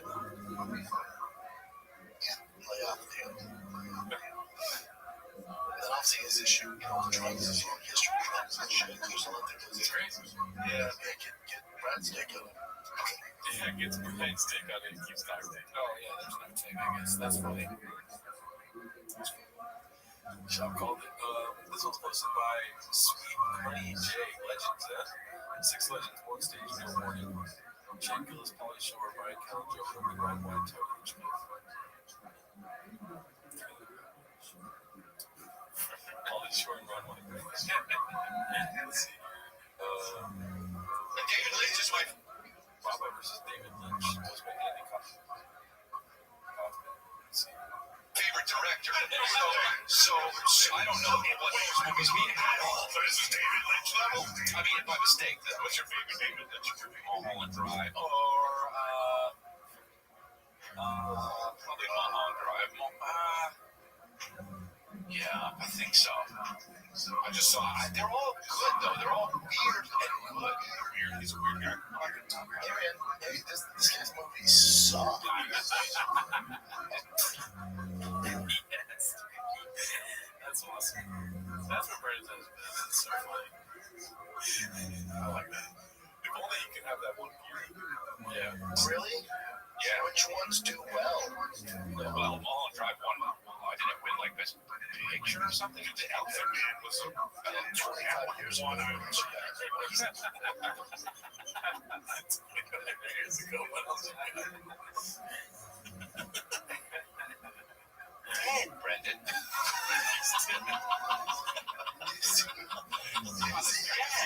This guy. Hey, that was well documented.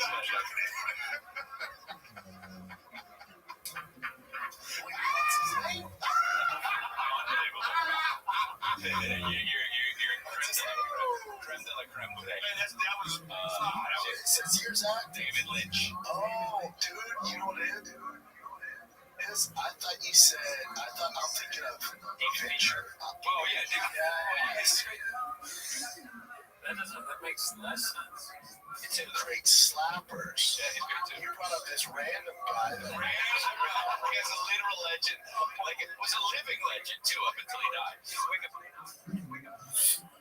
Man, Papa needs to start filming you, dude, because it's like, how bad they would be would make it actually, like, really entertaining to tune into every week. But Matt, the blonde things that he says are pretty funny.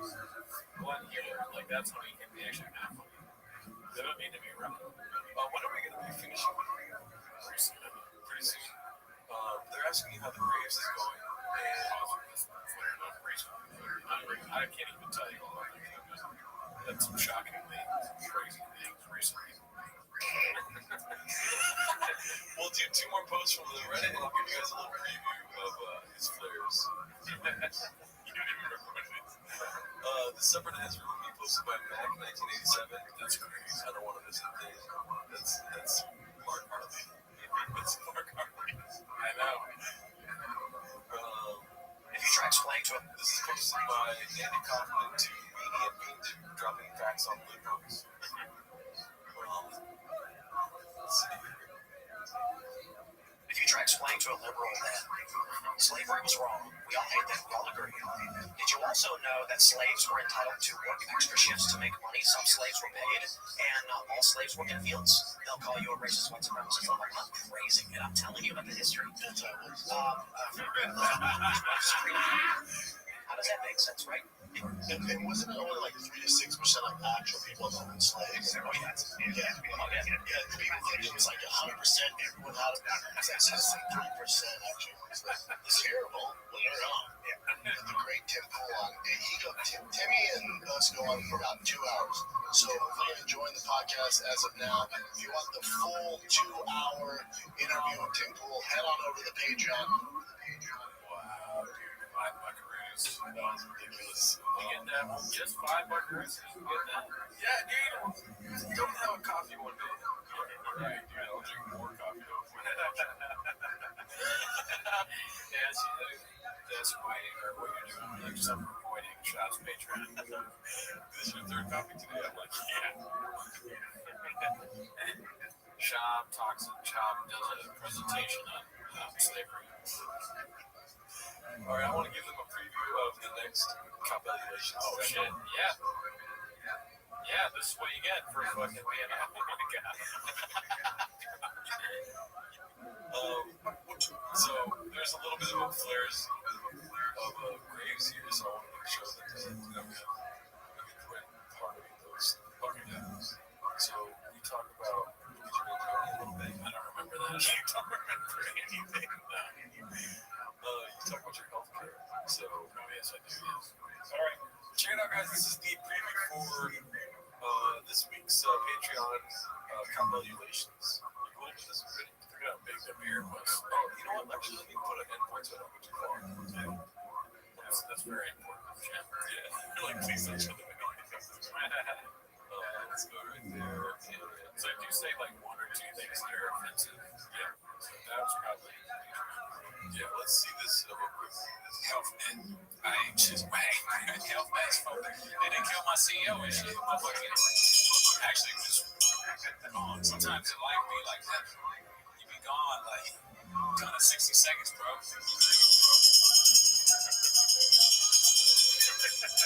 What do you think about the bots on YouTube? Bots? Yeah, the bots. Yeah, people that be leaving comments that are negative and shit, saying cowbell not real, bro. Some people be hating on YouTube. It's like, I'm cowbell, dog. Would you come here? What'd you expect, bro? Facts. What you get. And then some people don't want facts. Some people want you to lie to cowbell. Tell you that they want cowbell to come out and be like, I'm not different. Okay? I'm not 10 toes down. I'm not fucking, I ain't got no violence in my DNA and shit. I ain't gonna lie to you. I ain't never sugarcoated nothing in my entire life. Some people leave. Alright, yeah, that's it right there. Cowbell is different. I gotta tell them. You gotta say that. Very good. Cowbell is fun. I mean, that's the question.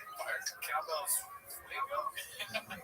But yeah, if you want some of that, it should be up either tomorrow morning or the next day. I'm going to be editing for the rest of the night tonight. Shout out to all of you guys for coming through. Oh my God. When the graves take Soka, only cowbell remains. Cowbell is all love, brother. Cowbell with some salsa on top. Cowbell spicy. You know what's funny? It's like, I can't imagine what TFAK's Patreon is, but our Patreon's pretty lit, too. Yeah. They got a guy talking about slavery. Yeah. That's not their Patreon. They come to our slavery. They come to our Patreon where we're like, we talk about the good parts of slavery. Only $5 a month to get to your home.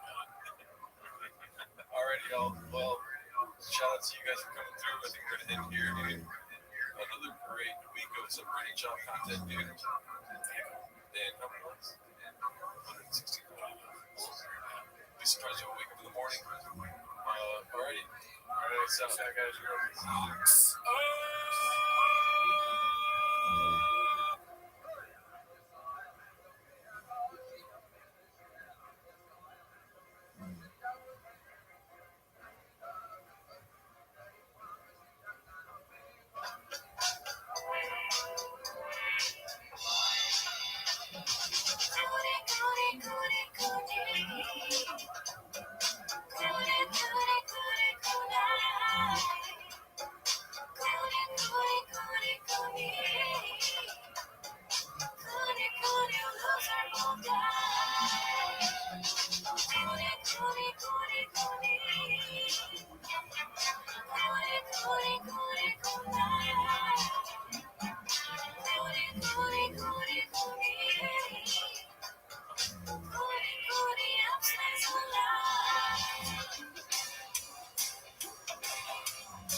Thanks for tuning in. As always, join the Discord, join the Reddit, join the Patreon.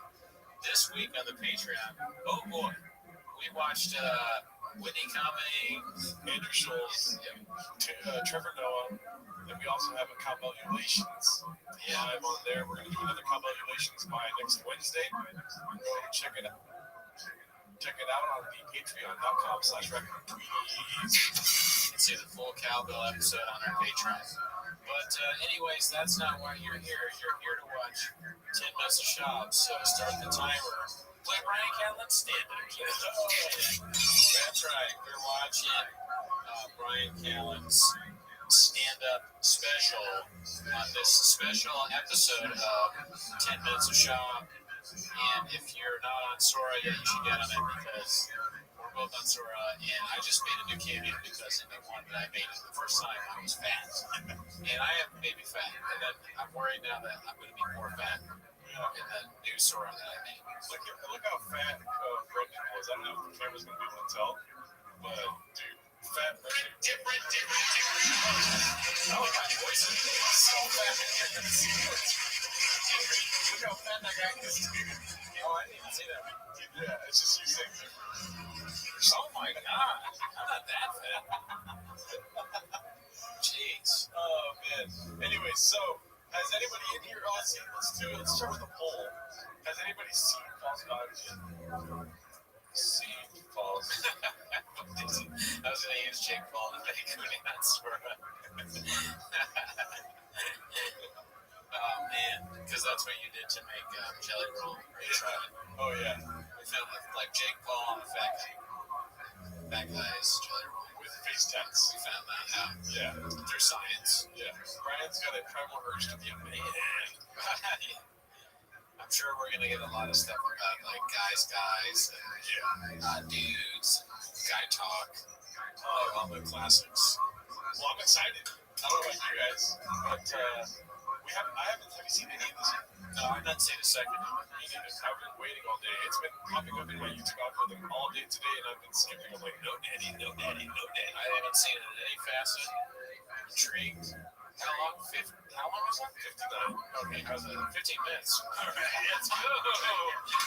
And we're done. I mean, because an hour long is fine. I love to stream for that long. It's longer. I mean, you may insert streaming 12 hours, 24 hours if you know your math right. Yeah. But, or if you're not hot. But, it's rough to watch someone like Brian Callen for an hour. I'll just say that. Look at that. That's horrible. That is just awful. I hate that so much. Do you not like that he didn't stick to the man brand? He's like, I'm a man. I'm sure it did stick to the man. Like at the meme. Oh, yeah. Well, he talked to a lot about men over and over again. Now he's going to talk about God. Who's a false god? Who is it? I bet he doesn't even elaborate. Oh, false gods? It's the cell phone. It's the Democrats. It's the whatever you want to say. Oh, you already know? No, I haven't seen it. Okay, yes. You have to think about this stuff. You're not like, you're like some sort of Matrix thing. You're one with the T-Fat case over there. Callen shop. I got the comments here that we watched the special because it's going to be hard to have the special in the comments. That's fine. Let me fix one thing. Yeah, fix it. Go ahead and run us through your favorite moments in Brian Callen's special stand-up. Oh, that's very easy to do. Obviously, my favorite moment in Brian Callen's stand-up is when we created part of our show, which is the fans of us we call hawks, and people that our blog was we call ducks. Because you always want to be a hawk. You always want to be a hawk. Never a duck myself. Or however he says that. That's a favorite. So shout out to all Tim at the shop. Also, African singing band, because it makes no sense. Right? He comes out and he's like, "What if I was fighting and like I had a guy that was like an African singing band? I'm a and some racist bullshit." Oh, what do you think about that? Dude, one person's in here. He did yourself. Who was the one that said yes to this? What's the matter with you? Don't be that. We watch this because we watch it for you all. We don't watch it for our own entertainment. Or the chefs maybe they watch it because they want to clip it up. How do old people turn up make their fonts bigger on here? Display? Probably. I don't know. Let's see. I think he means titles based on the thumbnail. So, yeah. Religious. Yeah, I mean, chat, if you're a hawk in the chat, put a hawk emoji. If you're a duck, put a duck emoji. Ducks. Just a fucking duck. Admit it if you're a duck. Robots are ducks. So any kind of negative comment, duck. Duck bot. A robot that is a duck. Larger text size. I don't know. Successful eggs on Sora. You should let me cameo you like you did me, you bastard. Fat as shit on that thing. Everybody, if they better get on there soon. Who knows? Maybe this new one won't be so fucking fat. We'll be able to make fat emojis or cameos of me doing stupid shit. I couldn't even see it until I got off work. I was not trying to make any of you because I was like, oh, my boy looks way too fat. That's not how he is in real life. I mean, the stand-up one is crazy. I'm not the other ones, I was like, all right, yeah, I've eaten some. I'm going through a shop moment, right? I'm doing my food truck diaries. No one's filming. I go to the same kind of places with me. There's no camera. And I'm eating the whole pizza. Yeah. I need to get back in. I used to be able to bench press 225 30 times. I gotta get back into that. I gotta go to the zoo culture, whatever the fuck, the park. I keep saying it. My wrist is better. It's better.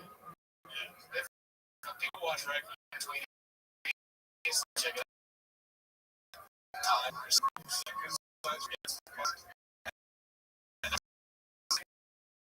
22 people in here that haven't seen it yet, but one person that has Weirdo is very switching weight. Yeah, a little bit. On Cameo and Sora. Everyone needs to get on Sora, dude. We got a fucking PF Chang in there, dude. I got so mad earlier the last one I made. I haven't seen it yet, so just attacking me, to be honest. Yeah, I'm talking about it. I know. I don't have any morality. You cast the first stone, it's fucking blockbuster. Yeah, you cast the first stone, you son of a bitch. I'm on stand-up. I'm fat. I didn't say big. Yeah, I mean, you didn't, you bastard. Look, can we see what you made before we start? You want to say it's probably bad? We'll see. I mean, I have not seen it. Let's see. Dude, that's such a funny thumbnail, dude. All right, let's see the 10. Yeah. Oh, no. Yeah, look what y'all be doing out here. The cycle is there. No, real creative stuff. Yeah, this new wall, if you're anything else, you buy. Keep it moving. Just let me go. No, Sora's free. The first 3 people to DM me on Instagram can get a free Sora invite. Ryan, I will send you an invite because you're on the Patreon. DM you if I don't chat me. I will forget. Without further ado, let's get this 59 minutes of our lives over with. This takes me back to the time that we watched the first 18 Ryan Callen specials. I don't know exactly how many we watched, but it feels like a lot. Let's bring it up, Nick. Yeah, no, this is gonna suck ass. But damn, that was a good ass story. I'm sorry that I'm not paying attention. I knew it. You giving me something else to watch was a bad idea. Yeah. But no, I blocked in a calendar. That was good. That was terrible. It was not good. It was so good. What are you talking about? It's hilarious. It's a funny premise, but like the execution of it. Yeah, well, I mean, it makes you said they make the other guy sound like you. That's what sucks about it. Yeah. But it's very funny.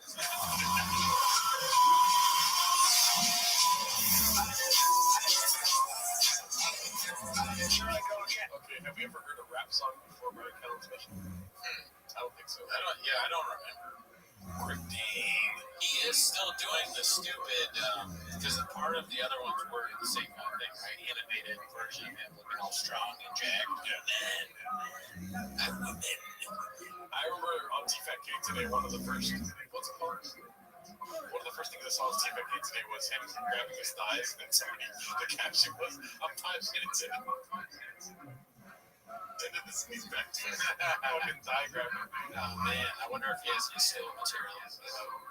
Brandon Rivera said, I already have Graves watching this. Yeah, you can get grades in a lot of places. Public embrace, trying to feel that home I can never fill. I always need one. It's an addiction, and it's not healthy. I think it's a common. When you look in the mirror, you should like what you say. Like, He's smoking cigars, just drinking Black Rifle. He's doing merch drops in the beginning of the special. I don't think. Look, we've watched a lot of specials. I'm not sure there's been merch drops or not. Well, you know what I mean, like selling shit at the beginnings of specials, right? And the really bad ones. It's usually in the middle. Like the big motherfuckers. Oh, that's right. Schultz did the steak stock in the middle. But at the beginning, you know, like Pete Holmes doesn't have a thing with Magic Land at the beginning yet. But I haven't seen it yet. Good observation. Japanese follower of ours, he did what Joe Rogan in the title to was the algorithm being the beast of a marketing team. Oh, yes. Right. A healthy dose of self-improvement all the time. Too rich. I think that actually hurts your comedy. I think shadowboxing is always going to be funny.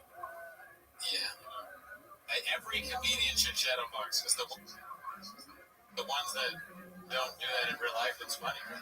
Rabbi Hoffman, if you shadowboxing, her special, that might actually be funny. Lynette. Caleb Huron, shadowboxing artist. Yeah. Caleb, yeah. Greg Moon, bot.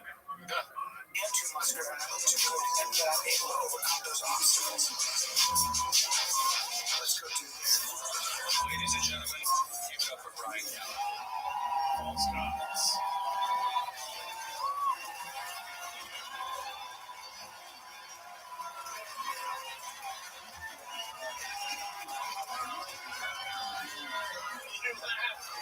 My thing is, you're not a comedian if you don't do karate or jiu-jitsu. I've had that same thought. Yeah.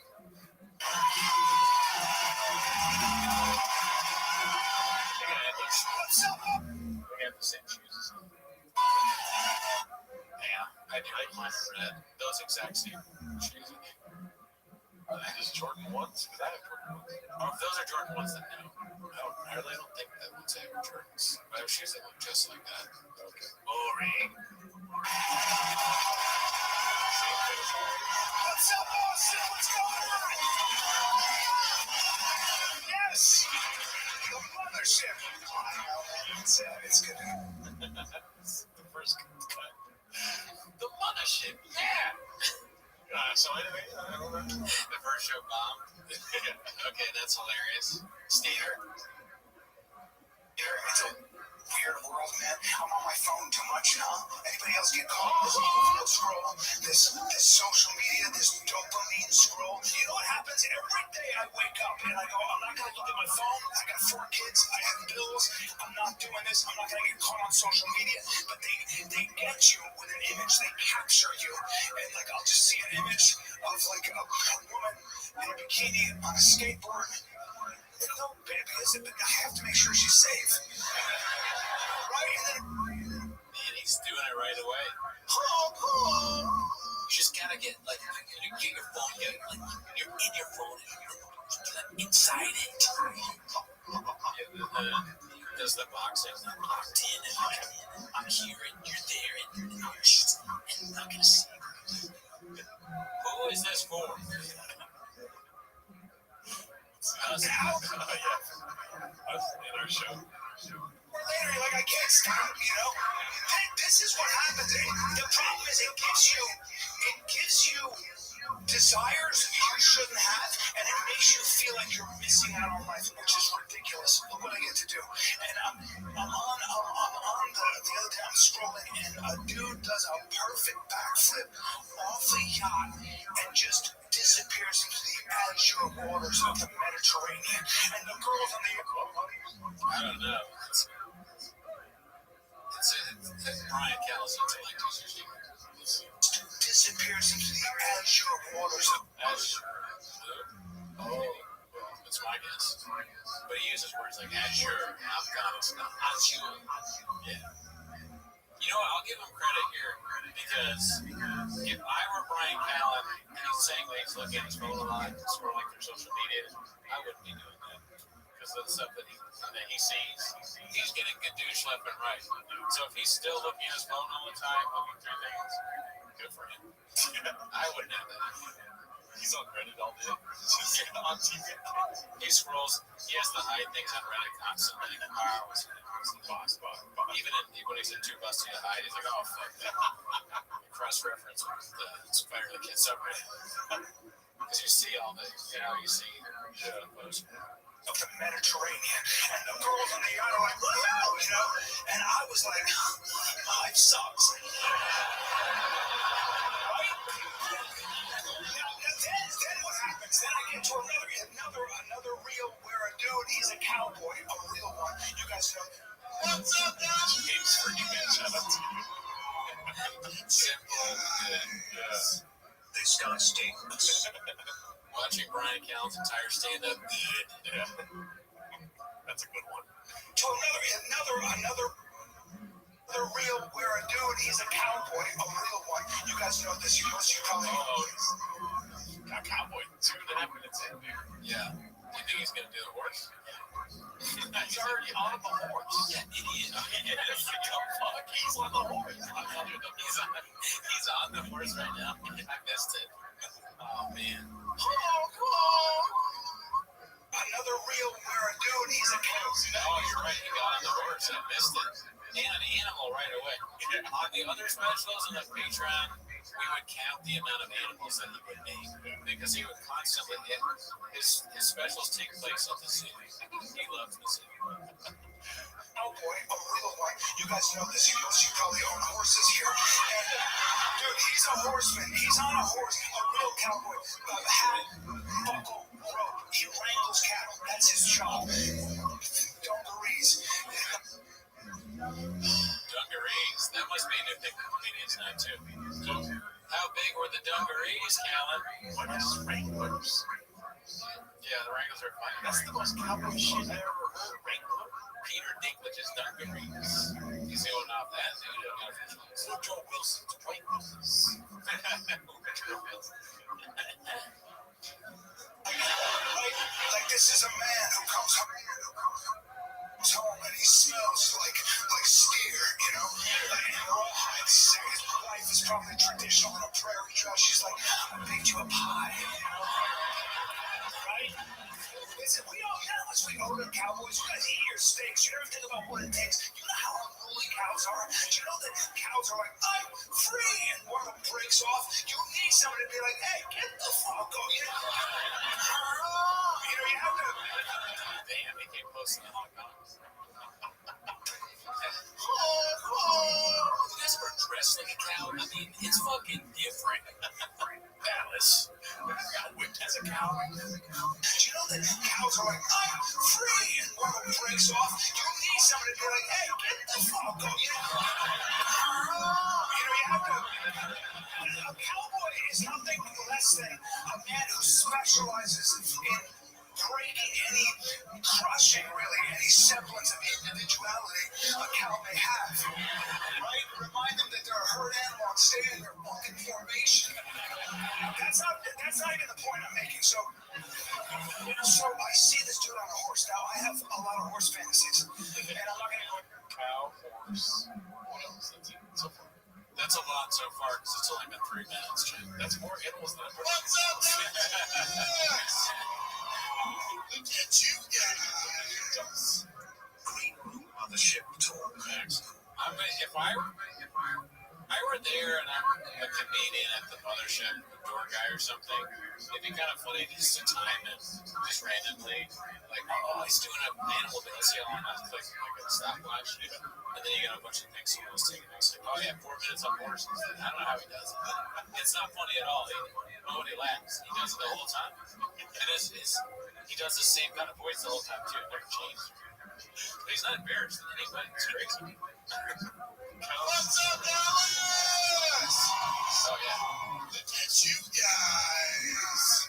Callen stealing raccoon tweets his joke stumblers. In the pocket. That's a hot animal. It's a water. And then we got got a guess on here that he's going to talk about monkeys next. I like guessing too. Like, what's the next monkey? Or what's the next animal? What's the next monkey? Monkey. Yeah, well, monkeys are safe bet because humans are monkeys. You know that? Like, where it comes from, monkeys. Apes. Yeah, keep from apes. And then they will fucking rip your dick off first. Yeah, definitely. Especially because they're apes. Not worth it. It's a stupid thing. I don't want to go into that topic. So he's the dude's on a horse, and he's no saddle. Shut bareback, bro. That's a horseman. You want to talk about being connected to a horse? That's not a guy who can ride a horse. That's a guy who will break a horse. That's the kind of guy who can be like, and his horse shows up. Right? I mean, dude. Look at you guys. Who else is that? My friend, Love from Chicago. Shout out Chicago style. Another old reference. Chicago style. Chicago is going great. Rest in peace to your Cubs.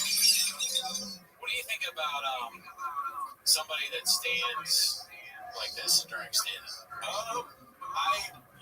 Listen, I'm not the kind of guy that paint everything black and paint everything white. I'm more of a brown guy, Okay. I love UPS. Yeah. What can brown do for you? I don't like Brad Callen doing it.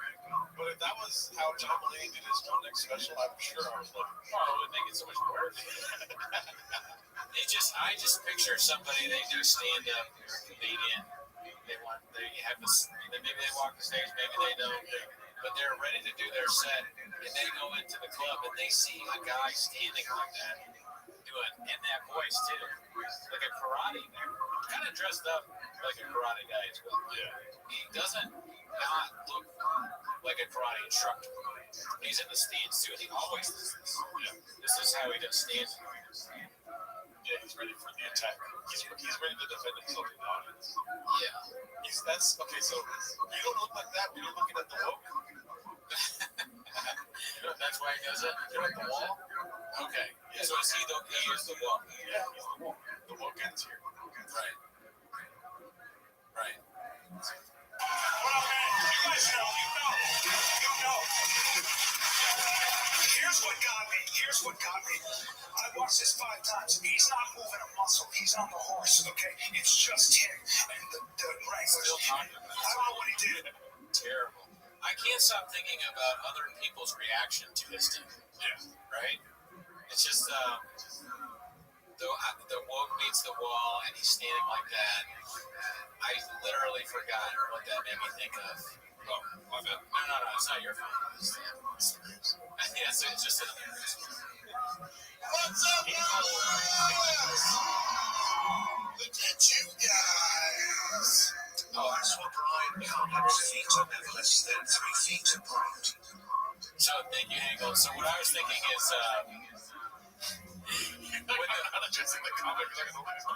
yeah, no, I won't forget immediately. What I was thinking is, woke.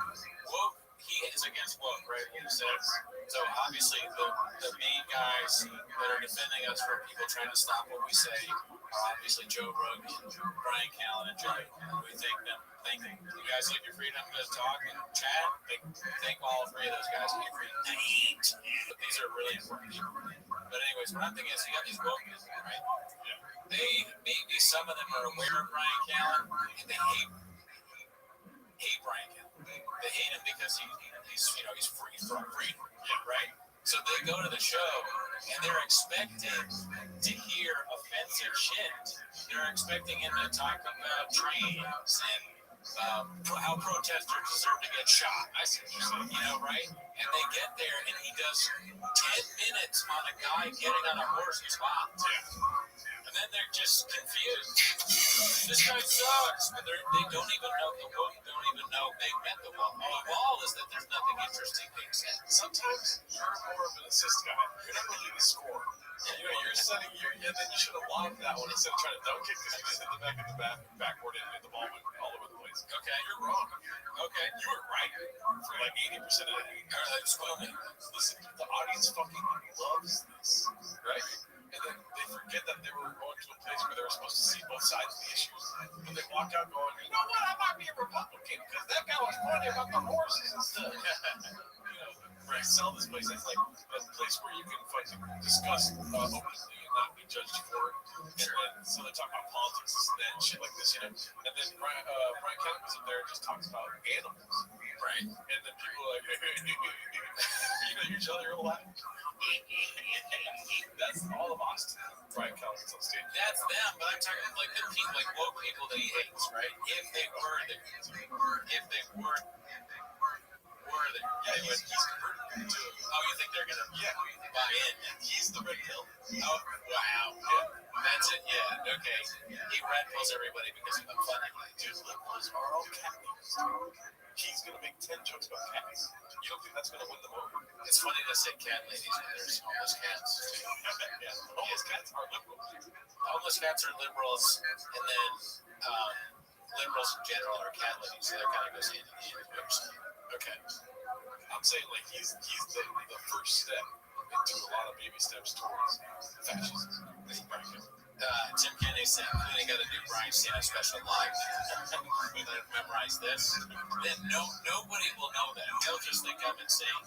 False comments. Because some people can recognize Shaw. If I do Brian Callen, people really will think I'm the least funny person on the team. That'd be funny if you didn't grow up as Brian Callen. Your stage name was False Gods. It's a great name for stand. False God. Now coming to the stage, False God. Yeah. What's up, guys? Out there, dude. You're locked in, right? Asana Aziz is in the chat. I would love to see Cookie act like he's riding a horse with Superman. I can do it. Dude, you can fucking do that on, what is it called? Sora. That sounds like a Sora video in the drawer with me. Bro, nothing moved on his body, nothing. But whatever he did, that horse from a dead stone still stopped. Took off full speed. That guy sent a signal from his root chakra through his taint into the beast's back. And that signal was, go now. The horse was like, yes, master, and took off. He's riding the horse again.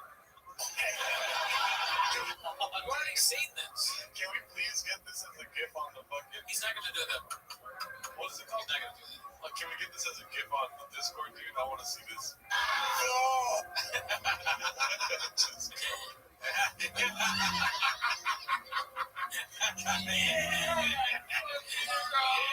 That's right. Ride that horse, you fucking crazy old bitch. Where's the green screen at, dude? It's crazy he's doing this at 85 years old, too, like Sean would say. Let's get a little bit on.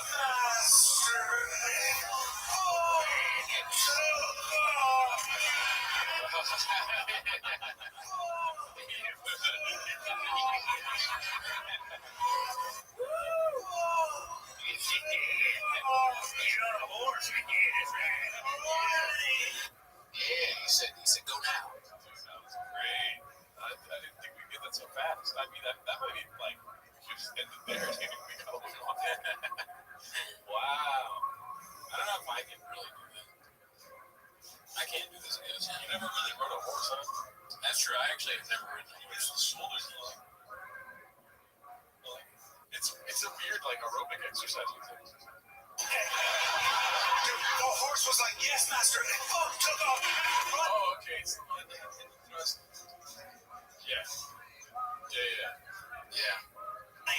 This is the last thing we see before you become his girlfriend. He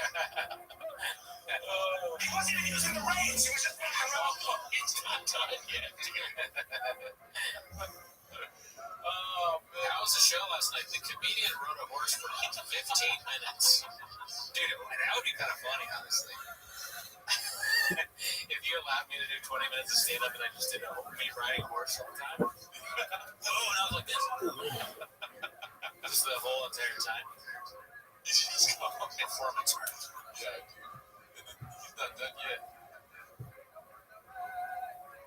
He's calling, dude. Oh, fuck. Oh, shit. I wonder if he's ever done this on stage and a comedian's like, that horse bit is killer. Just giving him a prop. Oh, what is that? Oh, Why? wow. Why would you do this to a horse? It's giving a big laugh, so we got to check out what he said. I wish we could watch the horse bit with no audio first every time. Like, if Brian Count came on screen and was like, all right, guys, you know what time it is. It's funny to watch this because we're watching, it feels we're watching it live. Clips that will be, or stand-ups that will be clipped. These things, they look like they're straight out of one of those big videos where a changed person, like, look at how much comedy sucks now. It's Rogan fucking Callan riding a horse and Whitney Cummings pretending to be on a stripper pole. Yeah. The horse was like, yes, master, and took off running. He wasn't even using the reins. He was just running around. Controlling everything to control 1,200 pounds of bone and muscle with naught but the golden crescent. That is your inner thighs and taint. 5 minutes exactly. Yep. Joe Rogan's like, you can do the special on my club. Just wait 5 minutes before you touch your thighs. Right at 5 minutes. Oh, you caught it, yeah. Yes, to touch the golden crescent. The golden arches. What an expression of masculinity. Like, if I caught that guy in bed with my wife, I would be like, I apologize.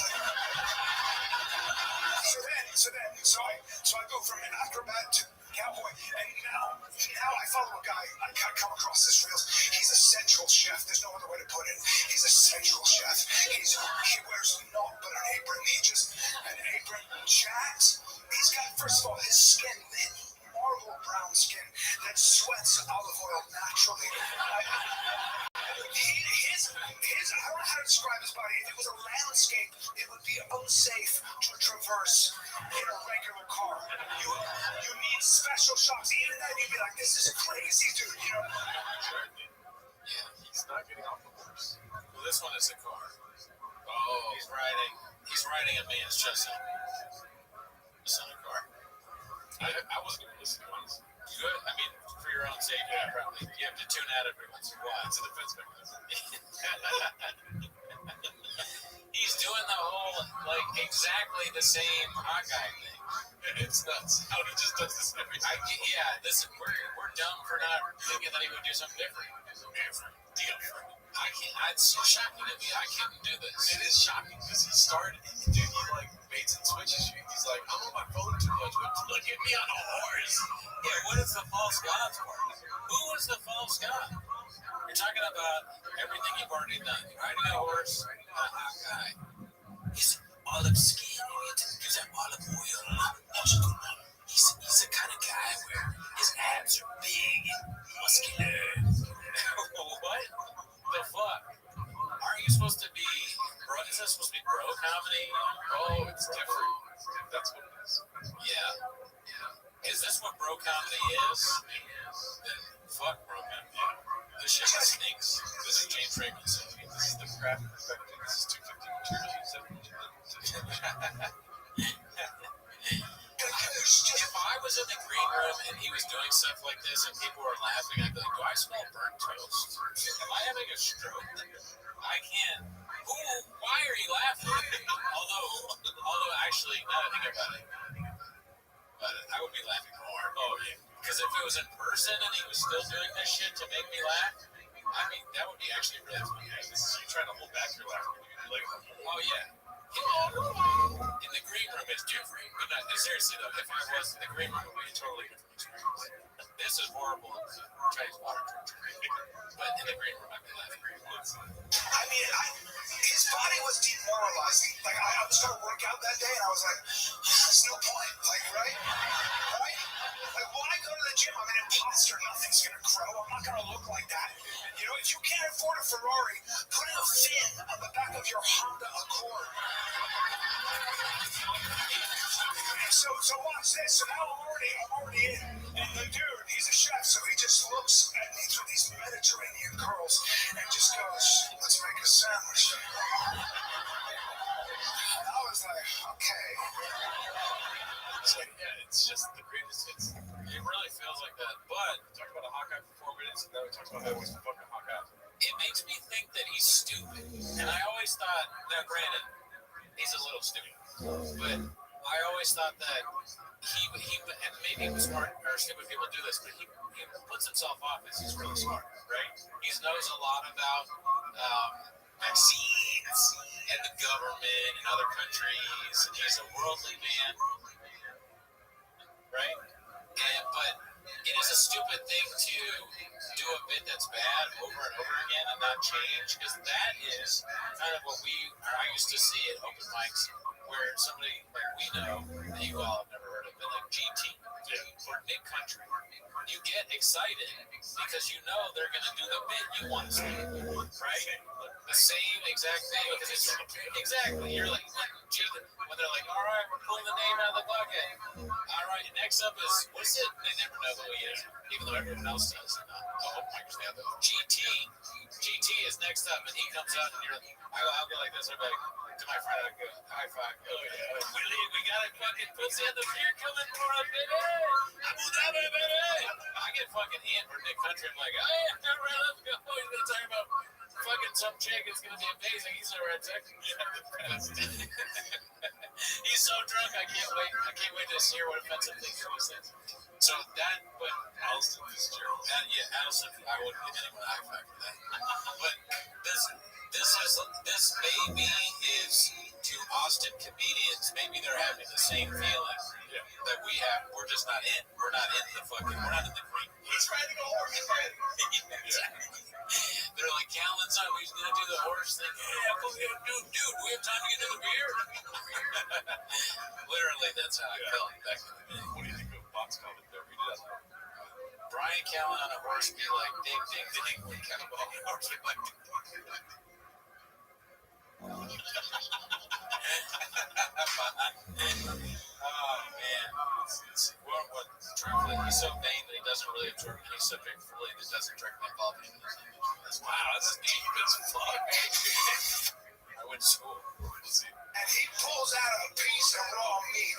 We were having a meat sandwich, obviously, and of course this guy takes his protein very seriously. And there was no marbling. This was not a domesticated animal. This was meat. This was something wild. He probably slew with his own hands. And he threw it the way he thwacked it to the counter, it was such force, it tenderized the meat. He then looks at me and goes, let's spice things up. I didn't know what he meant until he began to grab handfuls of spices from cloth sacks, just recklessly. He wasn't even measuring. Just grabbing and dashing the spices, just dashing them, covering the meat in every color powder you could imagine. Aleppo pepper and cardamom and smoked paprika. Smoked paprika. Dude, he was chopping vegetables with a machine like speed and precision. His forearms, I swear to God, looked pregnant. Like, you know what's crazy is that, listen, I'm sorry, no, I was going to say that. You know what's crazy is that we show him so much respect by not laughing. Okay? Because the audience there, it feels like, and I'm not even joking, it feels like they're laughing at him. Oh, wow. Okay? Because maybe the fuck talks like this. Nobody talks this way. This is not like a clever, coherent thought. It's like some dude just fantasizing about his man, and look at his face. Look at him. Yeah. No, I mean, I hope they're laughing at him. Oh, yeah. For the sake of the country and Austin, the profession, no joke yet, In a way, that's kind of true. That's not really, I haven't seen much of a joke. He doesn't make any sense. The guy's throwing all the spice on the steak. Wow. You wouldn't do that. It just doesn't, it's not, maybe he's trying to do a salt, what is a salt bay thing? Space Salt Bay. We got ASW in the chat. Oh shit, what's up, man? What's up, Alan? Feels like Callan saw the Venezuela, but you told him it was like, yeah, he is doing a little bit of Venezuela voice there. Wait, aren't you being rich? Yeah, he's done a little bit. Look at that spice on his nose. No, you were right. That is absolutely. Show him respect by not laughing. Yeah, that's more respectful than what we have. We laughed a good amount when we tried to horse. Oh, yeah, I'll do that. And also have jokes. Like, ride the horse for however long you want to in the beginning, but then write jokes. Don't talk about business. Yeah, no, all of this is fascinating. I'm having so many thoughts right now that I'm forgetting. That may be partially graves, but I keep hitting me. That I stop. Oh my God, what is it? Who thinks of that? PT, people are laughing because they waited months to get into this shitty club and spend money on the drinks. Now I'm stuck listening to this old man describing Instagram videos. Oh, is that what he's doing? Oh no, he did that earlier. Now he's just fantasizing. The kind of forms just the vascular, it looked like a cluster of angry horse dicks. Like just. So then he pulls out a loaf of bread. I can't believe the guy eats bread. And I don't know what kind. It was a rustic varietal. Probably a French bouillie. And he squeezed it at the camera. He just squeezed it. It gave way under his heavy fingers with a moaning crunch. This was the most outrageous part. He takes a naked hand, and goes wrist deep into a vat of raw honey. A vat? Who has a vat? This guy. And just comes up with a wasteful amount. I mean, a wasteful. His whole hand was covered in amber gunk, and I was like, what are you gonna do with that? He didn't answer. He just began to rub it. Some of it made it to the meat. You should have been able to predict he was going to do that. Did you know he was going to do that? I did have an idea that he would put his hand into a vat of honey and rub it on his body. I didn't think. I'm not as quick as you. I didn't know. But I wish I did. I wish I had predicted that. I don't have graves yet. Dude, and thank you for updating us. They're saying that he's talking about a chef on an Instagram video. I did not hear that. I missed that. Yeah. Maybe I would have been laughing.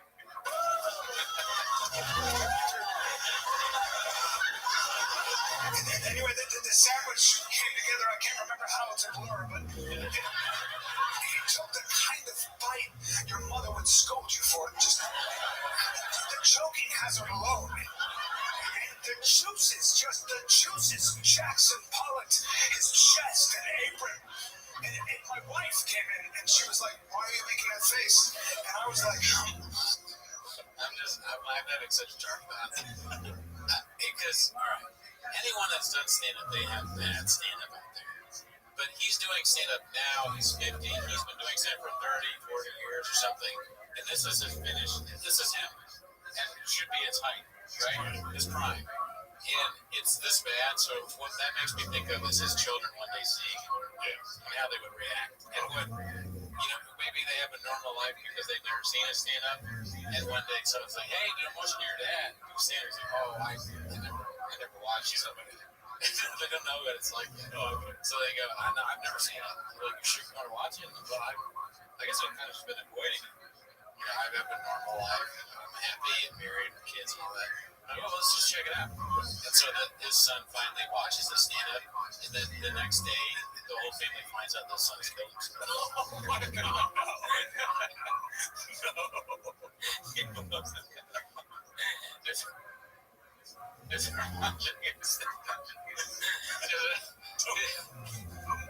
Because of the horse thing, because of the hot guy.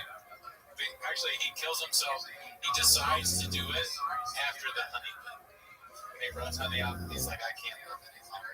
Even when he leaves his whole family. He was found in his studio apartment on the YouTube video. It said 7 minutes and 30 seconds into his Father's Day special. So he came in cool. I went a little farther. Yeah, you think that's far? Think about what the other thing I was going to say was. It was actually much worse. Oh my God. I spared you.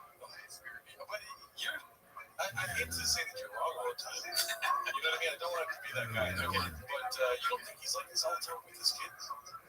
Maybe. If you're his son, how many times do you see this man ride a horse? That isn't there. And they like it because he's being goofy with small children. Maybe. Or it'd be funny if he is very serious. If he's not funny at all. And they go, man, I wish he would be. I wish Dad would be more confident. It's all about business and numbers, and he keeps telling us that we need to drink rain at school. and wears one of the sandals. Toe holds. I can't. He doesn't let me wear shoes in gym class. I have to wear toe holds. I have this whole script I have to say to the other kids. I have to tell their parents to buy toe holds. I had to tell my teacher to get a Wix.com site. But Dad rides my ass. It sucks being Brian Callen's son. I wish he would just goof around, and then they see this, like, oh God, I'll wear it. I sleep on a Helix mattress, Dad. I told everybody to buy Helix. Please don't divorce Helix. The kids at school make fun of me. $500. I'm hungry. I think he makes a fair point. It's funny that Brian's offspring would think themselves crazy in his comments. Oh, thank you. I thought there was going to be jokes that says. All right. Well, I appreciate this. I'm probably gay.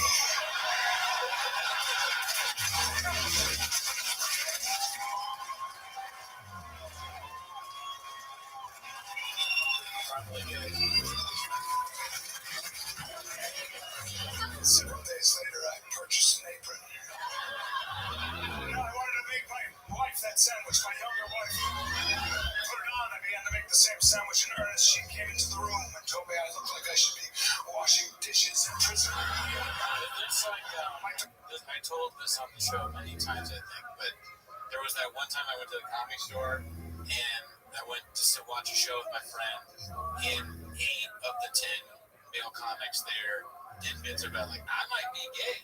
Yeah. And if I had power, I would say, we're shutting the comedy store down for a week. Yeah.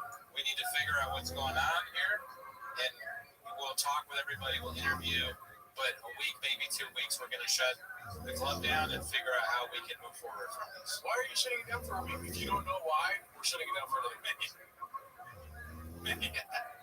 Say that over. Yeah. Actually, now we're shutting it for 5 weeks because you asked me why. You should know already. Did you watch the stand-up? There was one comic that was a straight guy that didn't say they were gay on stage. One. And that was a woman. It was so fucking infuriating. But then he's essentially doing the same shit. Yeah. This is like if your dolphin bottle didn't stand up. He'd probably do it, though. Let's see, but it's harder to do. Oh, we got one.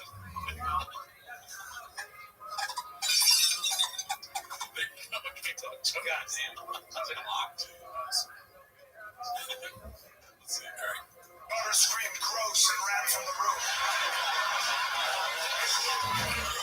So the point is, I spent too much time on my phone. You know what I mean? Yeah. I bring the dolphin. I go back in the stand-up. I bring the dolphin bottle on stage with me. I'm no Beverly Cal. And it was so. Remember the first time I did how funny it was outside? It was so fucking loud. It was so crazy loud, and I spit out my drink because I was thinking, what if I did it at the office? I'd probably fire myself.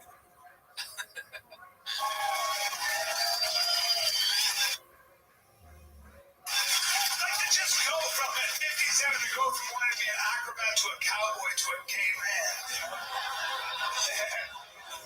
The problem is that social media has a lot of useful information. It just does. You know, especially when you want to be healthy. You got all these PhDs with gorilla necks who can dance gorilla.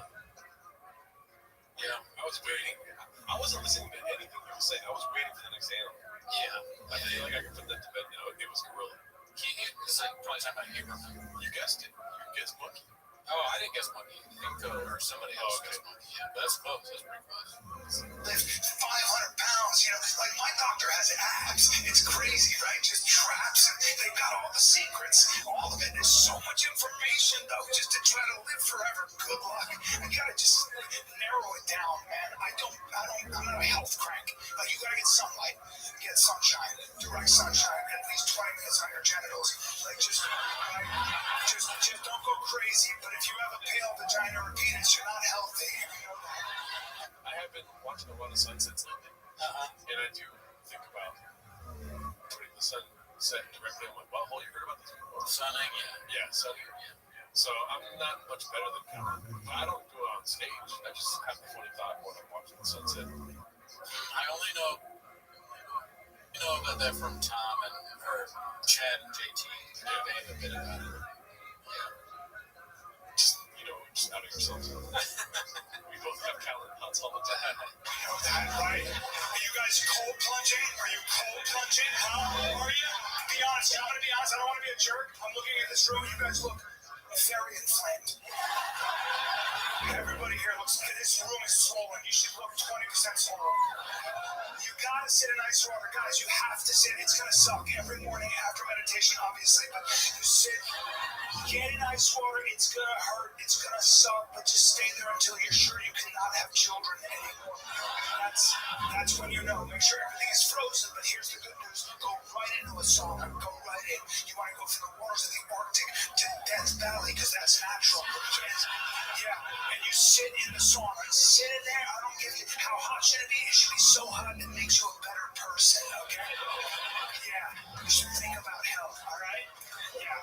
So those are the two non-negotiables. And by the way, balance. Balance. You won't know this. This is I give my presentations are also full of useful information, and they are finding. Which was My presentations are full of useful information. got it. You fall. I mean, it literally was a joke. It is. Yeah, I mean, it's not information. It's not. I don't need to know how much you think about how hot guys are. That's not useful to me. What if you did the Borat thing? You said that and he went, that's what he missed there. What's up, Eric Flat? When you fall in your 80s and you break your hip and die, it's because you had bad balance.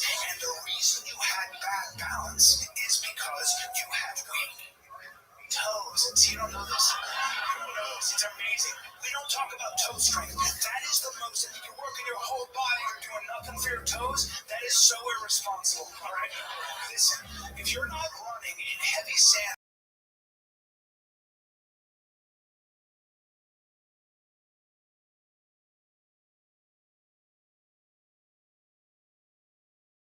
I have children and bills, you lazy piece of shit. Yeah,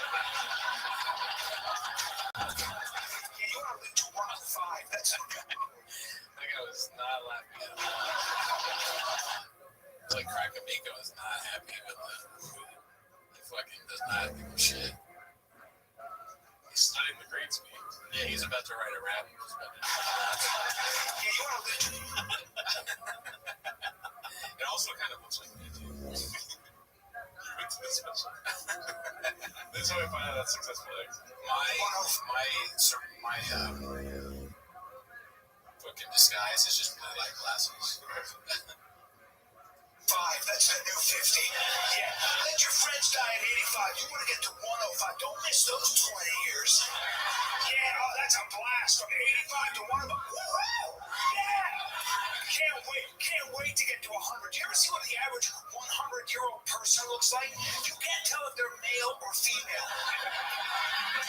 They become involuntarily non-binary. That's what happens. 100-year-old, like your face looks like a used catcher's mitt. You're walking sideways like a crab. I won! I had strong toes. I eat kale. I sit in ice water. All my friends are dead. I'm a winner. Yeah, dog, that's like Jim Bird. That was very much like Jim Brewer. Yeah. That's like if Jim Brewer and Casey Rocket had a baby. What the hell was that? Yeah, I would kill that baby. Dad, I'm a winner. That was kind of, that was a little too close to Jim Brewer. That feels like neighboring. Yeah. Keep talking about it. Yeah. I think that, because he's walking like Jim Brewer does with a... It's so much funnier with that sound. It's so funny that Callan's special is better without sound. Brian Callan, better without sound. You may laugh at this if you can't hear. The worst thing you could do to somebody that can't hear is put captions on this. Because they probably, just watching this, That guy's really making me sign, big sign like, I think my favorite comedian is Brian Callen. Like, have you ever heard him? No, or seen? No, I haven't even seen the captions. Why do you ask? And then you go, okay, well, let's just real quick, we're going to caption it. Okay, I'm very excited to see this. What? And they're going to Canada. They're a week later. They're dead. They're dead, okay? It's not by someone else's hand or natural causes. That's all I'm saying. All right? I'm the same as Kim. I'm good at the same. I'm going to do the same thing over again. Right, so like, that one is funnier than that person.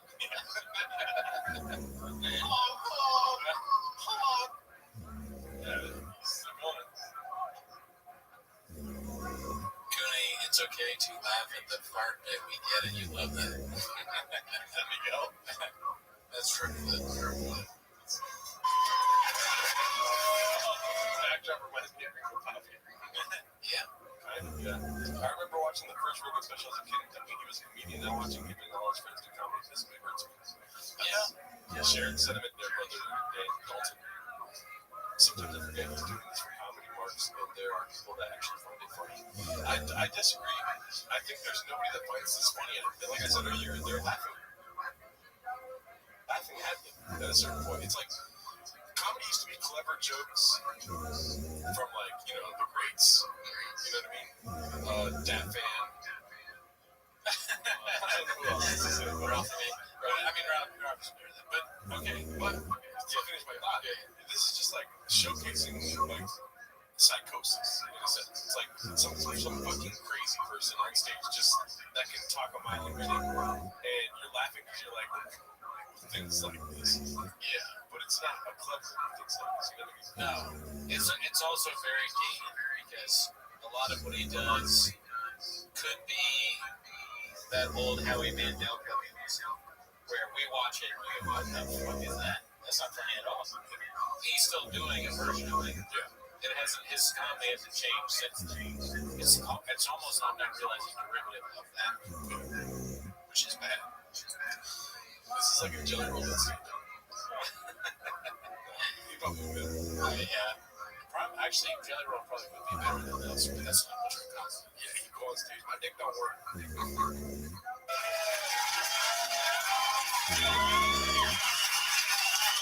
What's up, guys? It's you guys. For your suffering boys. Something we don't do.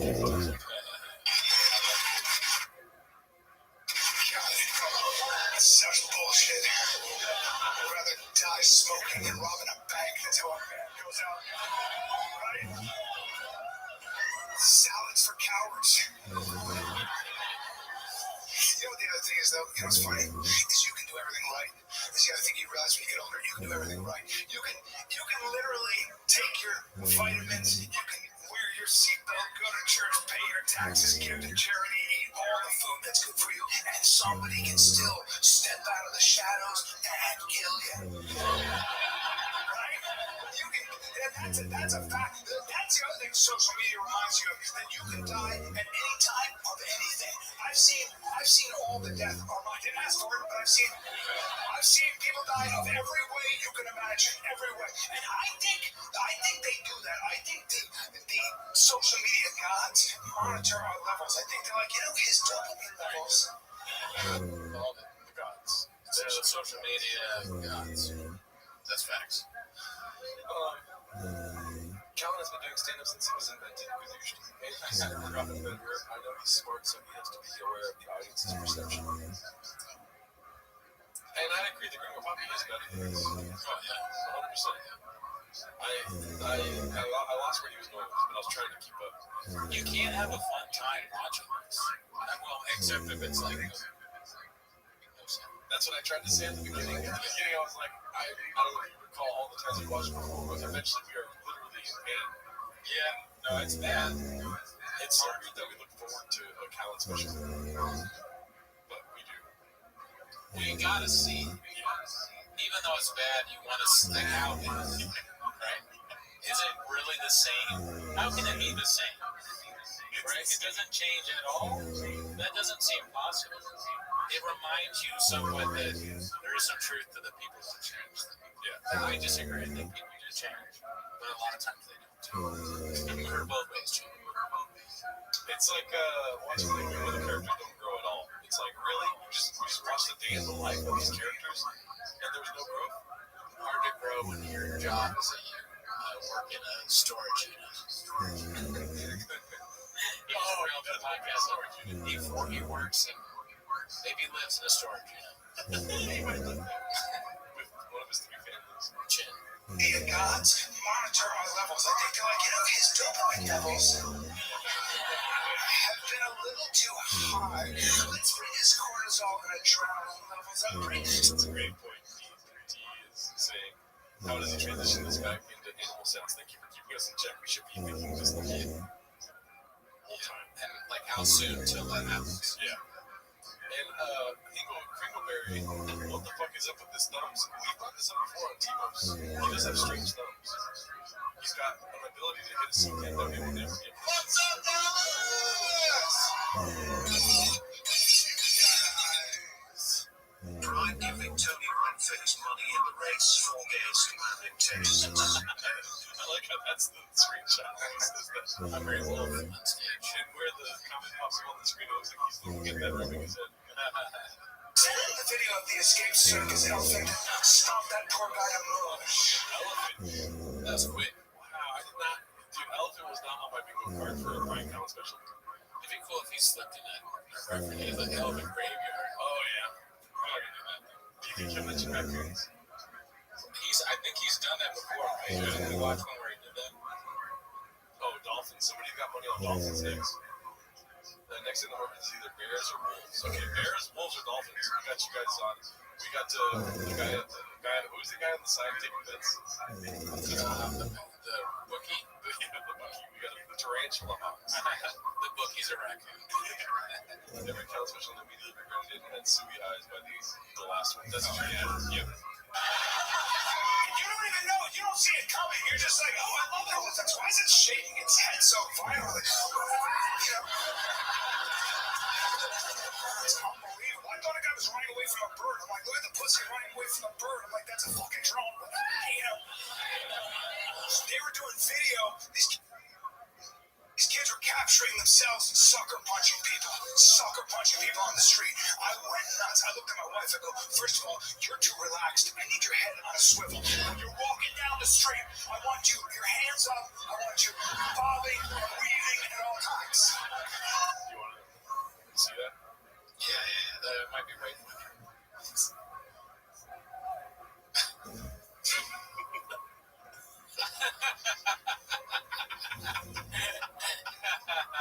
Oh, this is great. It's so much better without sound. Better. The little act out right here. And the guy in the white, look, we'll go back again. Watch. The guy in the white, this guy is deaf. He's for sure deaf, dude. 100%. You're like, what the fuck? Why'd you figure this out? Okay, I'll stop. All right. Bobbing, weaving at all times. You know what I mean? And my wife is like, the kids are opening their presents. Christmas can wait. But by the way, I still box. I still keep myself. I'm always ready. And the other day, this is what happens. I was saying, That one was kind of funny. Like, not on purpose, of course. But that one made me laugh. I heard it. I was not going to pretend like I didn't hear what he said. I still box. Oh, you box? Wow. Couldn't have done that. Just shocking. Wow. I don't think I could take any more. Chris. Man, that was great. I still box. After what you had that understand special, I still box. It's funny. I look at Callen and I know that he, just looking at him, I know that he doesn't say karate. He says karate every time. There's a kind of guy you can look at him and you go, this is a guy that says karate and thinks that it's funny. Afghanistan. Yeah. But by the way, I still box. I still keep myself. I'm always ready. And the other day, this is what happens to me. I don't see no light. I'm rolling with this kid, 26 years old, who gives me his ankle. Don't give me your ankle, bro. You can't just leave your ankle like that. I'm an ankle guy. You must have forgot, I picked that. I just got that. I scooped that up. Drove him right. He's doing all the hits right now.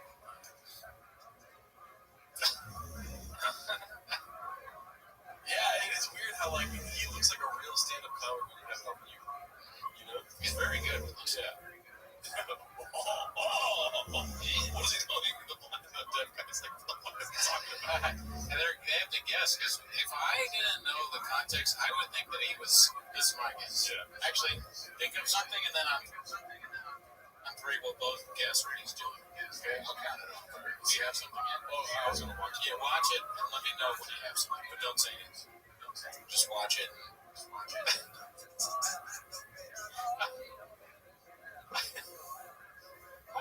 Okay, I got it. All right, on three. Okay, we'll both say what we think he's doing. Okay. 1, 2, 3. I'm mowing a line. Okay, well, close. I thought it was a mechanic telling you why you can get something else done with your car. Mowing the lawn is good. Yeah. I think I can see. Yeah, but that's what mechanic is like. Don't fucking upgrade. You clutch. Yeah, you talk way more to your mechanics than I do. I'm like, yeah, what is it? And then they lie. I grew up in a mechanic shop. Oh, that's true, yeah. You actually know. I was a truck guy. Yeah, and I said, no wonder it takes you 6 months to have this right. Being attacked by a mountain lion, okay.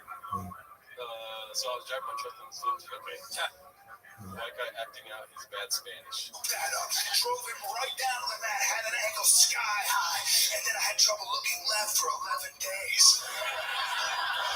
Worked it.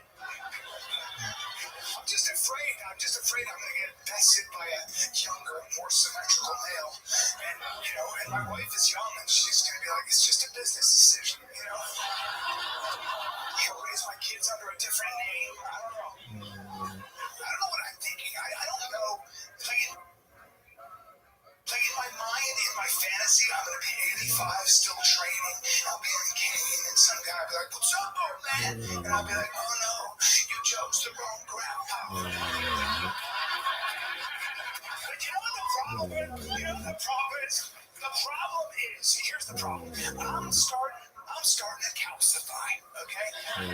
That's what they don't say. I don't care how much yoga, I don't care what you do. Listen, you get to an age where if I have to fight for my life, if somebody attacks me on the street and I gotta go from 0 to 100 like that, I better be very warm and thoroughly stretched. I love that one. Christian Castillo said the red dressing that guy from Starbucks. That's great. Yeah. I'll pull everything from him. I have so many delegates talking. Don't worry about road rage. If I've been sitting in a car for more than 20 minutes, I can't just pop out of the car. I can't. I don't get you can be beating my mother to a pulp, and I have to do my foot twirls. I have to. Dude, my Achilles will pop right off the bone. I do. I'll be right there. I'll be right there.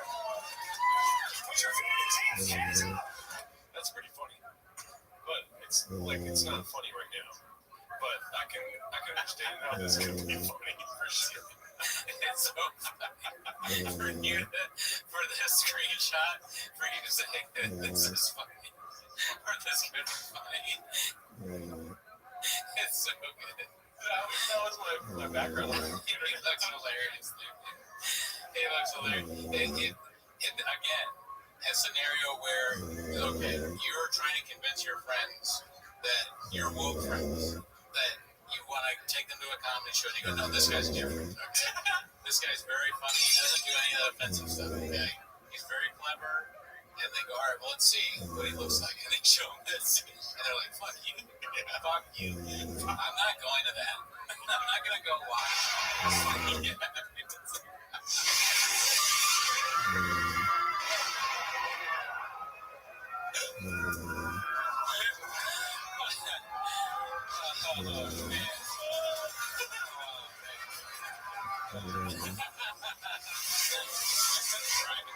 did you think of Brian Callen?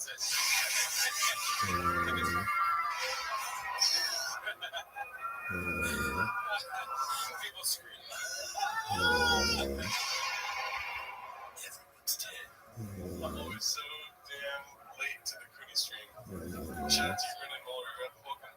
I know, but the idea of the joke is pretty funny. It's just he sucks. That picture is great. You should screenshot that and make your profile picture. Can you screenshot that and send it to me? I want to make that my Sora picture. Yeah, dude. Perfect. Doesn't get funnier than that. That's top tier right there.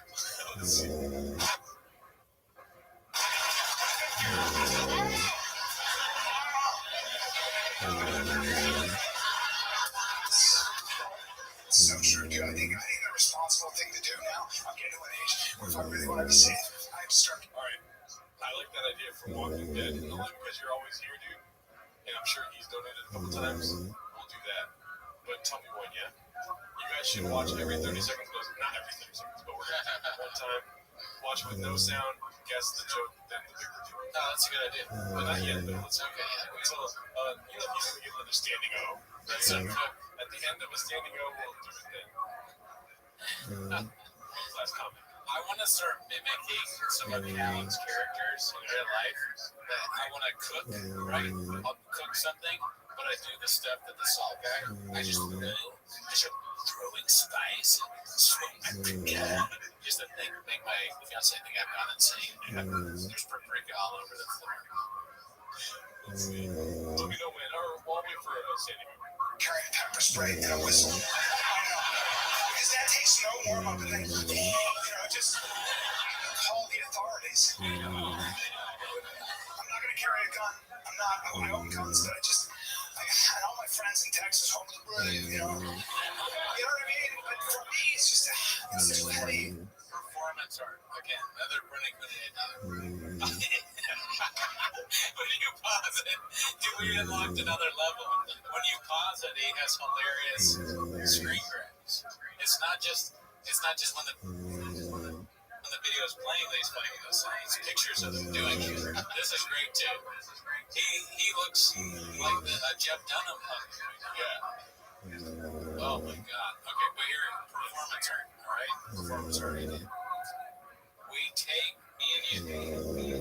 the scenes, and you gotta be real dedicated to this shit. We take the scenes from his thing and we act them out. So you're the cowboy, and I'm the cowboy, and you're Callen, and I start putting honey all over my chest in front of you in an audience. And we are acting out Brian Callen stand-up. We do the same with Brendan Chaucer. Real honey. Oh, you'll get turkey. Yeah, I could do it. Or a real, well, we don't want to hurt him. But we could get a line. Yes. Or maybe someone dreaded you have like the gun and the thing, and you act it out. I think this is a good idea. I mean, I gotta get in shape. Take my shirt off, but it's like I'm like, where this is going. I think it's a good idea, dude. I think we should do it. Yeah. But up to you. Balls in your fortune. Yeah. I think I can dig it. I can dig that. Maybe it has to be the perfect bit that is capable of transmitting on stage at our budget. Yeah, well, listen, budget is nothing. We're going to spend all the You're going to get extra goggles? Well, when it gets big enough. But we do multiple scenes. We'll picture the first scene, we'll pick it for something that's within our budget or whatever. I like to say, yeah. Because, they have a lot of off-Broadway type stuff in New York, It could be like an off-Broadway type, like, we could do it as like Venetian. It's not stand-up, it's like a show. Yeah. Like, just taking stand-up bits from, like, Jim Beer. Yes. Brian Callen. Like, that's the selling point. It's like, watch real-life bits from Jim Beer. You know what I mean? For Christ's sake. When they deny us and they call the cops. But now we talked about the Legion. Why not? Are you a real alt place? Do you really do alt comedy? Well, this is as alt as it gets. Okay, strap the fuck in because we're two alt comedians and we want to do a show. Yeah, we want to bring Dave Chappelle's transmit to life. How more alt can that be? Although, I mean, it's also bullying them. I don't care. I think it's fun. Oh, yeah. No, I I think Heidegger does this stuff. He probably steals this from his work. Yeah. So keep it. Don't tell Heidegger about this. Okay. Let's see. So I'm waiting for that muting. It just throws my hips off. I can't wear a bulky watch. You don't remember, dude? You guys get Rob Pebbles on retainer. You don't remember Rob Pebbles? Oh, no, I thought you were talking about JR's comment. What's up with my open hip chicks? It sounds like you got a gambling problem. All right? Go to a meeting. If we're ever in Atlantic City, we'll take you up on that open hip chicks offer. Oh, is he inviting us to hip chicks? Okay, never mind. Let's talk. I don't know what you read. I just heard Atlantic City. No, I live near Atlantic City. Okay. Yeah, sorry, Cooney's back rapes. Look, I'm fucking playing up on skating. I'm rolling over all the wires. I'm like, oh, I feel like I'm in jail. I'm a free spirit. I know. Okay, I think now's the time. All right, we gotta guess what it is. All right, so he was talking about guns. He's saying that his friends in Texas are all older guns. I'm doing this before we get into you. Yeah, I didn't listen to anything. I just like I can tell any kind of context. I'm different. Let's get this going. Ready? Eyes on the screen. I did listen. Eyes on the screen, big boy. Big boy, fuck you. Sora thinks you're fetish. Let's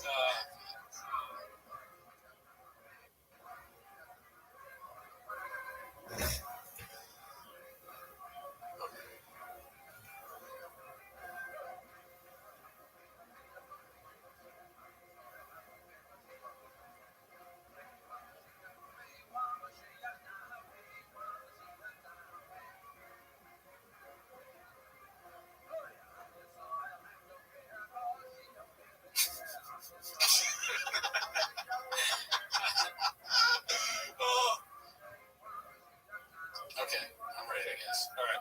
So let me go back to the beginning. Who goes first?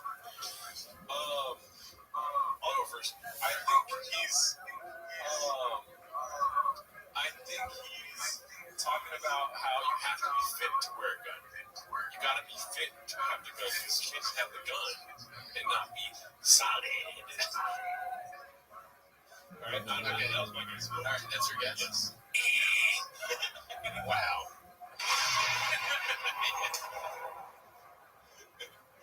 Who are you? I mean, that's the worst guess I've ever heard. No, I know exactly what you're saying. Okay, go. And I've never been more sure of anything in my entire life. Okay? All right. So obviously, he's into something. Okay, he's waiting until I get a sandwich. All right, obviously. Are you asleep? Somebody's gonna kill themselves. They're gonna do that. Shit. All right, so he's in Subway. Right? Pay attention, okay? Because I'm a little worried. Yeah. All right, so he's gonna get a sandwich. He's waiting in line. He's thinking about, do I want to tell anything to eat? Do I want to fucking get in there and get a fucking veggie sandwich or whatever, 6-inch or 12-inch, I'm hungry, right? So he's thinking about that, but then all of a sudden, a fucking hawk comes in and he's looking for his gun. He pulls hers.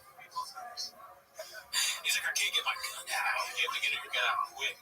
If a bird is flying at you, everybody knows that. So there's gonna be your fucking ready state, like try threat, like pass it along, right? You get a pass gun. Okay. So yeah, that's what happens. So I'm definitely more right than that. Oops, right. If he brings up Subway, dude, I'm gonna lose my shit right here. Obviously, he's in Subway. Let's see what he says. I'm not a gun guy. Even if I carried a gun, I'm just not responsible. I'm not. Within 3 days, I'd be like, where is my gun? 100% that'd be me. Dude, I'm not carrying a knife. My buddy, this is great. My buddy carried, I look at him, he pulls his shirt up, he's just kind of adjusting his clothes. He's got a dagger, a sheath knife. I mean, horrible looking dagger. Like, it's made for one thing. And he's wearing it this way so he can pull it this way, I guess. And I'm like, excuse me, sir, what is that for? And he goes, isn't it crazy how much funnier it is? You did it. Yeah. That was, I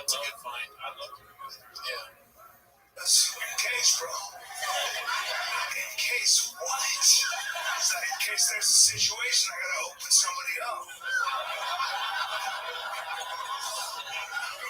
Open somebody up. It's like this thing will unzip you right quick. Unzip? You sell real estate. Why are you talking? How many situations are you in where you're like, you know what, I gotta unzip? You said 3 bedrooms, fuck this. What if he has a night? What if the other guy has a night? Now you have a night, now you're in one of these things? I wish I saw that movie theaters. Yeah, we get a guess. Win that? I don't. You really want to be safe? Oh, you really want to be safe? Oh, we're gonna guess again. We're gonna do this forever. Okay, this is so fun. Until it's not fun. Who the fuck is laughing at this? It's gotta be a laugh track. Thank you, Moses. Yeah, no, I think so. It was a mistake filming this in Dallas and no construction people were wrong. Okay. Let's see what he does. What do you say? No, something about a knife. Safe. Very nice. If you want to be safe.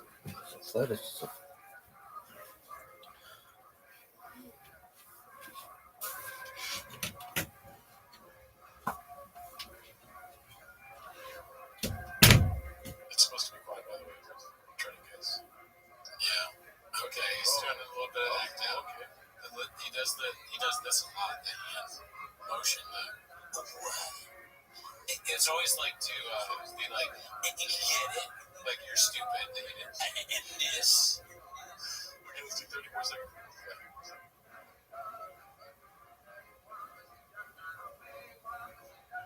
Okay.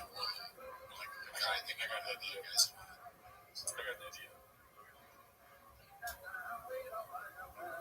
Alright, so let's end it there. 2019 is where we stopped. Okay. So, still first. Alright, I'm a little stumped on this one, I'll be honest. But he's like thinking of ways to make you safe. He's like, you want to be really safe? You want to be really safe? That's what I think he says at the beginning. Yeah. And then, oh, dude, what if it's like even dumber than, okay, I'm going to go even dumber. What if he just says pretend to be gay? What if that's what it is? I think that might be it. Okay. Or some version of that. Here's mine. You want to feel safe. It's like, I'm not looking at the comments for that song, but the girl, it's like, because girls, it's like a sport for them to feel safe. It's like, they love to be in danger and feel safe by a guy. Like a hot guy comes and they're like, oh, save me. And then they like to find themselves in these situations where they need to be safe. Okay. Alright? I think both are good guesses. That's a better guess this time. Yeah, last time. Let's see. They're saying that you're right. Oh, shit. You gotta make money. You really want to be safe? You really want to be safe? You gotta make money. Yeah, I'm talking real money. You know what I mean? I'm not talking awesome money. I'm talking Dallas money. Damn, yeah, Dallas is different. He's right about that. Shit.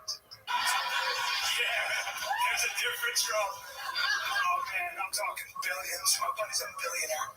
That's, ready for this? That's 1,000 million. I fantasize about having that much money, and not because I have any charities in mind. That actually, yeah. Good for him. That's his first good job in 6 years. I just want to fellas in the chat, please. What does that mean? Fellas. I'm just at heart, I'm just a lazy bitch. Also, it's hate me. I'd love to just stop. I'd love to be like, oh no to everything. That's why I'm not going to be a billionaire. My buddy, always busy. Always. I'm like, how are you doing? He goes, crazy week, dude. Crazy week? Why? Just work. Work. You have $1,000 million. I don't even think I would flush. Somebody get it. Right? Oh my God. Every time you hear a billionaire, they're so ambitious. I'm going to colonize Jupiter. Sahara. I will pray in the desert. I'd be like, I'm going to be cuddling my pony and eating my bonbons. It's a house pony.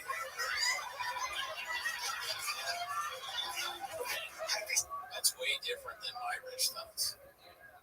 You know, bonbon? Yeah, definitely my flappers. Yeah. I had talked with this other comedian once about if we had just insane money, and I think I would go crazy. You know, I would. We kind of sounded. We both thought that we would be like a character, and there would be blood.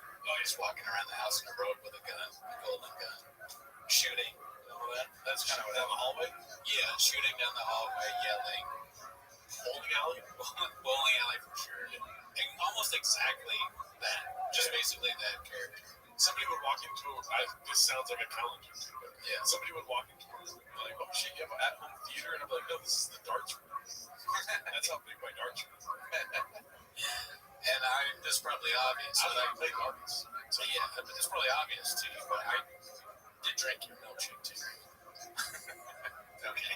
You laughed. God damn it, dude. You laughed. Fuck it. I was worried about that. I would be a very rich man. I'd just be rich and spend all the time.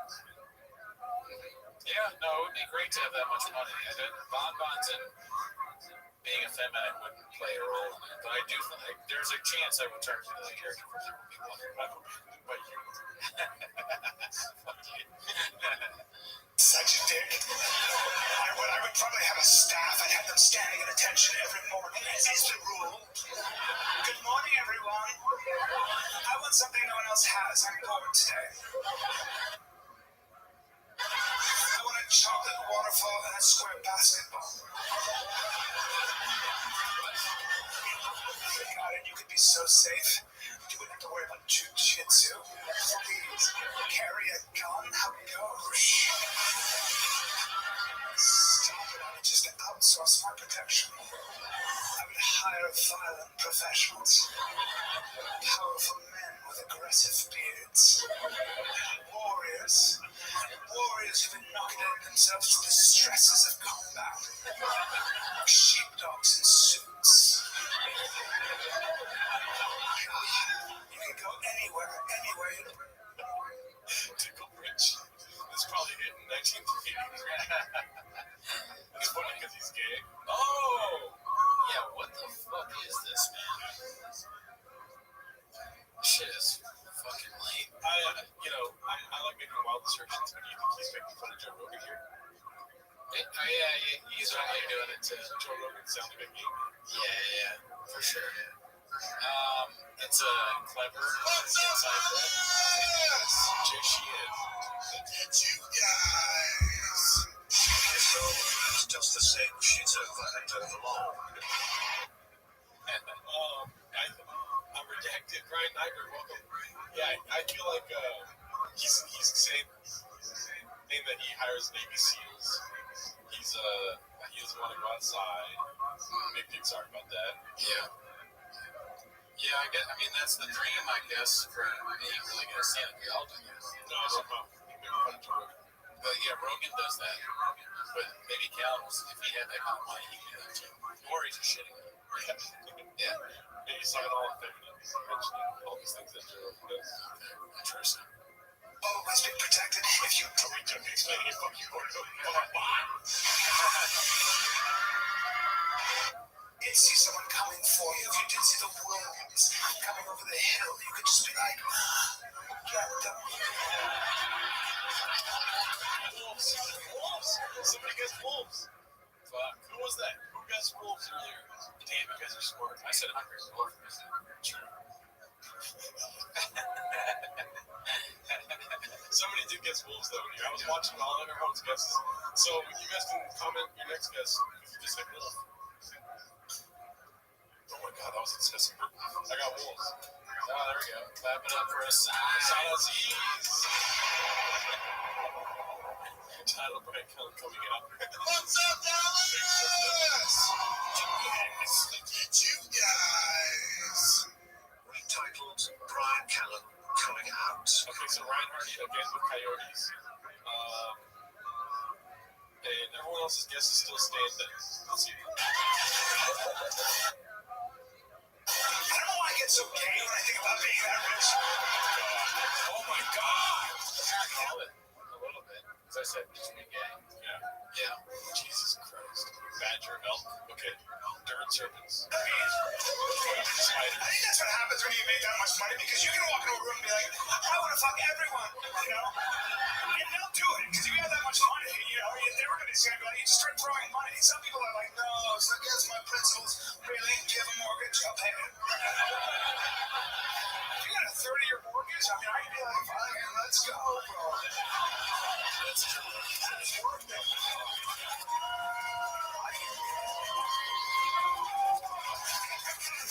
But money, man, money makes you do weird things. Listen, I'll tell you a story. Okay. Money makes you do weird things. I guess, yeah. That's a pretty good prompt. Yeah. I'm sorry for doing this so much, but it is a great fucking idea. Ready? Yep. Audio's going to be off, so people are watching it and they're like, wait, the audio's not working. Oh, yeah. Let's see. 22304. Money makes you different.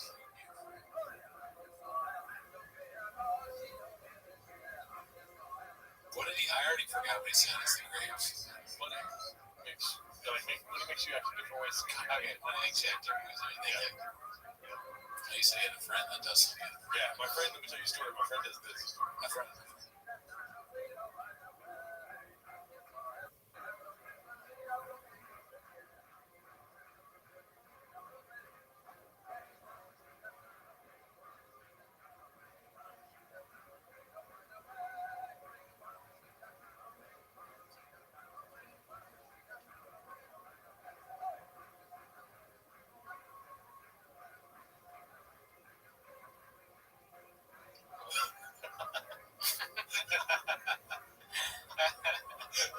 All right. Okay. I think I know what it is. All right. I think. Damn, this is hard, dude. This is gonna be a hard one. I don't know. Okay. I think he's. My guess, and if it's anything to do with this, then I'm right. It's sex parties. Oh wow. Something having to do with sex parties. That's good. Yeah. Just like doing it. Sorry, that's good. No more fat sword recruiting. That's good. Okay. Sex parties. I was guessing dinosaurs. Sex parties is good, but I think it's an ice bath, and I think he's doing the one like my friend. He like takes off his shirt and he's got ice, he's got abs, and then we're like, all right, yeah, I'll do an ice bath. It helps you, and then he's like, I get out of the ice bath and I can't walk. I walk like this. I'm stupid. Whatever. I think that's Okay. All right. This is even racier. 50-50 race. Listen, I'll tell you a story. I'll tell you, I met a super rich, like super villain. This was crazy. Like from the movies, this was nuts. I go to a party in LA at this house. This house is the kind of house you walk into and you're like, money does buy happiness. You know, it was billionaires and movie stars and the people that have sex with billionaires and movie stars. It's just what's going on. so we don't know yet. Wait for it. What is the walking at the end of that? I just guess sex party because he was close. It definitely seems like sex parties, and now I'm worried that you just know Mel. Yeah, you're right. You're more connected than several. You know, I'm a pretty confident guy, but 5 minutes at that party, I've never felt more invisible in my life. Just nobody. I was a spore.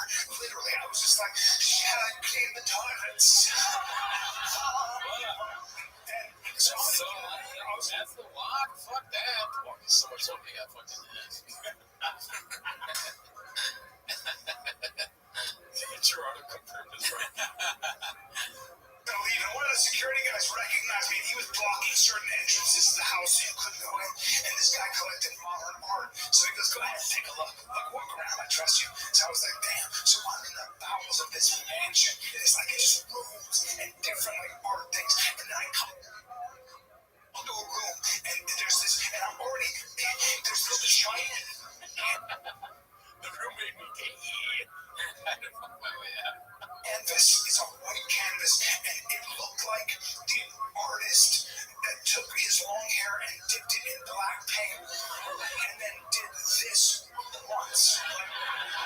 is this bullshit I'm looking at, right? And I can hear the din of the Great points in the chat that I shouldn't be happy about this one, right? party. I already feel Yeah, you know you should be proud of yourself, scared. a little bad about myself, right? And I'm looking at this thing, and this Duke, this count, this striking Dracula, this like, I didn't see him at first. I just heard him. I'm just looking at this painting, and I hear behind me, I hear this voice, and it just goes, "Do you hunt?"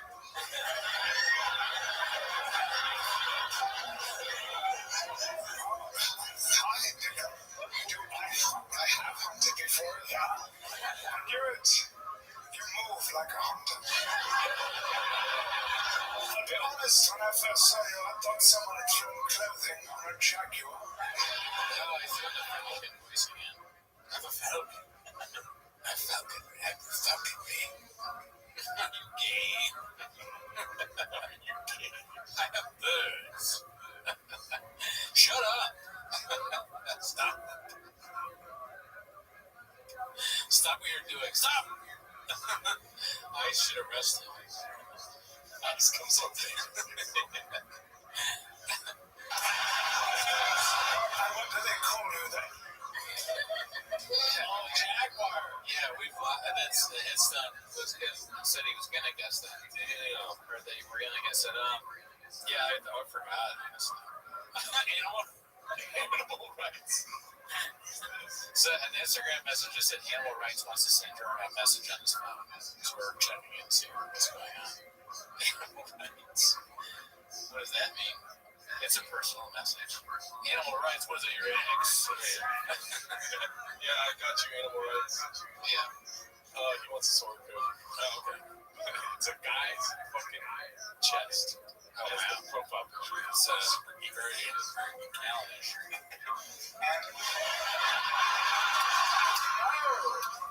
I'm afraid that won't do. Would you mind if I call you Tarzan? I don't care who you hunt. That was the first time I met P. Diddy. So nice. Really nice. You're right. Yeah, called it. Gotcha.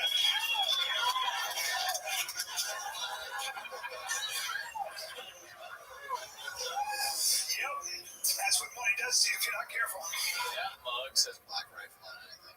No, it says mothership. No, it says mothership fine. Yeah. Or no, it says black rifle, right? I told him, see? Black rifle. Always be safe. Copies for closers. ABC, dude. Alright, we got 4 minutes left. Yeah. So, what we're going to do is, he gets an applause break here, we'll do one more sound again. Okay. Yep. 25:53. Alright. Ready? Let's see.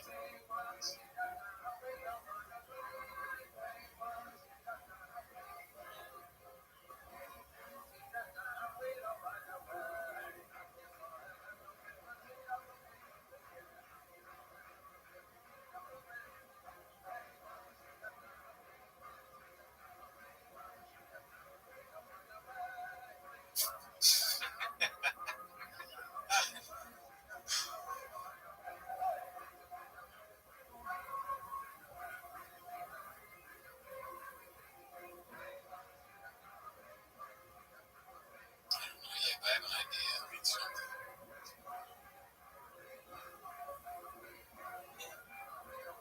So, picking up something. Good? Okay, yeah, sure. I'll go. That's me. You go first. Okay. I think it's something to do with being in line at Subway. I think it's something to do with, like, you can't compete with rich guys. Okay. Like, if you go, I got a fucking Mercedes GSX, they're like, oh, really? I have a fucking helicopter. You know, something like that. Yeah.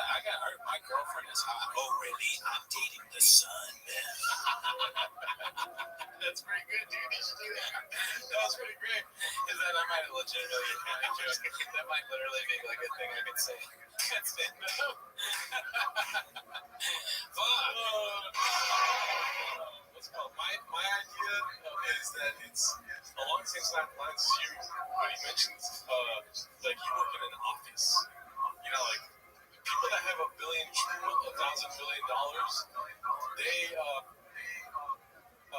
they just attract women. Women just come to them. Yes, they don't need to do anything. They can work in an office all day long and try to be great, and no one will want to fuck with you. You can be a hard worker, no girl wants to be with you. It's like, I know a rich guy who works in an office. He does okay, but he works in an office. He's cold. There's no water. A water cooler. There's snacks. He pulls plates and hurts his wrist.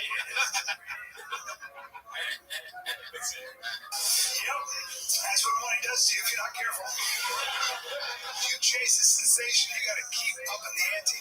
I give you $1,000,000,000, and you'd have a different set of problems. And I guarantee if you spend it on nothing but safety and comfort and sensation, within about a year, you'd go so nuts, you'd be so numb, that you would start importing danger and discomfort right back into your home just to feel alive. That's what happens. Yeah, no, you can't shop. You cannot surround yourself with all that safety and comfort. You need struggle. You need it. You need uncertainty. You can't just have. That's why I think we read the Garden of Eden. I think we read it the wrong way. I don't think it was paradise. I don't. I think it was a form of hell. I really do. Because think about it. You want to be in a garden where nothing can kill you, where nothing can hurt you. That's not a way of saying nothing happens. No adventure. You need to not know what's going on. And for anything to be fun, you gotta have a time limit. First of all, you gotta have a time limit. Even if you're coming all the time, like, right? You're like, when does it end? You know, it become agony. There's gotta be an end point, and you've gotta have at least a possibility you might die. You have to have that. You have to have danger. The only reason it's fun to ride a motorcycle a little too fast Because you're heading towards the sun. You suck, dude. Damn. Not funny at all. And we're also like trying to shoehorn in this religious grift, this kind of bullshit. Fuck you. You might fall off and lose all the skin on one side of your body. Right? You have to have that. That's why it's more fun to pet, a tiger instead of a Tiger. Somebody got Tiger, dude. I didn't see Tiger in the chat at all. Good catch. Jane Freeman said this guy stinks again.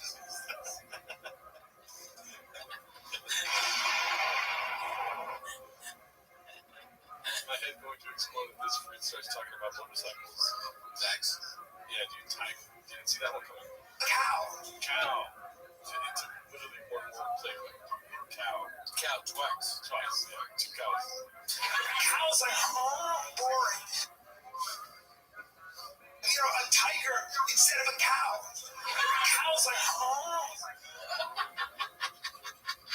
pet, a tiger instead of a cow. Cow's like, One of those kids' toys that make the animal noises, but it's Callan. I got you the Brian Callan pet, toy. A tiger instead of a cow. I want to see this. Dad, there's something wrong with my toy. It sounds like Brian Callan doing that's all I can afford this year.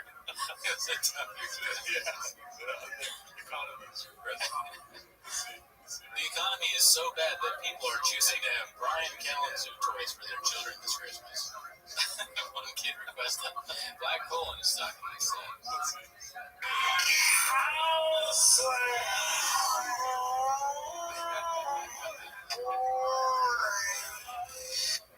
remember how Elephant Graveyard said that he looks like the guy from the Death Cult?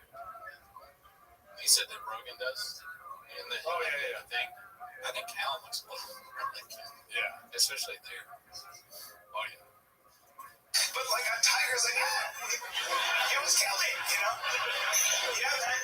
I don't think Eve bit that apple because I think she was just bored. I do. I think, we call it a sin. I think she'd call it an escape. I think all of us eventually would have bit that apple. You want to wake up in a garden, an eternal garden where nothing can hurt you, nothing can kill you. Next one, naked first. He seemed fine. He was like, absurdity of asking somebody if they want to wake up in a garden.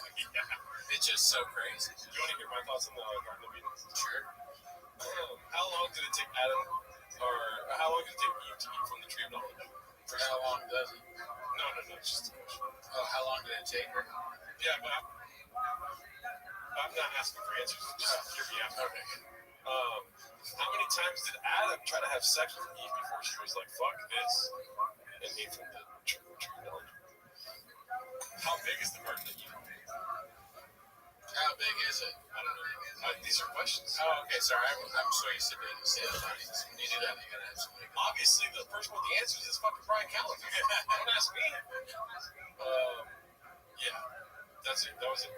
Usually, we don't sell it there, but how big is the garden? And how many times did Adam try to have sex with Eve before she was like, I'm gonna eat that fucking? How do I get out of here? That apple? Because he's too bad. Yeah. Adam was trying to fuck her every 5 seconds. So give me that apple. It's like paradise for you, not for me. Keep putting your dick inside of me. That's my thoughts. I like where you're headed. How many apples till Adam turns king? You only have more, you fucking bitch. Well, I was supposed to get to shop, and you give me the left of me. Let's see. What do you want to do? Climb another tree? Cut a vegan tiger? Take a nap? Shoot us. I don't understand. Is it a vegan tiger making that noise? Vegan tiger. Vegan tiger. Wow. Get me the fuck out of here. Right? That's what happens, man. That's what So was it leftist boost? I keep thinking you're gonna be like, God was gay for you. oh, thank you. I appreciate it. You're great, man. You're making up money, man. You're making up money. If you spend it on the wrong shit, I promise you, you will wake up one day and say something insane. Like, I want to see that. I wanted to keep saying animals and get them political, or like a fucking lactose intolerant goose. Promise you, you will wake up one day and say something insane. Like, I want to see the Titanic. Too soon. Yeah. Too soon. But that shouldn't be surprising to us as human beings. That shouldn't be, because, you can get to a point where the only way you feel alive and connected is to get into a tiny submarine, to cram into a tiny submarine and go 2.5 miles under the surface of the ocean to the coldest, darkest, wettest place on the planet to see that much of a boat. Shine a light over here. Look at the hull. Woo! But that makes you feel. I fully relate to that. I would love to see the Titanic next. What do you know? You're not impressed by the fucking Titanic? You're impressed by the fucking mothership? Fuck you. Well, we're at 2 hours now. Yeah. We'll do the rest of the special on motherfucking Patreon, daddy. Yeah, so if you want to see us submerge, this is actually braver than going to the Titanic, honestly. You're watching Surge. Submersible? Submersible. Yeah, this is watching the rest of this. That's submersible. Yeah. Let's actually do a quick poll here. And more to see if Cootier works. And ask for your guys' opinion. We need to check the likes thing. Shit. Oh, you don't want to see that? Yeah, it's probably bad. Yeah, it's bad. It's, guys, if you don't like the videos, then better watch Brian Callen stand up again by myself. And you know what happens after that. That is really low, though. I might actually do that. Yeah. Callen's going to make good, like, I used to watch Ricardo and Cody stand up, but something happened to Brennan. I wanted to hear him again. It wasn't by his own hands. I want to go as Callen special word to see his audience. Cisgender camels. Ross Singh, welcome, dude. Oh, hell yeah. I see you always leaving comments. I never see even the actual chats. 62 likes. It's insane, dude. 231 people and 62 likes. Are we doing something wrong? Well, there was enough donations to buy clothes. Oh, yeah, you're right. Money for road. shit. But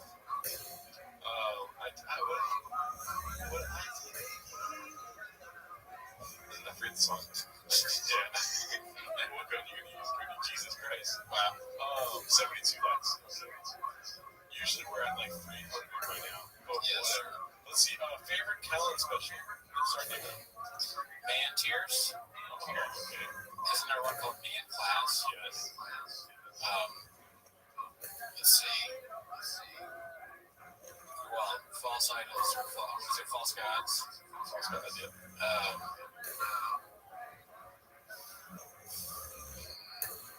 I can't remember the other one. Bomb next year. Brain is going. I immediately remember after a bomb sound. That would be so funny. What is that? Man, something about growing up. What is the word? And Something dad. growing up is one. Grown man. Oh, Grown ass. You wait, like that's weird. Probably not though. Man Tears, Complicated Apes. Oh, I remember that was horrible. Never Grow Up is the other. I don't remember Never Grow Up, but I remember reading Complicated Apes. Painful. Yeah. Complicated Apes. All right, let's start the prom. What do you guys think? I can't remember the difference between them. That's a problem. That's a problem I got. You got to talk to your doctor. I mean, do I? For sure I do, but not because of this. I think I like the man class the most. This is a very people look for the 8 inches answer and they're like, what is it? Oh, False God. People like this. This is a resurgence for California. I mean, False Gods is maybe it's because we're watching it with that once he's here. But yeah, I think it's better than On you. Yeah, dude. the Hawk thing was pretty good. I mean, so far we still haven't watched the rest of the future. Yeah. So we should have the second half of Brian Callen special. Listen, it's What's up, oh, that's so loud. Why is that loud? Did you guys? Can I boycott this poem? Yes, thank you, James. I like that he's committed to the bit of hatred towards Cal. It's very good. Yeah, very good. Always funny if you find something that's funny, that keep doing it becomes more funny unless you're Cal. What was I saying? We'll watch the rest of this. Like, when we watch a Callen special, we go through a lot here at TFAT Camera and Tweety Studios. It's a very hard pill for us to swallow watching a whole special. Yeah, so we'll do the second half as our usual comedy special reviews on Patreon. Also, look forward to another California Relations. Man Class got a lot of love, dude. Yeah, I mean, it's important to them. Yeah, they probably don't know the differences. They're normal people. Which special is the oldest? That's probably the better one. When you first do this thing. I don't know, man. I was talking to a comedian about a long time ago about Callen. So we were still doing shop, but it was a while ago. And I was like, I do this bit, and you've seen me do it, where I don't really know what I'm talking about, but I just say it as if it's my real opinion. And I know that's not great, but I did it with Jessica Person. But I go, I don't know, Callen's a real stand-up, right? He's probably, like, he's better than Chop. And the guy looked at me and he was like, no, I mean, he's just not. You really think Callen's good? And I was like, yeah, that's not good. And he was like, nah, I think it works. He's terrible. As a headliner. And then we started watching these things and I realized how truly wrong it was. Let's see the early one. Oh, seeing one over again. Seeing one go worse. So we actually got better. Yeah. Oh, well. Hell yeah, dude. Fuck yeah. Brian Callen. Gotta love it. Him and Rogan are just very one note. Yes. They just say the same shit over and over again. And it's like if you don't ask for that. What's up, guys? You guys may never see me. You guys. What's that? If I didn't have a cool Tweeties, I could get so much done. Where's San Diego? Never thought that alone. Laugh the loudest. Too depressed to go on. Didn't like my YouTube song. Hell yeah, well thank you guys for coming through. We're gonna get out of here. We're gonna go to fucking Lucky Boy and get 3 burritos. one for the homie that passed away. Shout out to Anthony. We found out that one of our fans died. Oh, yeah. So sad. Yeah. Anthony was the guy up here we always talked about. Rest in peace to Anthony. Love that guy. Yeah, he's great. We actually met him in real life. He came in one of the mics. He was a nice guy. Sad to hear. Sad to hear that he passed away. I found out that he passed away this last week, and he died in April. But it's because I didn't ask anything about it. Yes. I thought I would always run into him, and then I finally asked about him, and I guess he had some sort of what's it called, chileriano type thing in his body. Yeah, but yeah, we stopped hearing about him. We just assumed yet another grocery worker that lost interest in it. Yeah, that guy's great. Yeah, I feel bad for him. He was a cool guy. We talked about basketball all the time. I've never seen him again for a little while. He said his whole family listened to the show, and then I trashed him on an episode because I wanted his family to hear it. And that was like, maybe I should. Yeah. But yeah. Anyway, shout out to you, Anthony. Yeah. Peace out. All right, later, all. Bye. See you next week. Oh, yeah.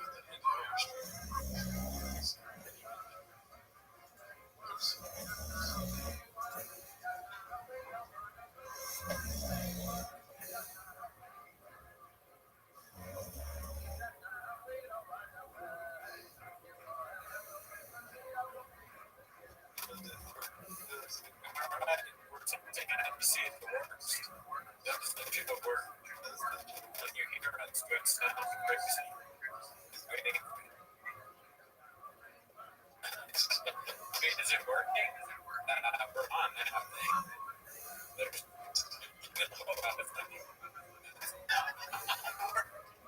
That's definitely it.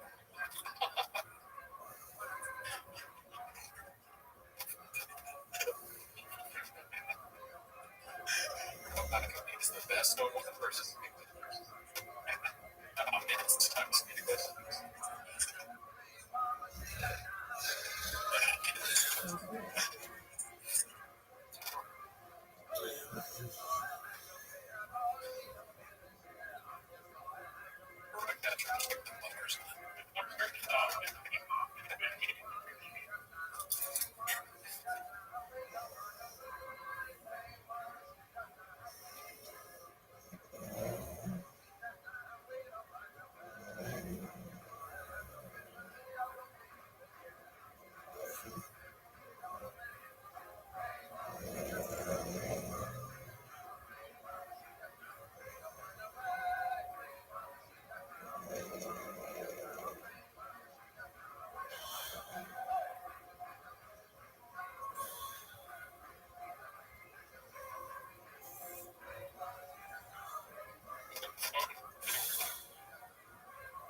says correct.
Does that work? Whoa. Yeah, it sounds good. Well, okay, so you should always have 3 broadcasters.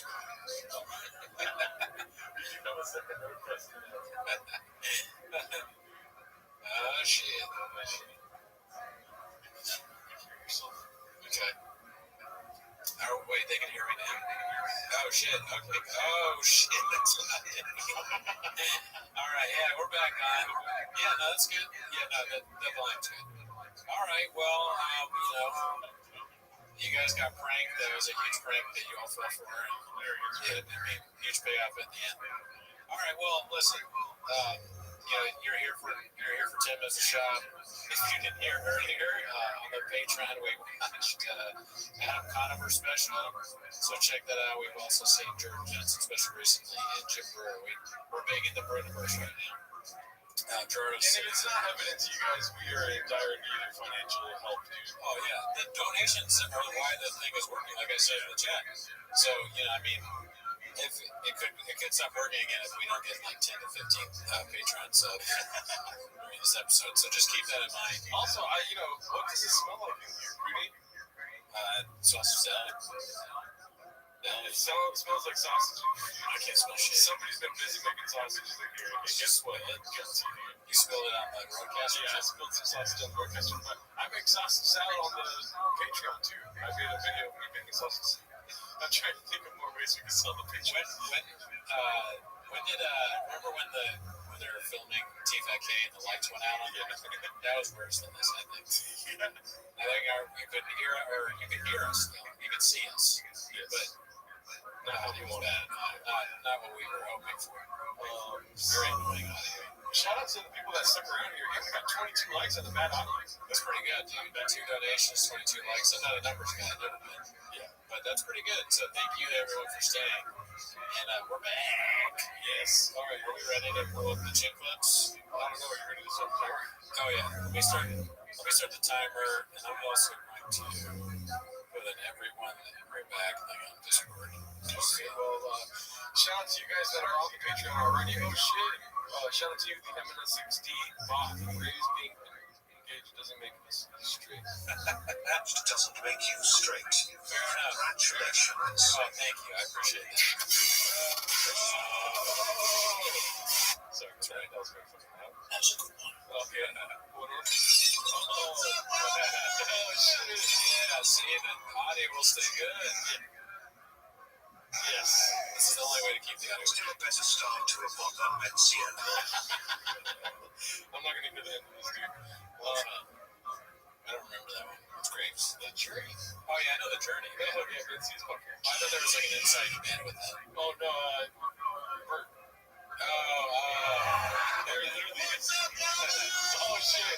Thank you, Adam. Appreciate it. Listen, it's not about me though. I don't matter. Regular G. Frank's brother. Yeah, dude, it's his special day coming up. Oh, okay, that's the. That's a good one. Yeah, I like that one. I like it. Yeah, dude. When's Timos? You're close to being not on this one. Oh, my bad. I had the camera on me the whole time. That's my fault. Dude, Rocky Start, but guess what? We rockin' on Daddy Abu Dhabi, baby. Let's see what we got first coming up on the motherfucking. Okay, here we go. This one's posted by Reaction GIFs. Theo Von just bombed. Saw Theo at Beacon Theater tonight for his Netflix taping. Double ouch. 1/3 of the crowd walked out, myself included, and seemed to keep walking. Worst set I've ever seen. Pandering to them with people in the room. Failure of epic proportions. You know what I'm now thinking about that? Did anybody walk out of the Gringo Coffee? Doubt it. I know. Yeah. Isn't that kind of crazy? Well, it's kind of telling us to how of a stand-up comic one of the best of us are. Oh, shot. Yeah. How crazy that you can walk away from doing what you meant to do. Right. I mean, two things really there. I agree. So it's crazy that he's not going to do stand-up anymore because he's so good at it. Yeah. But also, what was Theo thinking walking away from being on a show with someone like that? Someone with that talent? Maybe I have an emotional lapse myself. Maybe it took him 3 years while on stage doing a Netflix special to be like, I'm fucked up! I'm not like angry at Theo, but I'm still sort of, all right, I am angry at Theo for not. And he left and he didn't meet the chick. There could have been a moment, a thing where it's like, all right, I got to go figure whatever he's figuring out. But he could have at least meet the chick. And that's why our audio is fucked up, because he didn't meet the chick. You fucking bald bastard flying to Turkey with your fake hair. Why don't you be real, Daddy? Is that worth it? Not so much. Oh, yeah. Well, this being so close is not good. Okay, there's a lot of sound. Yeah. That's facts. That's facts. Brandon's special was like 27 minutes. Not even true. More like 25, 24. No, we like Theo Von's stand-up. What's up, Dallas? Look at you guys. Wiley To put that. Shout out to you, dude. Wiley Harris, how are things with the lady, Mrs. Elizabeth Marsden? Are you pissing yourself? I'm trying to like this goddamn. Oh, I can't. There we go. Cootie isn't really bald. She just pretends to slang the egg. That's fire. Alrighty, let's see here. This one, It's Happening, posted by Wiz McFly. It's happening. Brendan Schaub is dressing like he's gonna help to Colin Rogan video outreach. Posted by Scott Bunch. That's so funny. I always ask this, that's a real post from his Instagram. Yeah. It's so filtered and, set up. And if I were out hunting, and I was dressed like this, I would probably take a picture, but it wouldn't look like this. How do you have the cell phone service? And you know what? Instead of call up Rogan, we need outreach, it should say looking for marijuana. Yeah, he's pissed. He's like, you gotta fucking get your own marijuana stuff out here. I have to make my own smoothie in the woods. I'm so terrified that the audience is gonna do that. Yeah, he's pissed. Oh yeah, please very loud. don't mess with us. But let us know. No, so that's for real, a real thing. This is embarrassing. Your boy's gonna call you, hey man, take that down. Yeah, dude, Or make fun of you. and also, if the hair was black, would it be better? I don't think so. It's a weird. He's very immature. This is a younger man's thing to do. Look at the hair down the line. It's good. Where is the night vision god? Well, I guess it's the days. Yeah. That's my shot. Oh, you're good. I thought the same thing. He goes. He's wearing. If you pan out, he's wearing Uggs. Tom Brady wearing his That's a big deal. Don't worry about it. Tom Brady wears his. It's crazy how he has one-legged beard and this is his dick. big dicks are big dicks. Has to be in China. Let's see here. What else do we got? Fuck this world. This is okay. We already did that. 24 days ago, 10 days ago. Keep it. Oh my God! Post my one usual 4416. That's an aggressive ass look. It's funny to do that. Oh, it's the closet. I thought she was in a store. I'm poor. I'm so poor. I thought this was a store. Not really poor. But so that I thought that was a store. It looks like a store, doesn't it? Because they have so much clothes. Yeah. I will give her respect because usually ladies will post this kind of stuff and be like, "Rest in peace, Charlie Kirk." You know what I mean? But she's saying, by the way, these leggings love my ass, which is like, all right, she's addressing the ass, fucking predominantly taking over 10% of the screen. Yeah, I mean, she worked hard for it, I guess. She's in someone else's closet. I was like, Yeah. doesn't that look like men's clothes? Like some of those purses. I was going to suggest Shop's closet is a person. Shab has purses. If Shab is he's a forward thinker, and purses. I shout out to that. This is a store they're saying. Oh, it is a store. So if it's a store that has purses next to menswear, that's strange. Right? Yeah. What store is this? It's Erewhon. Look at this comment. Okay. All right, you're going to get muted. I'm kidding. You're going to get prioritized, did it? Or some junkie bar. Too much Taco Bell, but those up over here. You're the ones that is GameStop. I think either what I'm hinting at is it's weird to take this picture in a store. Maybe also weird to take it in your husband's closet. Yeah. But not really that. There's a big ass mirror. I mean, I'm glad she's graduating from asking her kids to take pictures of her fat fucking ass. That's kind of what if she's asking someone to take a picture of her doing that? Yeah, that's what I was thinking. Yeah, I don't think it's a mirror. It's a shaky child's hand going, I don't want to take this picture, Mom. I love the way these leggings really make my ass emoji. Okay, got you. Thank you, man. I'm going to keep my eye out for that. And I have a really, that's Daddy's closet. You guys are super worried about the audio, so if some of you could donate, that'd be great. I like that bit. I'm gonna. Next thing you know, every interview is gonna start with 30 minutes of audio. Oh yeah, dude. If audio issues are gonna be a part of the show, there's gonna be donations. They're like, okay. So a storage unit / garage isn't a good spot for a podcast studio. Posted by Chin Puller of Clips. I'm always scared whenever the videos like scoring that everybody's gonna get dicks and everything. Fuck. I mean, I heard about. I think this might be the one that Robin would send me, where something bad happens in the studio, everything falls apart. He sent me some text. He's like, "Did you see when they did that?" I forget what he said. Let's see here. That noise that we're hearing. Oh, hey, dude. We're becoming fucking T.K, dude. They don't know what to do either. Do they have a second roadcaster? Oh my God, that's my God, I hope so. Yeah, and this one's usually just for the Discord, that one that you started, the hentai. Oh, yeah, okay, we'll be careful with this. Yeah, I usually watch stuff, I break, and then I go.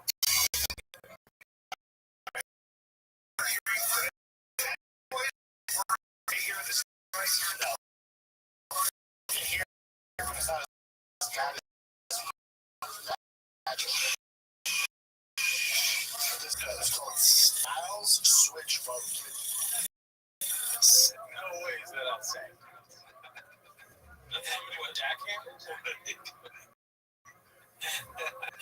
I'm like, yeah, what is going on? Is it construction outside his house or a shop hiring people to work on a truck? It's just going on with the fucking podcast. He's a real black belt. This is a bite out of the woman who filmed this. Oh, okay, so thanks. Oh, Addison, come on. Listen. Shut up, dude. I told you guys when I saw the bite out of the head that I thought it was real. And I thought the sound was real too. And I thought you guys were real too, you fucking bots. Yeah, look, we've been through a lot tonight. We can't hold us accountable for what we think is real. Geraldo? 5 or 2 on the walls. I've never seen that on 5. Styles switch barbecue. Why do you say it's good? It's an outdated model. It's good sound. That's so really funny. Yeah. What is there? So drilling? Yeah, that's what I saw. Such a problem. We should have never looked at the comments. We would have thought this was real the whole time. Yeah, I didn't feel too bad for Jimmy Corbett. Alright, what's your Jimmy? Right back to one of their own followers, and then Joey made a joke about Trump. Not really caring, or being sympathetic. Can you imagine if the sound was going off during a pod?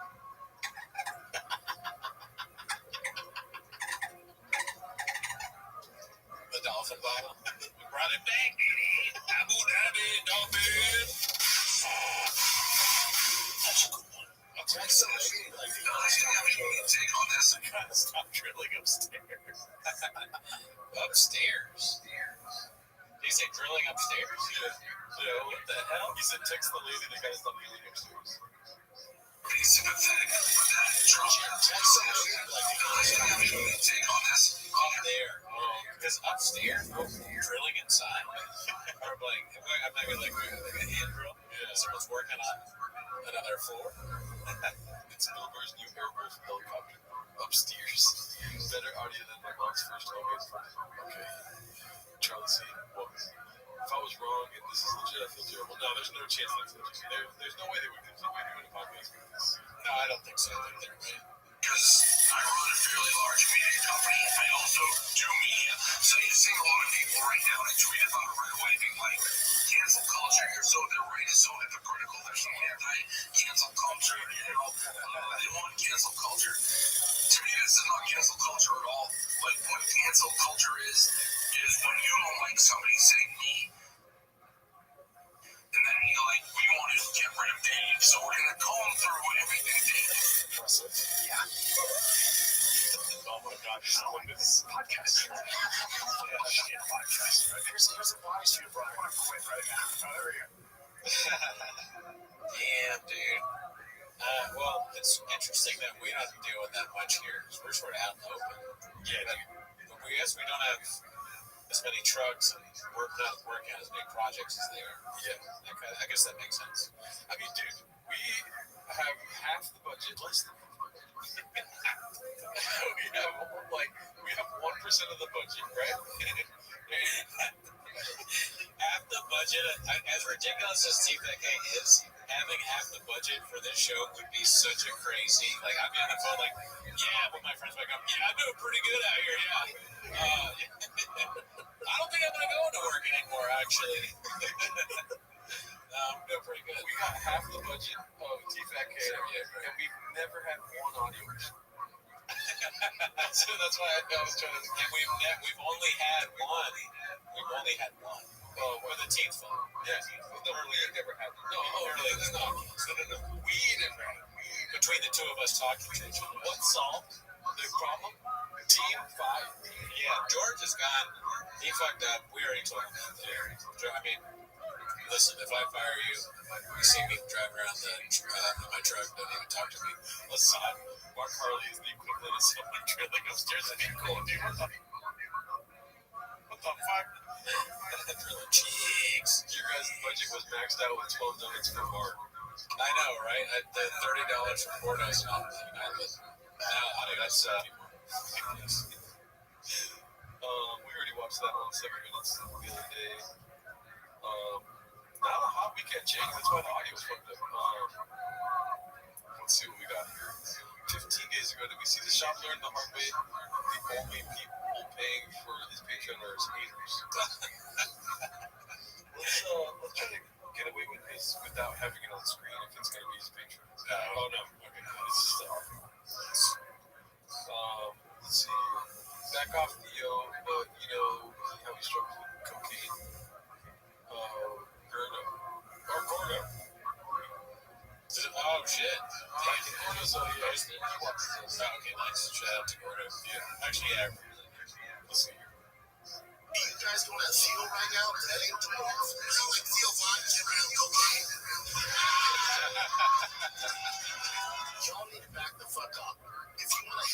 sending my way to the fields. I don't give a fuck. A guy that struggles with the way he does, and he's very open about it, doesn't need you to pile on him at this time right now. Like if there's cocaine on the table right now, he'd feel it straight to right field. You feel me? Back off, Theo. I'm telling you. Off field. If I pile on somebody, pile on me. I don't give a fuck. I can handle it. I know I look like this stuff doesn't bother me. It hurts my feelings. Pile on me. I don't give a fuck. I can handle it. I'm telling you now. So all you guys know. It hurts my feelings more than you know. Pile on me. I don't give a fuck. He looks nuts. He looks nuts compared to that. Yeah, he changed. He looks like he's been at the beach all day or something. Yeah, I don't like Shabir Shah. He's bronzing. He's in his bronzing mode. It's like when you're growing older as a woman, right? And you get like new Barbies, and then like you're like turning, let's say like 11 or 12, and you're like, I don't want Beach Barbie, I like the old Barbie. Oh, that's how you feel. Yeah, I was gonna shop, yeah. I don't want Beach Shop. I want Trade-Lock Shop. You call up T-Fat K Studios. I have some things I want. One thing is trying to go back to when he was hot. But I mean, it's look. You're right. This is a good call out here. Let's stop. Let's pause on this for a second. So that is, I guess, the first one's kind of normal shop. This is like, yeah, I guess, kind of, broed out. Maybe Black Sunshine. Filling that. So, congratulations on the engagement, King. Wedding cake with salsa. Thank you, James. You just turned yourself an invite to the wedding. So the second one, all right. So this looks like beach, kind of like guy that maybe works at a boardwalk t-shirt shop. And he's all bronzed out. But what was making me laugh when I saw this was I was just thinking about how crazy it would be if I tried to mimic how Shot looks for shows. Like I get fucking bronzed out and I do fake blonde hair, like bleach blonde hair. You got a good eye for the bronzing out. I didn't see that. I don't like that. No, that's weird. I miss when my shot was white. Yeah, I mean, no offense if you tan. I think this tanning's great. It's obviously helped the show out quite a bit. Yeah, don't come after Cooney because I'll come after me because I hate to. That's what it is. I know. I missed that on the chat. Earlier, somebody was like, "Don't go after me, or go after me," and I got there in the chat. I said, I miss every joke. That's why I'm like Rogan too. Yeah, dude. Did anyone comment what shop they miss?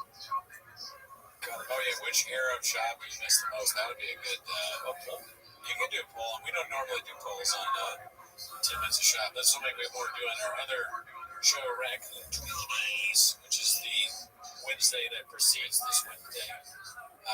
So check that out if you like the polls. What's a Gen Z term that Baker shows you use to when you're in T, or what's your favorite? What's your favorite shop? Yeah, bro. And then what are the... Okay, Charlie C, you're getting muted for the all caps stuff. It bugs me. Yeah, no all caps. Put user in timeout. I'm going to do 5 minutes for now. No more all caps for now. Don't be an attention hog. That's what shop does. Yes. Let's see here. Which shop would be your favorite? Beach shop. Beach shop. Truck shop. Shop. Baseball. SHUB. Food shop. And then Maddie's. Let's see. That's good. KO shop. Okay, I like that one. Even though we never put KO shop. And Addie's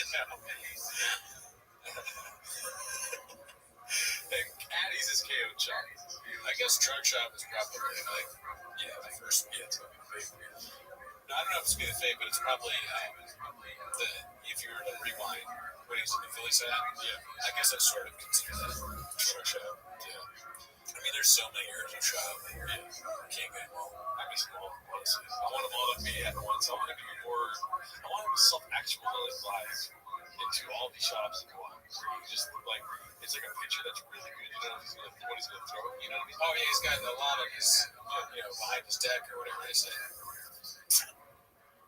But so Shab, when he was saying earlier, he's like, "Yeah, it hurts my feelings." Now I've seen that many times, but that time I kind of got to me a little bit because I remember how the kids that would get bullied would, they'd have that moment where they stood up for themselves and they would smack hard. And that's kind of remind me of like you have it. Sometimes people have it in their mind that they're like, you know what? I'm going to show them exactly. I'm going to be real honest and like authentic, and I'm going to tell them like, hey, it hurts my feelings when you do this, and then it's worse. Actually, you should have just been like continue to pretend like it didn't bother you. Cook to your face in the toilet. Let's see. How on me? I don't give a fuck. I can handle it. I'm telling you now. So all you guys know, it hurts my feelings more than you know. Empowering. I don't give a fuck. I can handle it. And a lot of people can handle social media. Unless you're mad. And there is a difference. Like he's taking testosterone now. He's more intense. He's gonna say something. This shop wouldn't tell you that your kid needs it if he has what is the thing? What is the CTE? Epilepsy. Well, they wouldn't sell you CTE.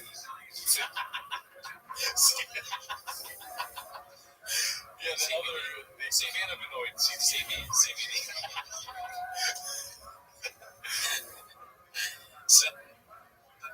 Selling CTE, folks. I'm too sensitive. I don't give a fuck. I can handle it. Because I look like this, yes, it gets okay. It doesn't bother me. This is where Damn, you did a double chest. Crazy. Wow, nuts, dude. It's just it would be more believable if he did that more than once. He didn't do all the other stuff, right? You're not gonna believe that it's a guy that's his feelings are hurt and genuinely he can't take social media if he's always on social media being a fool. Yeah. So it's a narrative being. Dude, this is. I mean, I'm sorry for derailing the show, but this shop question I didn't think was really this great. Maybe I'm just like good one, yo, fave, or shot jelly roll shot. That's not a thing, but I like it. Very funny shit. The shop that discovered jelly roll. Oh sure, Woody shop. Woody dresses up like it. Yeah, dude, this is great. That is a funny one. Or like all the costumes, dude. Fucking Rick and Morty shop. Remember when he hired a fat Mexican Spider-Man? That's like the stupidest thing anyone's ever said. What are you talking about? You hired a fat Mexican Spider-Man on cocaine for your kid's birthday party? Butter shop. Sure you did. Deadpool shop. Prime bottle shop. Damn, what a new baby. When we were on Raccoon, when Twiggy's Gerardo thought that it was called Prime. And I kind of went with it for a little bit. Damn, Jelly Roll shop is taking away the KQB. UFC shop. So KO shop and Jelly Roll shop are the big ones right now, dude. I mean, Jelly Roll appeared on TFK before he went anywhere else. I'm going to start a timer for 5 minutes and we'll change it up and see who wins Jelly Roll shop or KO shop. I feel like it's going to be the closest we'll be at Danny. Yeah. Alrighty. Guys, so seriously, if you care about the audio, we're very concerned you have to donate. Because it didn't fix it last time, but just it might be a good idea to donate now so that the audio won't mess up. I'm just saying, I don't want the money. It's just a bunch of people to hear us.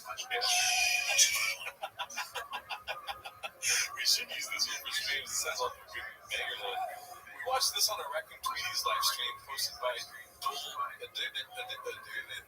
Edition Lopez. 1802, someone punched Bertrand in the back of the head on a plane. And upside down truck flip shop, great. Double pulled hamstring shop. I don't dye my beard shop. You guys are great. That was probably a bit though. Yeah. Or he said afterwards, I'm kidding. Yeah. He's just not a very good joke teller. It's hard to tell if he's joking or not. We already watched this, so we're going to have a very articulate, very concise, good viewpoint of what happened here.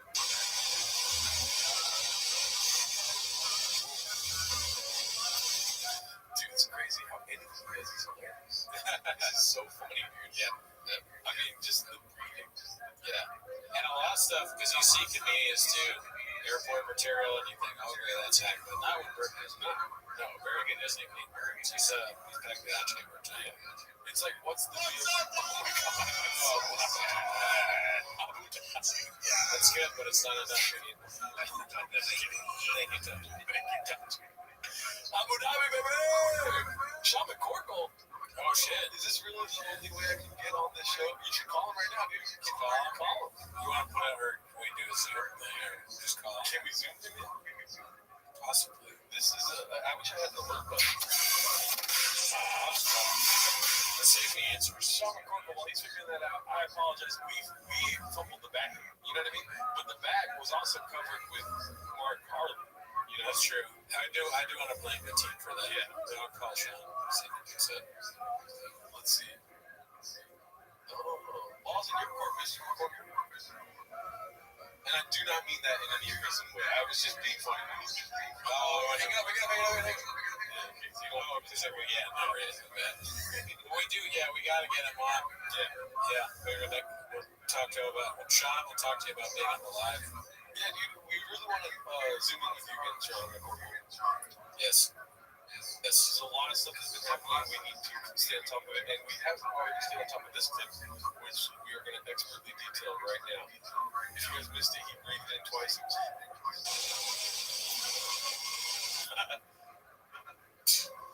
That was very good. Dude, some comics are like, what's the deal with airlines and peanuts, This guy doesn't have the shirt off.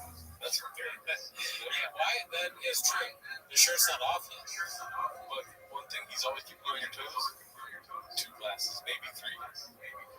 Yeah. I don't know, maybe he's an old guy and needs glasses. He's stealing sunglasses from people on the plane when they fall asleep. Because he's drunk. That's so good. His whole bit is that he's like a drunken maniac that ruins his life and bothers people around him. I like that. Isn't that the best?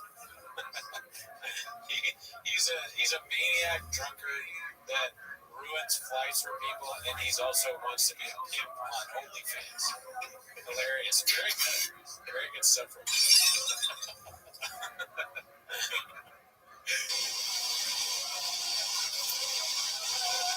Oh, it's eyeglasses. Oh! I'm done. I'll take that back. Maybe he's being serious. I thought this was good. This is like some sort of poster for some Gen Z horror movie. The TikTok. All these guys, we find out more. God, it's so loud. Thank you, Brian. Thank you for your knowledge. My problem, and I refuse to do any kind of self-examination. So if I do this, who cares? But they always talk directly out of their ass. Yeah. Like with Bert, remember when he did he said Rite Aid is going out of business because of crime or whatever? Yeah, that's even dumber. You chilled at Rite Aid? I'm sure it's something. There's some people showing. Thank you. Live from India. It looks like Jelly Roll Shop 1. I have my timer and it just went off. We can watch this some more while I set up the winning between the two.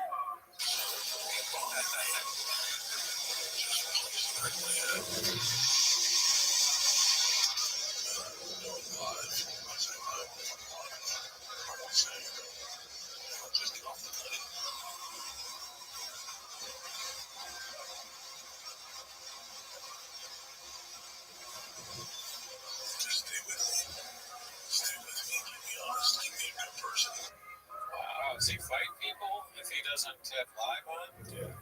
Little hole for that. No, that's cool. Dude, that's fucking hilarious. One time, one quick story about me. One time they had cops come to my house when I was a kid. I had a sleepover and my parents were gone. They knocked on, of course, what are you talking about? They knocked on the door, and I opened the door, and they asked me, they said my dad's name here, and I looked around, and I go, no. And they were like, why? I'm like, why? And they leave, and I call my my parents, and I go, hey, and my mom answers the phone. She sounds a little bit nervous. And I go, hey, the cops were here, and they just asked about Dad. What's going on? And she's like, don't worry about it. It's nothing. I found out my dad, he got into an argument with this lady about parking, and she came up to her, and she was really rude to her. He took it, he knocked her head off. And he went like this. So she called the cops on him. Is that hilarious? So I wish he had a phone so he could go live. So he wouldn't have knocked her allegedly. But I told you I found some idea in it. That's where it comes from. All right? He knocked a person's head off. And he'll knock your head off. Yeah. Well, were you selling comic books? I had a bunch of comic books. Yeah. I was inviting old men into my house. Yeah. But yeah, that cop was they put a warrant out for his murder. Dude, Jelly Roll Shop is losing a KO shop. It's pretty close though. Well, Cooney's selling college stores again. All people manly men. I thought it was just thyroids. Cooney's dad is a Zodiac. All right, let's go to this next one. Acrobatic Draft 4609. He's got the best brains, right? Wrong. If Kimmel stayed canceled, he'd probably do a podcast or a show or on YouTube and be able to really let loose and reach more people. So is Kimmel canceling his show actually the way to silence him? I think you're completely missing the bigger point, which is the administration using FCC for sure. Nobody has free speech at work.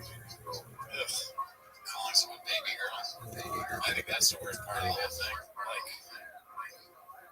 That'd be so cool if you could reset a comic to open mic level. Oh, yeah. Like how Spider-Man 3 is the last one, my favorite. Yeah.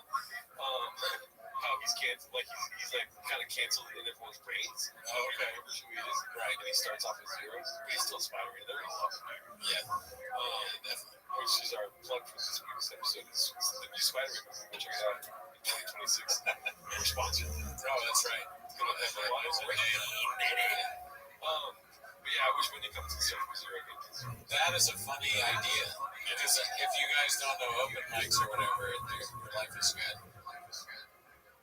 Open mics are horrible. I don't know if I'd ever wish that on anybody. But she's so untalented that yes, it would be painful. Yeah. Yeah. She probably wouldn't end up as baby. She's so lame. I mean, this tweet, most of her tweets during all that thing was just kind of, look at me, like me, please. She's sucking up to Kimmel, but hey guys, don't worry, Kimmel did this, but also sucking up to podcasting, I guess. Podcasting's cool, we're the Wild West. Just stop. Yeah. Give up. In other news, I think this is important to bring up right now. The 2 failed videos we did, I'm going to delete them right now. 5 comments and 6 comments. Should we see what they are? Why not? Alright, let's see. Check out the comments. Hawk bot sound off. Hayden just more like 4 minutes. I like Blue Shirt's comment about how this is a missing 12 hours. That was pretty funny. You need to tell this. Gotta get here early to hear the bells whisper behind me. Oh, yeah, that's true. It's a hidden benefit. Yes. Let's see here. I'm gonna delete these. Both of these. Keep talking, sorry. Jimmy Kimmel Tech. Cooney's teeth are so small he needs draw to start his apples. She's sucking on Kimmel. Yeah, probably. Remember when Cooney thought Africa was Canada? What's up, guys? Look at you guys. Oh, why didn't they read it? Yeah, what the hell? T. Young says I paid for Gerardo Spider-Man reviews. Fuck shot. Super important that you keep commenting or else the audio could go. Anytime, man. And it's tough. Easy. Our guys. Neighborhood is good. We didn't get a chance to watch this even though it was posted 15 days ago. Yeah, sure. You can't let me clip that beautiful audio that got the team fired. Listen, you can clip it off this one. There's a lot of it on this one too. So what's that? The best idea. Yeah. I don't want today. Why? The last thing I want is a clip of us acting like the audio's all good, but we don't have that. Well, thanks for the subscription. We'll see you. That's rough. This week in vehicular manslaughter, let's go to this race. Oh, Christ. Oh, Jesus. Oh, gas, all brakes. Drive fast, all gas on that one, right? That's it. I love watching this video. As soon as you realize Knows all the bits so well. Yeah. Almost a little too. That's like, that was worse than the Lamb movie. You know what I mean? I mean, if that even happened, right? That must, yeah, all right. Oh, wow. Let's see. I want to see his face. All gas, all brakes. Oh, Jesus. Drive fast, all gas on that one, right? That's it. That's like,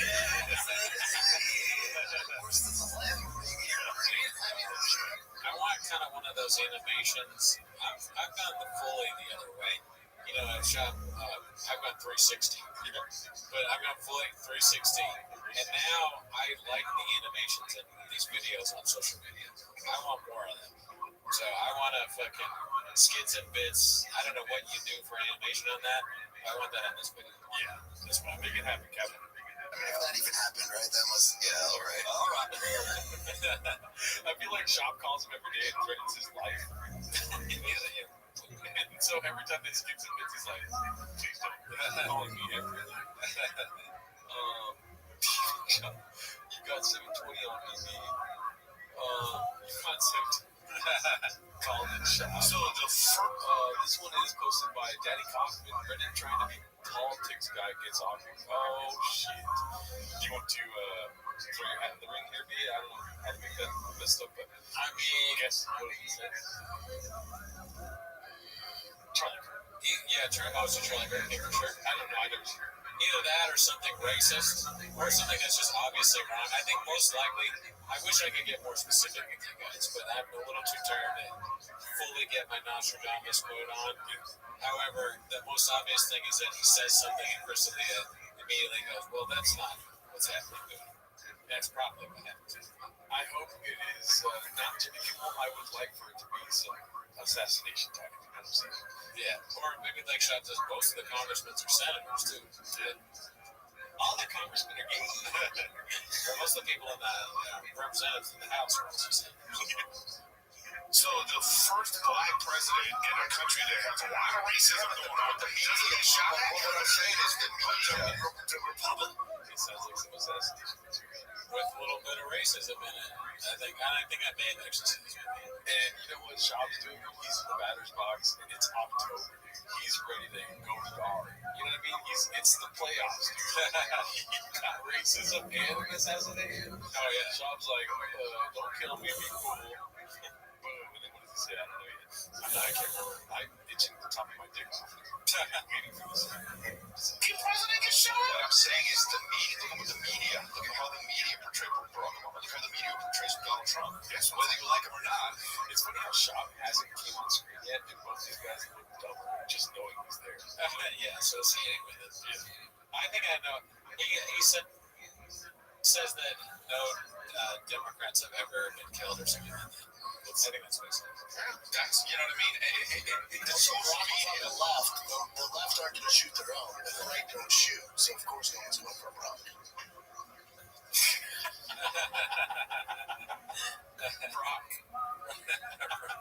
Barack Lesnar. Brock Lesnar. I mean, they both shoot, but yeah, Not true. no, that's not true. I mean, What's up, darling? oh shit! Look at you guys. Is Jelly Roll invited to the wedding, Cooney? Gerardo, any updates on the Vietnamese chick? No, thank you. I mean, of course. If we can get enough Patreon subscribers, I will hire Jelly Roll to play at the wedding. Right? Yes. You think of anything better than that? Maybe if it was for free, maybe. But, if it's going to cost you millions, I'll be excited for you, Daddy. I mean, he's not going to do the show for free. It's only for friends or something. And no, the Vietnamese chick was a bit the whole time, dude. Let's see here. Looks like imagine you can book Jelly Roll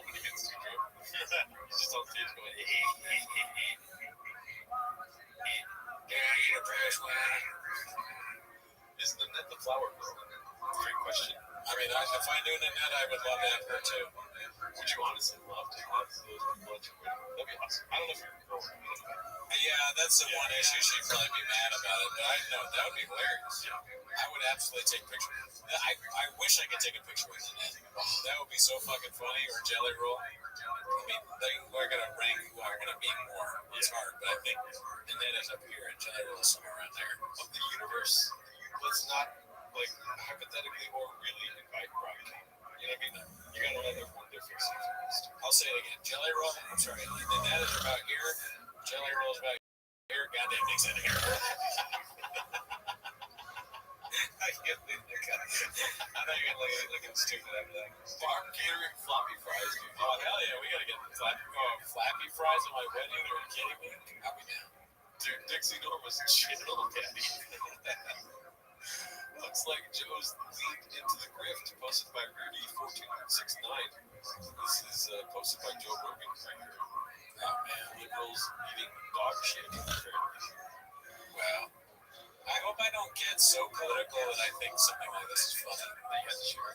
Yeah, that I have to share. Because I'm on the left or whatever. So if I find whatever boomer Facebook meme version of this is for me, I hope I don't post that. Although I did almost make my own today. Yeah.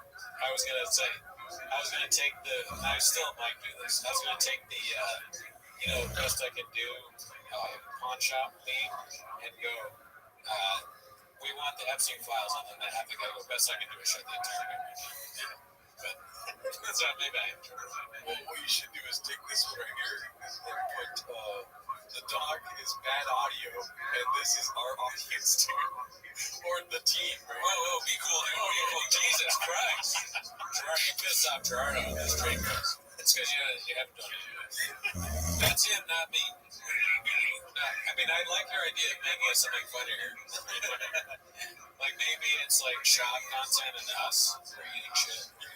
Can we make the dog shop who's pooping in our mouth? That might be that much.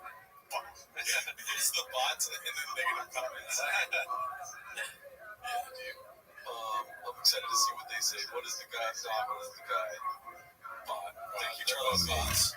Yes, thank you, Charlie. See, I was about to time you out for a little while longer, but I saw that you put your shit in lower degrees. What if it was me pooping in a dog's mouth? All right. I'm off the show. I fired myself. I'm sorry, guys.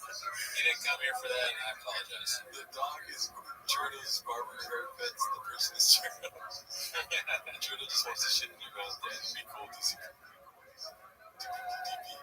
The doggy shop, and the guys who itches.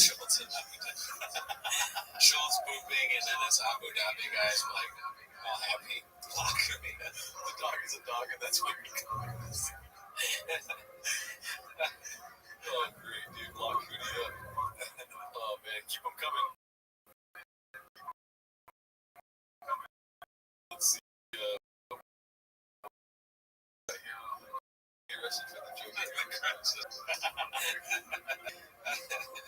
Joe Rogan is John DuPont, posted by KOL4321. Men hating me, and I'm just here in my SVR eating a number $4 breakfast menu while still having abs and minding my own business. It's just a little too much, you know? You should, if you really think that, you kind of keep it to yourself. I think that's my advice. Oh, dude, the dog.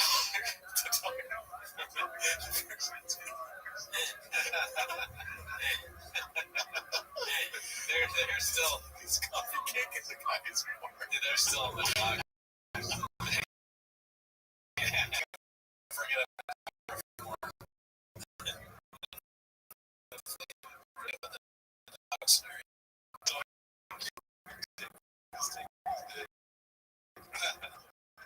dog eat is okay. Let's be cool, dude. I want to. The one thing that's genius. Having apps. I want to. That is kind of funny. If I'm just like, but I don't like the imaginary stuff. You know what I mean? What's up now? Oh! Look at you guys. Let's go Dodgers. Also, I can cater in Seattle. Doggy emoji. Well, you're not getting married in Seattle. No, we're going to be in New Orleans. Danny. Oh, Abu Dhabi. The not hating me thing though, if it was just imagine eating a breakfast burrito while still having naps, stuff like this. Oh, yeah, just me, picture of me with my double chain and shit,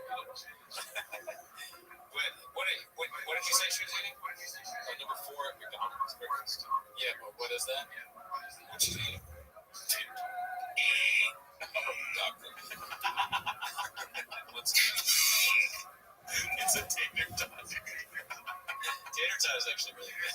Yeah, that's good, dude. It's that. Yeah, dude, is she even Mexican, dude? Oh, great, the fucking stream's dead. Formula One, she hates me, but mom. I'm sorry if the stream is lagging, dude. Baby.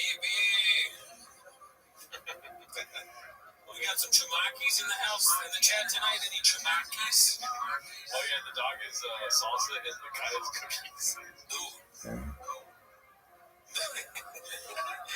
The dog is fucking Abu Dhabi and the salsa and the fucking poop is chumakis.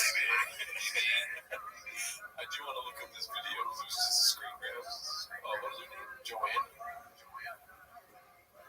Joanna, yeah, slow jam.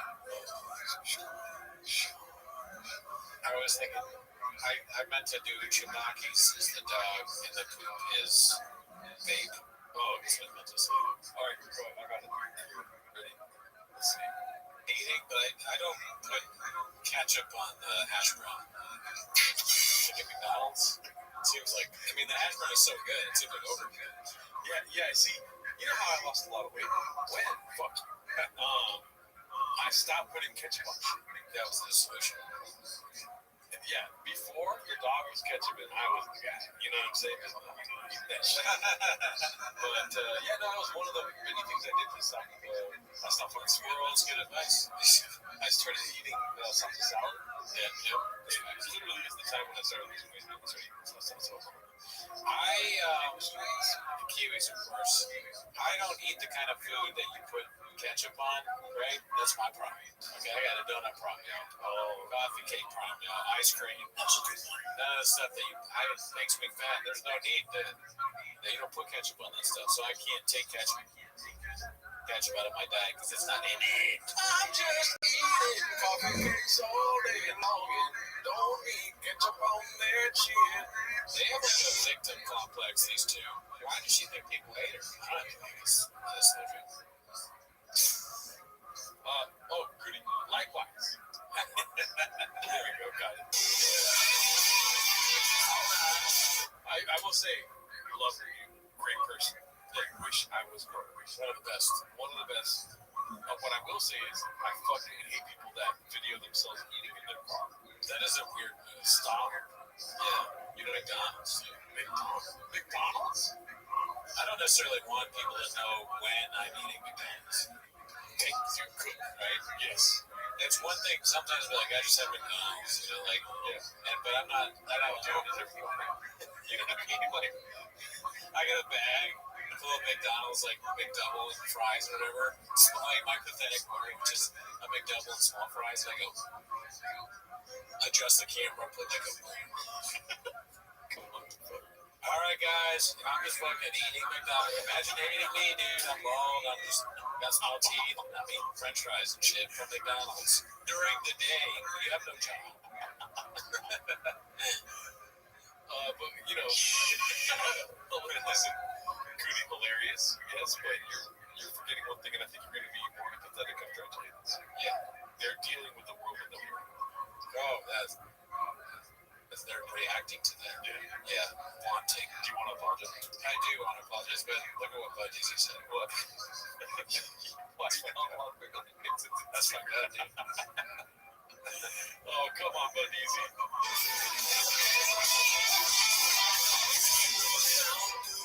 Coffee from McDonald's is, to quote Gen Z, diabolical. Oh, it's bad? Do they even have iced coffee? Like, oh, yeah. Okay, they're not going to do that. Oh, they got iced coffee. Well, you know how I am about coffee. If I go to a coffee shop and I say iced coffee, and they ask any questions, I go, forget it. I don't want iced coffee. Because it's just make me coffee and ice. Yeah. You want milk? Whoa, I didn't say anything else other than iced coffee. That is a bad bit that McDonald's will do. Yes. You go, ice cream. You say, I want an iced coffee black. And you get, they go, okay, yeah, for sure, that's nice. And then they hand you the sugariest milk coffee that you've ever seen in your life. Yeah. As if you don't know that. They forget. Yeah, I get like a fucking sugar cola toast from McDonald's coffee. Those are a little much. You gotta get it back. Captain joke getting caught sitting down at McDonald's. Oh, I'm not eating here. I'm just waiting for the prostitute. Talk about Mickey D's. Like to load on, be cool. But everybody now, wave out that drum. I mean, but you are, but then. Yeah, and definitely, and also it's kind of fun. You try to fight people with Starbucks, you definitely know that drama. Or you have your husband come beat up a guy, whatever. But that's that song choice too. Country shit, they're trying to be all like, we've always been this way, you know. Your house and keep me doing it. Y'all are real country guys. So this is a great captured moment in their life. One eye open, one eye on the phone. Isn't that poetry right there? You know,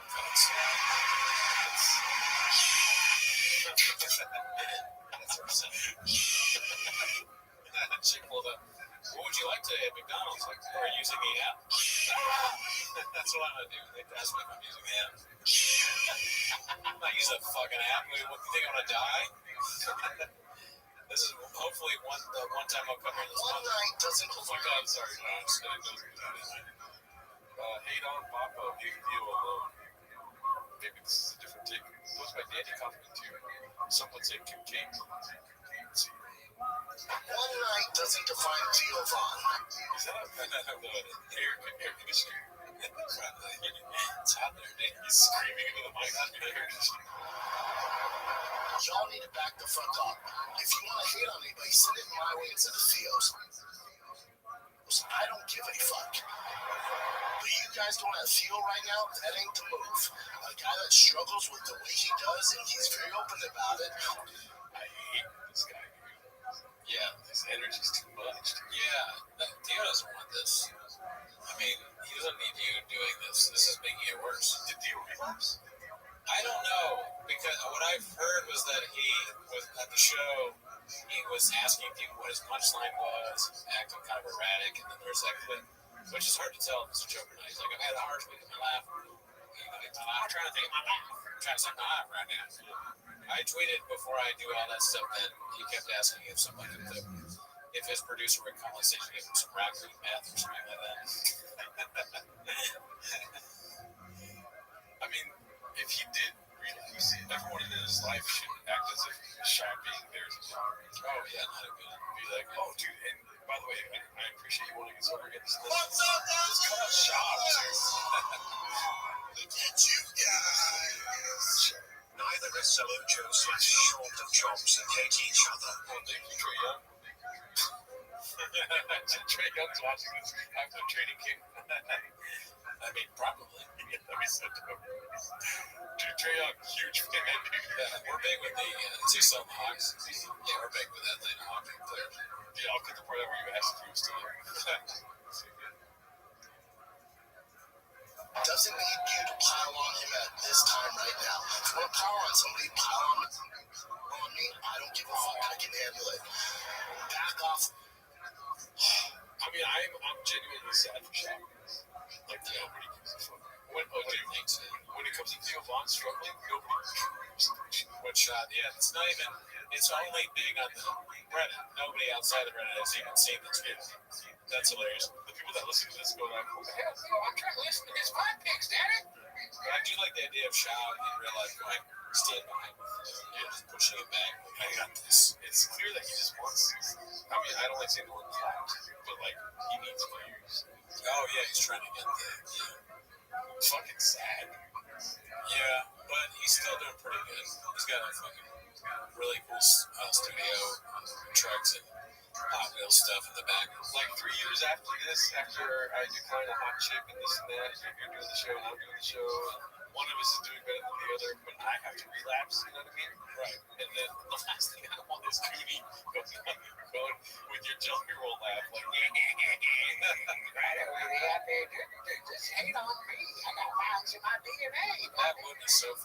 was like, I can take it. He can't.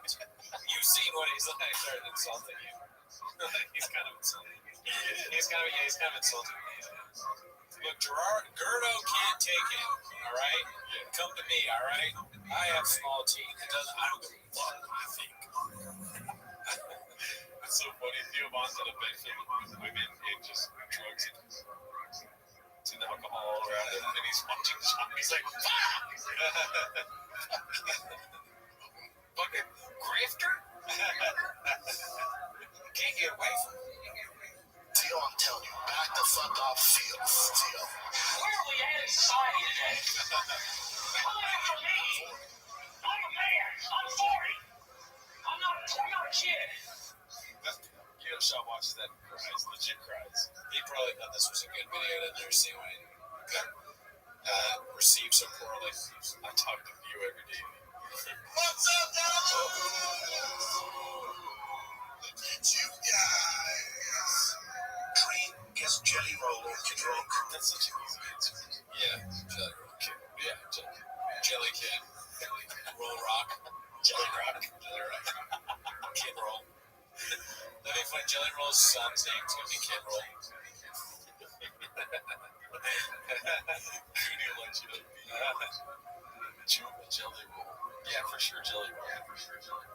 Yeah. I don't know why I would want Kid Rock. I like, if you're gonna put Kid Rock versus, I don't know, Adam Devine, I'd be like, oh, maybe Kid Rock. Honestly, I don't know. No, I agree. I think Kid Rock would be fun to talk to. But you can't put him against Jelly Roll. Oh, wins. Yeah, an argument version. Yeah. Who do you want to meet? Jelly Roll or Jesus? Jelly Roll. Let me ask you a question. Look at you guys. Let me see you.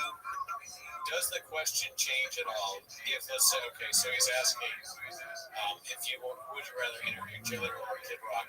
Does the question change at all if you're doing it here on Earth or whether you're doing the interview in the universe? Yeah.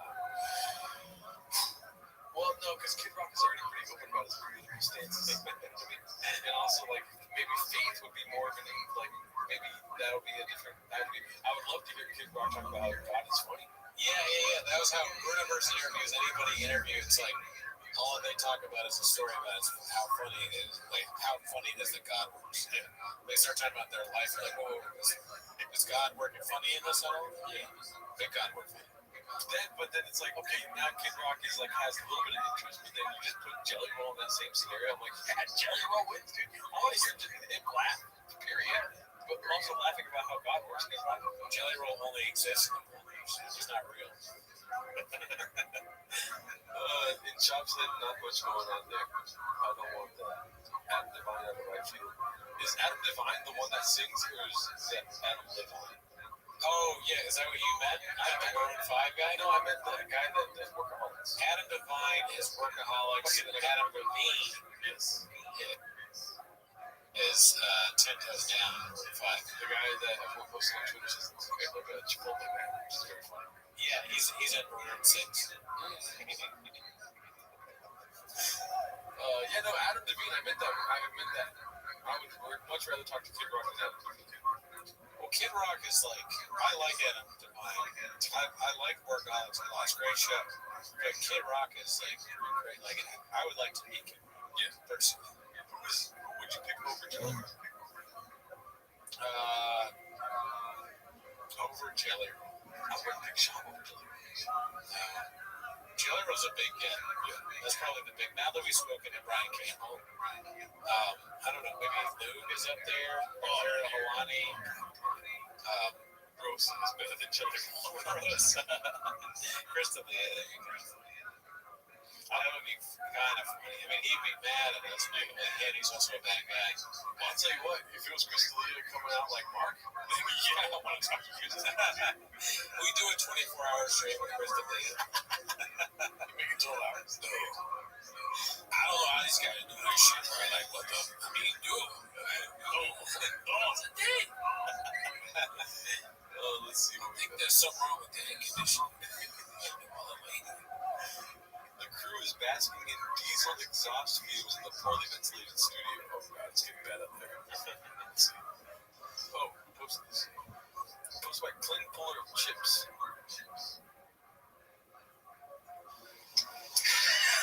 Can we take a little break, guys? Your truck. Yeah. Me. You know who came to the Tigers game to this tournament? Brett Forte. He moved off. So everybody knows I'm breathing in fumes right now. Okay, like that to start the beast up? That's correct. To start the beast up? I love that because what happens is all that carbon monoxide sits right here, right now. So I'm getting high. Don't think those fans are. It's a free high. It's a free high. Glass half full. Glass half full. Free high. It's a free high. I can't listen to hell, dude. This is horrible. And the studio sucks. Yeah. Like, listen, we're no one to talk, right? But they, like, this is how bad things are. The top is still on the Magic Line. You know what I mean? I like that. It is still on the Magic Line. It's also kind of open. Like, it's just unprofessional. It looks weird. Open it up.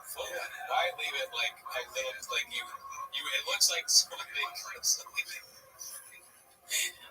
I might try this. What is this? And then another person said Magic Line. They went, oh, never mind. They didn't even open it. They partially opened it. They found out it's Magic Line. They decided not to drink it. I got a big in the car. Oh, man. What a great ad for Magic Line. Yeah, dude. It's just like whoever put this here, just put it there. Didn't open it up. Dude, come on. Yes, dude. If you saw that, oh my god. You don't play fuck up, Brian Cal. We said all that, they didn't even see what the video was. It was not open. Yeah, see how it's like slightly open on the side there? It really looks like somebody partially opened it. When they found out it was Magic Line, they said, oh, never mind. Sorry, I don't want that. Oh, fuck. Although Brian is sitting next to two Magic Line. It's so funny that we can't see nothing from here. Listen, look, okay, it's important to look at the chat. You know what? We would have seen that had it been a donation. So, look in the mirror, Gordo. Look no further than the mirror.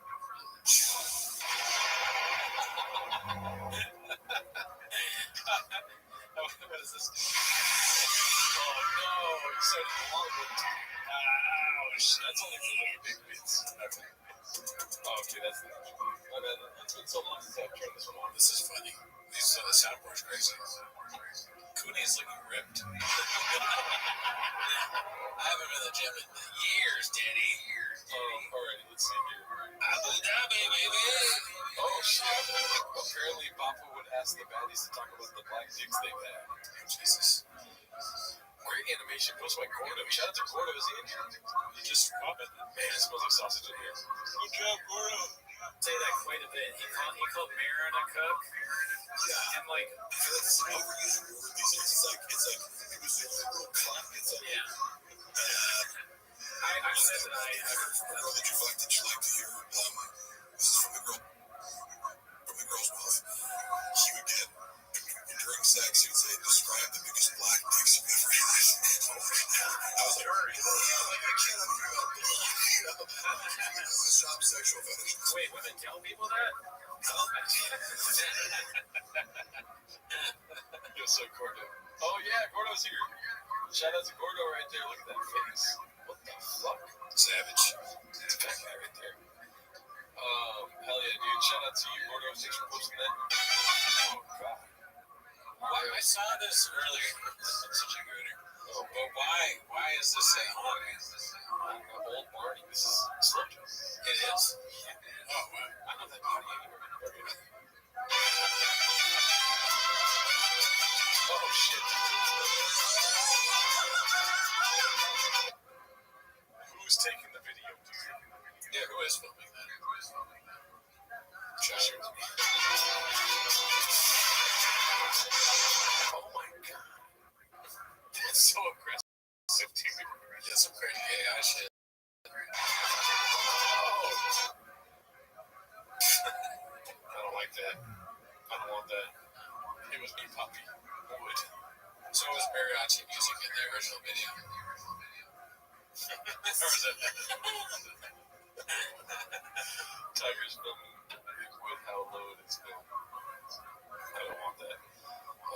If he does make it to the end, MLB or any majors, your sports league, the questions are going to be,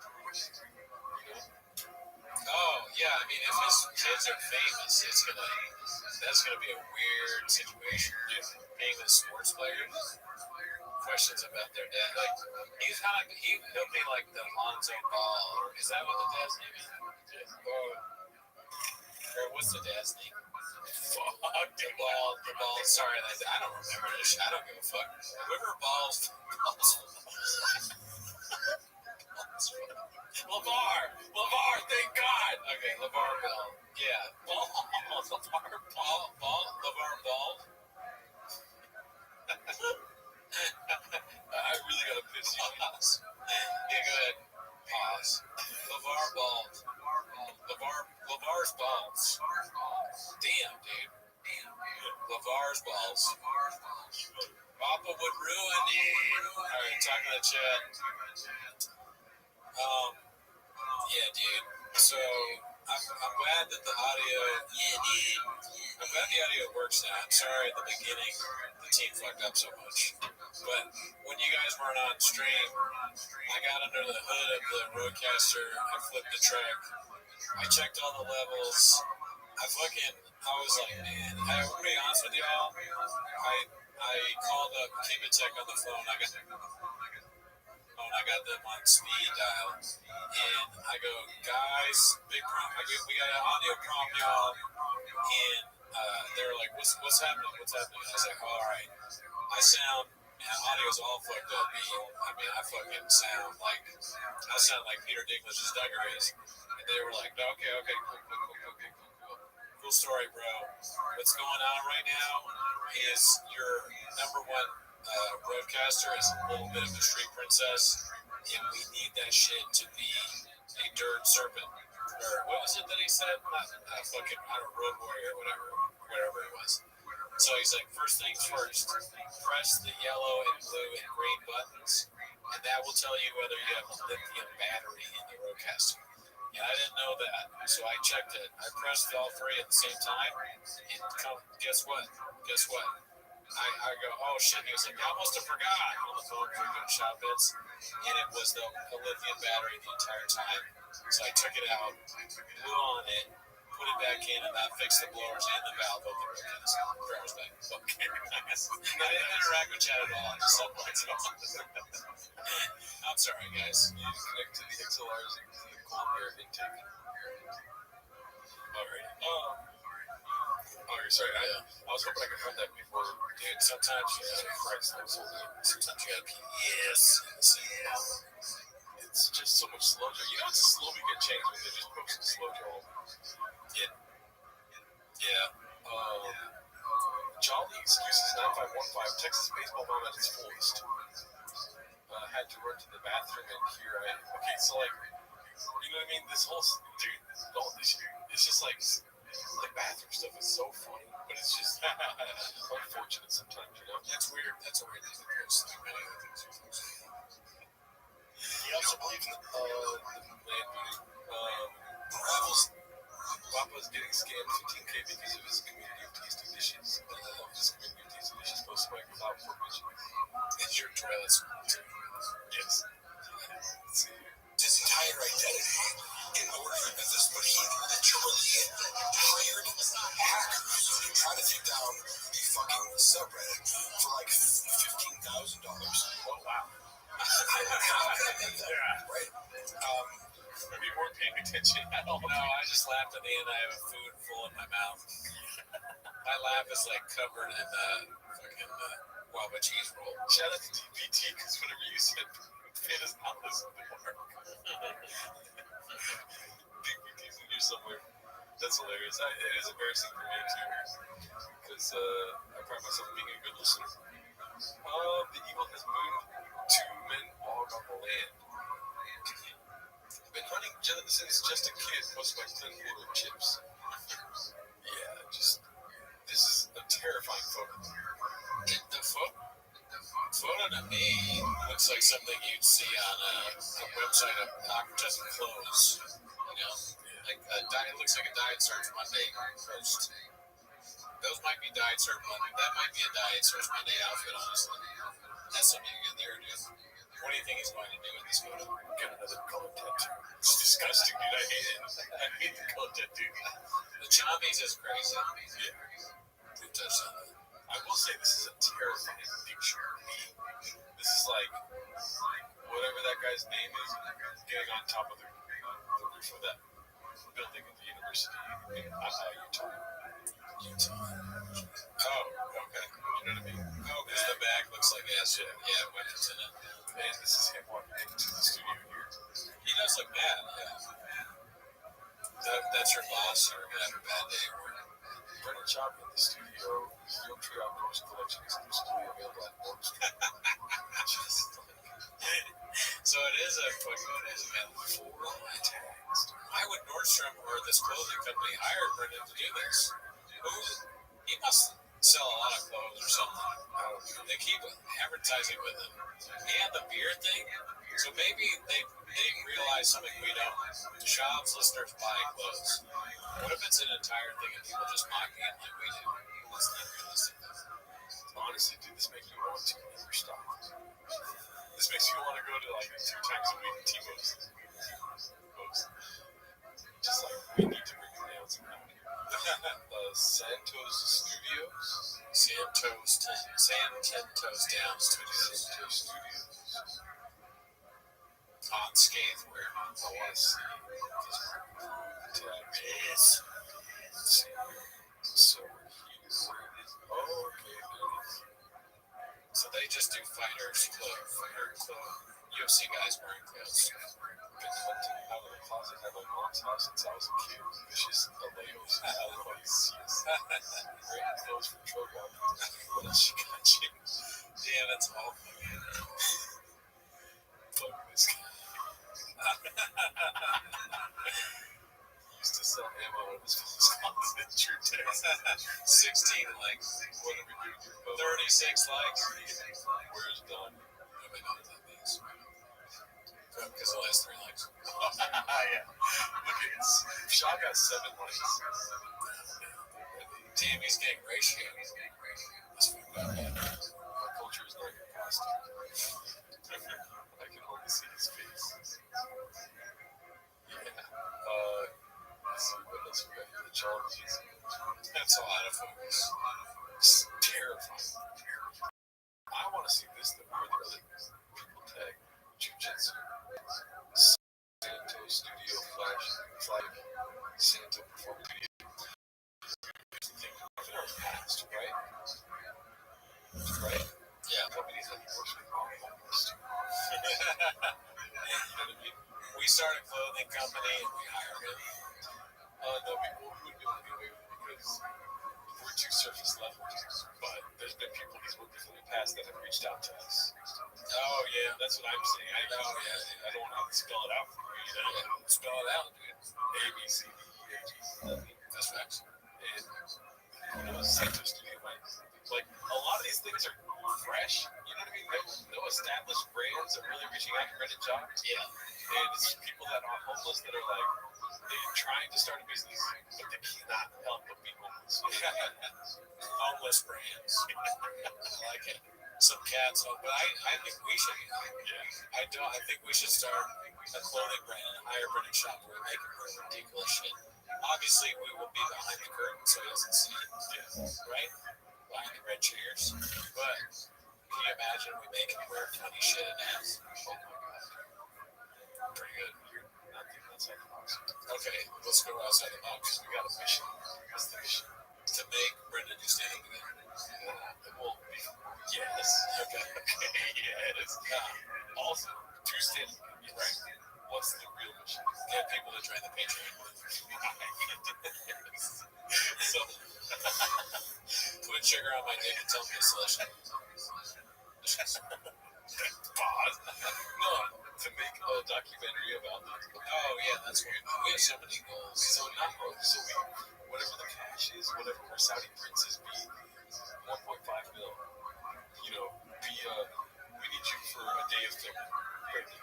That's true. He does need to do the movie for it to actually work with Sundance. Right. We have clothes, right? We can't really afford clothes. So we're going to get 1.5 million, right?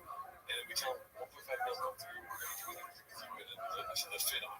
The fit happens to be a hazmat suit. You know what I mean? And then we ask him questions about the Gringo Pop.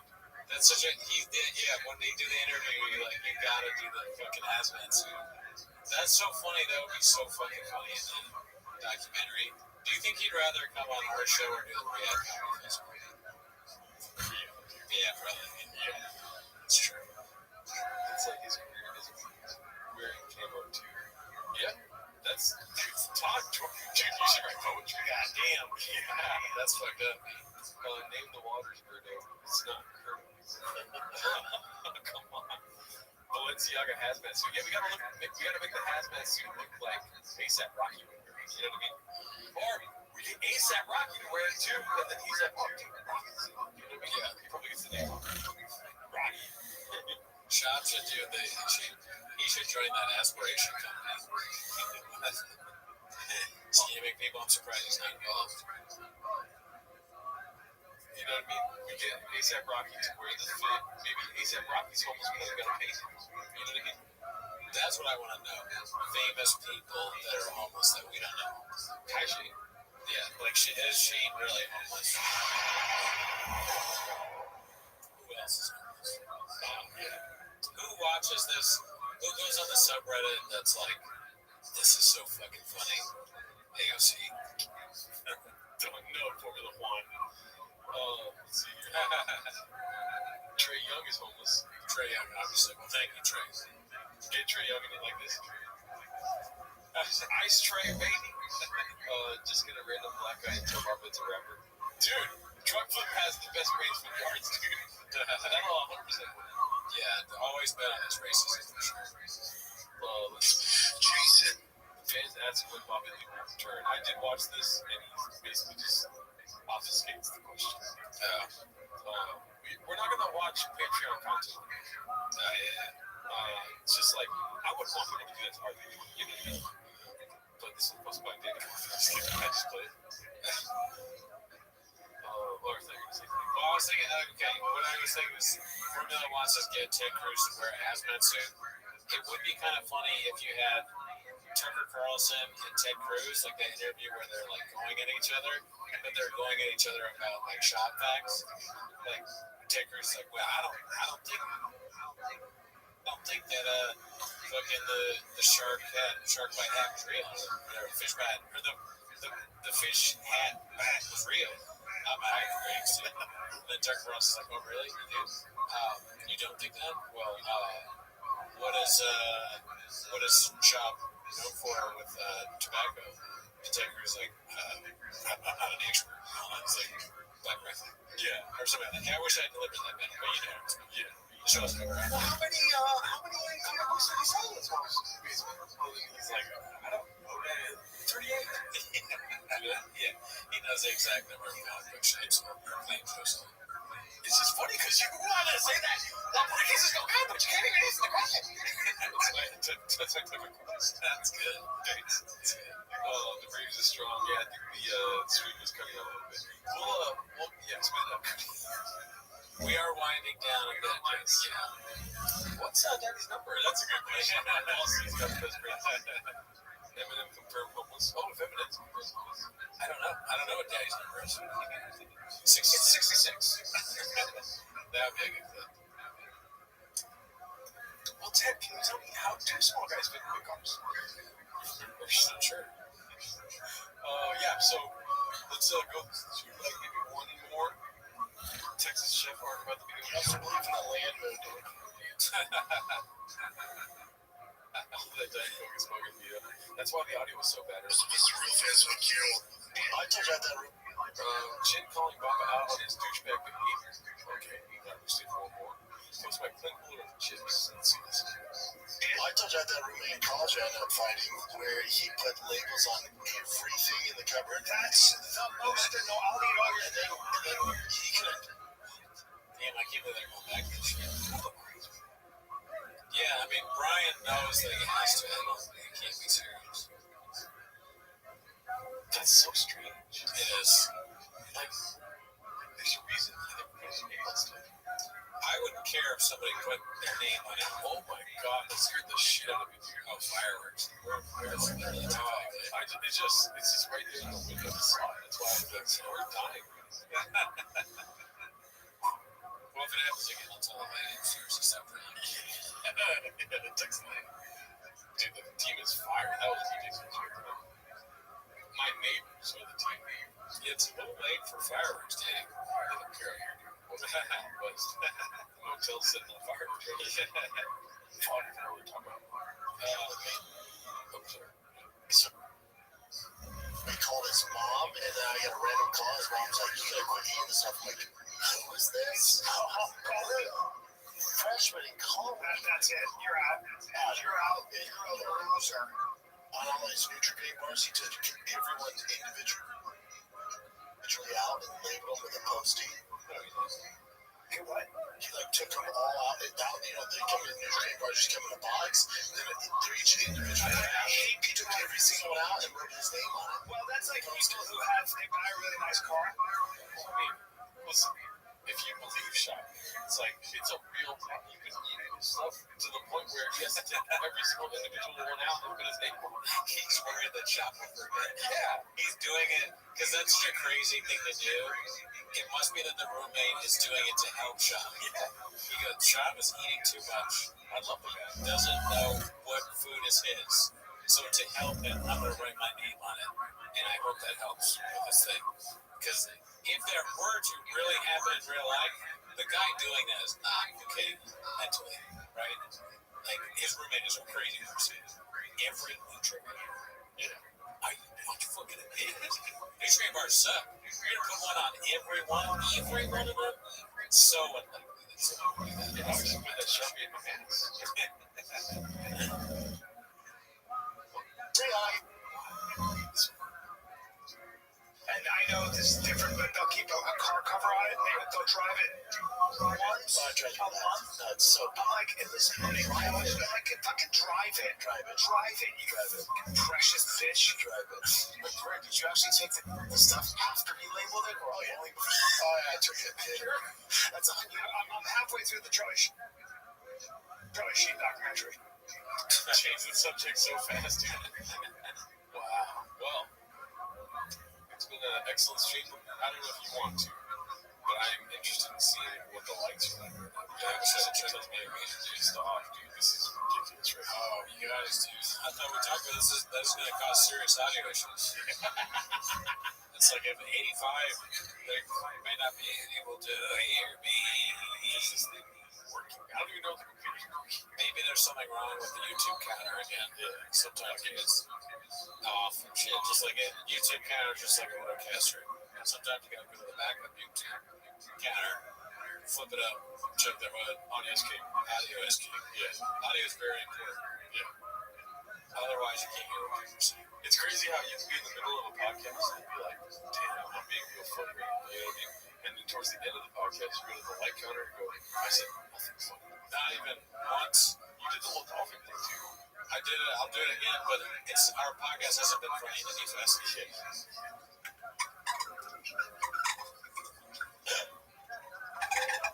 Why is it harder to do now?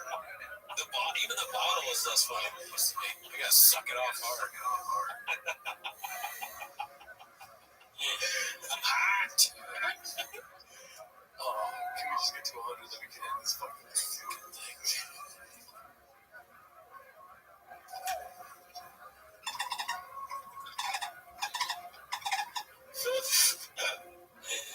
So when the first time I did it, it was so fucking loud, and I laughed so hard that I spit out water in the parking lot. I thought that was so funny. I kept thinking, what if I did that at work? What if I not unknowingly did that sound? I'm a moron. I don't know how straws work. I don't use straws. I'm a man. I told you. That's true. You're not gay, so you don't use straws. I never use any straw. Look at this fucking thing. Look at what it does. You press a button, it goes. And then it makes a dolphin noise. This bottle sucks ass. And then in the parking lot, I was like, dude, you're not supposed to do that. It's a straw. You just leave it straight up and you go, oh no. Dude, this thing sucks so much ass. Contigo is awful. It's hard to drink like this. Like you're supposed to drink it like this and not tip it over. It's incredibly hard to get the water out. This is clearly just a bit for the show at this point. This water bottle, I hate it. Even doing that, it makes like kind of a weird noise that they can't hear. I hate it. I hate the dolphin bottle. It's worse than T-Fat Cake. Let's see some comments before we get out of here. Where did the comments go? Oh, they're right there. Let's see here. Sorry. 1 second. We did start later today. We apologize, guys. The DA. Did you hear that? Yeah. Crazy. First time ever happened. And I didn't expect to be that sad about it, but I was tore up. I thought Garcetti was doing a good job. I miss old Tito's. Yeah, dude. You know what's funny? I wanted to say this. It's that I miss old Tito's, dude. You know, but you guys voted for Donald Trump, and ever since Donald Trump came into office, we couldn't do the old Tito's anymore. Yeah, government shutdown. Never heard of it. Yeah, you guys kind of wanted this. Yep. You guys should rewrite some of the Green Park to be on comedy festival. That'd be funny. They like it in Saudi Arabia. This Tito's starting after the street. Good team. Let's see what else we got. Kobayashi on that model. Conference of people saying it's all model. High top of those socks with shorts is insane. Is that everything? I think probably shot. Good douche. Trump shut down old Tito's. Vaccines. Yeah, Wilson tomatoes. Shout out to you guys, though. Love you guys. Thanks for joining the stream. Appreciate you guys donating, joining Patreon to help with the audio. It's so important. Yeah. Especially these days in this economy. Only you can help the audio on this podcast. Guys, just keep in mind, I know it's a group effort to make the show work, but you're a huge part of it. When you join the Patreon, you will be able to hear what we say. That's a promise. That's a tiger fact. So just make sure you do that. And you guys, the more people that join the Patreon, the more awake when you get. That's true. I will be more awake, and I will keep me from going to Saudi Arabia too. Yeah. But I'll go to Saudi Arabia for like $10, honestly. Yeah. Gerardo will go to Saudi Arabia for bigger furniture. I'll put sugar on there, dude. Finish the sentence. But yeah, let's go ahead and end it. All right, guys. We'll see you next week. Abu Dhabi, baby! And I'll see you in Valhalla later.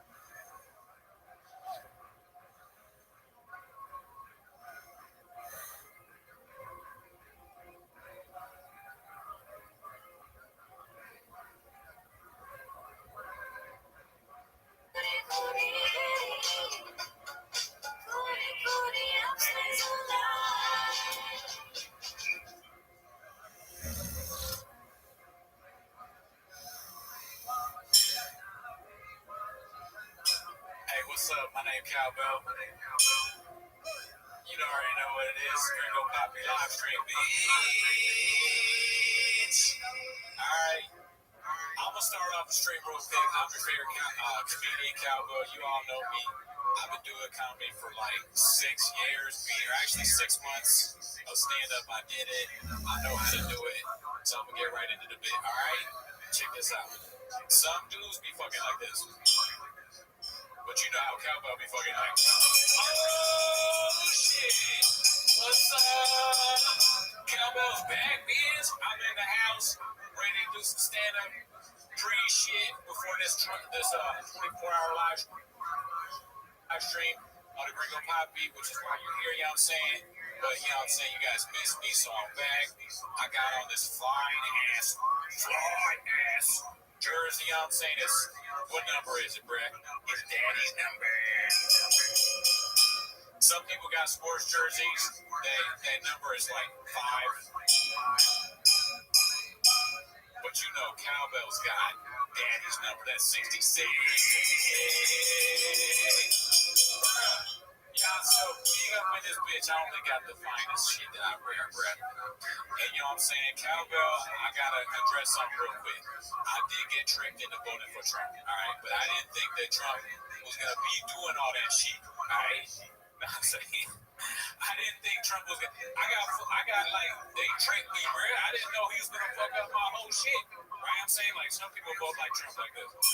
Talbot voted for Trump like, yeah, motherfucker, listen up. Alright, bro, big surprise though, alright? Because we gonna start off the stream right now, okay? We gonna get live with the Gringo Poppy. We got guests on the show. We got Gerdo. I'm sorry, Gerardo. Yeah, we got Gerardo in the house. Now I'm saying we got Americanos for everybody. Now I'm saying, Mark, why don't you go ahead and grab a coffee for me? Mark.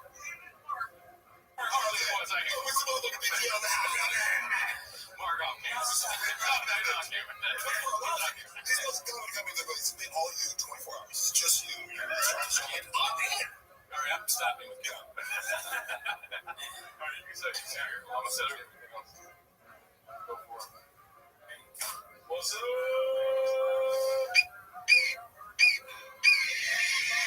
Dude, are we Twitch streamers? Where's Kai Snack? Yeah, dude, we are Twitch streamers. You know what I think about progressive streaming was like, is you're a generation where you're just like, hey, film yourself every day of your life for every minute. Like, what is the self-reflection? I don't know. I mean, like, because you guys have developed your creative skills by being like, I sit alone and write jokes. That's not going to happen to millions of kids, you know? They're just like, I'm paying attention to a chat, you know, as if I'm looking in the mirror and flexing or something, which of course I'm familiar with, but, you know, I try to do less and less of these things. Oh, he's built for this. Have you ever talked about that? Or when he was there, they were like, dude, we got to do like a live stream, like Carrie Sinette or like, you know one of the funniest lines ever was when he was on Logan Paul, and I just completely disrespected him. They're like, what's up? Yeah. It was like a 40-minute episode. They're like, oh, we have to go to dinner. It was like, oh my God, you're punking right now. Like, why did you even have him on? You know? Also, at the same time, you know, it's an acknowledgement to like, we don't actually give a fuck about doing this as a favor, but it was awkward. oh yeah, they like shit on it. And what's the guy's name? Like, hey, you're a YouTuber now. That was how is it? I was Getting to there. But I didn't pretend that the whole time. So you had a bunch of offers. Someone did it. That's crazy because you told me how you're like, yeah, you gotta lie sometimes. Which, oh man. The business sharkiest element of his personality is the fact that he's willing to lie in negotiations. When he says that, like, oh, you gotta lie sometimes, is that something that he's coming up with himself? Like, he says his own Brendan 48 laws or 55 laws of power? Yes. Or is it like somebody told him that? I think it's in any facet, it's a facet of his personality. Because this is where I'm happy to give Brendan credit wherever it's due. So people are like, I always try to be like, my credibility shitting on someone is amplified by the fact that I will give them easily credit where they're good at. And so, as far as podcasting, for example, because I've been trying to podcast with people growing up, they fucking are hella toxic, and it's a learning process because I get told hella toxic. I don't think this like organized like true crime podcast. I'm like, you haven't watched any podcasts that are just like comedians talking. So I go, she's walked off the podcast multiple times. And we filmed a bunch of episodes. And every time she ends up like, fuck this, like I hate this. But it's funny. I go, but this is the entertainment. Like us fighting is the entertainment. You know, it's just true. But she, in her mind, because she watches this true crime podcast, she's like, it has to be structured and it has to like tell a story. I go, no, that's a totally different genre. This is the genre of conflict and humor and riffing.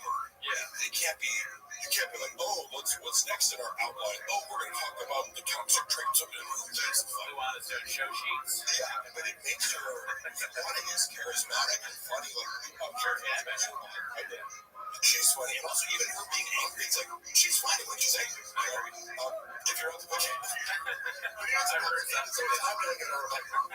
you're good, you know, like, you do a good brand. If you put somebody in front of your camera, and I know the first time I can podcast as a solo podcaster, I kind of freeze up a little bit, right? You you have to learn the art of being like, I'm going to blab nonstop, which is kind of an improv skill. It's like you have to release. It's not so much learning to talk, because one of the tough days, it's learning to release the inner critic. Yeah, sometimes you gotta just be like, puto, cabrón, what's that? And you just like forget about it.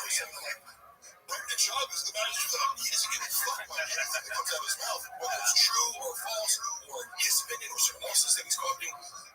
He is great at just put the microphone on. He will fill however long he needs with bullshit. Yeah, he can do 15 years. He's like, Did he say that? he just said, we didn't know that. We were watching on the live the other day. He said the guy starts freaking out, Yeah, and we just saw that. We both burst out laughing. I was like, how did we miss that? It's so good. I mean, he's like, George Bush, because you have 2 months, you're like, this guy, like, killed 1 million innocent Iraqis, but also he had malapropisms. Because that's kind of what he's regular, like this,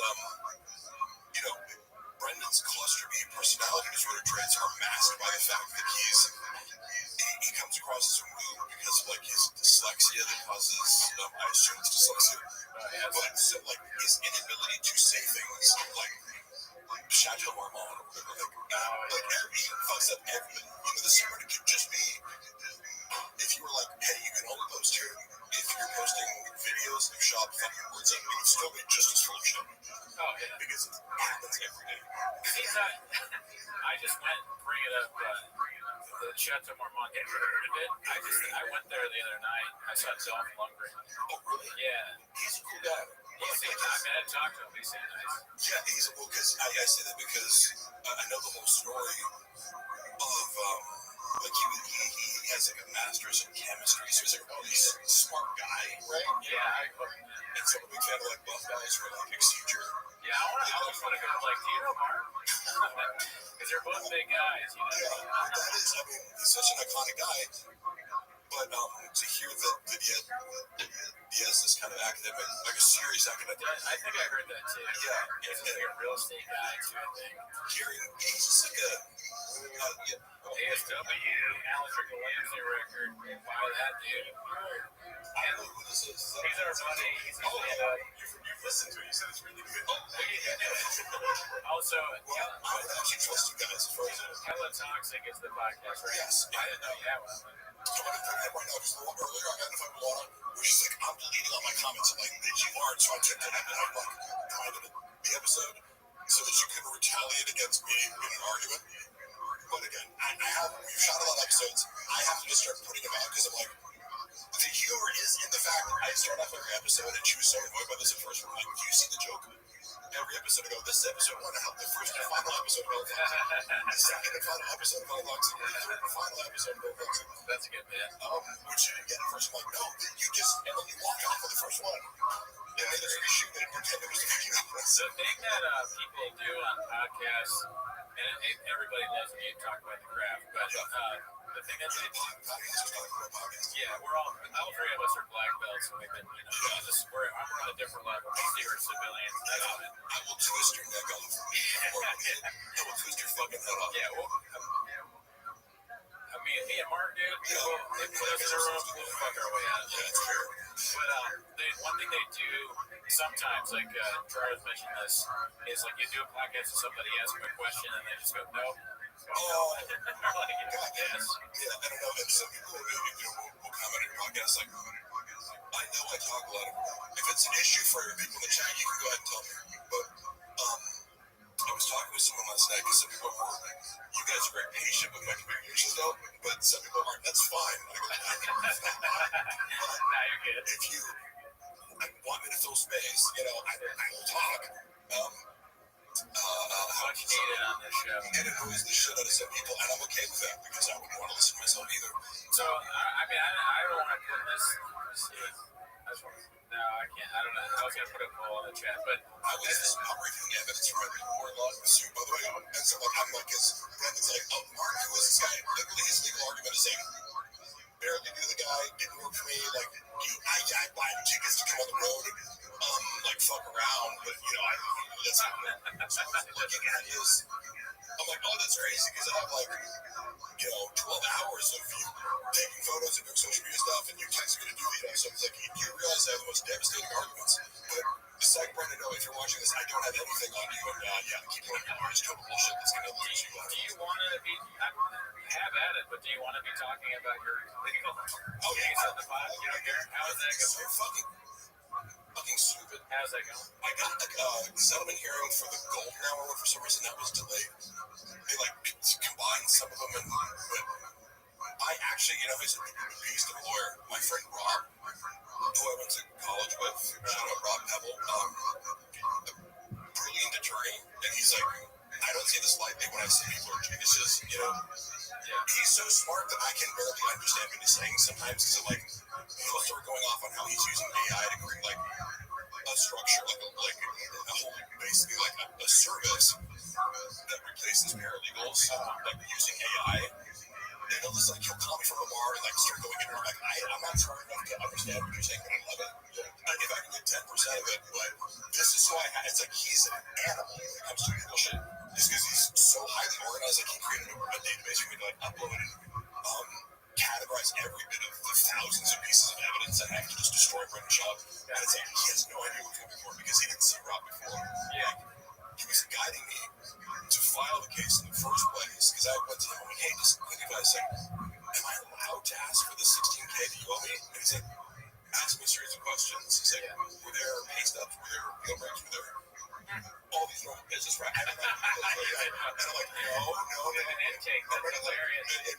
So he's like, so it turned out he's going to owe you a lot more than that if you were to fill out this paperwork. Oh, yeah, you calculated your damages being. Yeah, and it's like, that's interesting. But it also was a lesson in Brendan doesn't do anything correctly. You open a business, you think you just go, there's labor laws that you have to, none of that. None of that. That's right. None of it. But I'm also, I'm sensitive to that because I'm being berated about hey, you didn't show up at 11 p.m. on Saturday night for you didn't stay through the whole live stream. I'm like, am I an employee or not? How are you berating me in front of a group of people and telling me that everyone, including the talent Frank Grillo, is upset? Which is an actual text message I had where I was like, oh, the talent is mad at me too for leaving 30 minutes early to go ahead. Are you stupid? And I told you the other one, Joe Bennett, an example where he's like, guys, you're fucking up, we need to up the engagement. And I realized he's like, what do you think engagement means in social media terminology? He's like, replying comments. I'm like, are you sure that's what it means, Brendan? Not exactly. Replying to comments? Escalated to the point where he's berating me private. It was one group chat, and then started another group chat with this new expert, and I'm asking her basic questions. I'm like, I quickly expose you as a fraud because that's my specialty. I was asking in a Socratic method, I'm going to ask you 5 questions, and if you can't answer them, and you're melting down. You don't know what the fuck you're talking about. You're not the expert you thought he was. Because I'm like, hey, look, I'm right. I don't know anything, so just tell me. Where are these strikes that you're referring to the Privy Shadow Band? What example? No, I'm sorry. He's got a sheet where he's like, no, we got a bunch of strikes here. That's evidence. We got 10 strikes, so that's why we're shadowing. Yesterday, I looked at it. Now you locked me out without telling me to give this bitch access to the whole account. And you're claiming that a collaboration with Teddy Swims means that the non-follower engagement has been fixed. But where were I looked yesterday at the strikes. He has no strikes. Where are these? He had a collaboration with Teddy Swims. I swear to God. So, he buys a bunch of bots. The main things I was trying to fix that these are frustrating. He's like, we need to do better. I'm like, bro, I've given you so many ideas and different techniques and posts. Your non-follower reach doesn't exceed 1 to maybe 3%. And it's like, yes, how are you 1% non-followers? It doesn't make any sense when you look at analytics. Oh, yeah. Because the thick boy network page with 25,000 followers, it's hit or miss, but you're at least getting 20%. And if it goes viral, it's 90% non-followers or whatever. But I was like, every single time you're getting 1% non-followers. When I couldn't figure it out, and I've tried everything to break it, like, and so he brings in this expert. He's like the creative director. He's doing for these people is the magic bean salesman. He's like, the magic bean salesman here is, to get Brendan Pitt. Another person breaking in, yeah. When A revolving door of like fraudsters. Yeah. And my specialty is kind of being like, without any expertise, I can prove that this person is wrong just by a series of like Socratic questions, Which again, I'm bad at everything but two things. Yeah, it's funny that he pushes you out when it sounds kind of like you're giving him advice. You're like, you're one of his guys. And he's like, no, the magic beans guy wants to tell me about CBD. He helps kids with the cirrhosis of the liver. Yeah. What do you think about this right here? Oh yeah, that's form. Great form. Yeah, that's form. Yeah. Fuck yeah. I'm gonna get into it. You're approaching 10. I think I wasn't that close. Oh my god. That's good. Numbers guy. Okay, 2 more. If you do 10 more, you can have a cookie with a cheese roll. You're at a great point right now to do something. That's awesome. Seriously. See, we told you Jordan was on the kiwi diet. He's fucking shit up right now. Yeah. During the pandemic, the podcast is switching. Jordan's getting fat. So, you can, in fact, get super jacked doing push-ups. Oh, yeah, I love it. Yeah. It's just that it's more time consuming. It's you have to do more. Yeah. Dude, you were mentioning, I have like it reminded me, the Frank Grillo thing reminded me of, I remember that interview where he was, because we watched a bunch of clips from it, and I saw him, I went to this movie premiere that he was in, and he was dressed like very like metro, kind of tight, the shit. And was he, you said he got mad at you? I always wondered what he was like after that. He didn't get mad at me. I didn't make this up.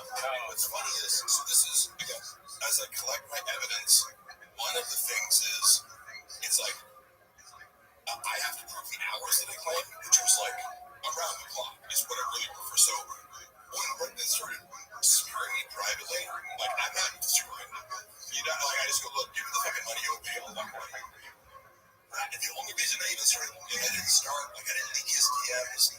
That was actually somebody else. Somebody who I sent them to was an intro party as like one of his long-term side pieces. But I was like, I intentionally tried to, I'm going to focus on Brendan's treatment of me as an employer. That's it. Sure. In retaliation for, you didn't pay me like the severance or the additional things that I owed. And so now I feel justified in talking about this. People like, oh, he's bitter. I didn't want to work there. And one actually gets mad at me because like, you weren't fired. We sat in the car and we orchestrated this because he was berating you for like not, like, I told him I wasn't going to come in the morning, and he like gave me the biggest guilt trip imaginable, and I didn't even realize I've been kicked off the Fit Boy payroll already. So he's like, because I got paid for people, like, I wasn't even on the payroll. I can't, how can I miss work if I'm not employed by you from this show, the shop show? But then also, how can I miss work if at 6 p.m. I'm expected to still be on call and doing work and do bills? So I didn't respond to him. As I'm driving, right, when I'm with Lorna, and we talked about it, and I was like, should I just not respond to him? Knowing that if you don't respond to Brendan, he melts down. Like, so, he technically fired me, but it's like, pulling his back, she's like, you quit by doing something. And I go, well, yes, he fired me, but I put him in a position to fire me and look like an idiot to the point where he's had like 4 different versions of why he fired me, Yeah, I mean, I saw that, he didn't say it in the latest, but how you texted me, behind the curtain, you texted me that clip, I watched hilarious. Yeah, I go, no skills, Brendan talking about skills, But he was talking about like all the people or like that he had hired, and he's like, I hired them all back or something. That was so, and also, because that's a tactic of, he's not, not sophisticated enough to mask these narcissistic tendencies, but by pretending that he is still on good terms with Chappelle, Kat, Christian, Malik. Malik despises him. And I briefly had a beef with Malik. I don't know if you did. You told me, you told me about it. He said shit about me, and then I was like, I'm not the kind of guy to be like,